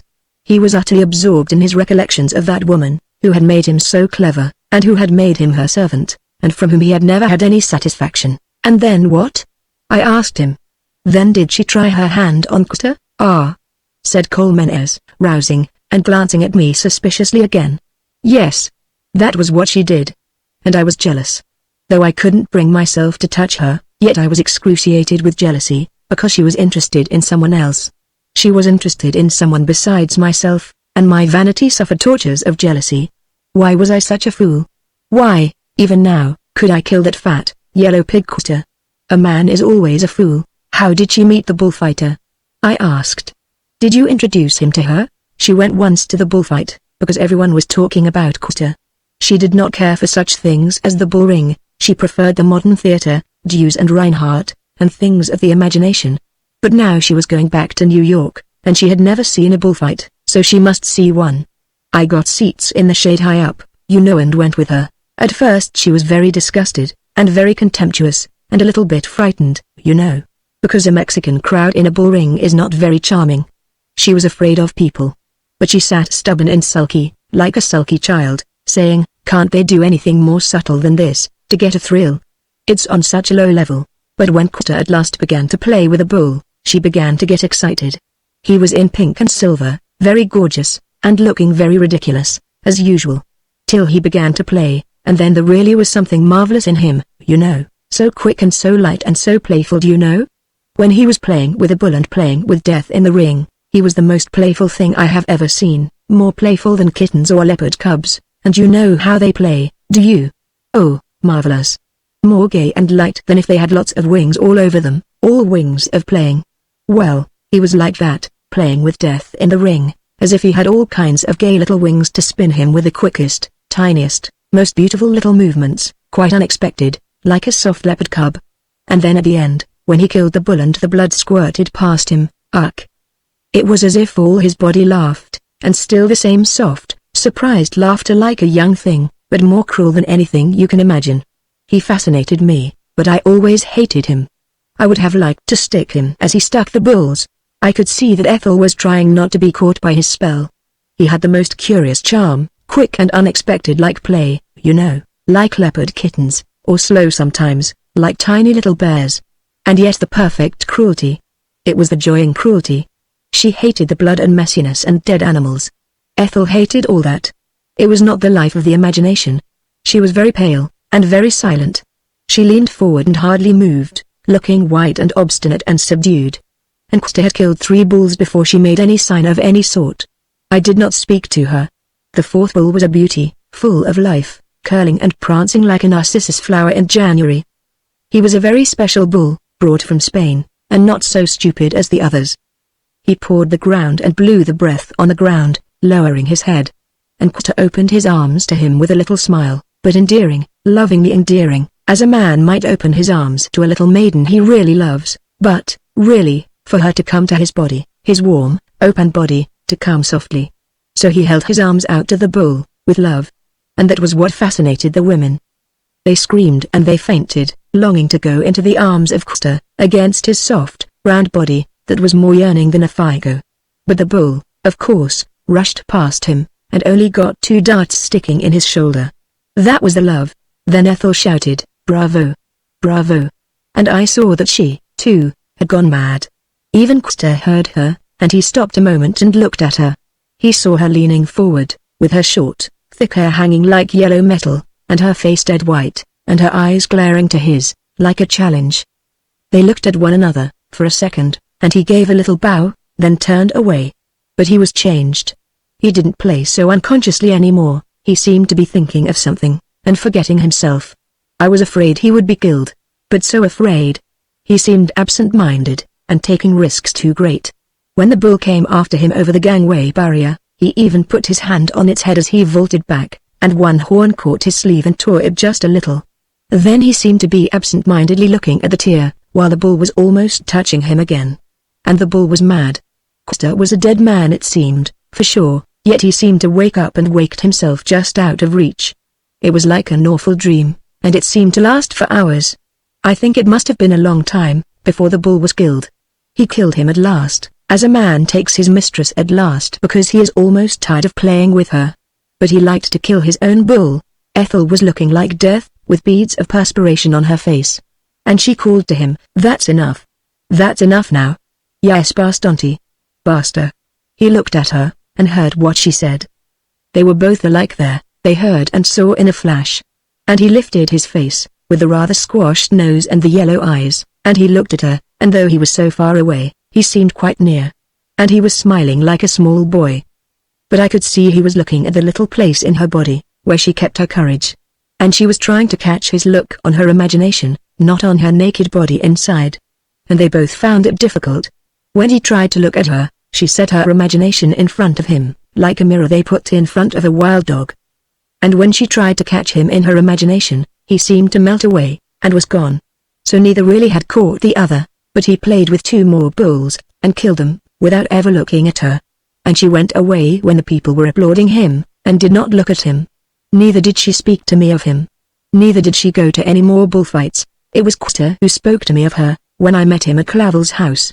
He said to me in his very coarse Spanish, "And what about your American skirt?" I told him, there was nothing to say about her. She was leaving for New York. So he told me to ask her if she would like to come and say goodbye to Krista, before she went. I said to him, "But why should I mention your name to her? She has never mentioned yours to me." He made an obscene joke to me, and it must have been because I was thinking of him that she said that evening, "Do you know Krista?" I told her I did, and she asked me what I thought of him. I told her I thought he was a marvelous beast, but he wasn't really a man. But he is a beast with imagination, she said to me. Couldn't one get a response out of him? I told her I didn't know, but I didn't want to try. I would leave Kster to the bullring. I would never dream of trying my imagination on him. She said, always ready with an answer. But wasn't there a marvelous thing in him, something quite exceptional? I said, maybe. But so has a rattlesnake a marvelous thing in him, two things, one in his mouth, one in his tail. But I didn't want to try to get a response out of a rattlesnake.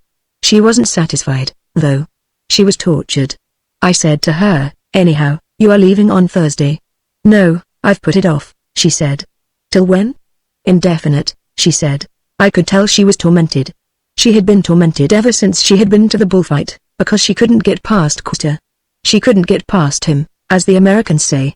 He seemed like a fat, squat, yellow-eyed demon just smiling at her, and dancing ahead of her. Why don't you bring him here? She said at last, though she didn't want to say it. But why? What is the good of bringing him here? Would you bring a criminal here, or a yellow scorpion? I would if I wanted to find out about it. But what is there to find out about Kster? He is just a sort of beast. He is less than a man. Maybe he's a schwarz bestie, she said, and I'm a blonde bestie. Anyway, bring him. I always did what she wanted me, though I never wanted to myself. So it was now. I went to a place where I knew Kster would be, and he asked me, how is the blonde skirt? Has she gone yet? I said, no. Would you like to see her? He looked at me with his yellow eyes, and that pleasant look which was really hate undreaming. Did she tell you to ask me? He said. No, I said. We were talking of you, and she said, bring the fabulous animal along and let us see what he really is. He is the animal for her meat, this one, he said, in his vulgar way. Then he pretended he wouldn't come. But I knew he would. So I said I would call for him. We were going in the evening, after tea, and he was dressed to kill, in a light French suit. We went in his car. But he didn't take flowers or anything. Ethel was nervous and awkward, offering us cocktails and cigarettes, and speaking French, though Kster didn't understand any French at all. There was another old American woman there, for chaperone. Kster just sat on a chair, with his knees apart and his hands between his thighs, like an Indian. Only his hair, which was done up in his little pigtail, and taken back from his forehead, made him look like a woman, or a Chinaman, and his flat nose and little yellow eyes made him look like a Chinese idol, maybe a god or a demon, as you please. He just sat and said nothing, and had that look on his face which wasn't a smile, and wasn't a grimace, it was nothing. But to me it meant rhapsodic hate.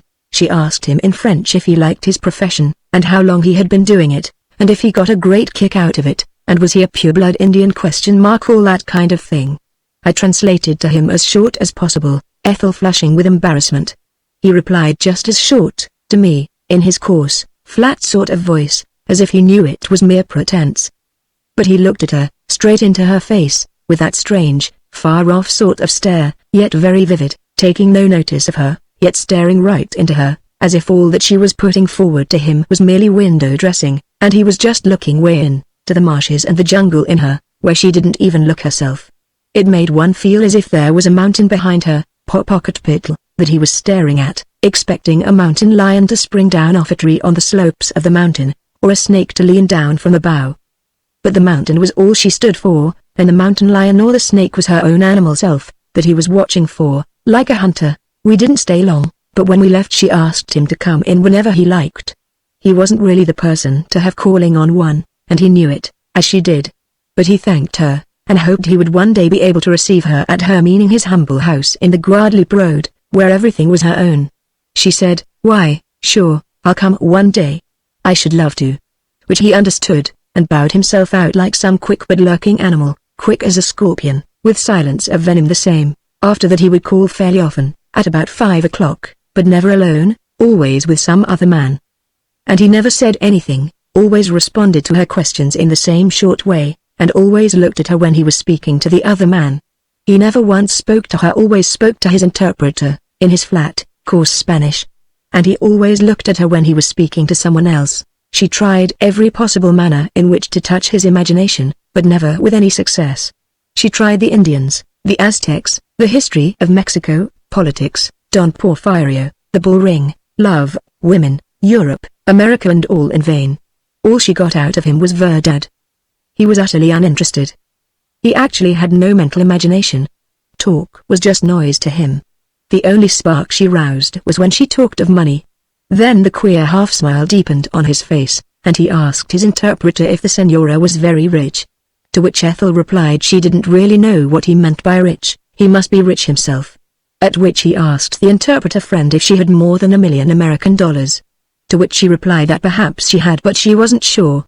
And he looked at her so strangely, even more like a yellow scorpion about to sting. I asked him later, what made him put such a crude question. Did he think of offering to marry her? Marry a dash? He replied, using an obscene expression. But I didn't know even then what he really intended. Yet I saw he had her on his mind. Ethel was gradually getting into a state of tension. It was as if something tortured her. She seemed like a woman who would go insane. I asked her, why, whatever's wrong with you? I'll tell you, Louise, she said. But don't you say anything to anybody, mind. It's Custer. I don't know whether I want him or not. You don't know whether he wants you or not, said I. I can handle that, she said, if I know about myself, if I know my own mind. But I don't. My mind says he's a nada, a Dumbo, no brain, no imagination, no anything. But my body says he's marvelous, and he's got something I haven't got, and he's stronger than I am, and he's more an angel or a devil than a man, and I'm too merely human to get him and all that, till I feel I shall just go crazy, and take an overdose of drugs. What am I to do with my body, I tell you? What am I to do with it? I've got to master it. I've got to be more than that man. I've got to get all round him, and past him. I've got to then just take the train to New York tonight, and forget him, I said. I can't. That's sidetracking. I won't sidetrack my body. I've got to get the best of it. I've got to. Well, I said, you're a point or two beyond me. If it's a question of getting all around Custer, and getting past him, why, take the train, and you'll forget him in a fortnight. Don't fool yourself, you're in love with the fellow. I'm afraid he's stronger than I am, she cried out. And what then? He's stronger than I am, but that doesn't prevent me sleeping. A jaguar even is stronger than I am, and an anaconda could swallow me whole.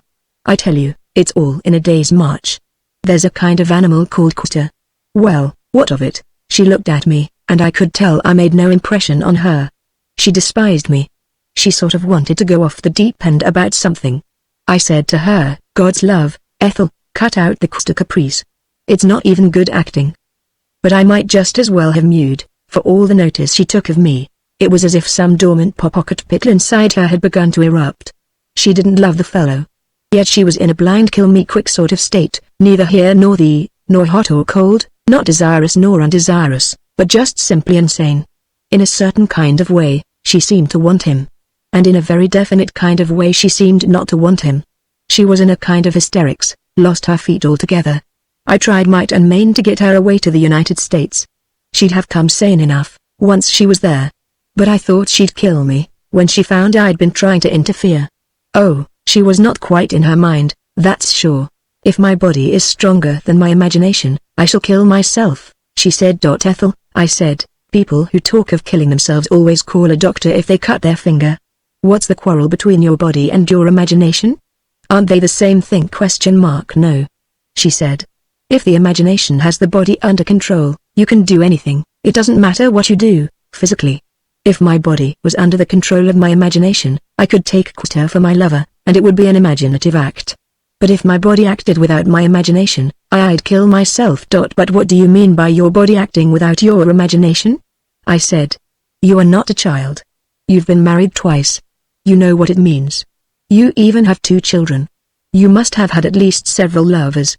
If Custer is to be another of your lovers, I think it is deplorable, but I think it only shows you are very much like the other women who fall in love with him. If you've fallen in love with him, your imagination has nothing to do but accept the fact and put as many roses on the ass's head as you like. She looked at me very solemnly, and seemed to think about it. Then she said, but my imagination has not fallen in love with him. He wouldn't meet me imaginatively. He's a brute. And once I start, where's it going to end? I'm afraid my body has not fallen in love with him, but fallen for him. It's subject. And if I can't get my body on its feet again, and either forget him or else get him to make it an imaginative act with me, I shall kill myself. All right, said I. I don't know what you are talking about, Imaginative acts and unimaginative acts. The act is always the same. It isn't. She cried, furious with me. It is either imaginative or else it's impossible to me. Well, I just spread my hands. What could I say, or do? I simply hated her way of putting it. Imaginative act. Why, I would hate performing an imaginative act with a woman. Damn it, the act is either real, or let it alone. But now I knew why I had never touched her, or even kissed her, not once, because I couldn't stand that imaginative sort of bullying from her. It is death to a man, I said to Custer. Why do you go to Ethel? Why don't you stay away, and make her go back to the United States? Are you in love with her? He was obscene, as usual. Am I in love with a cuttlefish, that is all arms and eyes, and no legs or tail? That blonde is a cuttlefish. She is an octopus, all arms and eyes and beak, and a lump of jelly. Then why don't you leave her alone? Even cuttlefish is good when it's cooked in sauce, he said. You had much better leave her alone, I said. Leave her alone yourself, my esteemed senor, he said to me. And I knew I had better go no further, she said to him one evening, when only I was there, and she said it in Spanish, direct to him. Why do you never come alone to see me? Why do you always come with another person? Are you afraid? He looked at her, and his eyes never changed. But he said, in his usual flat, meaningless voice, it is because I cannot speak, except Spanish. But we could understand one another, she said, giving one of her little violent snorts of impatience and embarrassed rage. Who knows? He replied, imperturbably. Afterwards, he said to me, what does she want? She hates a man as she hates a red-hot iron. A white devil, as sacred as the communion wafer! Then why don't you leave her alone? I said. She is so rich, he smiled. She has all the world in her 1,000 arms. She is as rich as God. The archangels are poor beside her, she is so rich and so white-skinned and white-sealed. Then all the more, why don't you leave her alone? But he did not answer me. He went alone, however, to see her. But always in the early evening. And he never stayed more than half an hour. His car, well known everywhere, waited outside, till he came out in his French grey suit and glistening brown shoes, his hat rather on the back of his head. What they said to one another, I don't know. But she became always more distraught and absorbed, as if she were brooding over a single idea. I said to her, why take it seriously? Dozens of women have slept with Custer, and think no more of it. Why take him seriously? I don't, she said. I take myself seriously, that's the point. Let it be the point. Go on taking yourself seriously, and leave him out of the question altogether. But she was tired of my playing the wise uncle, and I was tired of her taking herself seriously. She took herself so seriously, it seemed to me she would deserve what she got, playing the fool with Custer. Of course she did not love him at all. She only wanted to see if she could make an impression on him, make him yield to her will. But all the impression she made on him was to make him call her a squid and an octopus and other nice things. And I could see their love did not go forward at all. Have you made love to her? I asked him. I have not touched the Zopalote, he said. I hate her bare white neck. But still he went to see her, always, for a very brief call, before sundown. She asked him to come to dinner with me. He said he could never come to dinner, nor after dinner, as he was always engaged from 8 o'clock in the evening onwards. She looked at him as much as to tell him she knew it was a lie and a subterfuge, but he never turned a hair. He was, she put it, utterly unimaginative, an impervious animal. You, however, come one day to your poor house in the Guadalupe Road, he said, meaning his house. He had said it, suggestively, several times. But you are always engaged in the evening, she said. Come, then, at night. Come at 11, when I am free, he said, with supreme animal impudence, looking into her eyes. Do you receive calls so late? She said, flushing with anger and embarrassment and obstinacy. At times, he said. When it is very special. A few days later, when I called to see her as usual, I was told she was ill, and could see no one. The next day, she was still not to be seen. She had had a dangerous nervous collapse. The third day, a friend rang me up to say Ethel was dead. The thing was hushed up. But it was known she had poisoned herself. She left a note to me, in which she merely said, it is as I told you. Goodbye. But my testament holds good. In her will, she had left half her fortune to Custer. The will had been made some 10 days before her death, and it was allowed to stand. He took the money. Colmena's voice tailed off into silence. Her body had got the better of her imagination. After all, I said. It was worse than that, he said. How? He was a long time before he answered. Then he said, she actually went to Custer's house that night, way down the beyond the Volador market. She went by appointment. And there in his bedroom he handed her over to half a dozen of his bullring gang, with orders not to bruise her. Yet at the inquest there were a few deep, strange bruises, and the doctors made reports. Then apparently the visit to Custer's house came to light, but no details were ever told. Then there was another revolution, and in the hubbub this affair was dropped. It was too shady, anyhow. Ethel had certainly encouraged Custer at her apartment, but how do you know he handed her over like that? One of the men told me himself. He was shot afterwards, the rocking horse winner. There was a woman who was beautiful, who started with all the advantages, yet she had no luck. She married for love, and the love turned to dust. She had bonny children, yet she felt they had been thrust upon her, and she could not love them. They looked at her coldly, as if they were finding fault with her. And hurriedly she felt she must cover up some fault in herself. Yet what it was that she must cover up she never knew. Nevertheless, when her children were present, she always felt the center of her heart go hard. This troubled her, and in her manner she was all the more gentle and anxious for her children, as if she loved them very much. Only she herself knew that at the center of her heart was a hard little place that could not feel love, no, not for anybody. Everybody else said of her, she is such a good mother. She adores her children. Only she herself, and her children themselves, knew it was not so. They read it in each other's eyes. There were a boy and 2 little girls. They lived in a pleasant house, with a garden, and they had discreet servants, and felt themselves superior to anyone in the neighborhood. Although they lived in style, they felt always an anxiety in the house. There was never enough money. The mother had a small income, and the father had a small income, but not nearly enough for the social position which they had to keep up. The father went into town to some office. But though he had good prospects, these prospects never materialized. There was always the grinding sense of the shortage of money, though the style was always kept up. At last the mother said, I will see if I can't make something. But she did not know where to begin. She racked her brains, and tried this thing and the other, but could not find anything successful. The failure made deep lines come into her face. Her children were growing up, they would have to go to school. There must be more money, there must be more money. The father, who was always very handsome and expensive in his tastes, seemed as if he never would be able to do anything worth doing. And the mother, who had a great belief in herself, did not succeed any better, and her tastes were just as expensive, and so the house came to be haunted by the unspoken phrase, there must be more money. There must be more money. The children could hear it all the time, though nobody said it aloud. They heard it at Christmas, when the expensive and splendid toys filled the nursery. Behind the shining modern rocking horse, behind the smart doll's house, a voice would start whispering, there must be more money. There must be more money. And the children would stop playing, to listen for a moment. They would look into each other's eyes, to see if they had all heard. And each one saw in the eyes of the other 2 that they too had heard. There must be more money. There must be more money. It came whispering from the springs of the still swaying rocking horse, and even the horse, bending his wooden, champing head, heard it. The big doll, sitting so pink and smirking in her new pram, could hear it quite plainly, and seemed to be smirking all the more self-consciously because of it. The foolish puppy, too, that took the place of the teddy bear, he was looking so extraordinarily foolish for no other reason but that he heard the secret whisper all over the house, there must be more money, yet nobody ever said it aloud. The whisper was everywhere, and therefore no one spoke it. Just as no one ever says, we are breathing.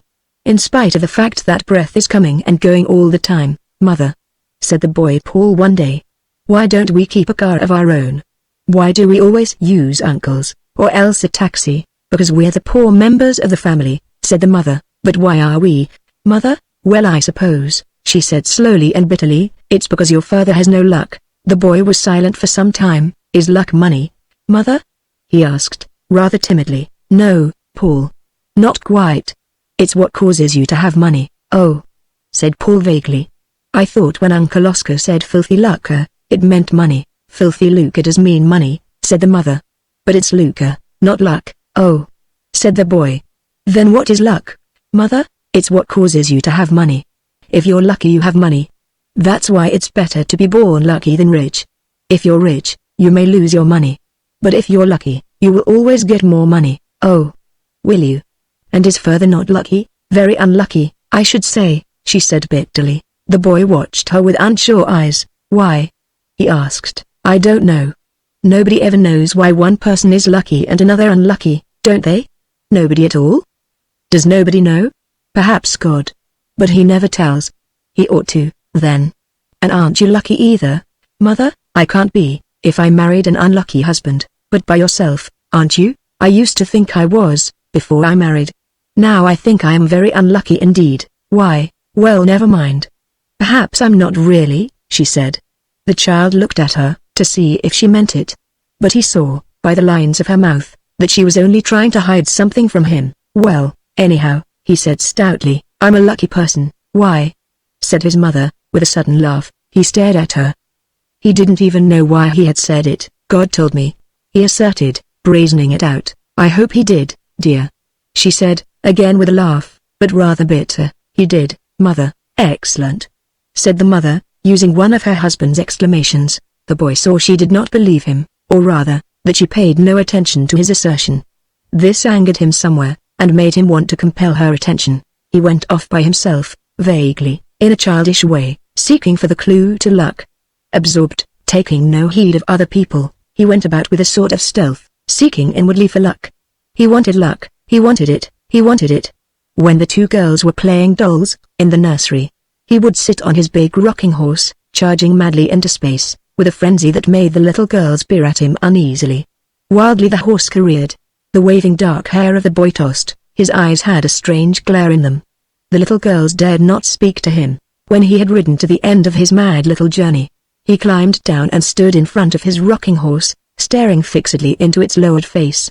Its red mouth was slightly open, its big eye was wide and glassy bright. Now, he would silently command the snorting steed. Now take me to where there is luck.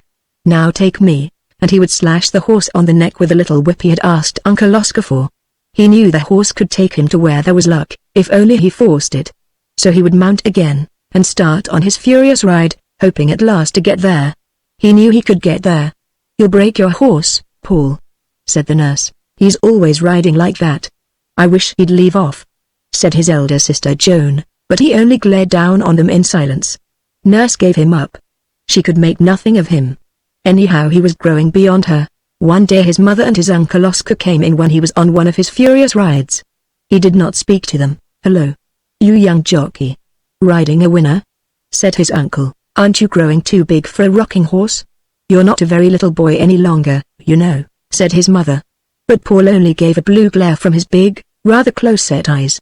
He would speak to nobody when he was in full tilt. His mother watched him with an anxious expression on her face. At last he suddenly stopped forcing his horse into the mechanical gallop, and slid down. Well, I got her, he announced fiercely, his blue eyes still flowering, and his sturdy long legs straddling apart. Where did you get to? Asked his mother. Where I wanted to go to, he flared back at her. That's right, son, said Uncle Oscar. Don't you stop till you get there. What's the horse's name? He doesn't have a name, said the boy. Gets on without all right? Asked the uncle. Well, he has different names. He was called Sansovino last week. Sansovino, eh? Won the Ascot. How did you know his name? He always talks about horse races with Bassett, said Joan. The uncle was delighted to find that his small nephew was posted with all the racing news. Bassett, the young gardener who had been wounded in the left foot in the war, and had got his present job through Oscar Cresswell, whose Batman he had been, was a perfect blade of the turf. He lived in the racing events, and the small boy lived with him. Oscar Cresswell got it all from Bassett. Master Paul comes and asks me, so I can't do more than tell him. Sir, said Bassett, his face terribly serious, as if he was speaking of religious matters. And does he ever put anything on a horse he fancies? Well, I don't want to give him away. He's a young sport, a fine sport, sir. Would you mind asking him himself? He sort of takes a pleasure in it, and perhaps he'd feel I was giving him away, sir, if you don't mind. Bassett was serious as a church. The uncle went back to his nephew, and took him off for a ride in the car. Say, Paul, old man, do you ever put anything on a horse? The uncle asked. The boy watched the handsome man closely. Why, do you think I oughtn't to? He parried. Not a bit of it.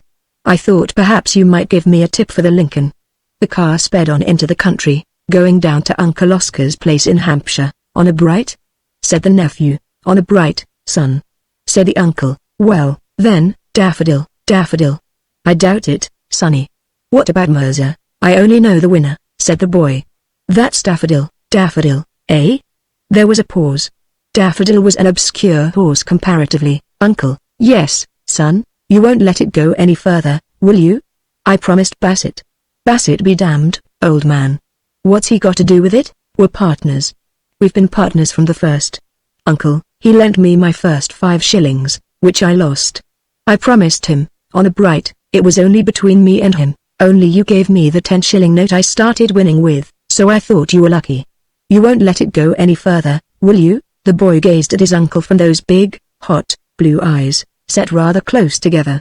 The uncle stirred and laughed uneasily. Right you are, son. I'll keep your tip private. Daffodil, eh? How much are you putting on him? All except £20, said the boy. I keep that in reserve. The uncle thought it a good joke. You keep £20 in reserve? Do you young romancer? What are you betting, then? I'm betting 300, said the boy gravely. But it's between you and me, Uncle Oscar. Honor bright? The uncle burst into the roar of laughter. It's between you and me all right, you young Nat Gould, he said, laughing. But where's your 300?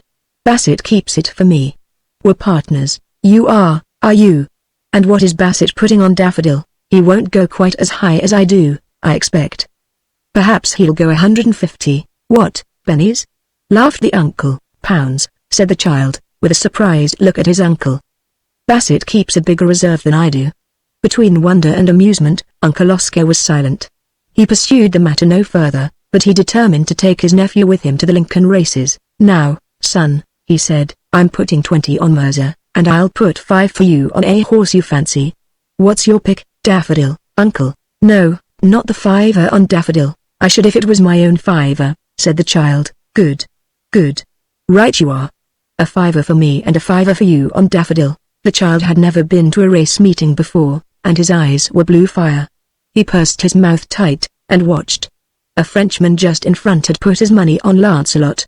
Wild with excitement, he flayed his arms up and down, yelling Lancelot. Lancelot / in his French accent. Daffodil came in first, Lancelot second, Mirza third. The child, flushed and with eyes blazing, was curiously serene. His uncle brought him 5 £5 notes, 4 to 1. What am I to do with these? He cried, waving them before the boy's eyes. I suppose we'll talk to Bassett, said the boy. I expect I have 1500 now, and 20 in reserve, and this 20. His uncle studied him for some moments. Look here, son, he said. You're not serious about Bassett and that 1500, are you? Yes, I am. But it's between you and me, uncle. Honor bright, all right, son. But I must talk to Bassett. If you'd like to be a partner, uncle, with Bassett and me, we could all be partners. Only you'd have to promise, honor bright, uncle, not to let it go beyond us 3. Bassett and I are lucky, and you must be lucky, because it was your 10 shillings I started winning with. Uncle Oscar took both Bassett and Paul into Richmond Park for an afternoon, and they talked. It's like this, you see, sir, Bassett said. Master Paul would get me talking about racing events, spinning yarns, you know, sir. And he was always keen on knowing if I'd made or if I'd lost. It's about a year since, now, that I put 5 shillings on Blush of Dawn for him, and we lost. Then the luck turned, with that 10 shillings he had from you, that we put on Sinhalese. And since that time, it's been pretty steady, all things considering. What do you say, Master Paul? We're all right when we're sure, said Paul. It's when we're not quite sure that we go down. Oh, but we're careful then, said Bassett. But when are you sure? Smiled Uncle Oscar. It's Master Paul, sir, said Bassett, in a secret, religious voice. It's as if he had it from heaven. Like Daffodil now, for the Lincoln. That was as sure as eggs. Did you put anything on Daffodil? Asked Oscar Cresswell. Yes, sir. I made my bit, and my nephew. Bassett was obstinately silent, looking at Paul. I made 1200, didn't I, Bassett? I told Uncle I was putting 300 on Daffodil. That's right, said Bassett, nodding. But where's the money? Asked the uncle. I keep it safe locked up, sir. Master Paul, he can have it any minute he likes to ask for it. What, £1,500, and 20? And 40, that is, with the 20 he made on the course. It's amazing, said the uncle. If Master Paul offers you to be partners, sir, I would, if I were you, if you'll excuse me, said Bassett. Oscar Cresswell thought about it, I'll see the money, he said. They drove home again, and sure enough, Bassett came round to the garden house with £1,500 in notes. The £20 reserve was left with Joe Lee, in the turf commission deposit. You see, it's all right, Uncle. Well, I'm sure. Then we go strong, for all we are worth. Don't we, Bassett? We do that, Master Paul. And when are you sure? Said the uncle, laughing. Oh, well, sometimes I'm absolutely sure, like about Daffodil, said the boy, and sometimes I have an idea, and sometimes I haven't even an idea, have I, Bassett? Then we're careful, because we mostly go down. You do you? And when you're sure, like about Daffodil, what makes you sure, Sonny? Oh, well, I don't know, said the boy uneasily. I'm sure, you know, Uncle, that's all. It's as if he had it from heaven, sir. Bassett reiterated. I should say so, said the uncle, but he became a partner. And when the ledger was coming on, Paul was sure about Lively Spark, which was a quite inconsiderable horse. The boy insisted on putting 1,000 on the horse. Bassett went for 500, and Oscar Cresswell 200. Lively Spark came in first, and the betting had been 10-1 against him. Paul had made 10,000, you see, he said. I was absolutely sure of him. Even Oscar Cresswell had cleared 2,000. Look here, son, he said, this sort of thing makes me nervous. It needn't, Uncle. Perhaps I shan't be sure again for a long time, but what are you going to do with your money? Asked the uncle. Of course, said the boy, I started it for Mother. She said she had no luck, because Further is unlucky, so I thought if I was lucky, it might stop whispering. What might stop whispering? Our house.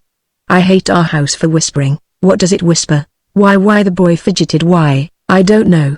But it's always short of money, you know, Uncle. I know it, son, I know it. You know people send Mother writs, don't you, Uncle? I'm afraid I do, said the uncle. And then the house whispers like people laughing at you behind your back. It's awful, that is. I thought if I was lucky, you might stop it, added the uncle. The boy watched him with big blue eyes, that had an uncanny cold fire in them, and he said never a word. Well then, said the uncle. What are we doing? I shouldn't like Mother to know I was lucky, said the boy. Why not, son? She'd stop me. I don't think she would. Oh. And the boy writhed in an odd way. I don't want her to know, Uncle. All right, son. We'll manage it without her knowing. They managed it very easily.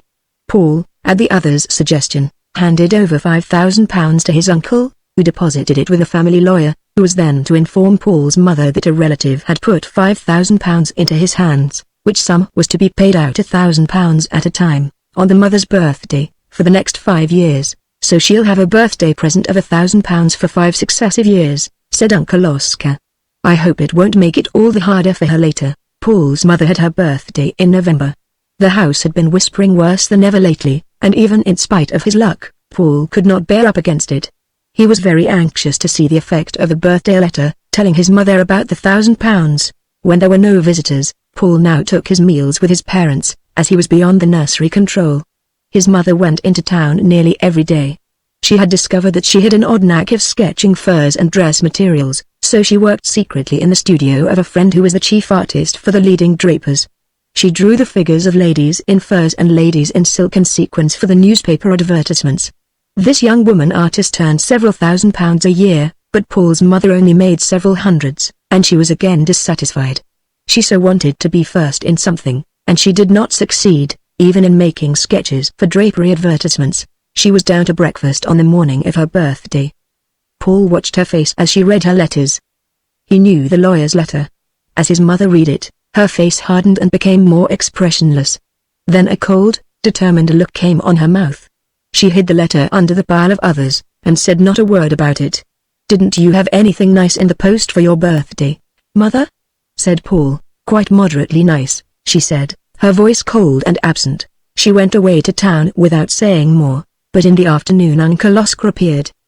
He said Paul's mother had had a long interview with a lawyer, asking if the whole 5,000 could not be advanced at once, as she was in debt. What do you think, Uncle? Said the boy. I leave it to you, son. Oh, let her have it, then. We can get some more with the other, said the boy. A bird in the hand is worth 2 in the bush, laddie, said Uncle Oscar. But I'm sure to know for the Grand National, or the Lincolnshire, or else the Derby. I'm sure to know for one of them, said Paul. So Uncle Oscar signed the agreement, and Paul's mother touched the whole 5,000. Then something very curious happened. The voices in the house suddenly went mad, like a chorus of frogs on a spring evening. There were certain new furnishings, and Paul had a tutor. He was really going to Eton, his father's school, in the following autumn. There were flowers in the winter, and a blossoming of the luxury Paul's mother had been used to. And yet the voices in the house, behind the sprays of mimosa and almond blossom, and from under the piles of iridescent cushions, simply trilled and screamed in a sort of ecstasy, "There must be more money. OHH. There must be more money. Oh, now W. Now WW there must be more money!" exclamation mark. More than ever. More than ever. It frightened Paul terribly. He studied away at his Latin and Greek with his tutors. But his intense hours were spent with Bassett. The Grand National had gone by. He had not known, and had lost £100. Summer was at hand. He was in agony for the Lincoln. But even for the Lincoln he didn't know, and he lost £50. He became wild-eyed and strange, as if something were going to explode in him. "Let it alone, son. Don't you bother about it," urged Uncle Oscar. But it was as if the boy couldn't really hear what his uncle was saying. "I've got to know for the derby. I've got to know for the derby," the child reiterated, his big blue eyes blazing with a sort of madness. His mother noticed how overwrought he was. "You'd better go to the seaside. Wouldn't you like to go now to the seaside, instead of waiting?" "I think you'd better," she said, looking down at him anxiously, her heart curiously heavy because of him, but the child lifted his uncanny blue eyes. "I couldn't possibly go before the derby, Mother," he said. "I couldn't possibly." "Why not?" she said, her voice becoming heavy when she was opposed. "Why not? You can still go from the seaside to see the derby with your Uncle Oscar, if that's what you wish. No need for you to wait here. Besides, I think you care too much about these races. It's a bad sign. My family has been a gambling family, and you won't know till you grow up how much damage it has done." "But it has done damage. I shall have to send Bassett away, and ask Uncle Oscar not to talk racing to you, unless you promise to be reasonable about it. Go away to the seaside and forget it. You're all nerves." "I'll do what you like, Mother, so long as you don't send me away till after the derby," the boy said. "Send you away from where?" "Just from this house?" "Yes," he said, gazing at her. "Why, you curious child, what makes you care about this house so much, suddenly? I never knew you loved it." He gazed at her without speaking. He had a secret within a secret, something he had not divulged, even to Bassett or to his Uncle Oscar, but his mother, after standing undecided and a little bit sullen for some moments, said, "Very well, then. Don't go to the seaside till after the derby, if you don't wish it. But promise me you won't let your nerves go to pieces. Promise you won't think so much about horse racing and events, as you call them." "Oh no," said the boy, casually.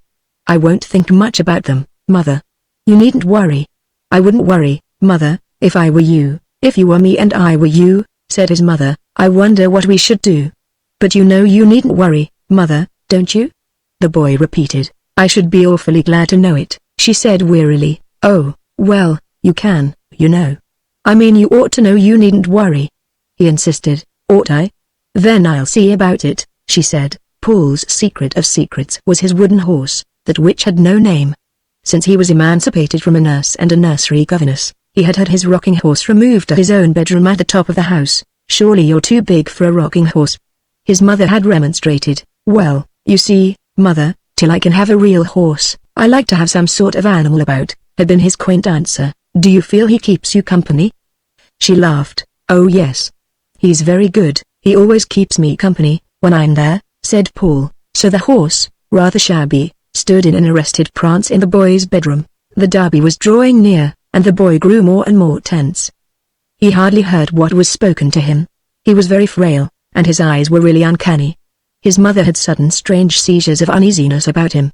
Sometimes, for half an hour, she would feel a sudden anxiety about him that was almost anguish. She wanted to rush to him at once, and know he was safe. 2 nights before the derby, she was at a big party in town, when one of her rushes of anxiety about her boy, her firstborn, gripped her heart till she could hardly speak. She fought with the feeling, might and main, for she believed in common sense. But it was too strong. She had to leave the dance and go downstairs to telephone to the country. The children's nursery governess was terribly surprised and startled at being rung up in the night. "Are the children all right, Miss Wilmot?" "Oh yes, they are quite all right, Master Paul." "Is he all right?" He went to bed as right as a trivet. Shall I run up and look at him? No, said Paul's mother reluctantly. No. Don't trouble. It's all right. Don't sit up. We shall be home fairly soon. She did not want her son's privacy intruded upon. Very good, said the governess. It was about 1 o'clock when Paul's mother and father drove up to their house. All was still. Paul's mother went to her room and slipped off her white fur cloak. She had told her maid not to wait up for her. She heard her husband downstairs, mixing a whiskey and soda, and then, because of the strange anxiety at her heart, she stole upstairs to her son's room. Noiselessly she went along the upper corridor. Was there a faint noise? What was it? She stood, with arrested muscles, outside his door, listening. There was a strange, heavy, and yet not loud noise. Her heart stood still. It was a soundless noise, yet rushing and powerful. Something huge, in violent, hushed motion. What was it? What in God's name was it? She ought to know. She felt that she knew the noise. She knew what it was, yet she could not place it. She couldn't say what it was. And on it went, like a madness, softly, frozen with anxiety and fear, she turned the door handle. The room was dark. Yet in the space near the window, she heard and saw something plunging to and fro. She gazed in fear and amazement, then suddenly she switched on the light, and saw her son, in his green pajamas, madly surging on his rocking horse. The blaze of light suddenly lit him up, as he urged the wooden horse, and lit her up, as she stood, blonde, in her dress of pale green and crystal, in the doorway. Paul, she cried. Whatever are you doing? It's Malabar. He screamed, in a powerful, strange voice. It's Malabar. His eyes blazed at her for one strange and senseless second, as he ceased urging his wooden horse. Then he fell with a crash to the ground, and she, all her tormented motherhood flooding upon her, rushed to gather him up, but he was unconscious, and unconscious he remained, with some brain fever. He talked and tossed, and his mother sat stonily by his side. Malabar. It's Malabar. Bassett, Bassett, I know, it's Malabar, so the child cried, trying to get up and urge the rocking horse that gave him his inspiration. What does he mean by Malabar? Asked the heart-frozen mother. I don't know, said the father, stonily. What does he mean by Malabar? She asked her brother Oscar. It's one of the horses running for the Derby, was the answer, and, in spite of himself, Oscar Cresswell spoke to Bassett, and himself put 1,000 on Malabar, at 14-1. The third day of the illness was critical. They were watching for a change. The boy, with his rather long, curly hair, was tossing ceaselessly on the pillow. He neither slept nor regained consciousness, and his eyes were like blue stones. His mother sat, feeling her heart had gone, turned actually into a stone. In the evening, Oscar Cresswell did not come. But Bassett sent a message, saying could he come up for 1 moment, just 1 moment? Paul's mother was very angry at the intrusion, but on second thoughts she agreed. The boy was the same. Perhaps Bassett might bring him to consciousness. The gardener, a shortish fellow with a little brown moustache and sharp little brown eyes, tiptoed into the room, touched his imaginary cap to Paul's mother, and stole to the bedside, staring with glittering, smallish eyes at the tossing, dying child. Master Paul, he whispered. Master Paul. Malabar came in first all right, a clean win. I did as you told me. You've made over £70,000, you have. You've got over 80,000. Malabar came in all right, Master Paul. Malabar. Malabar. Did I say Malabar, Mother? Did I say Malabar? Do you think I'm lucky, Mother? I knew Malabar, didn't I? Over £80,000. I call that lucky, don't you, Mother? Over £80,000. I knew, didn't I know I knew? Malabar came in all right. If I ride my horse till I'm sure, then I tell you, Bassett, you can go as high as you like. Did you go for all you were worth, Bassett? I went 1,000 on it, Master Paul. I never told you, Mother, that if I can ride my horse, and get there, then I'm absolutely sure. Oh, absolutely. Mother, did I ever tell you? I am lucky. No, you never did, said the mother. But the boy died in the night, and even as he lay dead, his mother heard her brother's voice saying to her, My God, Hester, you're 80-odd thousand to the good, and a poor devil of a son to the bad. But, poor devil, he's best gone out of a life where he rides his rocking horse to find a winner. The lovely lady, at 72, Pauline Attenborough could still sometimes be mistaken, in the half-light, for 30. She really was a wonderfully preserved woman, of perfect chic.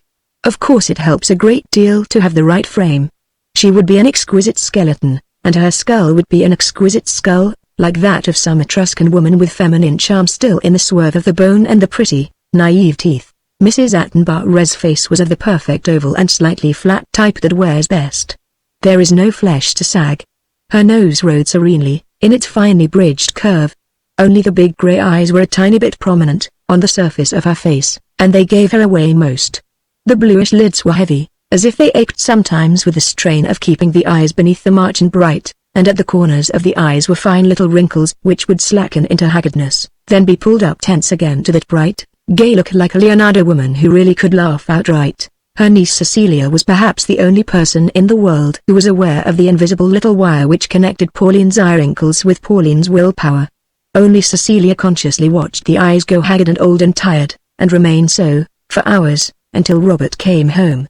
Then ping! The mysterious little wire that worked between Pauline's will and her face went taut, the weary, haggard, prominent eyes suddenly began to gleam, the eyelids arched, the queer, curved eyebrows which floated in such frail arches on Pauline's forehead began to gather a mocking significance, and you had the real lovely lady, in all her charm.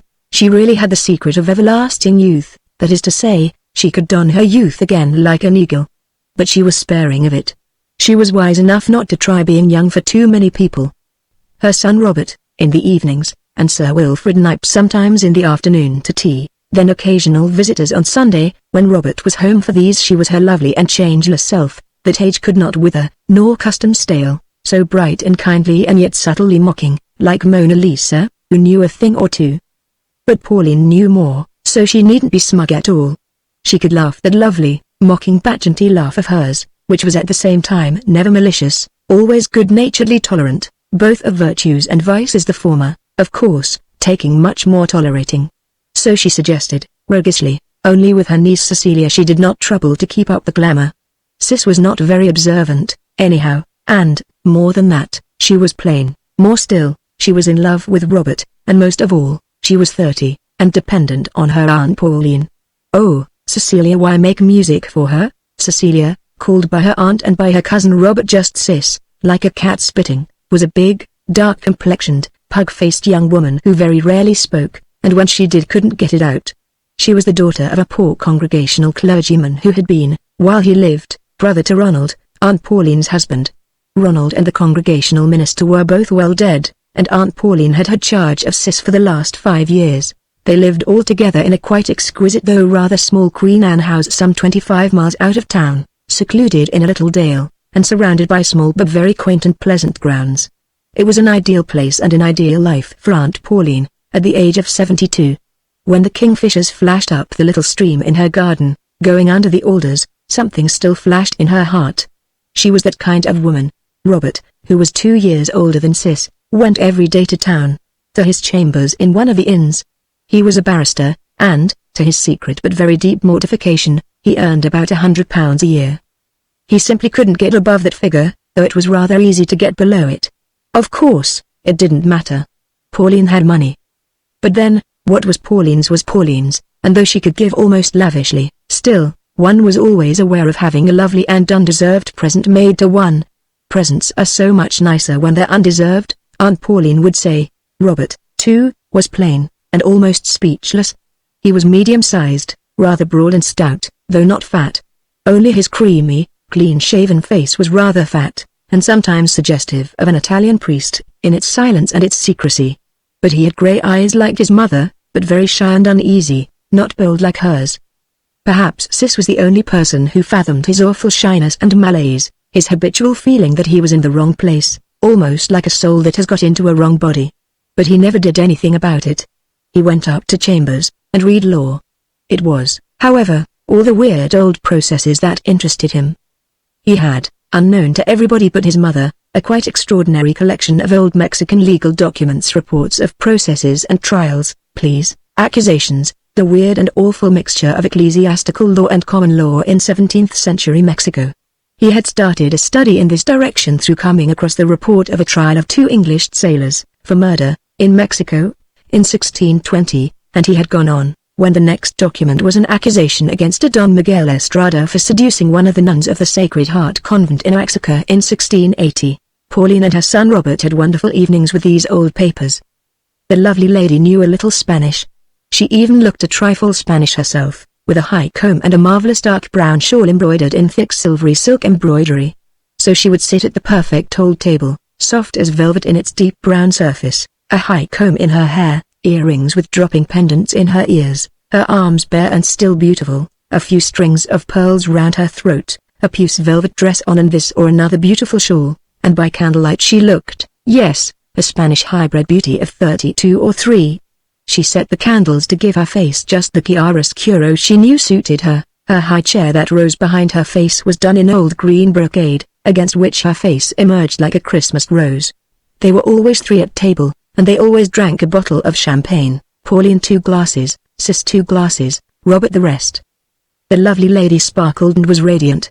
Sis, her black hair bobbed, her broad shoulders in a very nice and becoming dress that Aunt Pauline had helped her to make, stared from her aunt to her cousin and back again, with rather confused, mute hazel eyes, and played the part of an audience suitably impressed.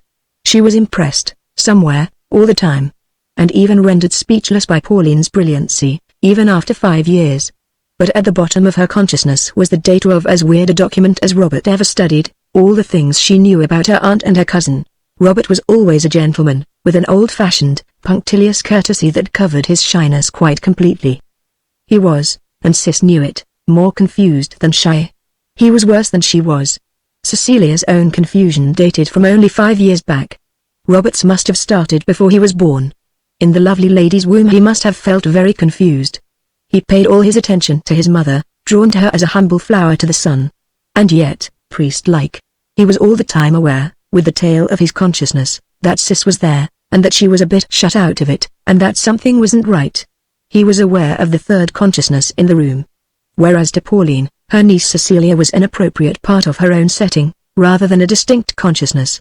Robert took coffee with his mother and Sis in the warm drawing room, where all the furniture was so lovely, all collector's pieces. Mrs. Attenborough had made her own money, dealing privately in pictures and furniture and rare things from barbaric countries, and the 3 talked desultorily till about 8 or half past. It was very pleasant, very cozy, very homely even. Pauline made a real home coziness out of so much elegant material. The chat was simple, and nearly always bright. Pauline was her real self, emanating a friendly mockery and a nod, ironic gaiety till there came a little pause, at which Sis always rose and said good night, and carried out the coffee tray, to prevent Burnett from intruding any more, and then, then, the lovely, glowing intimacy of the evening, between mother and son, when they deciphered manuscripts and discussed points, Pauline with that eagerness of a girl for which she was famous. And it was quite genuine. In some mysterious way she had saved up her power for being thrilled, in connection with a man. Robert, solid, rather quiet and subdued, seemed like the elder of the 2, almost like a priest with a young girl pupil. And that was rather how he felt. Sis had a flat for herself just across the courtyard, over the old coach house and stables. There were no horses. Robert kept his car in the coach house. Sis had 3 very nice rooms up there, stretching along in a row one after the other, and she had got used to the ticking of the stable clock, but sometimes she did not go to her rooms. In the summer she would sit on the lawn, and from the open window of the drawing room upstairs she would hear Pauline's wonderful, heart-searching laugh. And in winter the young woman would put on a thick coat and walk slowly to the little balustraded bridge over the stream, and then look back at the 3 lighted windows of that drawing room where mother and son were so happy together. Sis loved Robert, and she believed that Pauline intended the 2 of them to marry when she was dead. But poor Robert, he was so convulsed with shyness already, with man or woman. What would he be when his mother was dead? In a dozen more years. He would be just a shell, the shell of a man who had never lived. The strange, unspoken sympathy of the young with one another, when they are overshadowed by the old, was one of the bonds between Robert and Sis. But another bond, which Sis did not know how to draw tight, was the bond of passion. Poor Robert was by nature a passionate man. His silence and his agonized, though hidden, shyness were both the result of a secret physical passionateness. And how Pauline could play on this. Sis was not blind to the eyes which he fixed on his mother, eyes fascinated yet humiliated, full of shame. He was ashamed that he was not a man. And he did not love his mother. He was fascinated by her. Completely fascinated. And for the rest, paralyzed in a lifelong confusion. Sis stayed in the garden till the lights leapt up in Pauline's bedroom about 10 o'clock. The lovely lady had retired. Robert would now stay another hour or so, alone. Then he, too, would retire. Sis, in the dark outside, sometimes wished she could creep up to him and say, "Oh, Robert. It's all wrong." But Aunt Pauline would hear. And, anyhow, Sis couldn't do it. She went off to her own rooms, once more, and so forever. In the morning coffee was brought up on a tray to each of the rooms of the three relatives. Sis had to be at Sir Wilfrid Knipe's at 9 o'clock, to give 2 hours lessons to his little granddaughter. It was her sole serious occupation, except that she played the piano for the love of it. Robert set off to town about 9. And as a rule, Aunt Pauline appeared to lunch, though sometimes not till tea time. When she appeared, she looked fresh and young. But she was inclined to fade rather rapidly, like a flower without water, in the daytime. Her hour was the candle hour, so she always rested in the afternoon. When the sun shone, if possible she took a sun bath. This was one of her secrets. Her lunch was very light, she could take her sun and air bath before noon or after, as it pleased her. Often it was in the afternoon, when the sun shone very warmly into a queer little yew-walled square just behind the stables. Here Sis stretched out the lying chair and rugs, and put the light parasol handy in the silent little enclosure of thick dark yew hedges beyond the old red walls of the unused stables. And hither came the lovely lady with her book.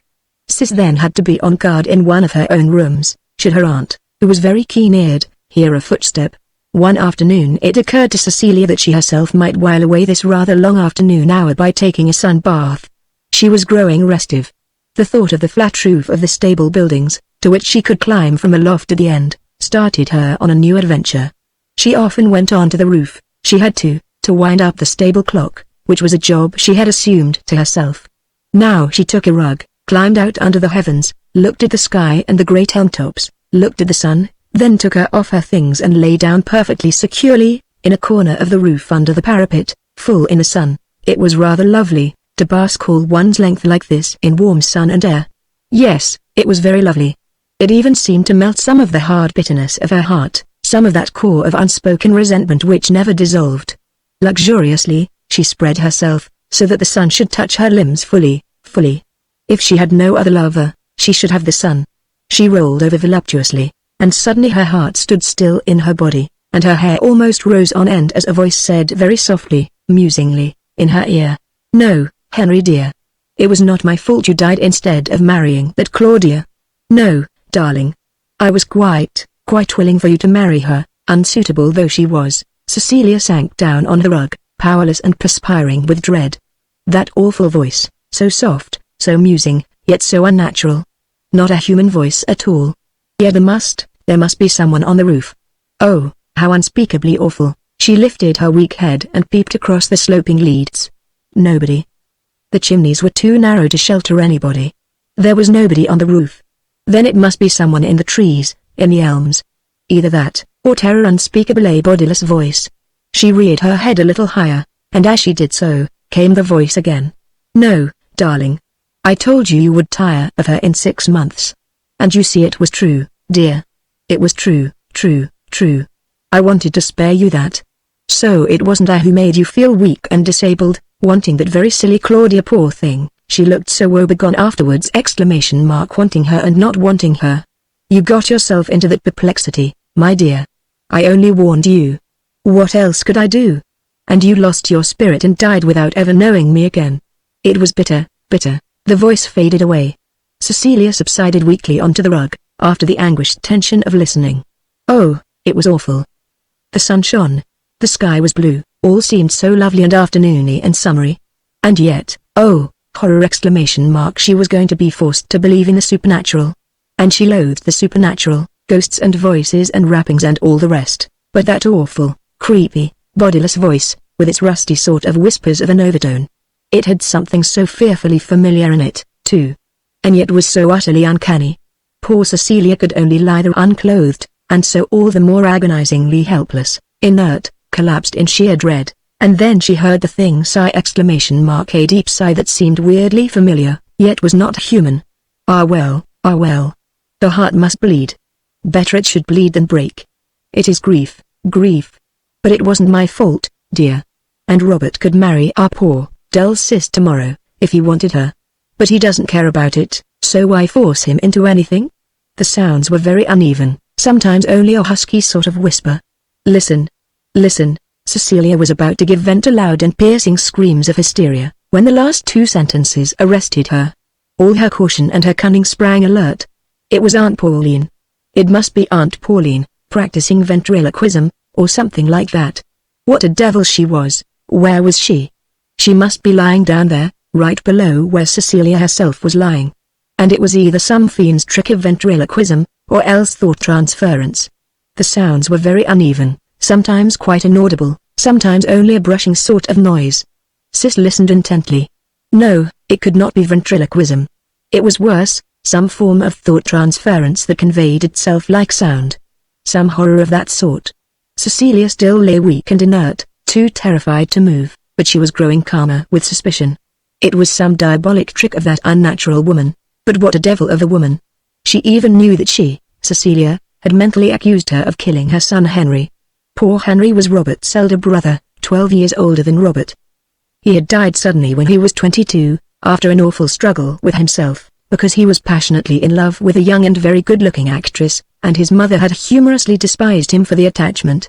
So he had caught some sudden ordinary disease, but the poison had gone to his brain and killed him before he ever regained consciousness.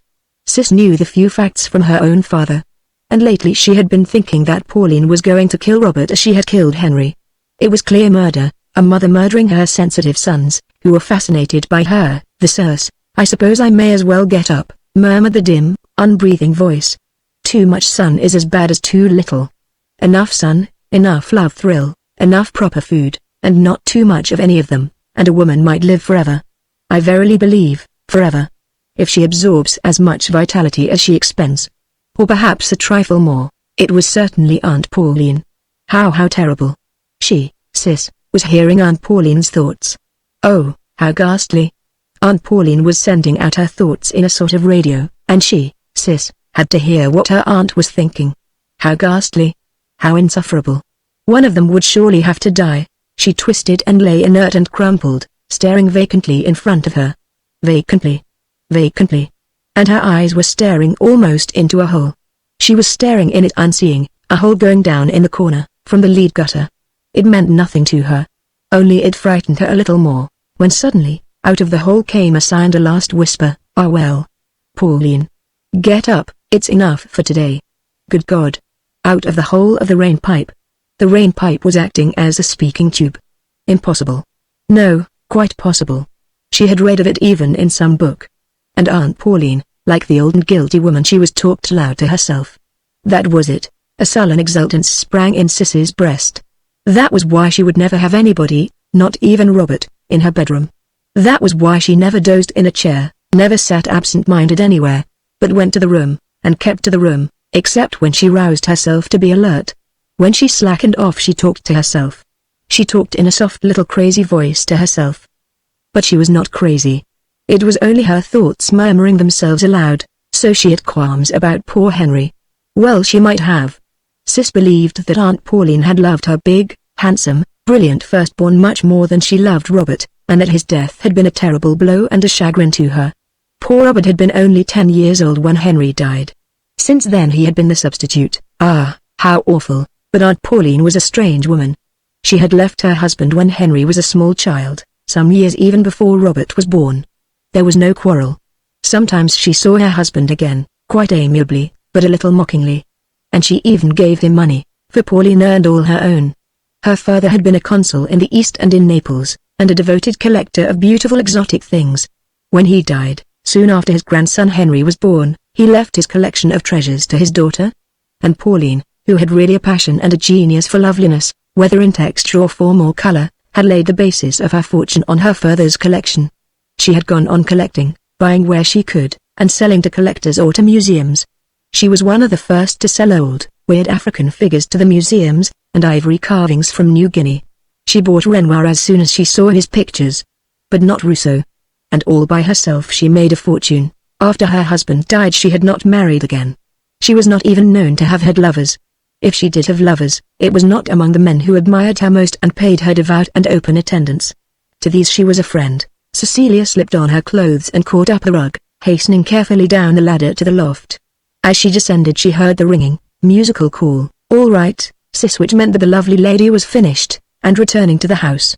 Even her voice was wonderfully young and sonorous, beautifully balanced and self-possessed. So different from the little voice in which she talked to herself. That was much more the voice of an old woman. Sis hastened round to the U enclosure, where lay the comfortable chaise along with the various delicate rugs. Everything Pauline had was choice, to the fine straw mat on the floor. The great U walls were beginning to cast long shadows. Only in the corner where the rugs tumbled their delicate colors was the hot, still sunshine. The rugs folded up, the chair lifted away. Cecilia stooped to look at the mouth of the rain pipe. There it was, in the corner, under a little hood of masonry and just projecting from the thick leaves of the creeper on the wall. If Pauline, lying there, turned her face towards the wall, she would speak into the very mouth of the tube. Cecilia was reassured. She had heard her aunt's thoughts indeed, but by no uncanny agency. That evening, as if aware of something, Pauline was a little quieter than usual, though she looked her own serene, rather mysterious self. And after coffee she said to Robert and Sis, "I'm so sleepy. The sun has made me so sleepy. I feel full of sunshine like a bee. I shall go to bed, if you don't mind. You two sit and have a talk." Cecilia looked quickly at her cousin. "Perhaps you'd rather be alone?" she said to him. No, he replied. "Do keep me company for a while, if it doesn't bore you." The windows were open, the scent of honeysuckle wafted in, with the sound of an owl. Robert smoked in silence. There was a sort of despair in his motionless, rather squat body. He looked like a caryatid bearing a weight. "Do you remember Cousin Henry?" Cecilia asked him suddenly. He looked up in surprise. "Yes. Very well," he said. "What did he look like?"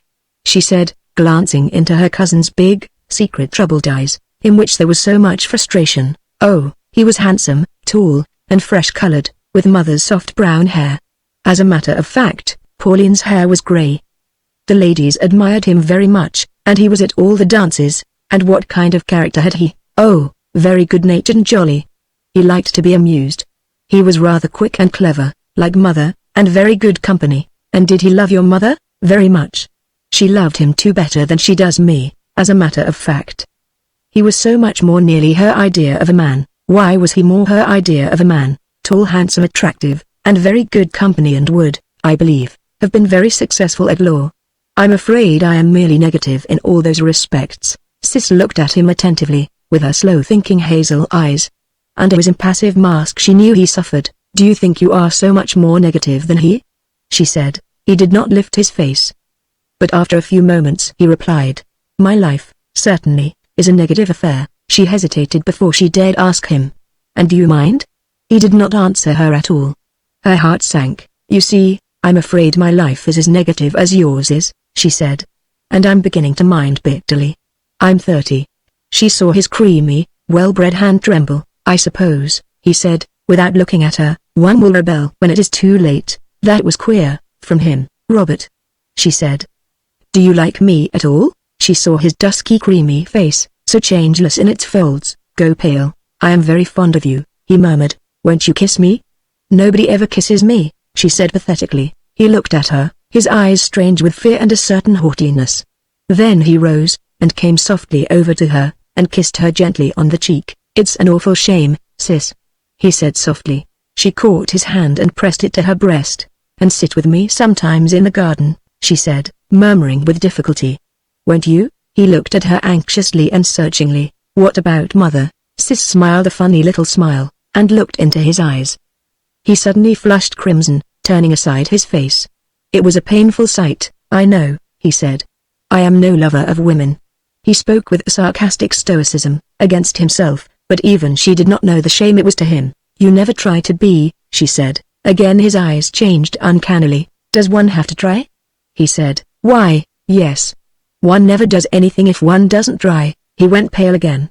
"Perhaps you are right," he said. In a few minutes she left him, and went to her rooms. At least she had tried to take off the everlasting lid from things. The weather continued sunny, Pauline continued her sun baths, and Sis lay on the roof eavesdropping, in the literal sense of the word. But Pauline was not to be heard. No sound came up the pipe. She must be lying with her face away into the open. Sis listened with all her might. She could just detect the faintest murmur away below, but no audible syllable. And at night, under the stars, Cecilia sat and waited in silence, on the seat which kept in view the drawing-room windows and the side door into the garden. She saw the light go up in her aunt's room. She saw the lights at last go out in the drawing room. And she waited. But he did not come. She stayed on in the darkness half the night, while the owl hooted. But she stayed alone. 2 days she heard nothing, her aunt's thoughts were not revealed, and at evening nothing happened. Then, the second night, as she sat with heavy, helpless persistence in the garden, suddenly she started. He had come out. She rose and went softly over the grass to him. "Don't speak," he murmured, and in silence, in the dark, they walked down the garden and over the little bridge to the paddock, where the hay, cut very late, was in cock. There they stood disconsolate under the stars. "You see," he said, "how can I ask for love, if I don't feel any love in myself? You know I have a real regard for you, how can you feel any love, when you never feel anything?" She said, "That is true," he replied, and she waited for what next. "And how can I marry?" He said, "I am a failure even at making money. I can't ask my mother for money." She sighed deeply. "Then don't bother yet about marrying," she said. "Only love me a little. Won't you?" He gave a short laugh. "It sounds so atrocious, to say it is hard to begin," he said. She sighed again.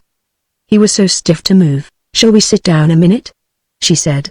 And then, as they sat on the hay, she added, "May I touch you? Do you mind?" "Yes, I mind. But do as you wish," he replied, with that mixture of shyness and queer candor which made him a little ridiculous, as he knew quite well. But in his heart there was almost murder. She touched his black, always tidy, hair, with her fingers. "I suppose I shall rebel one day," he said again suddenly. They sat some time, till it grew chilly. And he held her hand fast, but he never put his arms round her. At last she rose, and went indoors, saying good night. The next day, as Cecilia lay stunned and angry on the roof, taking her sun bath, and becoming hot and fierce with sunshine, suddenly she started. A terror seized her in spite of herself. It was the voice, "Caro, Caro, to non l'hai visto." It was murmuring away, in a language Cecilia did not understand. She lay and writhed her limbs in the sun, listening intently to words she could not follow. Softly, whisperingly, with infinite caressiveness and yet with that subtle, insidious arrogance under its velvet, came the voice, murmuring in Italian, "Bravo, sì, molto bravo, poverino, ma io amo come non ora may I, may I, may I?" Oh, especially in Italian Cecilia heard the poisonous charm of the voice, so caressive, so soft and flexible, yet so utterly egoistic. She hated it with intensity as it sighed and whispered out of nowhere. Why should it be so delicate, so subtle and flexible and beautifully controlled, when she herself was so clumsy? Oh, poor Cecilia, she writhed in the afternoon sun, knowing her own clownish clumsiness and lack of suavity, in comparison. "No, Robert dear, you will never be the man your father was, though you have some of his looks. He was a marvelous lover, soft as a flower yet piercing as a hummingbird. Cara mia ti ho aspettato come l'agonismo ti aspetta la morte deliziosa, quasi troppo deliziosa per una mera anima humana."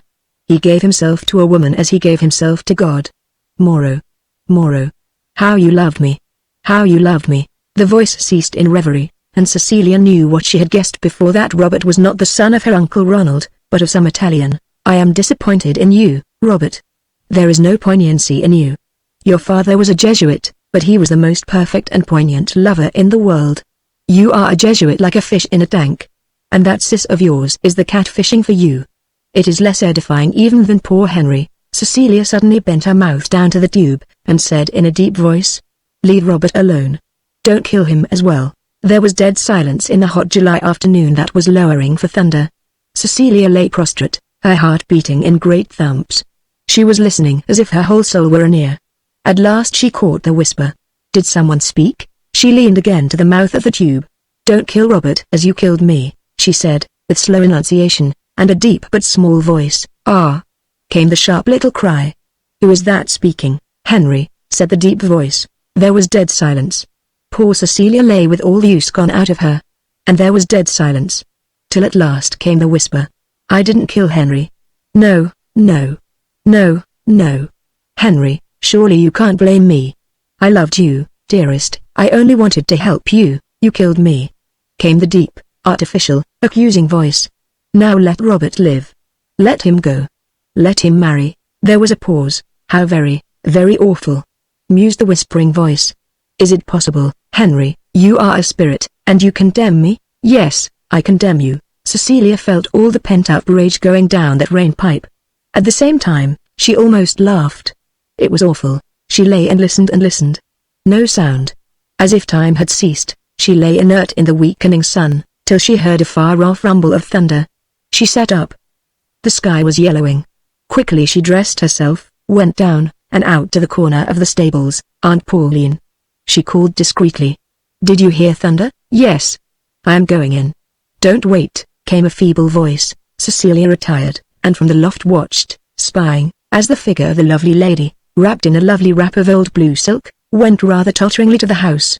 The sky gradually darkened. Cecilia hastened in with the rugs. Then the storm broke. Aunt Pauline did not appear to tea. She found the thunder trying.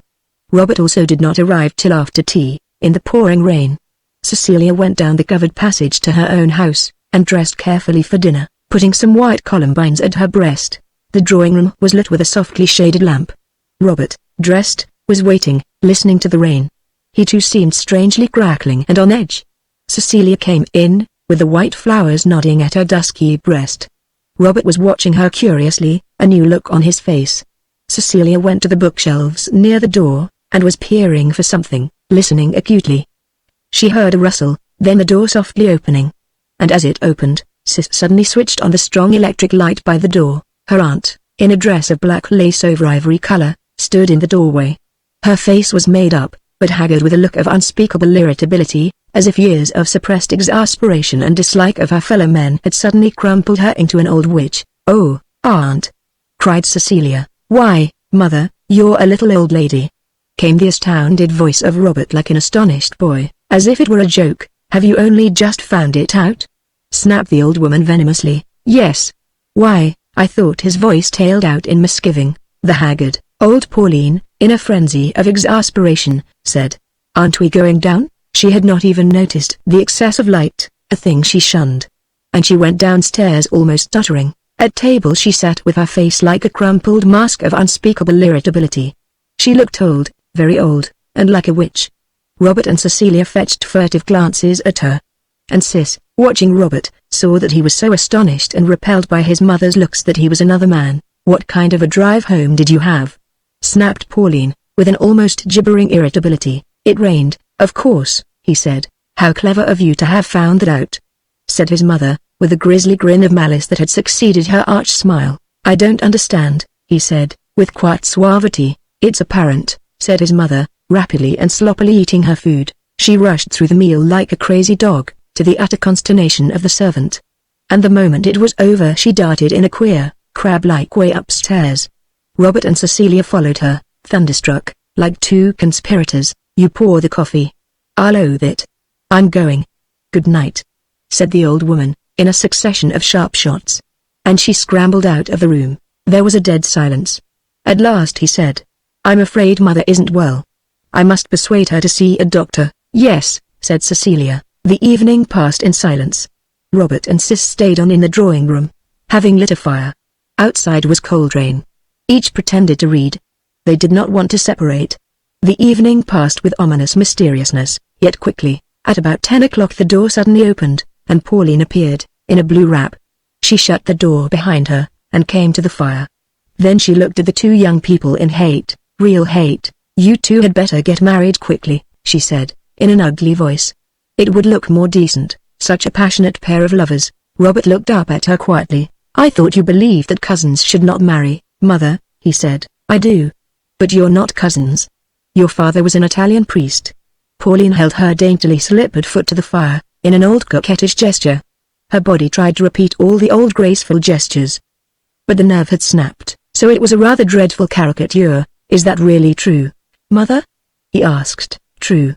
What do you think? He was a distinguished man, or he wouldn't have been my lover. He was far too distinguished a man to have had you for a son. But that joy fell to me. How unfortunate all round," he said slowly. "Unfortunate for you? You were lucky." "It was my misfortune," she said acidly to him. She was really a dreadful sight, like a piece of lovely Venetian glass that has been dropped and gathered up again in horrible, sharp-edged fragments. Suddenly she left the room again. For a week it went on. She did not recover. It was as if every nerve in her body had suddenly started screaming in an insanity of discordance. The doctor came, and gave her sedatives, for she never slept. Without drugs she never slept at all, only paced back and forth in her room, looking hideous and evil, reeking with malevolence. She could not bear to see either her son or her niece. Only when either of them came she asked, in pure malice, "Well, when's the wedding? Have you celebrated the nuptials yet?" At first Cecilia was stunned by what she had done. She realized vaguely that her aunt, once a definite thrust of condemnation had penetrated her beautiful armor, had just collapsed, squirming, inside her shell. It was too terrible. Sis was almost terrified into repentance. Then she thought, this is what she always was. Now let her live the rest of her days in her true colors. But Pauline would not live long. She was literally shriveling away. She kept her room, and saw no one. She had her mirrors taken away. Robert and Cecilia sat a good deal together. The jeering of the mad Pauline had not driven them apart, as she had hoped. But Cecilia dared not confess to him what she had done. "Do you think your mother ever loved anybody?" Sis asked him tentatively, rather wistfully. One evening, he looked at her fixedly. "Herself," he said at last. "She didn't even love herself," said Sis. "It was something else." "What was it?" She lifted a troubled, utterly puzzled face to him. "Power," he said curtly. "But what power?" she asked. "I don't understand." "Power to feed on other lives," he said bitterly. "She was beautiful, and she fed on life. She was fed on me as she fed on Henry. She put a sucker into one's soul, and sucked up one's essential life. And don't you forgive her?" "No, poor Aunt Pauline." But even Sis did not mean it. She was only aghast. "I know I've got a heart," he said, passionately striking his breast. "But it's almost sucked dry. I know I've got a soul, somewhere. But it's gnawed bare. I hate people who want power over others." Sis was silent. What was there to say? And 2 days later Pauline was found dead in her bed, having taken too much Vernal, for her heart was weakened. From the grave even she hit back at her son and her niece. She left Robert the noble sum of £1,000, and Sis 100. All the rest, with the nucleus of her valuable antiques, went to form the Pauline Attenborough Museum.